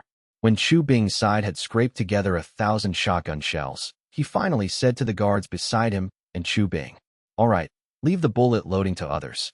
Chu Bing and Hu Jin, come with me to the shooting range to test the gun." "Yes, Chief." Chu Bing immediately jumped up excitedly. He knew that the chief intended for him to command this all-firearm army. Now that they were about to test this new weapon, how could he not be excited? When Han Feng led the group out of the city gate on horseback, Ao Fei also followed with that small camera slung over his shoulder. He was ordered by Han Feng to come and take photos of the test firing. For such a momentous event that would go down in history, wouldn't it be a disservice to the invention of photography not to take a few photos as a souvenir? The clattering of hooves echoed on the dirt road outside the city. The group hadn't gone far before they arrived at the shooting range at the foot of the mountain outside the north gate. As far as the eye could see, the scenery was a withered yellow. The fields outside the city had long been harvested clean, not a single stalk of crop left. At this time of year, the commoners in the city mostly went into the mountains in groups to chop wood or hunt, starting to prepare animal skins and firewood for the winter.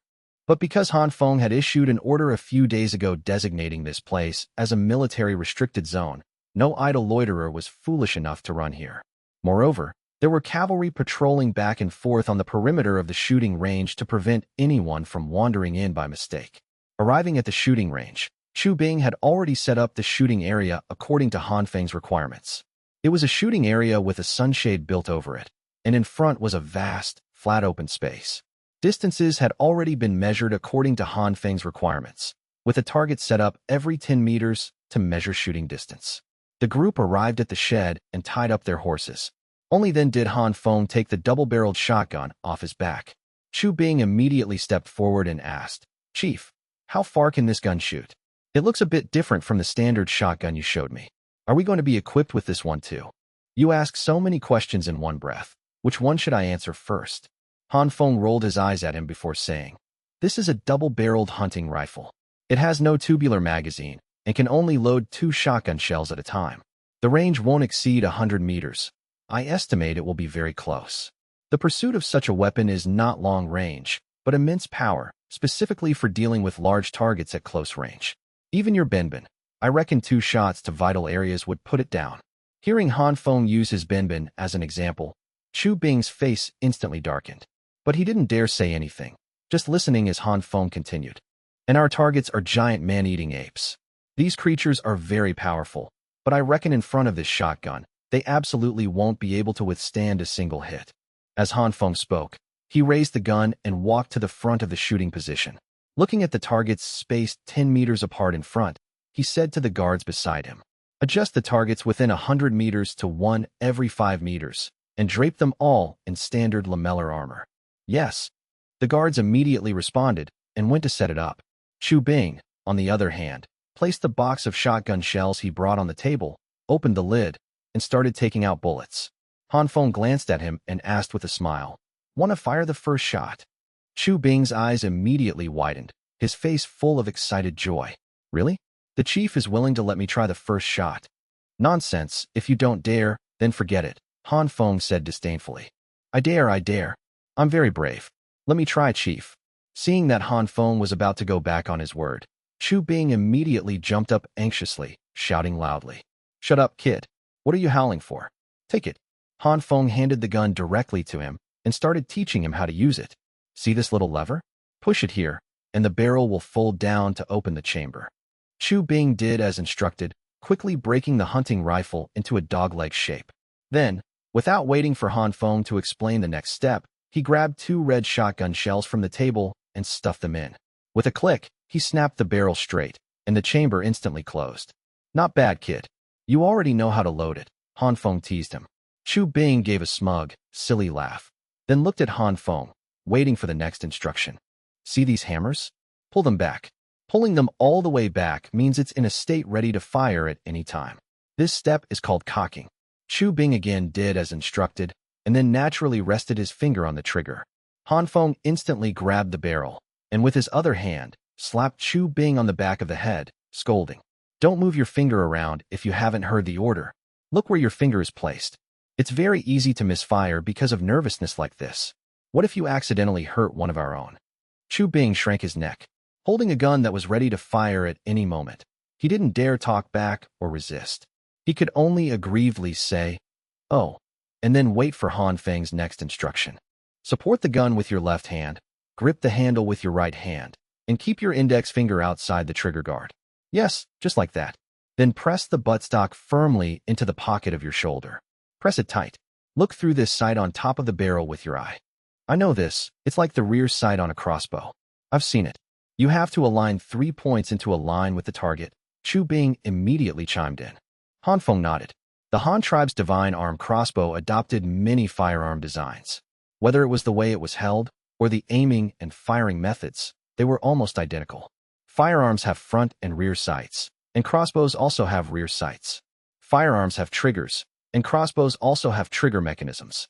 So anyone who knew how to use a crossbow could easily pick up a firearm after simple practice. Since you know, then aim at the target. But I'm warning you, this thing is very loud, like firing a cannon right next to your ear, so be prepared. Also, the recoil is very strong.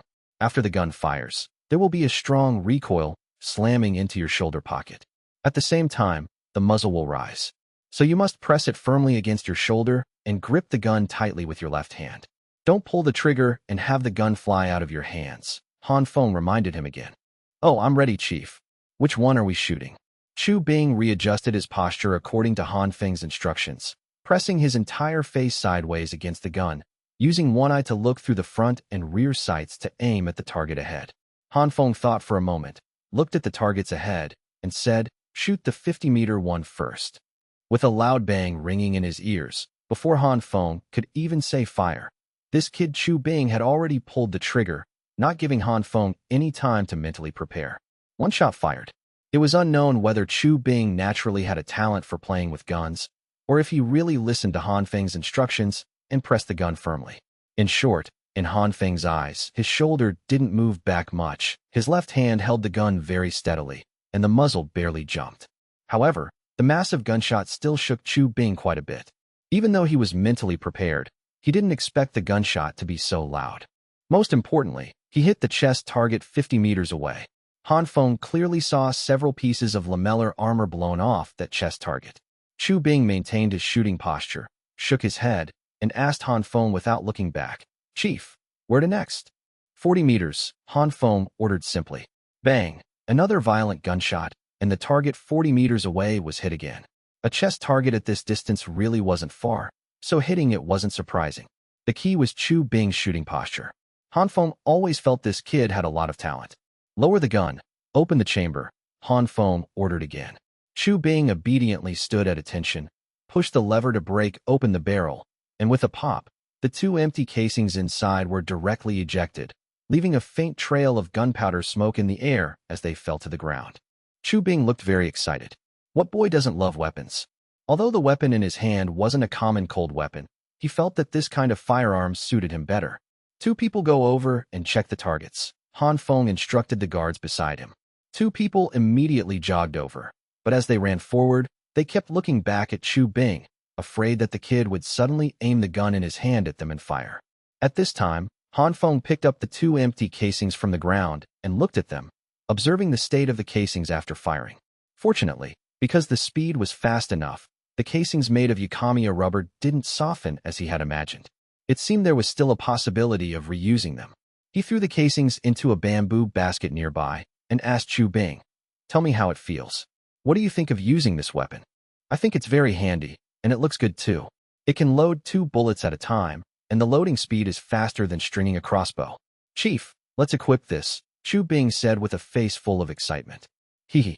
Han Feng chuckled twice. "You don't even know how powerful it is yet, and you're saying we should equip the army with this weapon? That doesn't sound like the material for a general. As a leading figure, you must always be responsible for your soldiers." Han Feng reached out and poked his forehead, then turned to look at the shooting range ahead and asked, "How is it?" Reporting to the chief, 2 armor plates were blown off the 50-meter target. 5 other armor plates have dents on them, but were not penetrated. "The wooden board has no damage," a guard immediately reported. Reporting to the chief, 3 armor plates were blown off the 40-meter target. "For have dents, 1 was penetrated, and there is a small hole in the wooden board." Another guard followed up. Han Feng patted Chu Bing's shoulder and glanced at him. "See that? It's not as powerful as you imagined.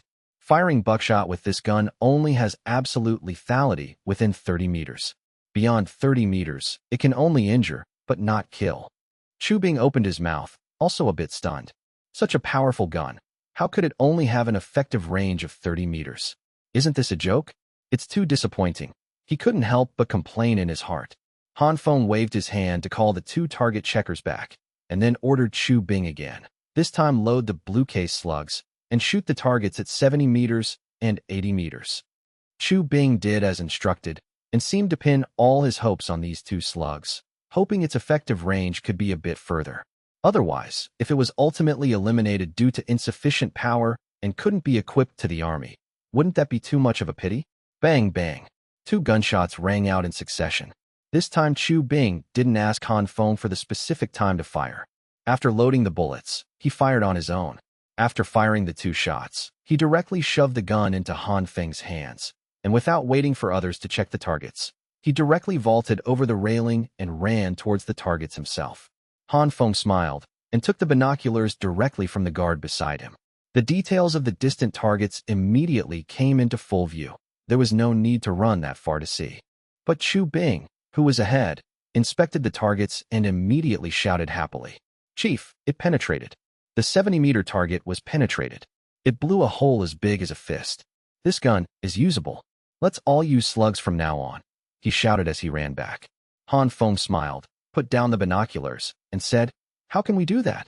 Buckshot has the advantages of buckshot, and slugs also have the benefits of slugs. Since we can produce both, why only equip one? These 2 types of bullets seem okay for now and have reached the standard for mass equipment. Next, we just wait for the standard shotguns to arrive." Hearing Han Feng say this, Chu Bing immediately became anxious. "Chief, can't this one be equipped? I think this one is pretty good." Han Feng didn't answer, but asked instead, "Then if the standard shotgun has the same range and power as this gun, but can load 7 bullets at a time, and can also mount a short sword on it, which one would you choose?" 7 rounds at a time? Does that mean it can fire 7 bullets at once?" Chu Bing's eyes widened. When he heard 7 rounds at a time, Han Feng felt like drool was about to spill from the corner of his mouth. Isn't that nonsense? If you can't shoot them, why load so many? Han Feng rolled his eyes at him, then broke open the barrel to start reloading.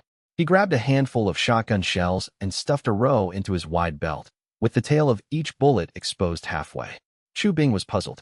Looking at this, it seemed Han Feng was preparing to play himself, but he had only fired 4 shots. If he had known, he wouldn't have shoved it to the chief just now. He quickly stood beside Han Feng and asked curiously, "Chief, are you going to continue testing?" Han Feng nodded and said, "What you just tested was the range, but you didn't test the true performance of this gun at all. Watch closely, kid. That's not how you play with a gun." Saying that, Han Feng raised the hunting rifle in his hand, then nodded to the guards beside him.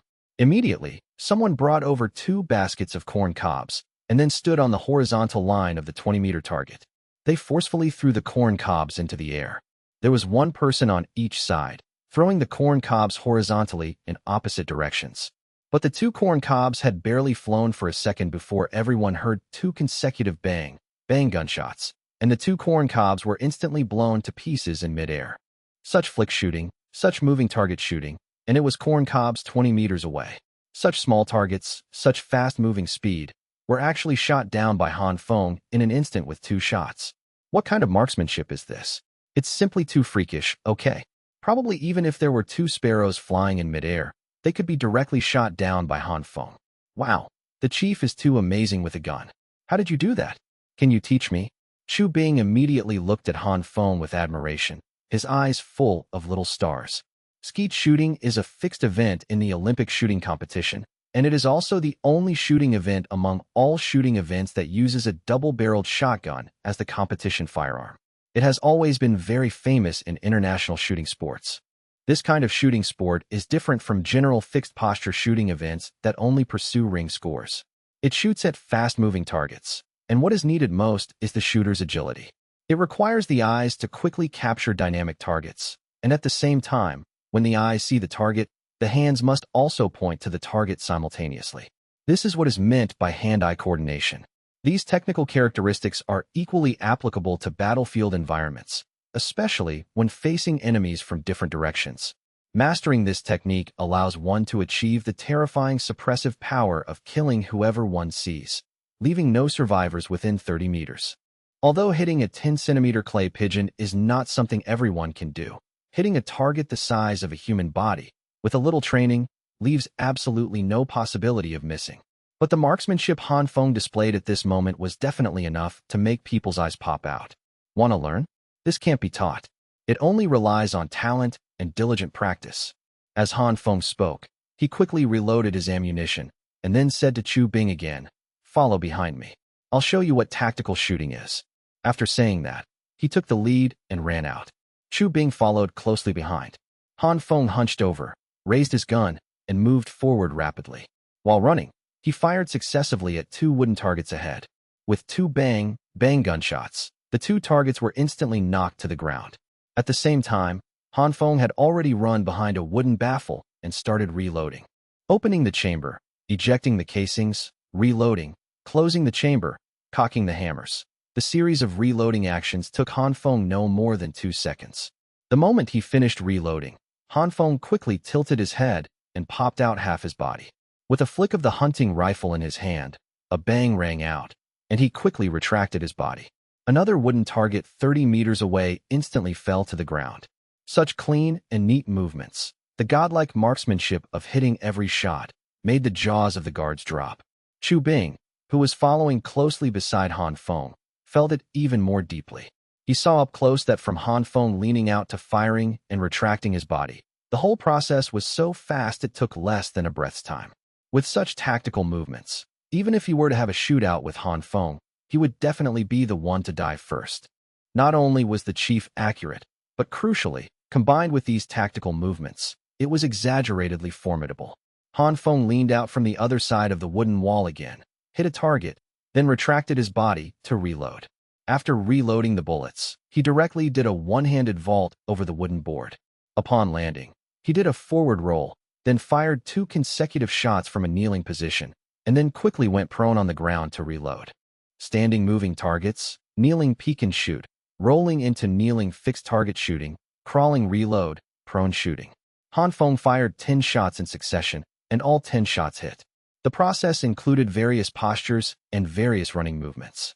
The series of tactical actions was simply too cool, making the eyes of the guards full of little stars. A.O. Fei, who had followed to take photos, didn't even have time to capture a single photo of Han Feng's invincible bravery, because his movement speed was simply too fast. He never stayed in one spot for more than 5 seconds, and his camera required 8 seconds just for exposure. This little time wasn't enough for him to expose a photo. Even if he took it when it was developed, it would probably just be a blurry afterimage. Han Feng was also very satisfied with this shooting session. Swords and sabers were not his strong suit. Hot weapons were his most familiar friends.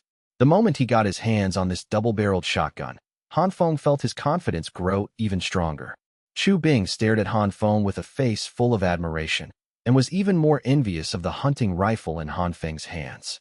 He asked Han Feng with some expectation, "Chief, can I have my own double-barreled shotgun?" "No." Han Feng immediately rejected it with a straight face. "Our tribe doesn't ban swords and sabers, nor bows and spears, but firearms must be strictly controlled. Except for active duty officers and soldiers, private individuals are absolutely not allowed to possess firearms. You currently have military status and can receive standard-issue firearms, but that is also the property of the army, not your private property. Understand? Otherwise, once firearms proliferate among the populace, the difficulty of managing public security will be too great." "Oh." Chu Bing let out a disappointed "oh," and then asked again, "Then Chief, when will our standard weapons arrive? I don't even have my own gun. When will I be able to practice to be as amazing as you?" "Just wait, probably in the next couple of days. I'll lend this to you guys to familiarize yourselves with first. Don't break it. Remember not to point the muzzle at people, and don't pass the firearm around while it's loaded. You all come and try it. 10 rounds per person, everyone gets a share, don't fight over it." Han Feng called out to the group of guards. The group swarmed over. Watching the chief play with the guns so smoothly, they had long been envious, and they were even more jealous of Chu Bing. Now that they had the chance, of course they had to try it. The group started lining up to shoot. Chu Bing, being in a favorable position, got to shoot first. He fired 10 shots to satisfy his craving, and then stood aside to teach the other guards how to use the firearm. Although he didn't get any more bullets to shoot later, he thoroughly enjoyed handling it. The first day of testing the power and range of the shotgun passed amidst the continuous sound of gunfire. The test results were also very obvious. Buckshot only had absolute lethality within a distance of 30 meters, while slugs could reach 70 meters, which was already the maximum effective range. Although the range was indeed not very far, not even comparable to a crossbow, the power was very impressive. Whether using buckshot or slugs, it could be called the absolute overlord of the close-quarters battlefield. As for longer distances, there would be rifles for suppression. Han Feng also planned to equip a small number of shotguns in this firearm army, with the majority still being bolt-action rifles. Forming a high-low mix in the army this way would allow the army to adapt to more combat missions and battlefield environments. 3 days passed in continuous shooting and reloading. When the ammunition workshop had accumulated over 80,000 rifle bullets through manual loading, the industrial county finally sent over the prototype rifles. Early the next morning after these prototype guns arrived, Han Feng once again got up early and took a group of guards to the shooting range. There were many prototype guns, a full dozen or so everyone was very excited. After these few days of simple training, these guards of Han Feng had already fallen in love with this new type of firearm. Beautiful design, great power, and relatively simple to train with. In other words, it was quick to pick up, much simpler than learning to shoot a bow and crossbow. Hearing that the standard firearms had been delivered this time, everyone was even more excited, because Han Feng had told them long ago that standard firearms could be loaded with multiple rounds. Wouldn't that be even more thrilling to shoot? There were a total of 13 new prototype guns delivered. Among them, there were 7 types of shotguns alone, and not counting the differences in bayonets. There were also 6 different models of bolt-action rifles. Of course, having so many models didn't mean Han Feng had actually created over a dozen completely different firearms. Rather, it meant that minor variations were made on the same weapon platform. Take the shotguns, for example. They all featured tubular pump-action magazines, manual chambering, side ejection, and bottom feeding, and they looked similar on the outside. However, based on subtle differences, they were divided into a 3-round bullpup miniature shotgun, which itself had 2 versions, internal and external hammers. There was also a long-barreled, stocked 7-round shotgun with an underbarrel bayonet mount, also divided into internal and external hammer versions. Finally, there was an 8-round shotgun with a full-length tubular magazine, a solid stock, and a side-mounted bayonet. Overall, they shared the same mechanical structure, the same design, and the same caliber. The only differences were the length, magazine capacity, and bayonet mounting position. Even the bayonets were divided into 3 types, though they weren't counted as part of the gun types. The same applied to the bolt-action rifle, which was modeled after the G98. The overall structure of the guns was identical, all sharing the same caliber and appearance. But just the different combinations of front and rear sights divided them into 4 types. Additionally, there was a distinction between straight and bent bolt handles, and the rest were differences in bayonet styles. There were no other differences. The guns were all the same model. The reason so many different variations were produced was primarily for testing. Once it was evaluated which version was the most suitable, the design would be finalized for unified equipment. The 13 distinct weapons were laid out in a row on the table, dazzling the surrounding guards. Chu Bing even managed to step right up and pick up a shotgun to play with.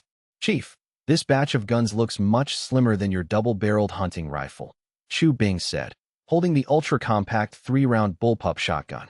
Indeed, this batch of shotguns all utilized internal actions, and the feeding and ejection systems were also compact. The thick and bulky design of the previous gun, which required breaking the barrel to load and eject shells, couldn't compare to this at all. For military standard-issue weapons, the more compact and simple, the better. This would reduce the failure rate and improve operational efficiency. Of course, military standard-issue firearms naturally need to be optimized. Being slim means the parts are compact, and it also reduces weight, lessening the burden on the soldiers, Han Feng commented from the side, while also picking up a gun to examine. Chu Bing excitedly held the short 3-round shotgun, trying to find the mechanism to disassemble the gun body, but couldn't find it. He only saw 2 oval-shaped long slots on the side and bottom of the rear receiver, but couldn't figure out where to load the bullets, making him look a bit anxious. "Chief, where do you load this gun? Why won't the gun body open?" Chu Bing turned it over and over for a while, then asked anxiously. Han Feng couldn't help but smile at his impatient look, then took the short shotgun from his hands and introduced it. "Look here, this opening at the bottom is where you load the bullets. You have to push them in like this, bullet head first. This short-barrel model can load 3 rounds at a time. If you chamber 1 round in advance, that makes 4. As Han Feng spoke, he took 3 bullets from the basket nearby and pushed them into the loading port at the bottom. Then he continued his explanation. "Then, grip the handle with your right hand, grab this handguard with your left hand, pull it back, and push it forward. The bullet is automatically chambered. At this point, you can fire." While speaking, Han Feng began to demonstrate to the crowd.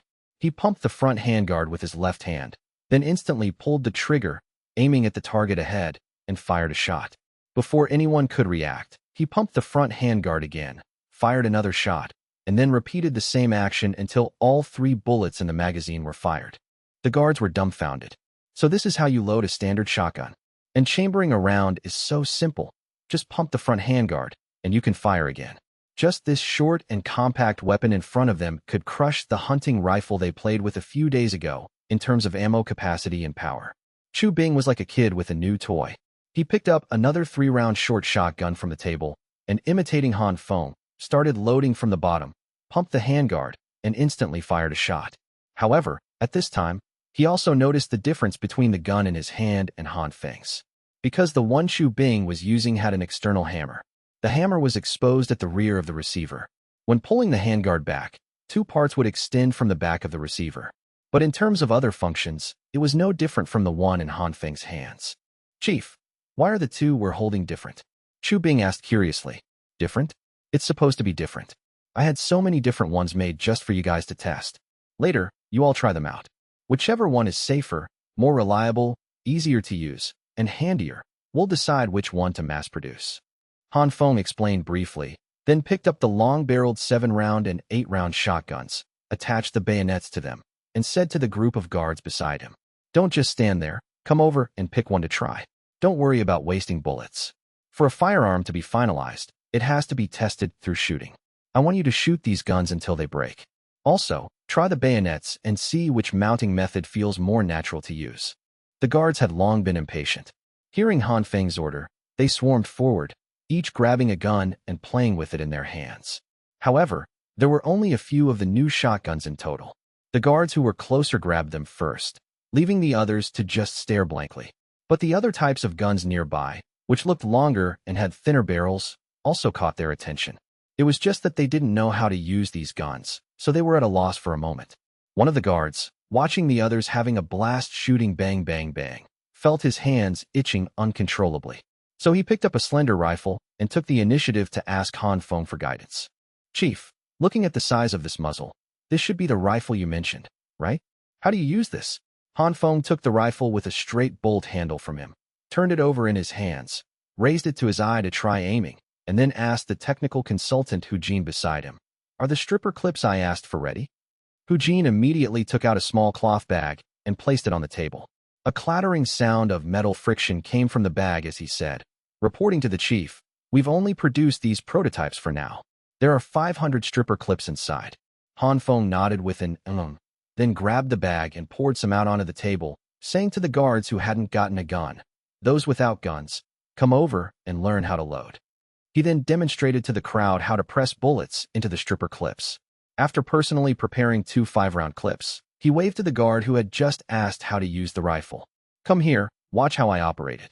The guard immediately trotted over eagerly, holding 2 stripper clips and a rifle.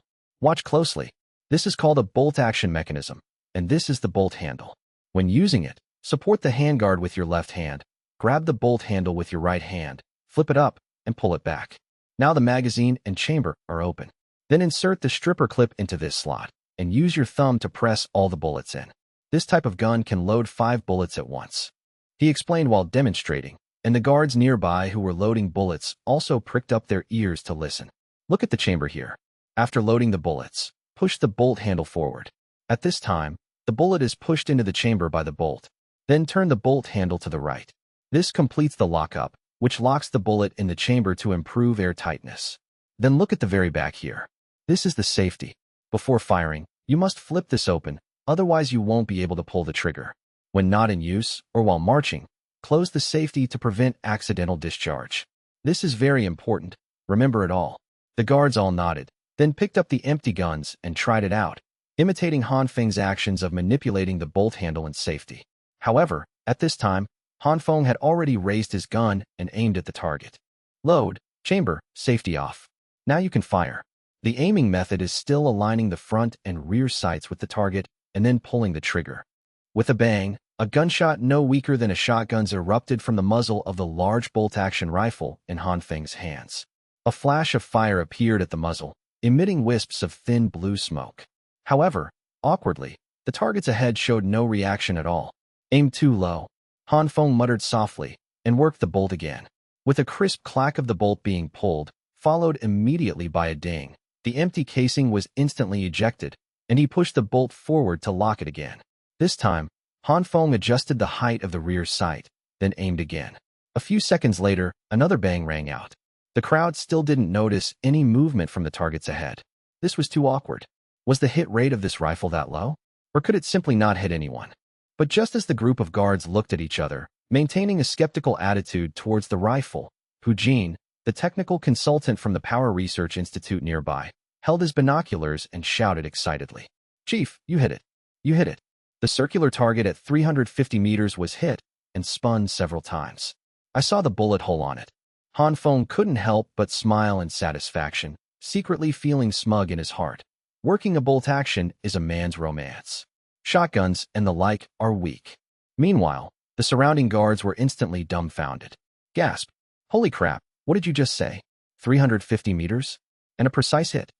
Chu Bing, who was having a blast playing with the shotgun nearby, was also shocked when he heard this shout.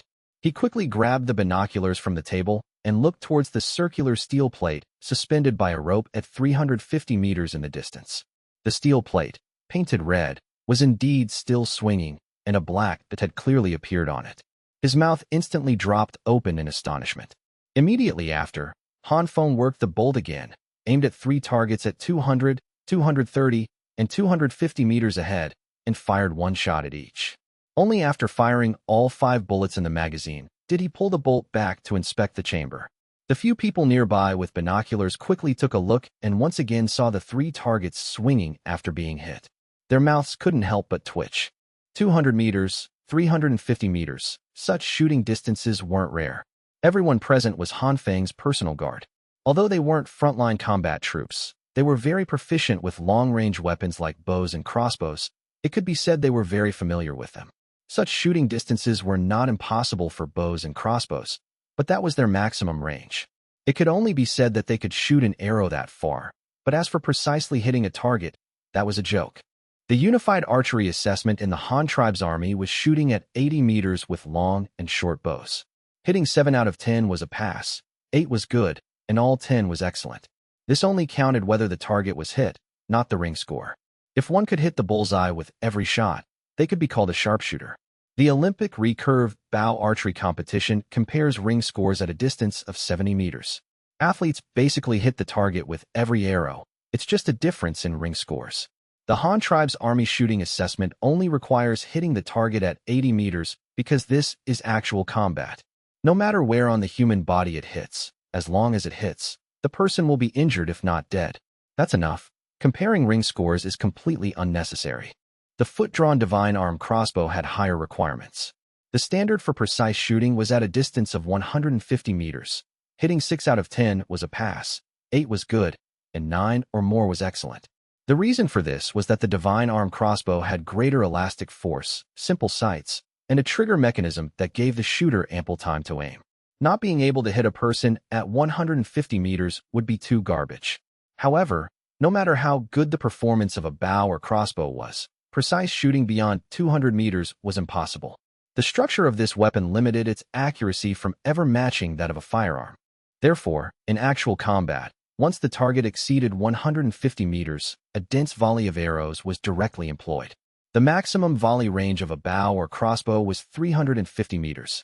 Shooting at enemies at this distance could only be done by covering them with a rain of arrows. If you wanted to shoot a single arrow and hit an enemy beyond 200 meters, it couldn't be said to be absolutely impossible. But at this distance, hitting relied entirely on faith. But rifle bullets were different. Compared to arrows, the trajectory of a bullet was much lower, deeper, and flatter. The straight-line flight distance alone was 300 meters, and it only began to drop slightly after exceeding 300 meters. The characteristics of this trajectory meant that as long as you could see the target and aim at it, you would definitely hit it. In other words, you hit where you point. Arrows, on the other hand, drop after 50 meters. If you want to shoot an arrow to 300 meters, you have to aim directly at the sky. You can't even see the target, so how can you shoot precisely? Therefore, Han Feng's precise hit on the 350-meter target with one shot, and hitting the 200-meter distance as if it were child's play, understandably delivered a massive shock to those guards. Chu Bing even ran over with a cheeky grin, staring enviously at the rifle in Han Feng's hands, and asked, "Chief, can this rifle really shoot up to 1,000 meters?" Han Feng immediately shook his head, but Chu Bing wasn't discouraged at all. It didn't matter if it couldn't hit 1,000 meters. Being able to hit 350 meters like the chief was enough to satisfy him. But at this moment, Han Feng suddenly said something that directly made the jaws of the surrounding guards drop. With this kind of full-power cartridge and a bolt-action rifle, if you only calculate how far the bullet can fly, then 2,000 meters is also achievable. But at that distance, the naked eye can't see it, and you wouldn't be able to find where the bullet flew to. Its true effective range is around 1,000 meters. If we're talking about precise shooting, using the naked eye and iron sights, it's about 500 meters. 500 meters. You mean it can shoot even further? Chu Bing stammered in surprise. Pretty much. Theoretically, it should be possible. Let me try. Han Feng nodded. Based on his experience from his past life, logically speaking, bolt-action rifles from the World War I and World War II eras could basically achieve the standard of 500-meter precise shooting with iron sights. As for whether one could shoot that accurately and that far, that was entirely the shooter's personal issue and had nothing to do with the gun's performance. When they designed it, it could indeed reach this standard. Han Feng had someone pull over a long table, then placed an ammo box in front of it. He then lay prone on it, resting the gun on the ammo box. For a 500-meter iron sight shot, standing and kneeling positions were unreliable. The stability was too poor. Prone shooting guaranteed much better accuracy. He reloaded 5 bullets, chambered a round, and made pre-shooting preparations. Then he said to the people with binoculars beside him, "Use the binoculars to check the point of impact for me. I'm going to adjust the sights." He then pushed the rear sight slider to the 500-meter mark and began to aim. Chu Bing also hurriedly raised his binoculars and looked towards the target at 500 meters. The target was a circular steel plate painted red, suspended by a rope, half a meter in diameter, roughly the size of a human torso. Amidst the withered yellow grass, that bright red target was quite conspicuous. A small dot could clearly be seen, but it was just a dot. Han Feng stuck his finger in his mouth to wet it, then held it up to feel the wind direction. He then began to aim at the target. After about 10 seconds, he suddenly pulled the trigger. With a bang, the few people holding binoculars were instantly delighted. Someone immediately shouted, "Hit! Hit!" The chief hit it. Chu Bing also quickly took a closer look, but his face instantly turned awkward. "Chief, you hit the target at 510 meters. Han Feng also took a look with the binoculars, but didn't blush. He just said calmly, "I was aiming at the 500-meter one. This is a miss. Count it as off target." After saying that, he worked the bolt and aimed again, making a micro-adjustment to the rear sight, and then there was another bang. Chu Bing immediately reported, "Chief, this time it deviated to the left by about a meter. I saw the bullet fly past and hit the ground behind." Han Feng gave an then worked the bolt and aimed again. Then came 3 consecutive bangs. All 5 bullets were fired, and he didn't even graze a hair on the target. The guards nearby were a bit embarrassed, but Han Feng said, "This batch of prototype guns all have silver-white barrels. The front and rear sights reflect light too severely, making them hard to use. When mass-producing in the future, all metal parts must undergo surface blackening treatment." Then he lay on the table, glanced at the guards beside him, and finally asked Hu Jin from the Research Institute, "Didn't I say to make one with a front sight hood and a U-notch rear sight? Who has that gun? Bring it to me." Hu Jin quickly checked the rifles in the hands of several guards, found the one Han Feng wanted, and handed it to him. "Chief, here it is." Han Feng nodded in acknowledgement, then lay there and tried aiming. The hooded front sight looked much better. The shadow cast by the hood perfectly covered the sunlight shining on the front sight, reducing its reflectivity. However, the silver-white U-notch was still quite glaring. Han Feng then asked the guards beside him again, "Who brought a brush pen? Let me use it." Hu Jin immediately took out a portable ink-storing brush, pen he carried with him, and handed it to Han Feng. Han Feng directly pulled off the cap and used the ink to black out the front sight and the rear sight notch entirely, muttering in his heart, "This is much better." Then he lay there and began aiming again. Chu Bing and the others with binoculars also hurriedly locked onto the target. Han Feng took a deep breath, aimed for about 5 seconds, and pulled the trigger. After the bang of the gunshot, Chu Bing immediately said, "Chief, it deviated to the left by about half a meter." Han Feng didn't speak. He worked the bolt and aimed again. This time he adjusted slightly and pulled the trigger again. With a bang, the several binoculars simultaneously saw the target 500 meters away spin after being hit, and then start swinging side to side. "Chief, you hit it." The 500-meter one was hit. I saw it too. There's a black dot on that target. It should be a bullet hole." "Let me see too. Let me use the binoculars for a bit." The guards nearby immediately started chattering noisily. Han Feng ignored them and continued to work the bolt and aim. Whether that shot just now was luck was hard to say. To test the true accuracy of a gun, one could only repeatedly shoot at the same target and look at the number of hits to see if it was a fluke. However, this gun didn't disappoint Han Feng, who had already found the correct sight picture. The third shot hit again, though the point of impact was slightly to the right. Hit again. There are 2 bullet holes on it now. Chu Bing became excited again. Hitting one shot might be luck, but hitting the same target twice couldn't still be a fluke, right? Han Feng continued to work the bolt, aim, and shoot, firing 2 more shots until all 5 bullets in the magazine were spent. The final result was 3 hits out of 5 at 500 meters. For the last 2 shots, perhaps a gust of wind blew across the shooting range, and 1 shot missed again. After all 5 shots were fired, only 3 bullet holes were left on the target. But this iron sight score was enough to make him proud. This was a 500-meter naked-eye iron sight shot, without a scope. Fortunately, there was no light pollution in this world. Although Han Feng spent a lot of time reading and writing after coming to this world, compared to the study load in his past life and the toxic effects of computers and phones, that little bit of reading time was nothing. Plus, as the chief of the Han tribe, His diet was excellent, and he lacked no nutrients, so his eyesight was maintained very well. This was also the reason he could hit a target at 500 meters. If you want to shoot that accurately, first you have to be able to see the target. Bolt-action rifle, full power cartridge, iron sights can hit up to 550 meters. It has nothing to do with the gun. It relies entirely on the shooter's eyesight and experience. Trolls, don't come at me. Go check the data yourself first. This sentence is free of charge.